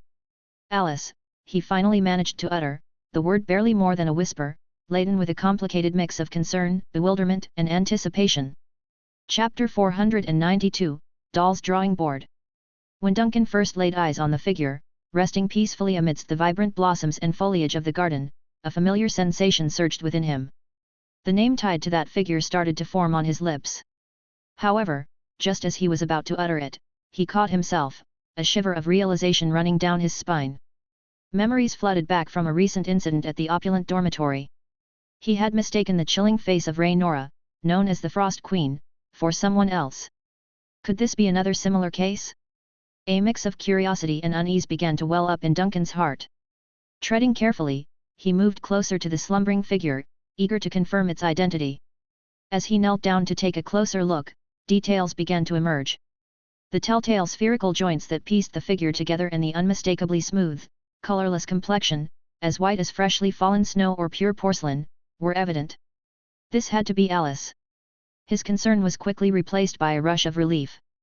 But as he observed further, Duncan's eyes were drawn to the elaborate design of black thorns that encased Alice.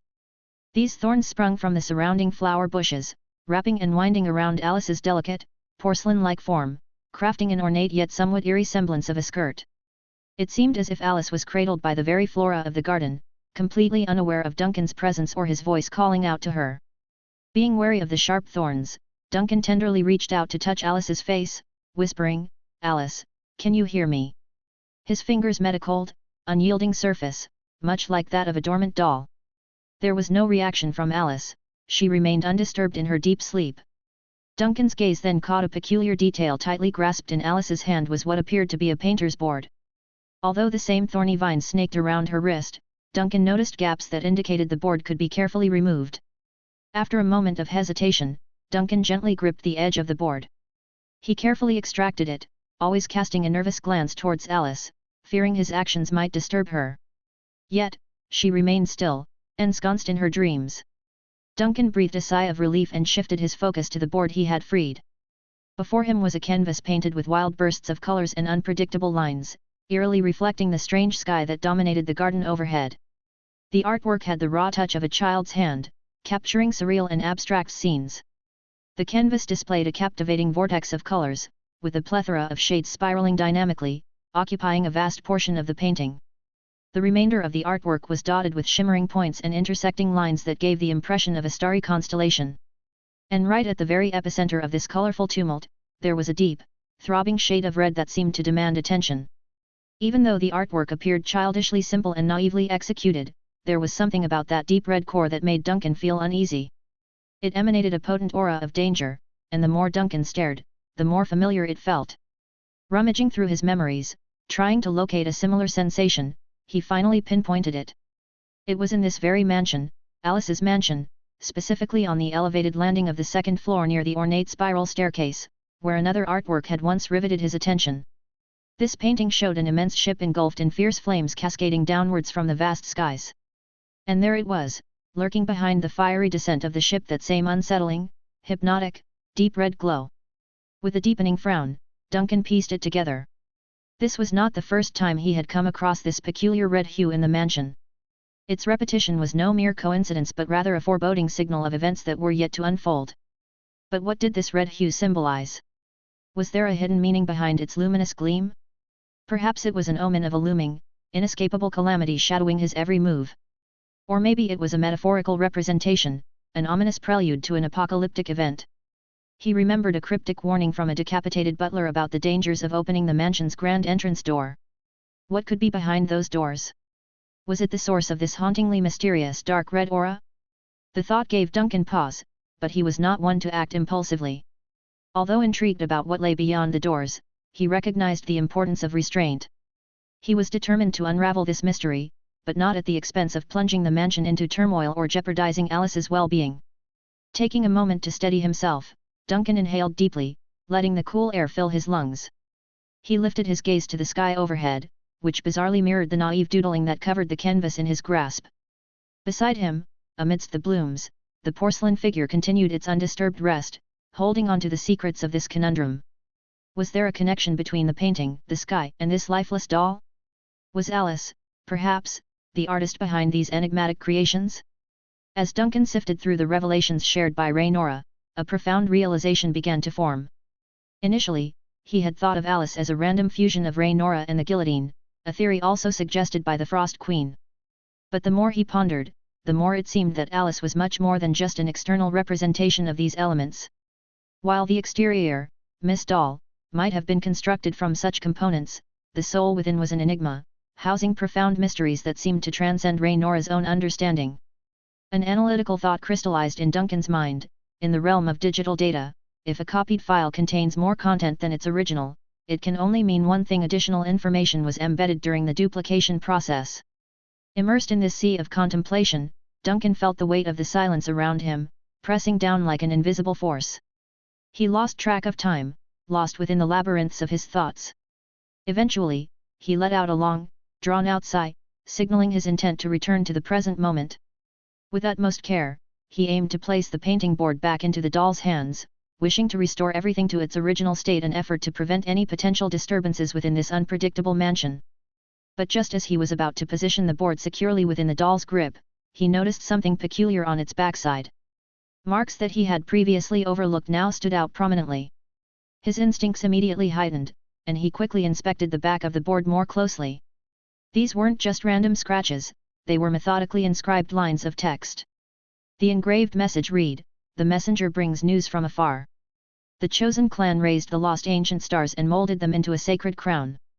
The third long night has drawn to a close." Duncan remained motionless, fixated on this cryptic proclamation. It resonated with an age-old wisdom and significance. After what felt like ages, he gently released a breath he hadn't realized he was holding and delicately returned the painting board to the doll's grasp with a careful maneuver to avoid the surrounding thorns. The message, however, remained with him, echoing endlessly in the chambers of his mind, hinting at ancient prophecies and forgotten tales. The chosen lineage, the celestial relics of yore, the conclusion of the third long night. Duncan straightened up, his brow furrowed in thought. Piecing together the scattered bits of related information that flashed through his memory, a conceptual tapestry began to take shape. The central thread weaving through this mental construct was the mention of the third long night, as detailed in the revered and forbidden text, the blasphemous book, which was safeguarded by the formidable annihilators. According to lore, it was right after the serene cessation of this third long night that the epic of the deep sea was inaugurated, a monumental period that greatly reshaped the topography and dynamics of the world. The sole chosen lineage synonymous with the third long night narrative, Duncan surmised, had to be the illustrious forebears of the Crete kingdom, often referred to in whispers as the primordial forefathers. Regarding the resurrection of the once-lost celestial relics, might this enigmatic verse hint towards the renowned episode where the Crete kingdom ingeniously forged the Vision 001 sun, a symbol of their divine authority? However, the puzzle pieces were still too scant and cloaked in ambiguity. It felt like a tantalizingly opaque riddle, shedding minimal light and spawning more speculative interpretations than verifiable truths. Duncan sighed, momentarily letting go of the bittersweet sting of unfulfillment. He methodically surveyed the garden's hauntingly quiet and lush expanse, searching for any overlooked clues. Though bathed in an eerie stillness, the setting showcased nothing but a vibrant greenery mesh punctuated by artistically crafted pathways. He inevitably gravitated back towards the resting doll. Circling the inert entity labeled as Alice, Duncan was suddenly stopped in his tracks by an intriguing find. A tiny keyhole was etched onto the doll. But it wasn't discreetly tucked behind her dress as one might expect, instead, it was conspicuously situated right on the nape of her porcelain neck. This specific detail captured Duncan's interest. He found himself inexplicably drawn, almost magnetically, closer to inspect this minute aperture. Indeed, the presence of a keyhole on this garden's doll was intriguing, but why was its location distinct from that on the Alice he knew? Could the keyhole's unique positioning be indicative of a deeper, metaphorical message? Given the array of mystifying events he'd experienced in this surreal realm, Duncan naturally started to contemplate such symbolic interpretations. But he quickly reeled in these ruminations, realizing they might be rabbit holes leading to mere speculation without definite conclusions. Taking a deep breath to steady himself, Duncan cautiously retrieved a petite brass key from his pocket. This key had mysteriously manifested in his hand upon his arrival in Alice's enigmatic mansion. Was this key specifically designed for this very keyhole? With this hypothesis dancing at the forefront of his thoughts, Duncan made a decisive move. He delicately aligned the key with the keyhole on the doll's nape and tenderly inserted it, awaiting the outcomes of his action. With a faint, delicate click, the key seamlessly engaged with the intricate internal mechanism of the doll. Without any prompt, it began to rotate autonomously, mirroring its behavior from a prior experience. As it did, a familiar, almost nostalgic sensation enveloped Duncan. The world around him seemed to pulse, alternating between darkness and illumination. His senses momentarily disoriented, giving way to a brief sensation of floating in the void, only to be followed by the reassuring feeling of firm ground beneath his shoes. In a disorientingly swift transition, Duncan found himself ensconced in the familiar, warmly lit ambience of the captain's quarters aboard the Vanished. Directly in his line of sight emerged the gleaming, porcelain-white curvature of a spine. Alice sat there, gracefully poised on an ornate stool, patiently awaiting the ritualistic winding that would give her movement. The abrupt shift in environment left Duncan momentarily stunned, rendering him lost for words. As he processed the rapid change, a whimsical, almost playful thought danced across his mind: imagine the amusement of fastening some firecrackers to this pristine back. With her heightened sense of hearing, Alice caught a hint of the captain's murmur. Delicately and with great care, she rotated her head, making sure not to displace her dress. A note of curiosity marked her voice. "Captain? What was it that you uttered?" Realizing his musings might have been audible, Duncan was quick to recover. He cleared his throat, attempting to shrug off his initial shock, and replied with a nonchalant, "Oh, merely thinking out loud," while deftly retracting the key from its resting place. "Is our session concluded? Are you feeling okay?" Alice's query took Duncan by surprise. She reached behind, feeling for the latch on her back, her eyes widening in astonishment. "But we've just started." Duncan's motion of removing the key halted momentarily, the implications dawning upon him. The myriad adventures and the seemingly interminable span he had endured within the enigma of Alice's mansion had, in this reality, transpired within the merest fraction of a second. Chapter 493, The Stolen Room. Duncan felt a whirlwind of questions and theories spinning in his mind as he gingerly placed the brass key into his pocket. Standing next to him, Alice seemed alert and watchful, her eyes shifting from one thing to another like a child on the brink of uncovering a hidden secret. "Has anything changed for you, Alice? Do you feel different in any way?" Duncan questioned, his gaze searching Alice's eyes for an answer. "Different?" Alice tilted her head to one side as if pondering the question. She absent-mindedly reached behind her to scratch her back, then finally shook her head. "Well, I felt a brief itch near where the keyhole was, but that sensation has already passed." "Why? Should something have changed?" Duncan couldn't help but frown at her response. "Is that all? No other sensations or feelings?"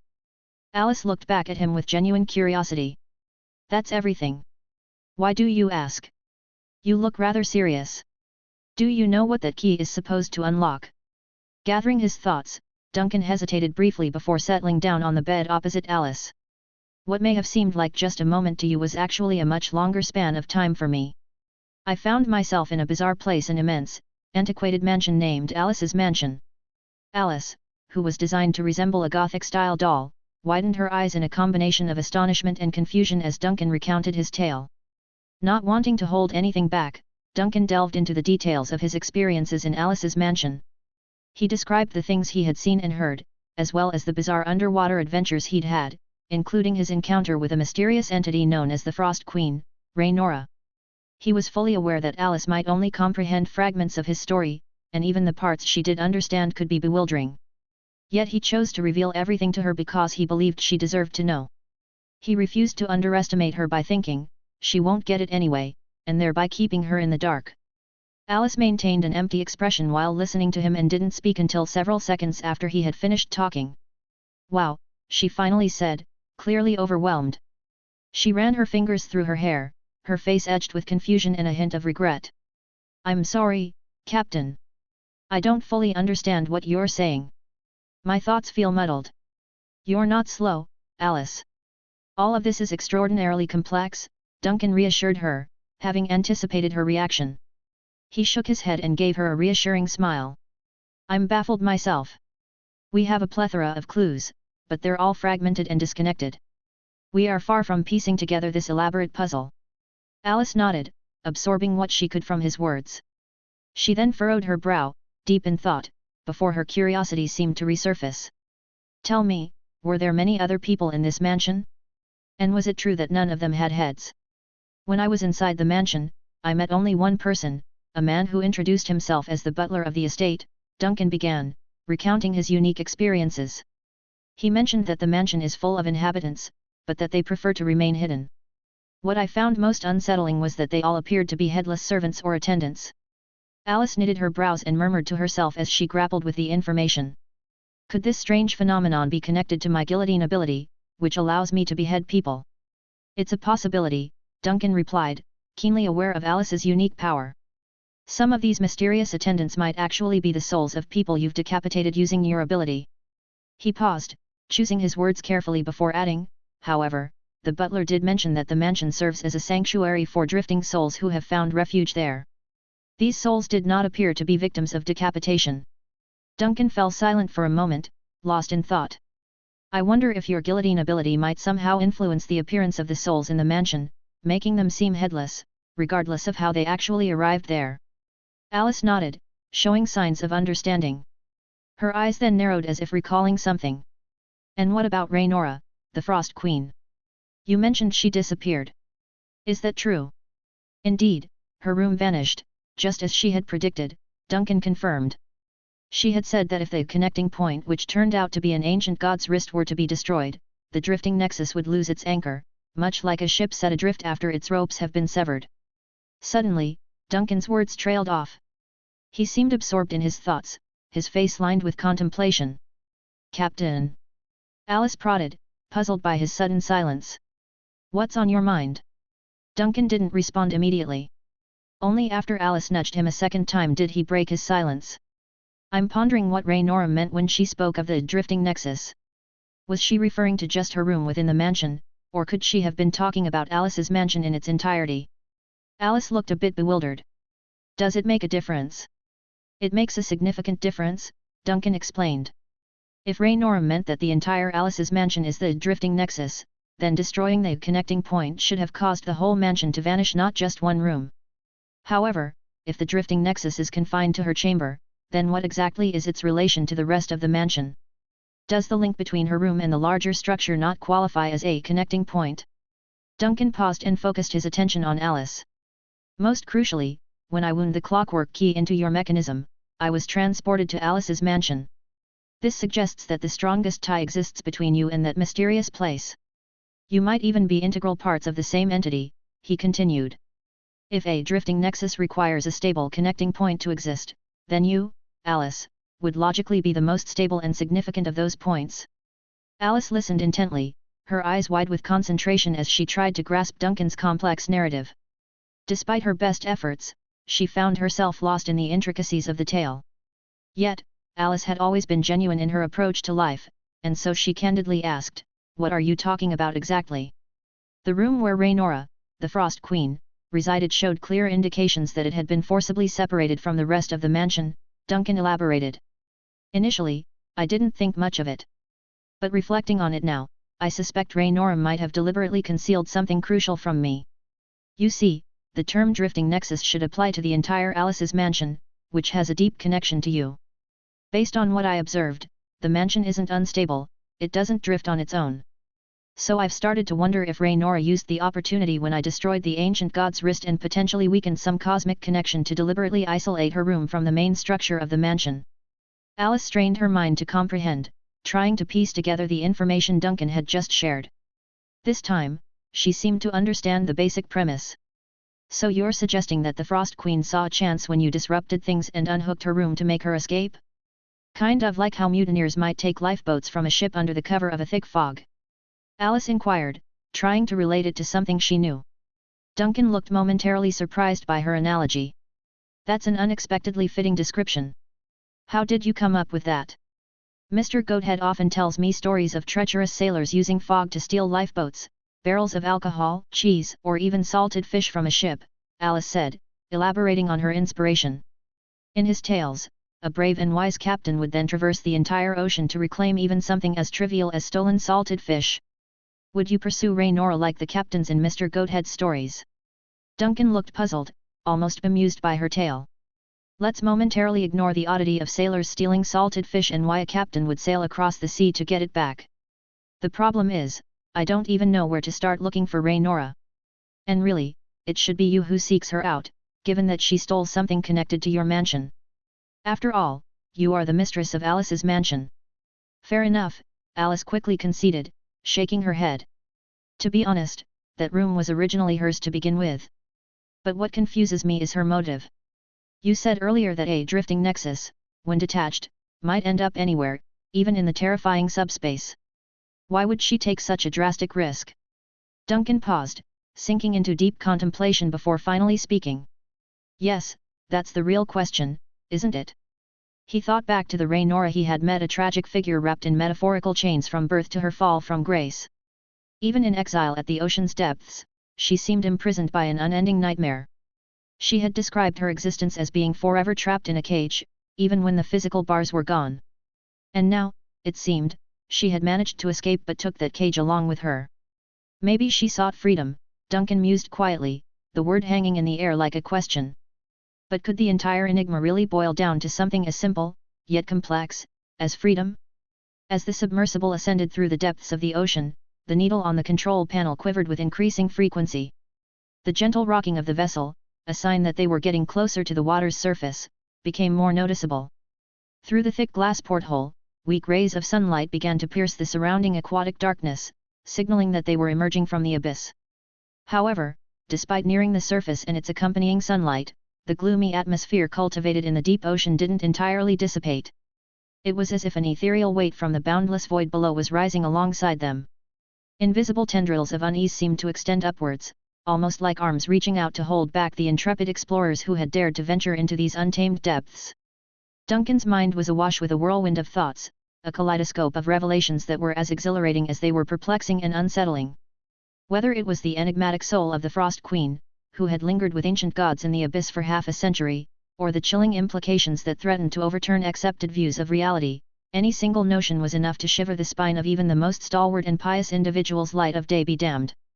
The radical idea that all life forms were offspring of ancient gods, that the essence of these gods lay dormant in each being, waiting to awaken, was a concept so outrageous that not even the most blasphemous texts had dared articulate it. Even the fervent adherents of extreme ideologies like those worshipping the Netherlord barely broached such sweeping cosmic theories.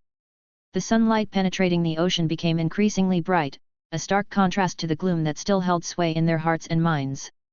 And yet, for a corpse, no amount of sunlight could bring warmth. Agatha folded her hands over her chest, her mind reaching out to her deity, Bartok, as she sought to engage in silent prayer. Despite her desperate attempts, she couldn't find the tranquility required to do so. The peace that usually accompanied her communion with the divine was elusive, overpowered by the unsettling truths and questions that now plagued her mind. Chapter 494, Gathering of the Followers. The peaceful and serene sea was momentarily disrupted, creating cascading waves as a massive submarine emerged from its depths. The brilliant afternoon sun, burning like a radiant gem in the vast sky, cast shimmering light trails over the seemingly infinite ocean. The sun's bright, uncaring glow reflected off the submarine's steel exterior, creating a vivid contrast between the warmth of the sun and the coldness of the metal. Suddenly, an onboard, single-use smoke device positioned at the top of the submarine's hull came to life. It was as if a brief, brilliant fire erupted, quickly followed by a subdued detonation, propelling a blazing, orange streak that cut through the clear blue sky. The crew made a series of adjustments to the submarine's alignment and power settings, allowing it to hover in a stable position on the water's surface. A loud, grinding sound echoed as the submarine's locking system began to slowly release. Inside, Duncan, with steady hands, started turning the handle that kept the thick hatch in place. As he opened it, a wave of the ocean's fresh air flooded into the chamber, embracing both him and his silent counterpart. Although neither of them technically needed air, the sensation of the refreshing sea breeze offered an unanticipated reprieve. The chilling illusions, which had tormented them, weaving into their thoughts and consciousness during their submerged journey, were now starting to fade. Holding onto the handrail for support, Agatha gathered her strength and followed Duncan, stepping out onto the sturdy outer surface of the submarine. The vast ocean met her gaze, a vision of tranquility and grandeur. Looking sideways, Duncan addressed the sentinel-like figure next to him. "How does the daylight feel after our ordeal?" he inquired. Agatha, her voice just above a whisper, answered, "It's as if I've been revived from the brink of oblivion once again. I hadn't realized the depth of longing I felt for the warmth of the sun and the simple pleasure of inhaling fresh air until they were taken from me." "And what of the other you?" Duncan questioned further. "Throughout our descent, she remained distant. She was watching us though, correct?" Agatha nodded. "Our feelings are intertwined. However, she expressed a desire for reflection and chose silence. Would you like me to call her forward for a chat?" Duncan shook his head gently. "No need. Give her the space she needs. This undersea voyage has been a deeply moving journey for each of us, almost like a rite of passage. We must all reflect on it in our own time." Signaling with a subtle gesture, Duncan looked out towards the horizon, and his attention was captured by an oncoming ship. "Behold, the rescue vessel sent by Tyrion is nearing," he declared, a touch of comfort evident in his tone. "Fortunately for us, it appears we won't be forced to find our own way back to our home city-state." Emerging from the vast horizon, a spectral silhouette of a steamboat sliced through the ocean waves, moving swiftly toward the source of the submarine's distress beacon. Having accomplished its mission, the submarine was safely guided back to its main ship, with the invaluable gatekeeper aboard.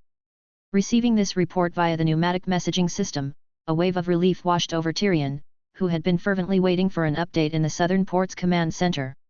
As he let out a sigh of relief, an unfamiliar emotion began to surface from deep within him. Pushing his chair back, he meandered to the window, becoming lost in the captivating hues of the descending sun. Suddenly, a voice punctuated the hushed atmosphere. It was Lucretia's voice, echoing from a gleaming crystal ball nearby. "Have you received any updates about father?" Pivoting to face the glowing orb, a hint of surprise colored Tyrion's response. "You caught that?" Was my anticipation so visibly readable? Lucretia, though engrossed in her multitasking, biting into a chunk of bread, hastily jotting down intricate calculations on a hovering parchment, and fine-tuning various experimental tools scattered around, spared a fleeting look at her elder sibling. She quipped with a playful tone, "Your emotional cocktail of anxiety, uncertainty, relief, and a dash of confusion can only signify one thing: father is back." With a mock grimace, Tyrion remarked, "Really? Is this the dissected way scholars converse nowadays? I sound like some emotional pie chart to you." Taking a moment, Tyrion added with a hint of nostalgia, "Times have indeed changed. It wasn't long ago when news of father's return wouldn't have evoked such feelings in me. My initial reactions, during his earlier expeditions, were starkly different." With a teasing grin, Lucretia chimed in, "Oh, I vividly remember. Your knees wobbled like jelly. You even went to the extent of deploying the sea mist against our own father, staying sleepless for nights on end. You had this knack for waking me up in the eeriest hours, recounting your night terrors. They were so vivid that we both ended up shivering." Cutting her off, Tyrion said with a hint of mock annoyance, "All right, enough of your dramatic flair. Those aren't the memories I'm keen to revisit right now." In response, Lucretia's animated hands stilled, her relentless research temporarily suspended, and the remnant of her bread set aside. She looked intently at Tyrion, her eyes filled with understanding and patience, ready to lend an ear. In Lucretia's steady and intense stare, Tyrion felt an eerie feeling, as if she were scanning every inch of his skin, analyzing him in a way that went beyond the surface. Finally, breaking the palpable tension that had filled the air between them, Lucretia spoke. "When we were kids, it was normal for father to be gone for long periods. Every time we heard the melodious sound of bells from the harbor, we would rush to the rooftop of our house, our eyes scanning the horizon for the distinctive flag on the sail of the vanished. You'd always scold me, telling me to act more ladylike, more composed and graceful. But amusingly, you were always the one who would scramble to the highest point on the roof first." "That was a long time ago," Tyrion responded. Pausing for a moment, he seemed lost in his own thoughts. When he spoke again, his voice was tinged with a deep sense of nostalgia, as if he was conversing with a younger version of himself. "I can still vividly remember the shade of blue that our roof was painted in. The windmill you had placed there would catch the sea breeze, creating a soft, lilting melody. That's how our hidden adventures on the rooftop began." "Things have changed a lot since then," Lucretia said. "We're now experiencing moments that even that old rooftop could never offer, seeing the world from perspectives that were once only father's. But even now, we're not yet walking in his footsteps. Father's explorations took him into the most mysterious depths of the ocean, places so deep that even the ambitious Abyss project hasn't been able to reach. What do you think he's hoping to discover on this latest expedition?" Tyrion became quiet again, contemplating the weight of Lucretia's question. Before he could speak, however, the stillness of the room was shattered by a cacophony of clicks emanating from the mirror behind him. Duncan's voice immediately followed, sounding from the glass, "I've stumbled upon an extraordinary secret and was about to share it with you both." The sudden intrusion shocked Tyrion, his muscles tensed reflexively. But the reaction from Lucretia, who appeared through a magical crystal ball, was even more striking. He heard her gasp audibly, followed by a series of chaotic noises on her end. Then, both smoke and flashes of light filled the crystal ball, abruptly cutting off their connection. With his heart still racing, Tyrion turned to find the mirror behind him ablaze with an ethereal green flame. Emerging from the dark surface of the mirror was Duncan's face, who glanced around curiously. "Is your sister okay?" Did I scare her? He inquired. Could you please not make such dramatic entrances every time you show up? Tyrion found himself mumbling, almost without thinking. As the words left his lips, he felt a blush of embarrassment creeping up his cheeks. He looked at Duncan, wondering if he'd offended him. But Duncan's face remained as impassive as ever. I did consider making a more subdued entrance, perhaps with a preliminary knock or a notice, Duncan admitted, locking eyes with Tyrion. But Vanna pointed out that it's not how I arrive that startles people, it's the sheer surprise of my unexpected presence that does. She probably has a point, so I didn't change it. Besides, catching others off guard has its own entertaining charm. Tyrion's eye twitched in response to his father's cavalier attitude towards the discomfort he induced. Struggling for words, he quickly gathered his composure, schooling his features into a look of curiosity as he regarded his father's reflection in the mirror. Have you returned to the city-state? Should I come find you? The avatar I was using has returned, but you needn't go over there, Duncan interjected. Prepare yourself and head straight to the vanished. Tyrion's surprise was intense. What? I've made an extraordinary discovery in the deep sea. Duncan's countenance took on a grave aspect. This information must not be made public, and it potentially has ties to the ancient gods. Consequently, we need to convene everyone on the vanished for a discussion. I've already dispatched Agatha, and my followers have begun assembling. As the captain of the Sea Mist and the newly appointed governor of Frost, your presence is essential. From his father's demeanor and tone, Tyrion quickly gathered that the situation was exceptional and of significant importance. He immediately straightened up, his earlier casualness replaced by a newfound determination. Understood. I'll leave a note for Aiden explaining the situation. Excellent. Duncan offered a nod of approval, his gaze then swept the room, finally landing on the intricate arrangement of the crystal ball. When you come aboard, bring your crystal ball, he instructed Tyrion. Lucy should also be privy to the situation. She'll be intrigued by the secrets of the deep sea. Tyrion, while penning a note, looked up abruptly. He first shot a surprised look at Duncan, then swiftly nodded in acknowledgement. Understood. I'll make sure to bring the crystal ball. Where is the vanished currently? I'll arrange for a speedboat. No sooner had he finished speaking, Duncan in the mirror waved off his concern. There's no need. I will take you. A knocking sound drew Tyrion's attention to the window. Outside, the ever-present plump white dove, a constant companion to his father, pecked at the window glass of the harbour office, its head tilted at an inquisitive angle. Are you ready to get on board? Plenty of space, and the old driver is steady at the helm. Tyrion was left bewildered, a question mark practically hanging over his head.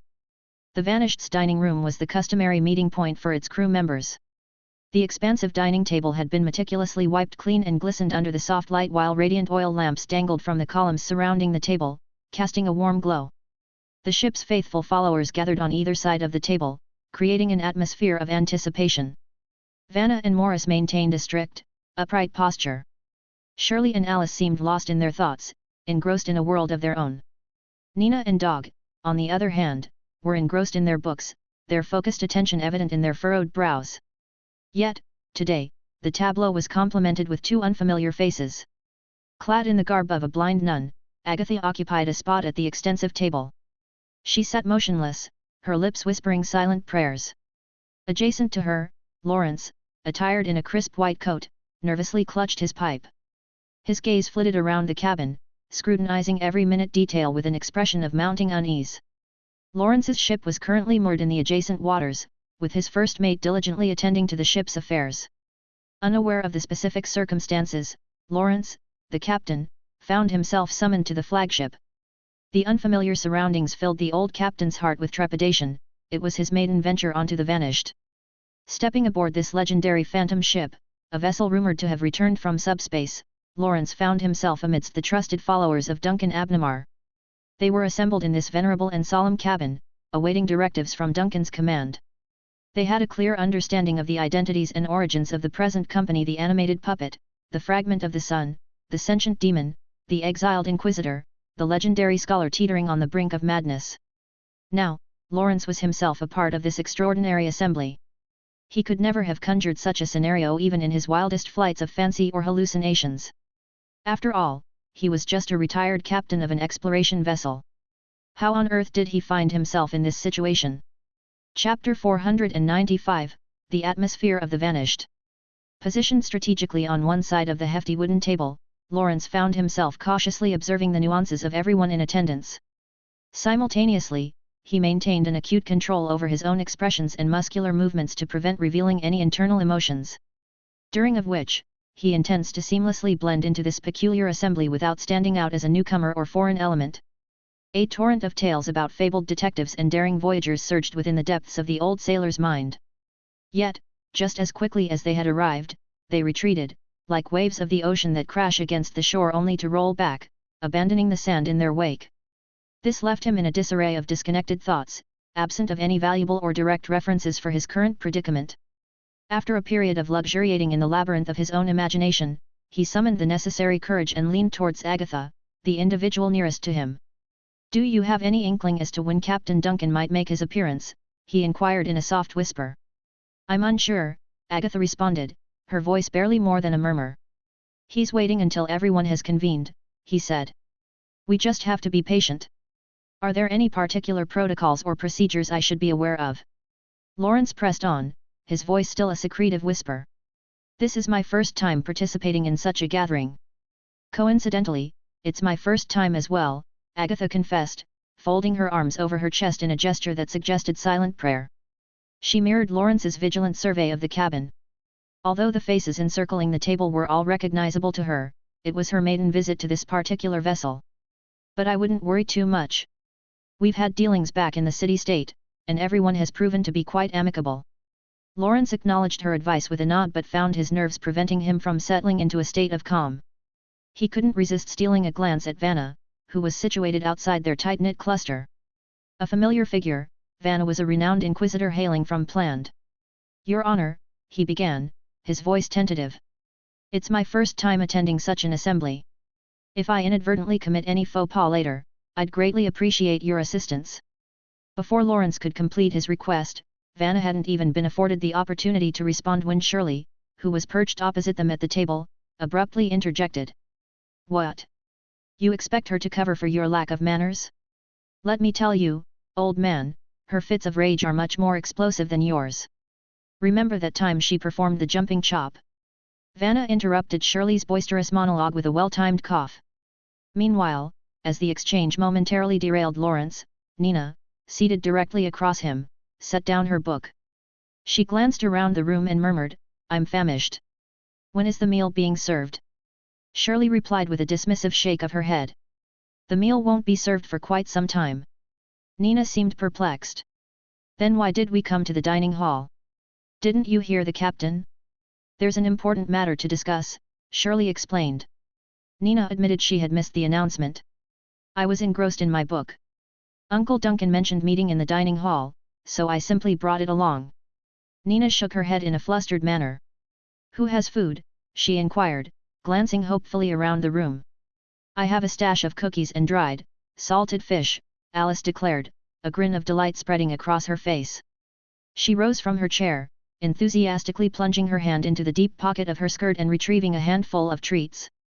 "Anyone else feeling peckish?" Nina and Shirley reacted immediately, surging forward in anticipation. Dog, however, found himself yanked off to the side by the leash around his neck, scrabbling frantically at a sheet of parchment with his paws. "Hold on a minute, Shirley," he grumbled, annoyance tinging his voice. "You could have given me some warning before you bolted. I've messed up my coordinate map now." Lawrence watched, dumbfounded, as this chaotic scene unfolded before him. The gathering, initially cloaked in an aura of somberness and seriousness, had abruptly transformed into a lively spectacle. With a sense of trepidation, he hesitantly turned his gaze towards Morris. To his relief, Morris remained the lone figure still seated with dignity. Removing the pipe from his lips, Morris flashed a friendly nod at Lawrence, reassuring him, "Don't worry, you'll get used to it. This sort of thing happens on the ship daily. If you're ever hungry, just let Alice know. She's responsible for everyone's nourishment." Lawrence could practically hear his brain groan as it strained to process this surreal experience.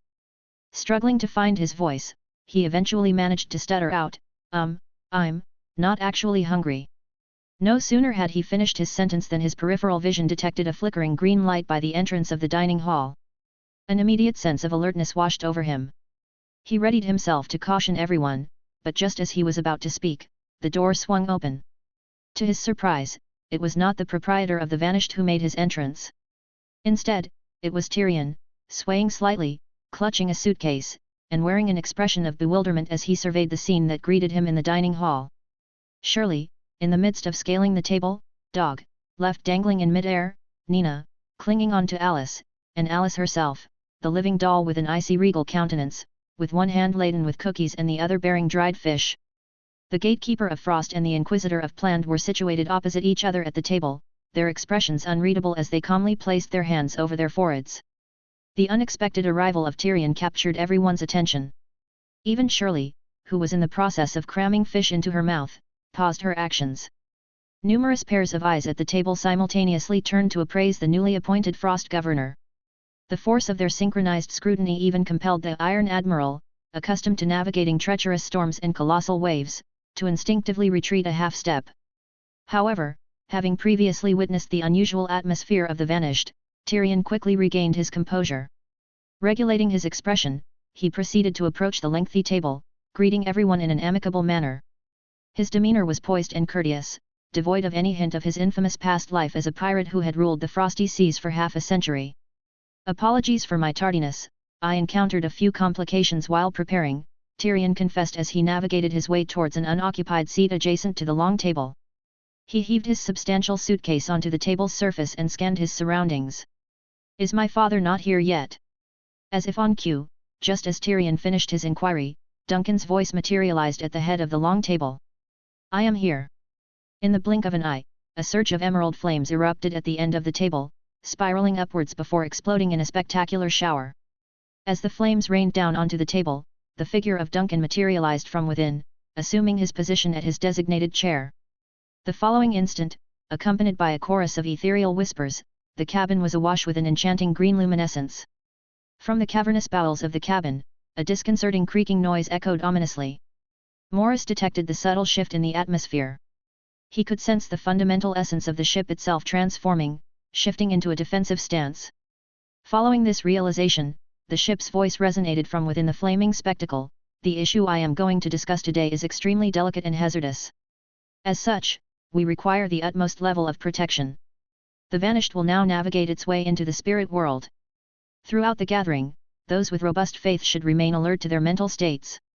If any revelations related to the gods are heard or seen, report to me without delay." Vanna, Morris, and Agatha exchanged instinctive glances, but their hesitation was fleeting. Duncan's gaze fell upon Tyrion. "Did you bring the crystal ball?" "Indeed, I have," Tyrion confirmed without hesitation. He raised his hand and unlatched the heavy suitcase he had been toting, revealing the mystical crystal ball and a complex lens apparatus within. The objects, pulsating with supernatural power, were now laid bare for all to see. He set to work adjusting the intricate framework on the lens base, ensuring each lens was situated in its proper position. Shortly after, the crystal ball commenced a gradual illumination. Following a momentary pause, a nebulous silhouette started to materialize within the faint light, swiftly gaining clarity. The figure of Lucretia was briefly visible within the crystal ball before abruptly vanishing from sight. Nina, who had been observing the proceedings with keen interest, propping her head up, was left utterly bewildered. She swiveled her gaze towards Tyrion, questioning, "Did it malfunction?" Tyrion, somewhat flustered, rubbed his chin in embarrassment. She tumbled off her chair. As his words echoed into silence, a series of broken noises and the shifting of miscellaneous objects emanated from within the crystal ball. Once again, Lucretia emerged in the heart of the spectral image, the renowned sea witch, with her countenance displaying a hint of startled apprehension as she studied the scenario playing out on the side of the crystal ball. Then, in the very next moment, she nudged Tyrion with a look of disbelief and cried out, "Brother! What on earth are you doing?" "I was the one who requested him to transport the crystal ball to the Vanished, Lucy." Before Tyrion could muster a response, Duncan's voice interjected from beside him. "But I hadn't anticipated him neglecting to inform you beforehand." "Fear not, it's merely a brief conversation with your own father. You're not going to be cursed or anything of that sort." Caught within the crystal ball, Lucretia's expression was peculiar. Clearly unprepared for this abrupt intrusion and ensuing dialogue, she appeared somewhat discomposed. However, the seriousness of the atmosphere on the other side quickly registered, and she managed to suppress her initial shock, striving to regain her equilibrium. "Father, it's been quite some time. My apologies, my reaction was not intentional. It hasn't been all that long, in truth. Do not fret over it, I understand your initial reaction," Duncan responded with a faint smile. Then he raised his head, gesturing towards the other figures assembled around the table. "Let's conduct a brief round of introductions, Lucy. These individuals are the newest members of the Vanished and its fleet." One by one, he introduced each person around the table, who respectfully stood when their names were announced. Lastly, he gestured towards the figure within the crystal ball. "This is my daughter, Lucretia. I imagine many of you are already acquainted with her, so there's no need for an elaborate introduction, correct?" The esteemed border adventurer, Morris promptly acknowledged with a nod. "It's an honor to meet you, madam." With an air of grace, Lucretia reciprocated the nod. "I've also heard of your reputation. Even in Wind Harbor, Moko, and amongst the professors of the Academy of Truth, your achievements and perspectives are frequently brought up during discussions." Regaining her composure, the sea witch presented herself as dignified and collected. She sat upright within the crystal ball, exuding an aura of confidence and elegance in her every movement. She didn't appear to be someone who had just toppled off a chair. "All right, let's curtail the introductions and formalities there," Duncan directed the discussion back towards the main agenda in a timely manner. His gaze swept across everyone present, ensuring everyone was accounted for. Even Goathead, who was immobilized and confined to the captain's quarters, was granted permission by Duncan to listen to the proceedings. Duncan exhaled softly, cleaving the hushed stillness that hung over the room. "To cut to the chase, Agatha and I have recently accomplished a deep-sea exploration beneath frost. The specific depth we descended to has surpassed that of the Abyss project conducted half a century ago. The dive unveiled a myriad of alarming, even terrifying sights, from which we acquired insights that hold the potential to radically upend prevailing assumptions. First and foremost," he paused for effect before dropping his bombshell, "we have conclusively verified the presence of a biological entity of gargantuan proportions at the city-state's oceanic base." Chapter 496, Duncan's Bold Idea. As the luminescent dim green flames flickered and cast their eerie glow within the confines of the cabin, the rhythmic sound of the ocean waves gradually transformed into something akin to a spectral lullaby, seeping into each mind like an unnerving proclamation of the sinful. Imagine learning that the dwellings of mortal kind were constructed upon the remains of unimaginable gargantuan creatures. Meanwhile, ancient, desiccated tentacles dangled ominously from the underbellies of the floating cities, while milky, horrifying eyeballs, devoid of life, stared unblinkingly into the unending, abysmal void. The inhabitants of this peculiar world were all direct descendants of the arcane and hallowed lords, their forms molded from the flesh of the prehistoric gods that once held dominion over all. The unfolding turmoil in the region of frost was not merely an invasion, but signified the reawakening of these forgotten deities from within their very own creations. The hierarchy among the four gods was not necessarily stable, there was also a possibility that they could falter, losing their hold on their dominions. Such phenomena of loss of control had perhaps transpired in this world more than once. The continued protection of the four gods over the mortal realm might be attributed to them being the only remaining divine entities capable of maintaining consciousness. In addition, the ongoing disaster in Frost would not be the last of its kind. As the conditions of the Netherlord continued to worsen, and the inherent flaws in the grand design of creation relentlessly amplified over time, similar awakenings were deemed highly probable across various regions of the world. Defective reincarnations of the ancient gods were expected to surface from the depths of the sea, from the bowels of the cities, and terrifyingly, from within the very essence of every mortal. With a calm composure, Duncan imparted this chilling knowledge he had gained from the deep sea to his followers, deducing conclusions from the information at his disposal. Subsequently, a blanket of protracted silence descended upon the cabin, so profound that it seemed to swallow all sound. Even the usually composed Alice and the typically nonchalant Shirley were moved to silence, a sobering realization of the gravity of the situation at hand finally dawning upon them. After an interval that seemed like an eternity, Vanna was the first to shatter the deafening silence. She drew in a deep breath, her expression turning melancholic as if a storm cloud had settled upon her face. "Had I not heard these words directly from your mouth, I would have dismissed this entire disclosure as the ravings of a delusional doomsday seer," she confessed. "Even the most deranged doomsday ender probably couldn't conjure a tale of this scale," Morris added slowly. Reaching for his pipe, he brought it to his lips, only to discover that the tobacco within had long since been extinguished. With a sigh and a bitter smile, he placed it back down. Yes, indeed, the doomsday enders. One of the most perplexing phenomena in this world is how a subset of disciples from subspaces can somehow retain their consciousness, Tyrion opined, his brow creasing in thought. Following a considerable pause, he found himself compelled to lift his head. Father, is all of this information we've been given genuine? As the words left his lips, he felt a wave of embarrassment as if he'd just asked something utterly redundant. However, at this juncture, he felt it was a question that needed to be asked. Likely, the same question was playing on the minds of everyone seated around the expansive table. At the very least, it represents what I have personally witnessed and heard, Duncan responded with a level-headed calmness. However, he continued that information from only one source could often mislead, and even the most glaring pieces of evidence could lead to several diverging interpretations. Moreover, the Frost Queen might not always have been truthful, and even if she had always spoken the truth, she was not impervious to error. The best they could have done was to deduce the most plausible approximation of the truth based on the data they had at their disposal. What is the most likely approximation of the truth at this point? Tyrion echoed this thought aloud before posing another query. Did the Queen offer any signs or indicators if other cities were to face a situation similar to Frost with the awakening of the ancient gods? No, Duncan shook his head. He also failed to provide a concrete explanation for the mechanism of this awakening.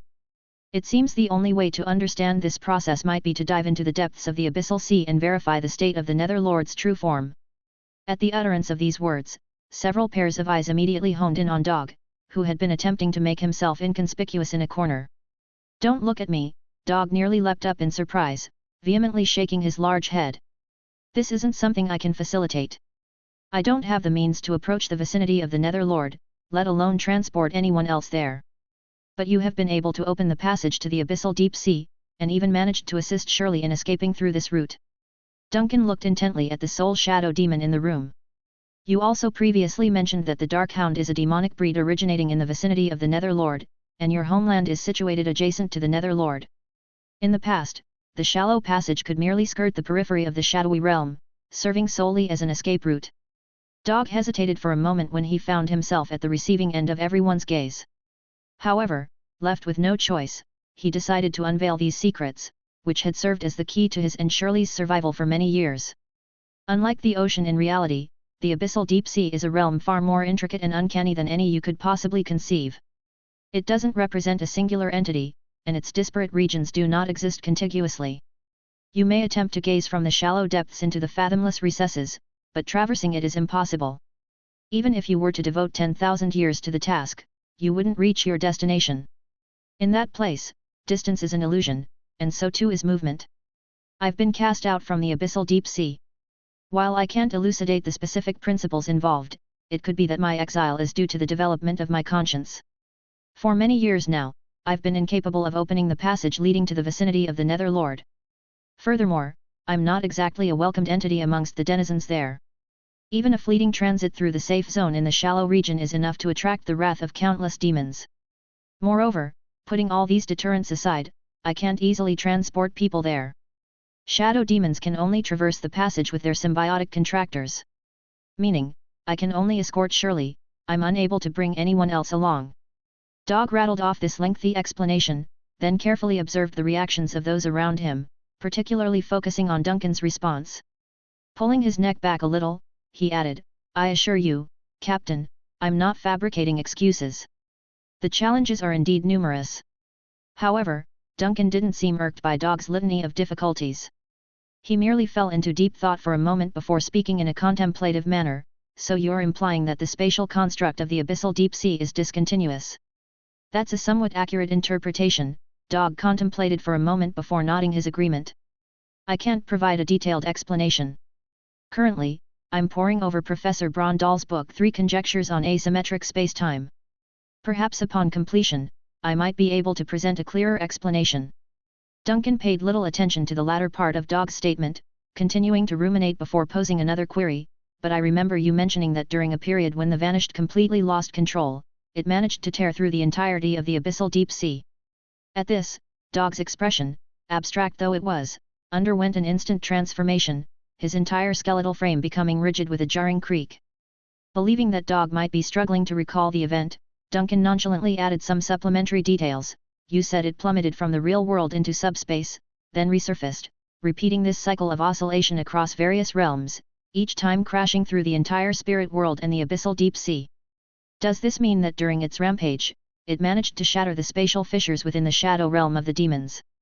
At this question, not only did Dog's expression become increasingly more mental, but the faces of everyone present in the cabin morphed into vivid displays of fearful astonishment.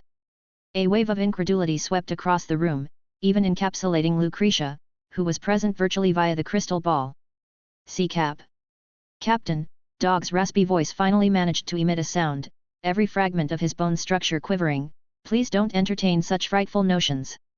Surely, you're not planning to instigate such a cataclysm again. Father, you must exercise caution." Lucretia, who had been conspicuously silent and seemed somewhat distant, found herself compelled to break the silence. With an expression betraying her anxiety, she peered at Duncan through the crystal ball, fearful that her father might revert to that emotionless, terrifying deity at any moment. Invoking the vanished to return to its state of uncontrolled chaos to rip open the doors to the abyssal deep sea was an utterly reckless idea, even from a purely research standpoint. This idea was exceedingly radical. Duncan hadn't anticipated such vehement reactions to his audacious proposition. He shook his head, reassuring them, "Fear not, I wouldn't venture to conduct such extreme experiments. I've always prided myself on being a man of caution." This seemed to ease the palpable tension in the room somewhat. However, Duncan swiftly shifted gears, adding, "However, even from a standpoint of caution, this ancient incident has sparked a thought. Certain attributes of the vanished seem to be capable of disregarding the spatial faults within the abyssal deep sea. I intend to delve into research based on this, with the aim of discerning whether it's possible to pry open the gates to that domain whilst preserving safety." This statement brought the collective unease of the room swiftly back to the surface. But, at least this time, none voiced vehement objections as they had previously. Only Morris and Lucretia, as scholars, stressed once again the paramount importance of safety and caution. Given their attitudes, it was clear they harbored concerns that the captain might impulsively opt to hurl the vanished into the abyssal deep sea one day. Fortunately, Duncan smoothly transitioned to the next subject. "Beyond the state of the Netherlord, there's another matter that presently holds more of my concern," Duncan mused, his fingers stroking his chin as he spoke. "These Enders, to be precise, the rational Enders whose actions are diametrically opposed to the cultists." As he said this, he swiveled his head, his gaze settling on Tyrion. "Tyrion, you once shared with Vanna that 3 enlightened Enders had visited the vanished and spent the entire night in deep discourse with me, correct?" Tyrion nodded immediately, a hint of embarrassment flitting across his face. "Yes, father. At that time, I wasn't certain about your condition, so I discussed some of your past encounters with Miss Vanna." "That's fine," Duncan dismissed with a wave of his hand. "There's much from that period that I don't recall, so it's actually beneficial that you've retained those memories." He candidly acknowledged the memory lapses he suffered as a result of subspace's influence while also acknowledging the reactions of Tyrion and Lucretia. Then he went on, "My point is that I sense that our paths will cross with those enlightened Enders sooner or later." Morris instinctively inquired, "What leads you to such a conclusion?" "Because they appear to have a vested interest in involving themselves in significant historical events." Duncan adjusted his position, his words emerging slowly and deliberately, "and the disturbance stirred by the vanished is escalating in magnitude." Chapter 497, Brewing a Storm. The Ender missionaries, one of the various cult groups Duncan came across, were undeniably the most enigmatic and unusual individuals to be called missionaries. They were a rare breed when compared to the more populous Sun cult followers or the adherents of the cult of annihilation. Despite their smaller numbers, however, they possessed an unmatched capacity to stir the pot of chaos. Their behavior was puzzling, their objectives were ambiguous, and to date, their organizational framework, the scope of their membership, and their methods of concealment remained a mystery. But what concerned Duncan more than their strange and unconventional method were their unique characteristics and apparent nonlinear existence within the timeline, a trait common to all members of the group. The 4 divine churches and city-state powers of this world categorized the Ender missionaries, the Sun cult, and the Annihilation sect collectively as the Great Cults. Yet, in Duncan's eyes, the oddities and distinctiveness of these so-called missionaries set them apart, warranting their own category. Based on the data at hand, the Ender missionaries could be broken down into 2 types. The first were the fanatical, unhinged cult followers, while the others were composed of logical, seemingly courteous rational scholars. Morris, methodically cleaning his pipe at the corner of the table, voiced out thoughtfully that the latter would proactively engage with others, attempting to guide those they had selected. However, judging by the frequency of their appearances, these rational-minded followers seemed far less numerous than their crazier counterparts. Agreeing with Morris, Vanna immediately noted that all documented encounters with the Ender missionaries in the heresy reports describe them as insane, thus supporting this theory. This suggests that these lunatics constitute the vast majority of these missionaries, with the sane ones being the exceptions. After all, they are individuals constantly interacting with subspace. Mental abnormalities are expected, Dog casually added, quickly glancing at Duncan. "Ah, Captain, I wasn't referring to you." Choosing to disregard Dog's murmuring, Duncan quietly pondered. After a moment of silence, he abruptly stated, "Regardless of whether they are lunatics or rational individuals, these two types of Ender missionaries share one common objective: they are all attempting to meddle with the course of history." Everyone at the table was momentarily lost in thought. Agatha, who had been mostly silent throughout the discussion, finally spoke up. "Are you implying that the Doomsday missionary who previously made active contact with the Frost Queen did so with a specific future goal in mind? Perhaps we need to try to examine history through the lens of the Ender missionaries," Duncan suggested. Speaking in a calm, unhurried manner, Duncan posed a question. "Let's assume that they truly are a group of time smugglers, living non-linearly in time. What then, do you suppose, is their perception of history?" The dining room fell silent, and after a brief pause, it was Morris's voice that cut through the quiet.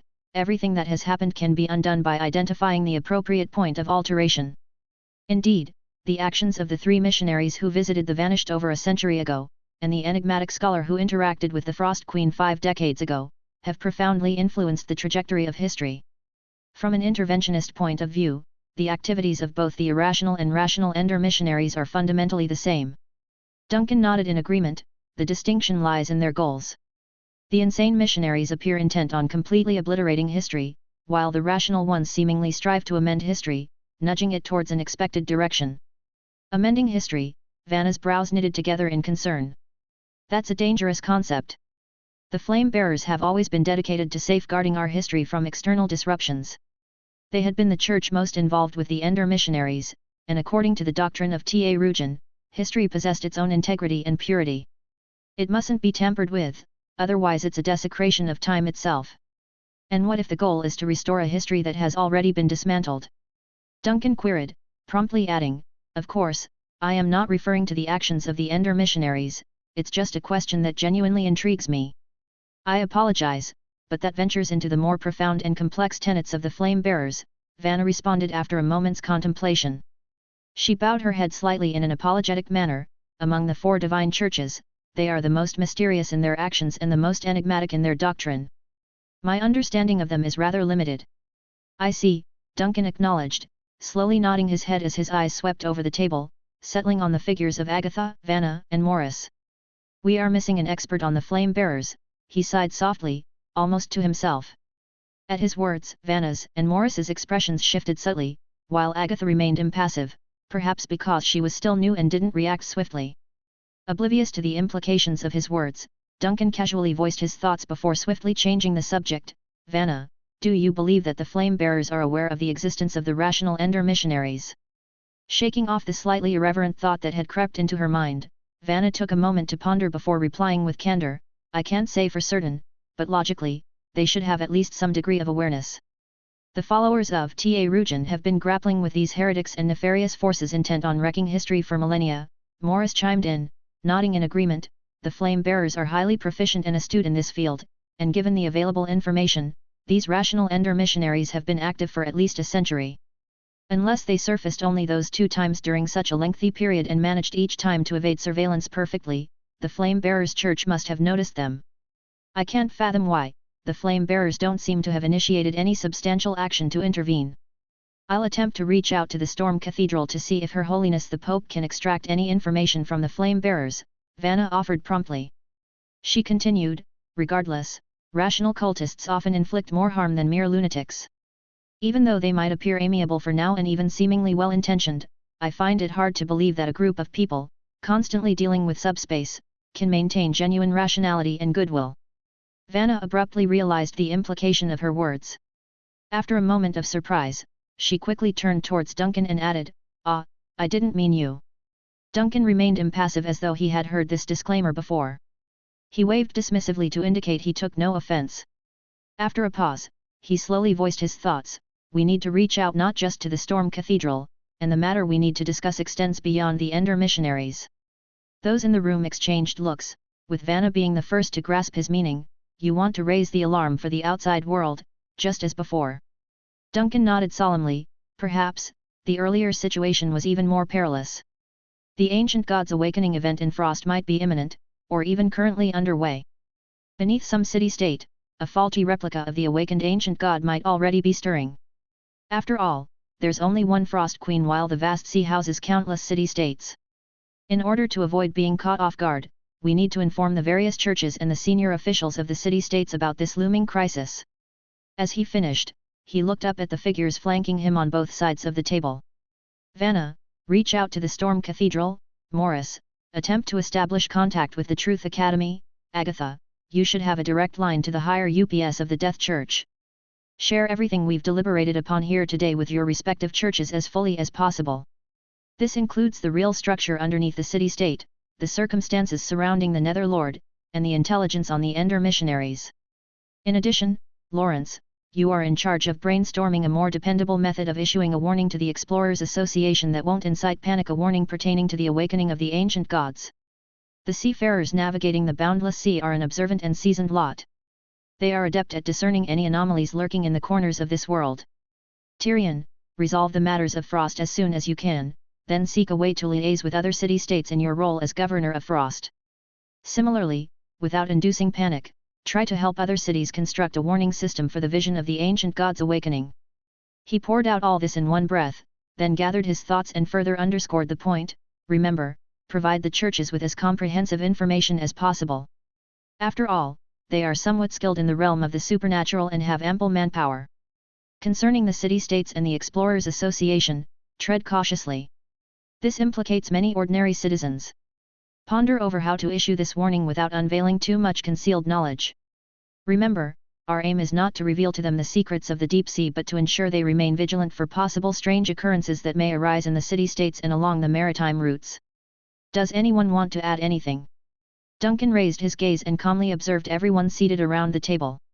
At that moment, everyone in the cabin, even Shirley and Alice, could sense an approaching tempest, a storm that threatened to engulf the entire world. The forthcoming course of action was being decided and planned by this group of seafarers. Amid the dim cabin, lit by the greenish glow of firelight, at this clandestine meeting with its few attendees, it felt as though the course of the world was being subtly influenced. The sensation of participating in and even molding history gradually rose in Lawrence's chest. His breaths became somewhat difficult, and his heart pounded. This is really going to whip up a storm, this recently appointed old member of the vanished fleet couldn't resist murmuring to himself. It's not about stirring up a storm, but that the storm is already on the horizon. Sitting adjacent to him, Agatha shook her head and spoke in a soft voice. It's just that no one has taken notice, and now, we are about to throw open the window. Chapter 498, Necessary Procedures. Duncan was fully aware that the agreement he had concluded this day was destined to cause a surge of unrest that would span the vast ocean. This warning, as he termed it, carried an impact that wouldn't only affect a small group but everyone. Its significance was profound, not just because of its disturbing content but also due to the origin of its source. Tyrion, his face grim, finally shattered the tense silence that had fallen over the group. This is a serious matter, he started, concern lining his words. We don't need to fret over the Church's response. They've consistently shown vigilance and proficiency when handling transcendental crises. They're bound to regard this with the utmost seriousness. On the other hand, the city-states present a complex situation, and I am dubious as to whether they can all establish an effective early warning system. Then comes the question of how many individuals will heed this dire warning appropriately. Through the shimmering crystal ball, Lucretia's voice echoed. In our world, we are inundated with apocalyptic warnings, most spouted by fanatical cultists. Now, with the Vanished sending out a sudden warning to the world, it's reasonable to assume many will react as they typically do when faced with the Annihilators, if not worse. Speaking in a soft, almost inaudible murmur from across the table, Shirley interjected, at the end of the day, it's their reputation on the line. Expressionless, Duncan cast a brief glance at Shirley before shaking his head in mild disagreement. The reputation of the vanished is of substantial value. Even if there are those who choose to dismiss the content of the warning, they would still treat the warning itself with due seriousness. Whether it's out of fear or respect for the vanished, their caution will suffice. Agatha, with a husky yet soothing voice, chimed in. I will promptly establish contact with the church. She nodded, her conviction clear. I'm certain that the sanctuary of death will accord this warning from the vanished the highest level of attention. Vanna followed suit, adding her agreement to Agatha's statement. Once the news reaches the Death Church and the Truth Academy, it will invariably reach the flame bearers. I'll make sure to confirm this directly with the Pope. In the midst of the discussion, Morris removed his monocle and polished it thoughtfully. It's been a considerable time since my last interaction with the Ark of the Academy. This might be a good opportunity to reconnect with old colleagues. He paused before adding, though, I'll need to make some additional preparations. Procuring the necessary ointments and herbal powders from the sea for communicating with the Ark of the Truth Academy isn't an easy task. At Morris's words, something clicked in Duncan's memory. What about the inquiry I had requested you to undertake earlier? He redirected the conversation towards the scholar. Were you able to trace the origin of the broken cross symbol that the Enders possessed? I must apologize, there hasn't been any progress thus far, admitted Morris, a touch of disappointment lacing his voice. I've dispatched numerous letters to my academic peers and even reached out to several universities with which we share a good rapport, but none have yielded any records pertaining to the broken cross symbol. At present, all we can ascertain is that it may have surfaced on some remnants of the ancient kingdom of Crete. I understand. Although a wave of disappointment swept Duncan, he was well aware that probing into a cryptic symbol was akin to searching for a needle in an endless haystack, given the scant details they had. He did not dwell on the setback, merely responding, continue monitoring this matter, and inform me at once should there be any developments. Immediately, Morris bowed his head in acquiescence. Understood, Captain. Duncan issued a grunt of acknowledgement, pausing momentarily to ensure no detail had been neglected. He then issued a light sigh, stood from his chair, and scanned the individuals gathered before him. That brings us to the end of today's meeting. We have charted our course of action.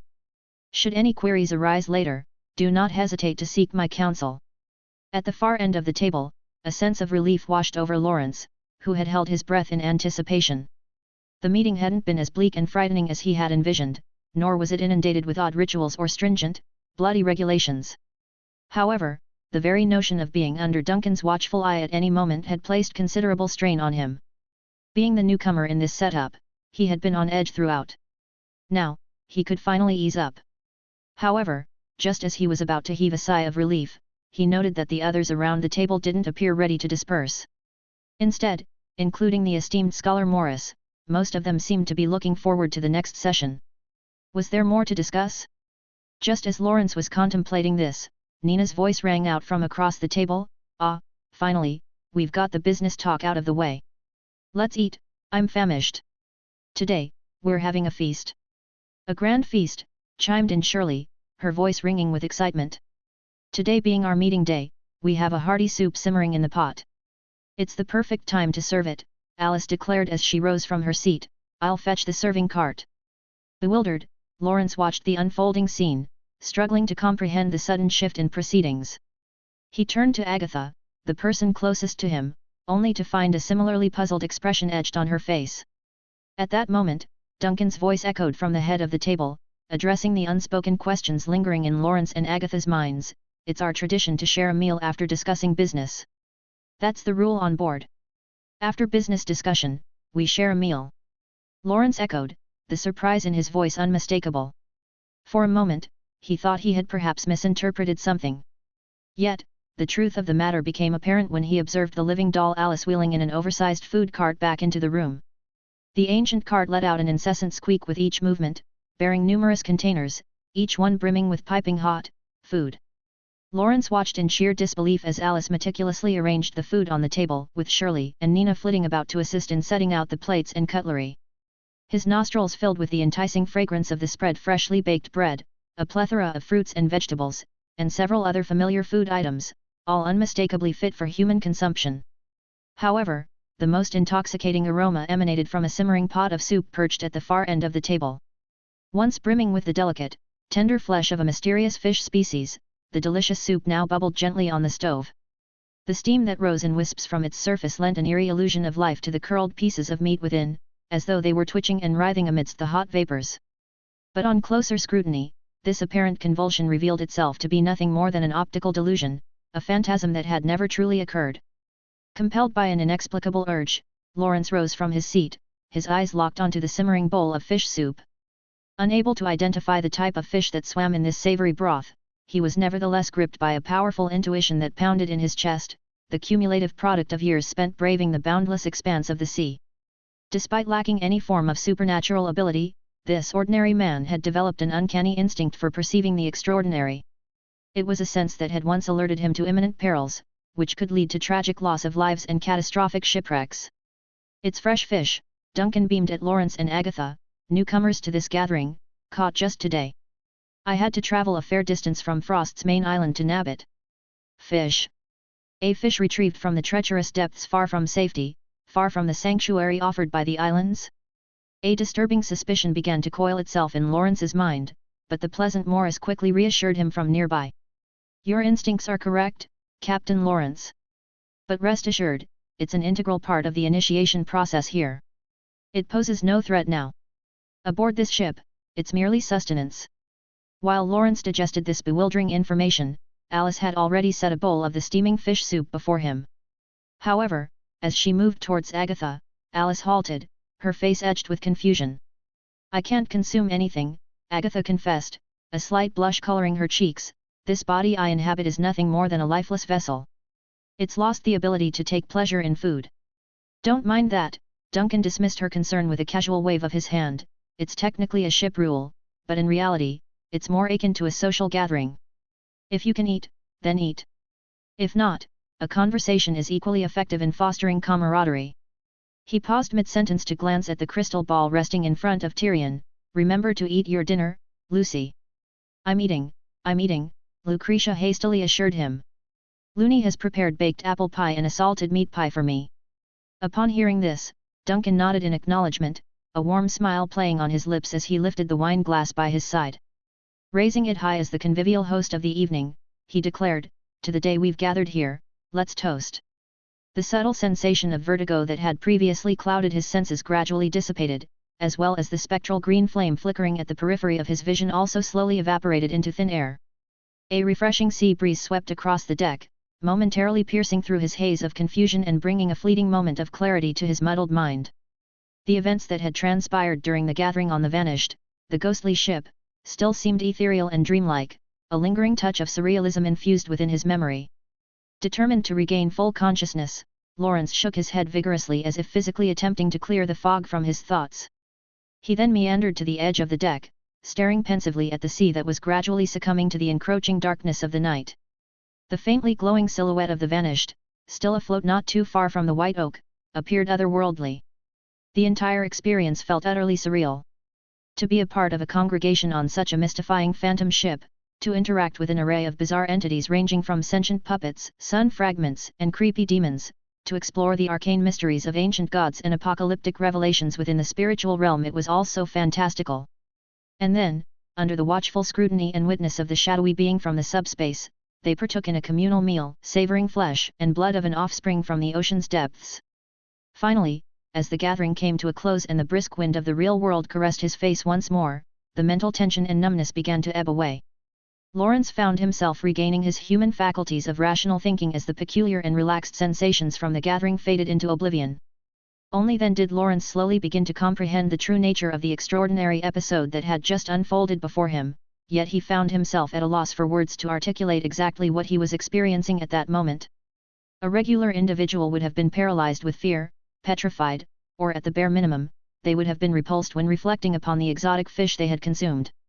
Yet, all Lawrence felt was an unusual sense of tranquility and a sense of belonging, which gently mollified his turbulent emotions.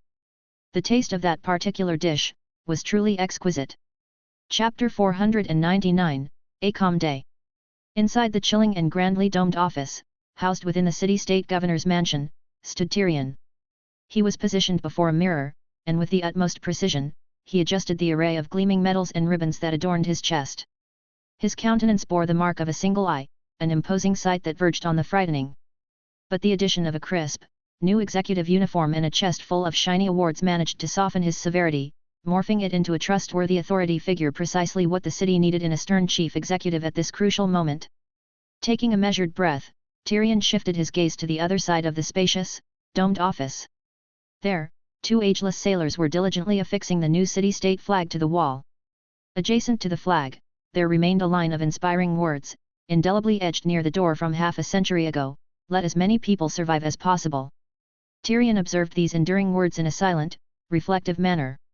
After a prolonged moment, he gently nodded and slowly walked towards a large, stately desk situated a few strides away. The upcoming official event left him with a brief respite, a window of time he could mentally use to rehearse the proceedings or simply steady his emotions. On the desk, a complex assembly of lenses started to whir into motion, with the surface of a central crystal ball faintly radiating a warm glow. From the soft glow, an image of Lucretia materialized. Clothed in a somber black dress, she surveyed Tyrion, stating, "That uniform suits you well," in her characteristic sea-witch tone. "It complements my eye patch," Tyrion retorted, adjusting the button near his jacket collar and casting a glance at his sister's image in the crystal ball. "Are you here just to tease me?" "I'm genuinely complimenting you," Lucretia asserted with a serious look. "You haven't paid such attention to your image in many years. Your rough and intentionally intimidating pirate persona doesn't fit you at all." "I may need to keep up this appearance for an extended period." Tyrion paused for a moment, "until a more fitting chief executive steps in or father devises other plans. Eventually, I may long for those days of unrestrained freedom and debauchery. But that's not today."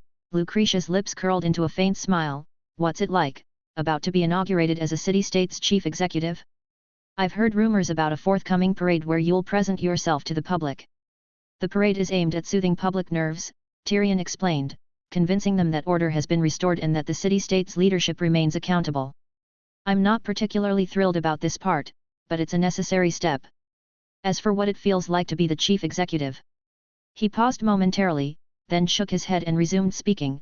"I don't feel any distinct change because the handover of government duties and the team-building process have already been accomplished. In fact, I've been caught up in the whirlwind of executive duties until now. Today's so-called inauguration ceremony is merely a public formality." "Is that so? Well, I hope your formality proceeds without a hitch, big brother." Lucretia's laughter rang out as she teasingly referred to him using the familial term from their childhood. Her laughter subsided, and her countenance turned serious. "How are father's orders progressing?" "I've started drafting a series of confidential letters intended for the other city-states," he shared, "but the specifics still need careful contemplation. I need to communicate a stark warning, make them comprehend the gravity of our circumstances, avoid any vagueness, and prevent the other city-states from responding inappropriately or excessively. To be honest, this type of bureaucratic work is much more challenging than commanding a fleet against the deep-sea offspring or other pirate factions." In response, Lucretia nonchalantly suggested, "I think you should just be forthright and grave. Those who attain the position of chief executives are undoubtedly intelligent or at least surrounded by a cadre of wise advisors. They would know how to respond. You're merely offering them a reminder, not instructing them like a governess on how to establish an early warning system." She continued, "I'm prepared to get in touch with the Explorers Association. Oh, I can't wait to see their reaction. A warning from the vanished fleet to the entirety of the civilized world." Tyrion voiced this sentiment with a touch of emotion. The last time such an event occurred was a century ago. Indeed, that was when father first unveiled the vision of the impending border collapse in the inner region. Lucretia murmured as she recalled, "I still remember the tolling of the church bells at that time. Every city-state's newspaper was abuzz, debating the warnings from the renowned adventurer, Duncan Abnamar. So many years have gone by, and he's once again observing the border of the world. History seems to have looped back to its origin. Perhaps in a certain way, the vanished never truly lost its path. Its century in subspace is just a sort of journey within a broader dimension that we're yet to comprehend. Now, it returns, bearing the shine of a new route, just like the phrase left by the famed mad poet, Poemon. They could once navigate straight in one direction until they circumnavigated the world, reappearing from an unexpected angle." Tyrion softly recited this well-known, absurd verse from history. Gradually, he rose from his chair behind the desk. The faint melody of a band wafted in from outside the domed office, and the sound of approaching footsteps echoed from the hallway. The hour to present the city with its new chief executive had finally arrived. "Best of luck, elder brother." And remember not to forget my spirit lens. Don't worry, it's at the forefront of my mind this time. A biting, frigid wind whistled through the sparse shrubbery lining the path. It blew past a dark, intricately carved fence, swept over silent tombstones, and whipped around the vacant platforms that once held corpses on either side of the path before eventually dissipating deep within the cemetery. Two figures ambled along the cemetery path. One was exceptionally tall and robust, draped in a pitch-black coat and crowned with a similarly jet-black wide-brimmed hat. His visible skin was concealed under layers of bandages, giving an eerie impression at first sight. The other figure was attired in a simple, black nun's robe, her eyes shielded, her sandy hair cascading down. I was under the impression that you would attend Governor Tyrion's inauguration ceremony, even in this incarnation, Agatha murmured as she slowly advanced alongside Duncan. Arranging an appropriate seat for you wouldn't have been a challenge. I have no intention of making an appearance. He's faring well. My presence could potentially unsettle him, Duncan responded. I plan to merely wave at him from a distance when the parade passes by here. While speaking, he lifted his gaze to survey the deserted cemetery path and the empty platforms adjacent to it. I miss this place. I recall, it was once filled with coffins. These are extraordinary times, so we had to temporarily alter our process of sending off the dead. The bodies at that time had to be expedited to the incinerator. The silent priests would directly console and bid them farewell next to the furnace. Because of that, this made the cemetery seem eerily quiet, Agatha elaborated. Duncan grunted in acknowledgement. As they approached the end of the path, he suddenly halted. A modest guard's cottage came into view with an unexpected guest at the front. Resembling a tightly wrapped snowball with a thick white winter coat and fluffy hat, a girl of about 12 was diligently sweeping the snow in front of the house with a broom almost as tall as she was. Is that Annie? Duncan slightly turned his head, softly inquiring. Yes, she has been visiting here every day during her school break, except for the initial days of martial law, Agatha quietly confirmed. The previous aged guardian has passed, and a replacement has yet to be appointed. Therefore, the cemetery is temporarily under the purview of the nearest church. Since she's not causing any harm, the church permits her to come and go as she wishes. Do you also consent to this? The girl busily sweeping the snow in front of the cottage finally registered the activity from the path. She swiveled her head, her expression reflecting surprise at the sight of the two figures appearing not too far away. After a few moments of startled silence, she tossed aside the broom she held and ran over joyfully, Sister Gatekeeper, and Uncle Duncan. Annie cheerfully greeted the two familiar faces before her. However, after her exclamation, as if recalling something, she promptly straightened her posture and turned her gaze towards Agatha. Mum mentioned that I should address you as either Gatekeeper or Archbishop. It's all right, you can call me whatever you feel comfortable with.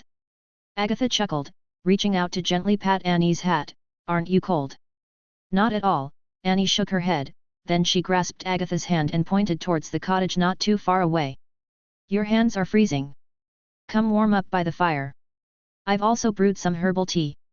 Agatha instinctively prepared to politely decline the offer, but noticed that Duncan had already begun sauntering towards the cottage. Surprised, she paused and decided to accompany him. Inside the tidy and modest guard's house, a fire blazed heartily, the firewood in the hearth crackling and hissing. Steam billowed from the tea stove adjacent to it, and the warmth carried the clear scent and bitter undertones of the herbs. Annie poured 2 cups of steaming tea and extended the heated cups towards Duncan and Agatha. I prepared this for the church guardians who will drop by later. Even if you don't drink it, you can use it to warm your hands. Only now did the girl seem to recall that the sister gatekeeper in front of her was already deceased. Agatha didn't take offense and thanked her, letting the cup in her hand gradually warm those fingers. Are you feeling warmer now? Annie inquired again. The teacup and fire were also cold in her world, but Agatha offered her a gentle smile, much warmer. Then, she observed Duncan periodically glancing around. What are you looking for? She questioned him, bemused. I believe this could be a nice place to settle.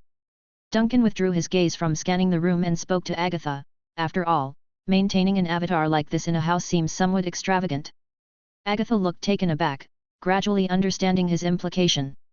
A look of astonishment washed over her face. Are you? The vanished needs to carry on with its voyage, and this incarnation of mine that resides in the city also requires a place to call home. Duncan stated nonchalantly, there's no need to fuss about finding a new guard, this could save you quite a bit of effort. Chapter 500, The Man Who Sets Sail. With a slightly puzzled expression, Annie cast her gaze onto the two unexpected visitors that were inside the cabin. Her wide-eyed, inquisitive stare bounced between the faces of Agatha and Duncan like a silent ping-pong match. After what felt like an eternity, the young girl finally managed to regain a sliver of her composure and cautiously voiced out, "Uncle Duncan, are you saying you wish to become the caretaker of this cemetery?"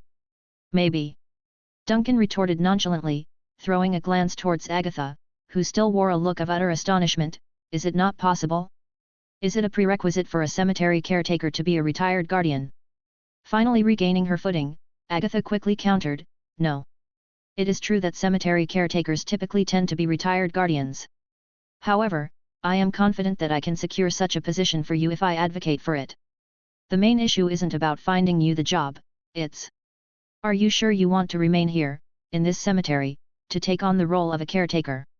"In planned, I am still recognized as an antique dealer," Duncan replied, a teasing glint flickering in his eyes. "The ghost ship will never settle at a single location, but my avatar will remain in the city-state. I have to keep myself busy. I cannot simply laze around all day, sipping tea and flipping through newspapers in that grand house situated on Oak Street, can I?" Caught off guard, Agatha stumbled over her words, her cheeks turning a light shade of pink. I never really gave much thought to what your avatar would have to do daily. That's quite typical. Most novels and movies don't bother addressing what the main characters do for a living after the main story ends.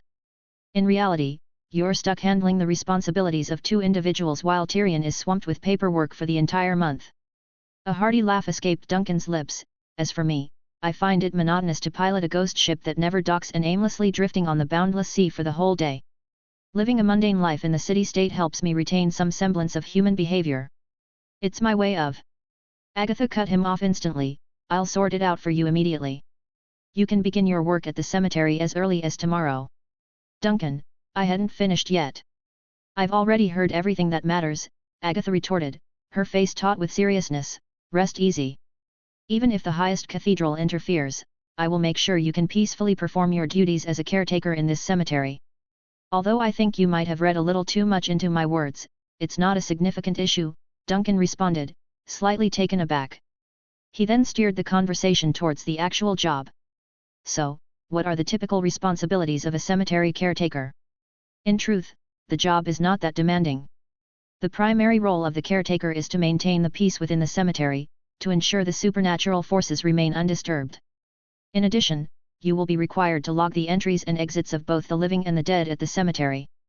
The maintenance of the cemetery facilities is the responsibility of the nearby church," Agatha clarified, "given the fact that even the nights in Frost have transformed into being exceptionally secure. I suppose it's not just you, all cemetery caretakers probably have less work on their hands." As Agatha uttered these words, there was an unusual inflection in her voice while her eyes intermittently darted towards Duncan. It was evident that she had pieced together the correlation between the recent tranquil nights in Frost and the entity before her, and she had more to say. Even if the city's nights were as perilous as before, would it matter?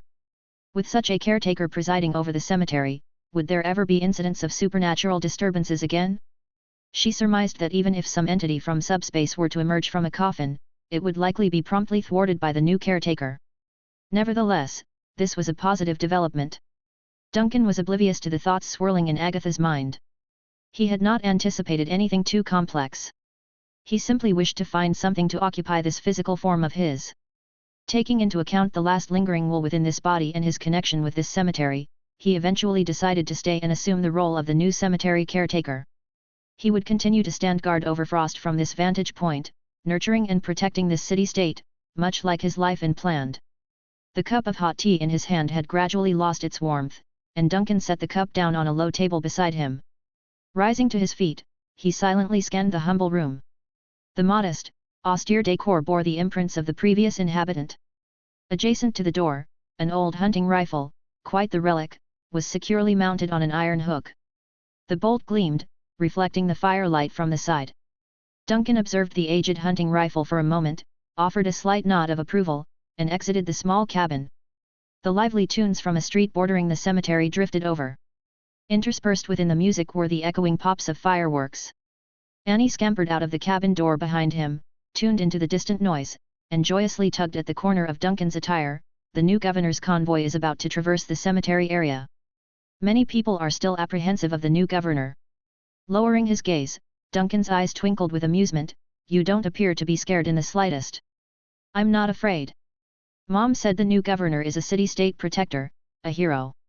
Annie tilted her face upward, her eyes squinting in the sunlight. Like her father, he's a formidable man. Duncan mulled over her words for a moment and gently patted the fluffy hat perched atop the young girl's head. Indeed, he would make an exceptional governor. Back over on the boundless sea, Duncan strolled across the stern deck, returning to the navigation room where the goathead was attentively steering the ship. On the navigation table, the mist cloaking the surface of the sea map was slowly dissipating. Duncan stationed himself in front of the sea map for a while, his eyes sweeping over the routes close to frost that were gradually coming into focus. Subsequently, he ambled to a corner of the room, where the antique, elegantly shaped oval mirror of the captain's room hung in silence on the wall. The mirror echoed back the scene inside the room, and under the intricate dance of sunlight and shadows, the scene appeared somewhat blurry. Duncan advanced, curled his finger, and lightly tapped the surface of the mirror. In an instant, the otherwise ordinary mirror surface began to undulate with waves of fuzzy light and shadow. It was as though a myriad of mist and dust were rising and diffusing from the world ensnared within the mirror. Then, a figure materialized from the obscure light and shadows. Agatha, the sentry within the mirror, emerged before Duncan. Her slightly husky voice emanated from the item. I'm glad to see you. Duncan responded with a nod and nonchalantly inquired, how are you finding it? Have you adjusted? It's quite comfortable, Agatha slowly admitted. When I initially moved onto the ship, the immense, desolate world within the mirror instilled a sense of unease in me. But perhaps as I began to acclimate to this place, the encompassing darkness has progressively receded. I also attempted to interact with the woman named Martha. She imparted a wealth of useful skills and knowledge about life as a mirror image. Upon hearing this, Duncan's eyebrows lifted in surprise. Oh? You can directly communicate with Martha from here. The Black Oak ship is adrift in the reflective waters nearby. In the world of mirror images, Martha and I are neighbors. A laugh bubbled up from Agatha. It's a remarkable experience. The world in the mirror is disconnected yet interlinked everywhere. I can leap from one mirror to another, materialize in multiple mirrors simultaneously, or retreat into the vast abyss behind the mirror. It might take many, many years for me to fully comprehend all of this. Duncan listened with fascination as this mirror image elucidated the laws of the mirror world that are beyond the grasp of common folk and hard to visualize. When she concluded her narration, he nodded subtly. It sounds like you are relishing this journey, that's good. Agatha paused, her voice a soft whisper as she shared her feelings. Yeah, it's better than I had anticipated. The room then succumbed to silence for a spell. After an indeterminable length of time, Duncan unexpectedly shattered the quietude. I'm curious, what prompted you to abandon Frost to undertake this journey?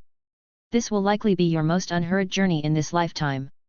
This ship might navigate to countless places, to far-flung city-states, concealed secrets, spiritual realms, and even subspace.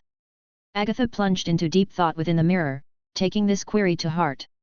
After several moments, she began to speak slowly. I believe it was when we dove collectively into that dark, unfathomable sea.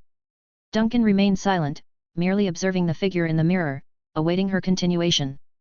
The voice from the mirror resumed, I carry Agatha's memories and emotions.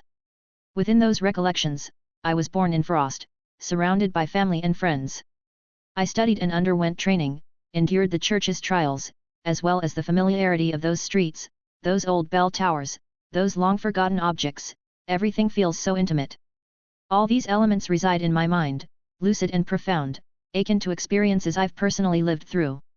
But what we all comprehend is, until the day of the mirror invasion, the life truly pertinent to me, in reality, spanned merely 3 days.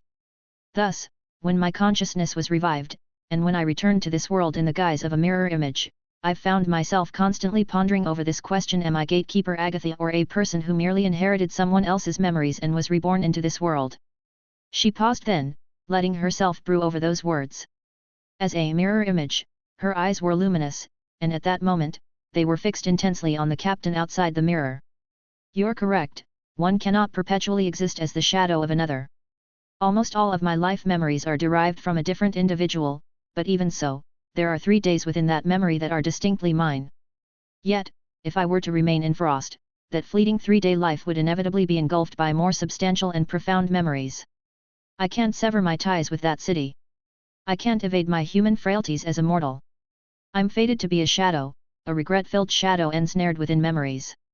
And as time passes, this regret will invariably morph into resentment and bitterness. I can't accept this potential outcome. However, during that deep dive journey with you, your words, they allowed me to glimpse new possibilities.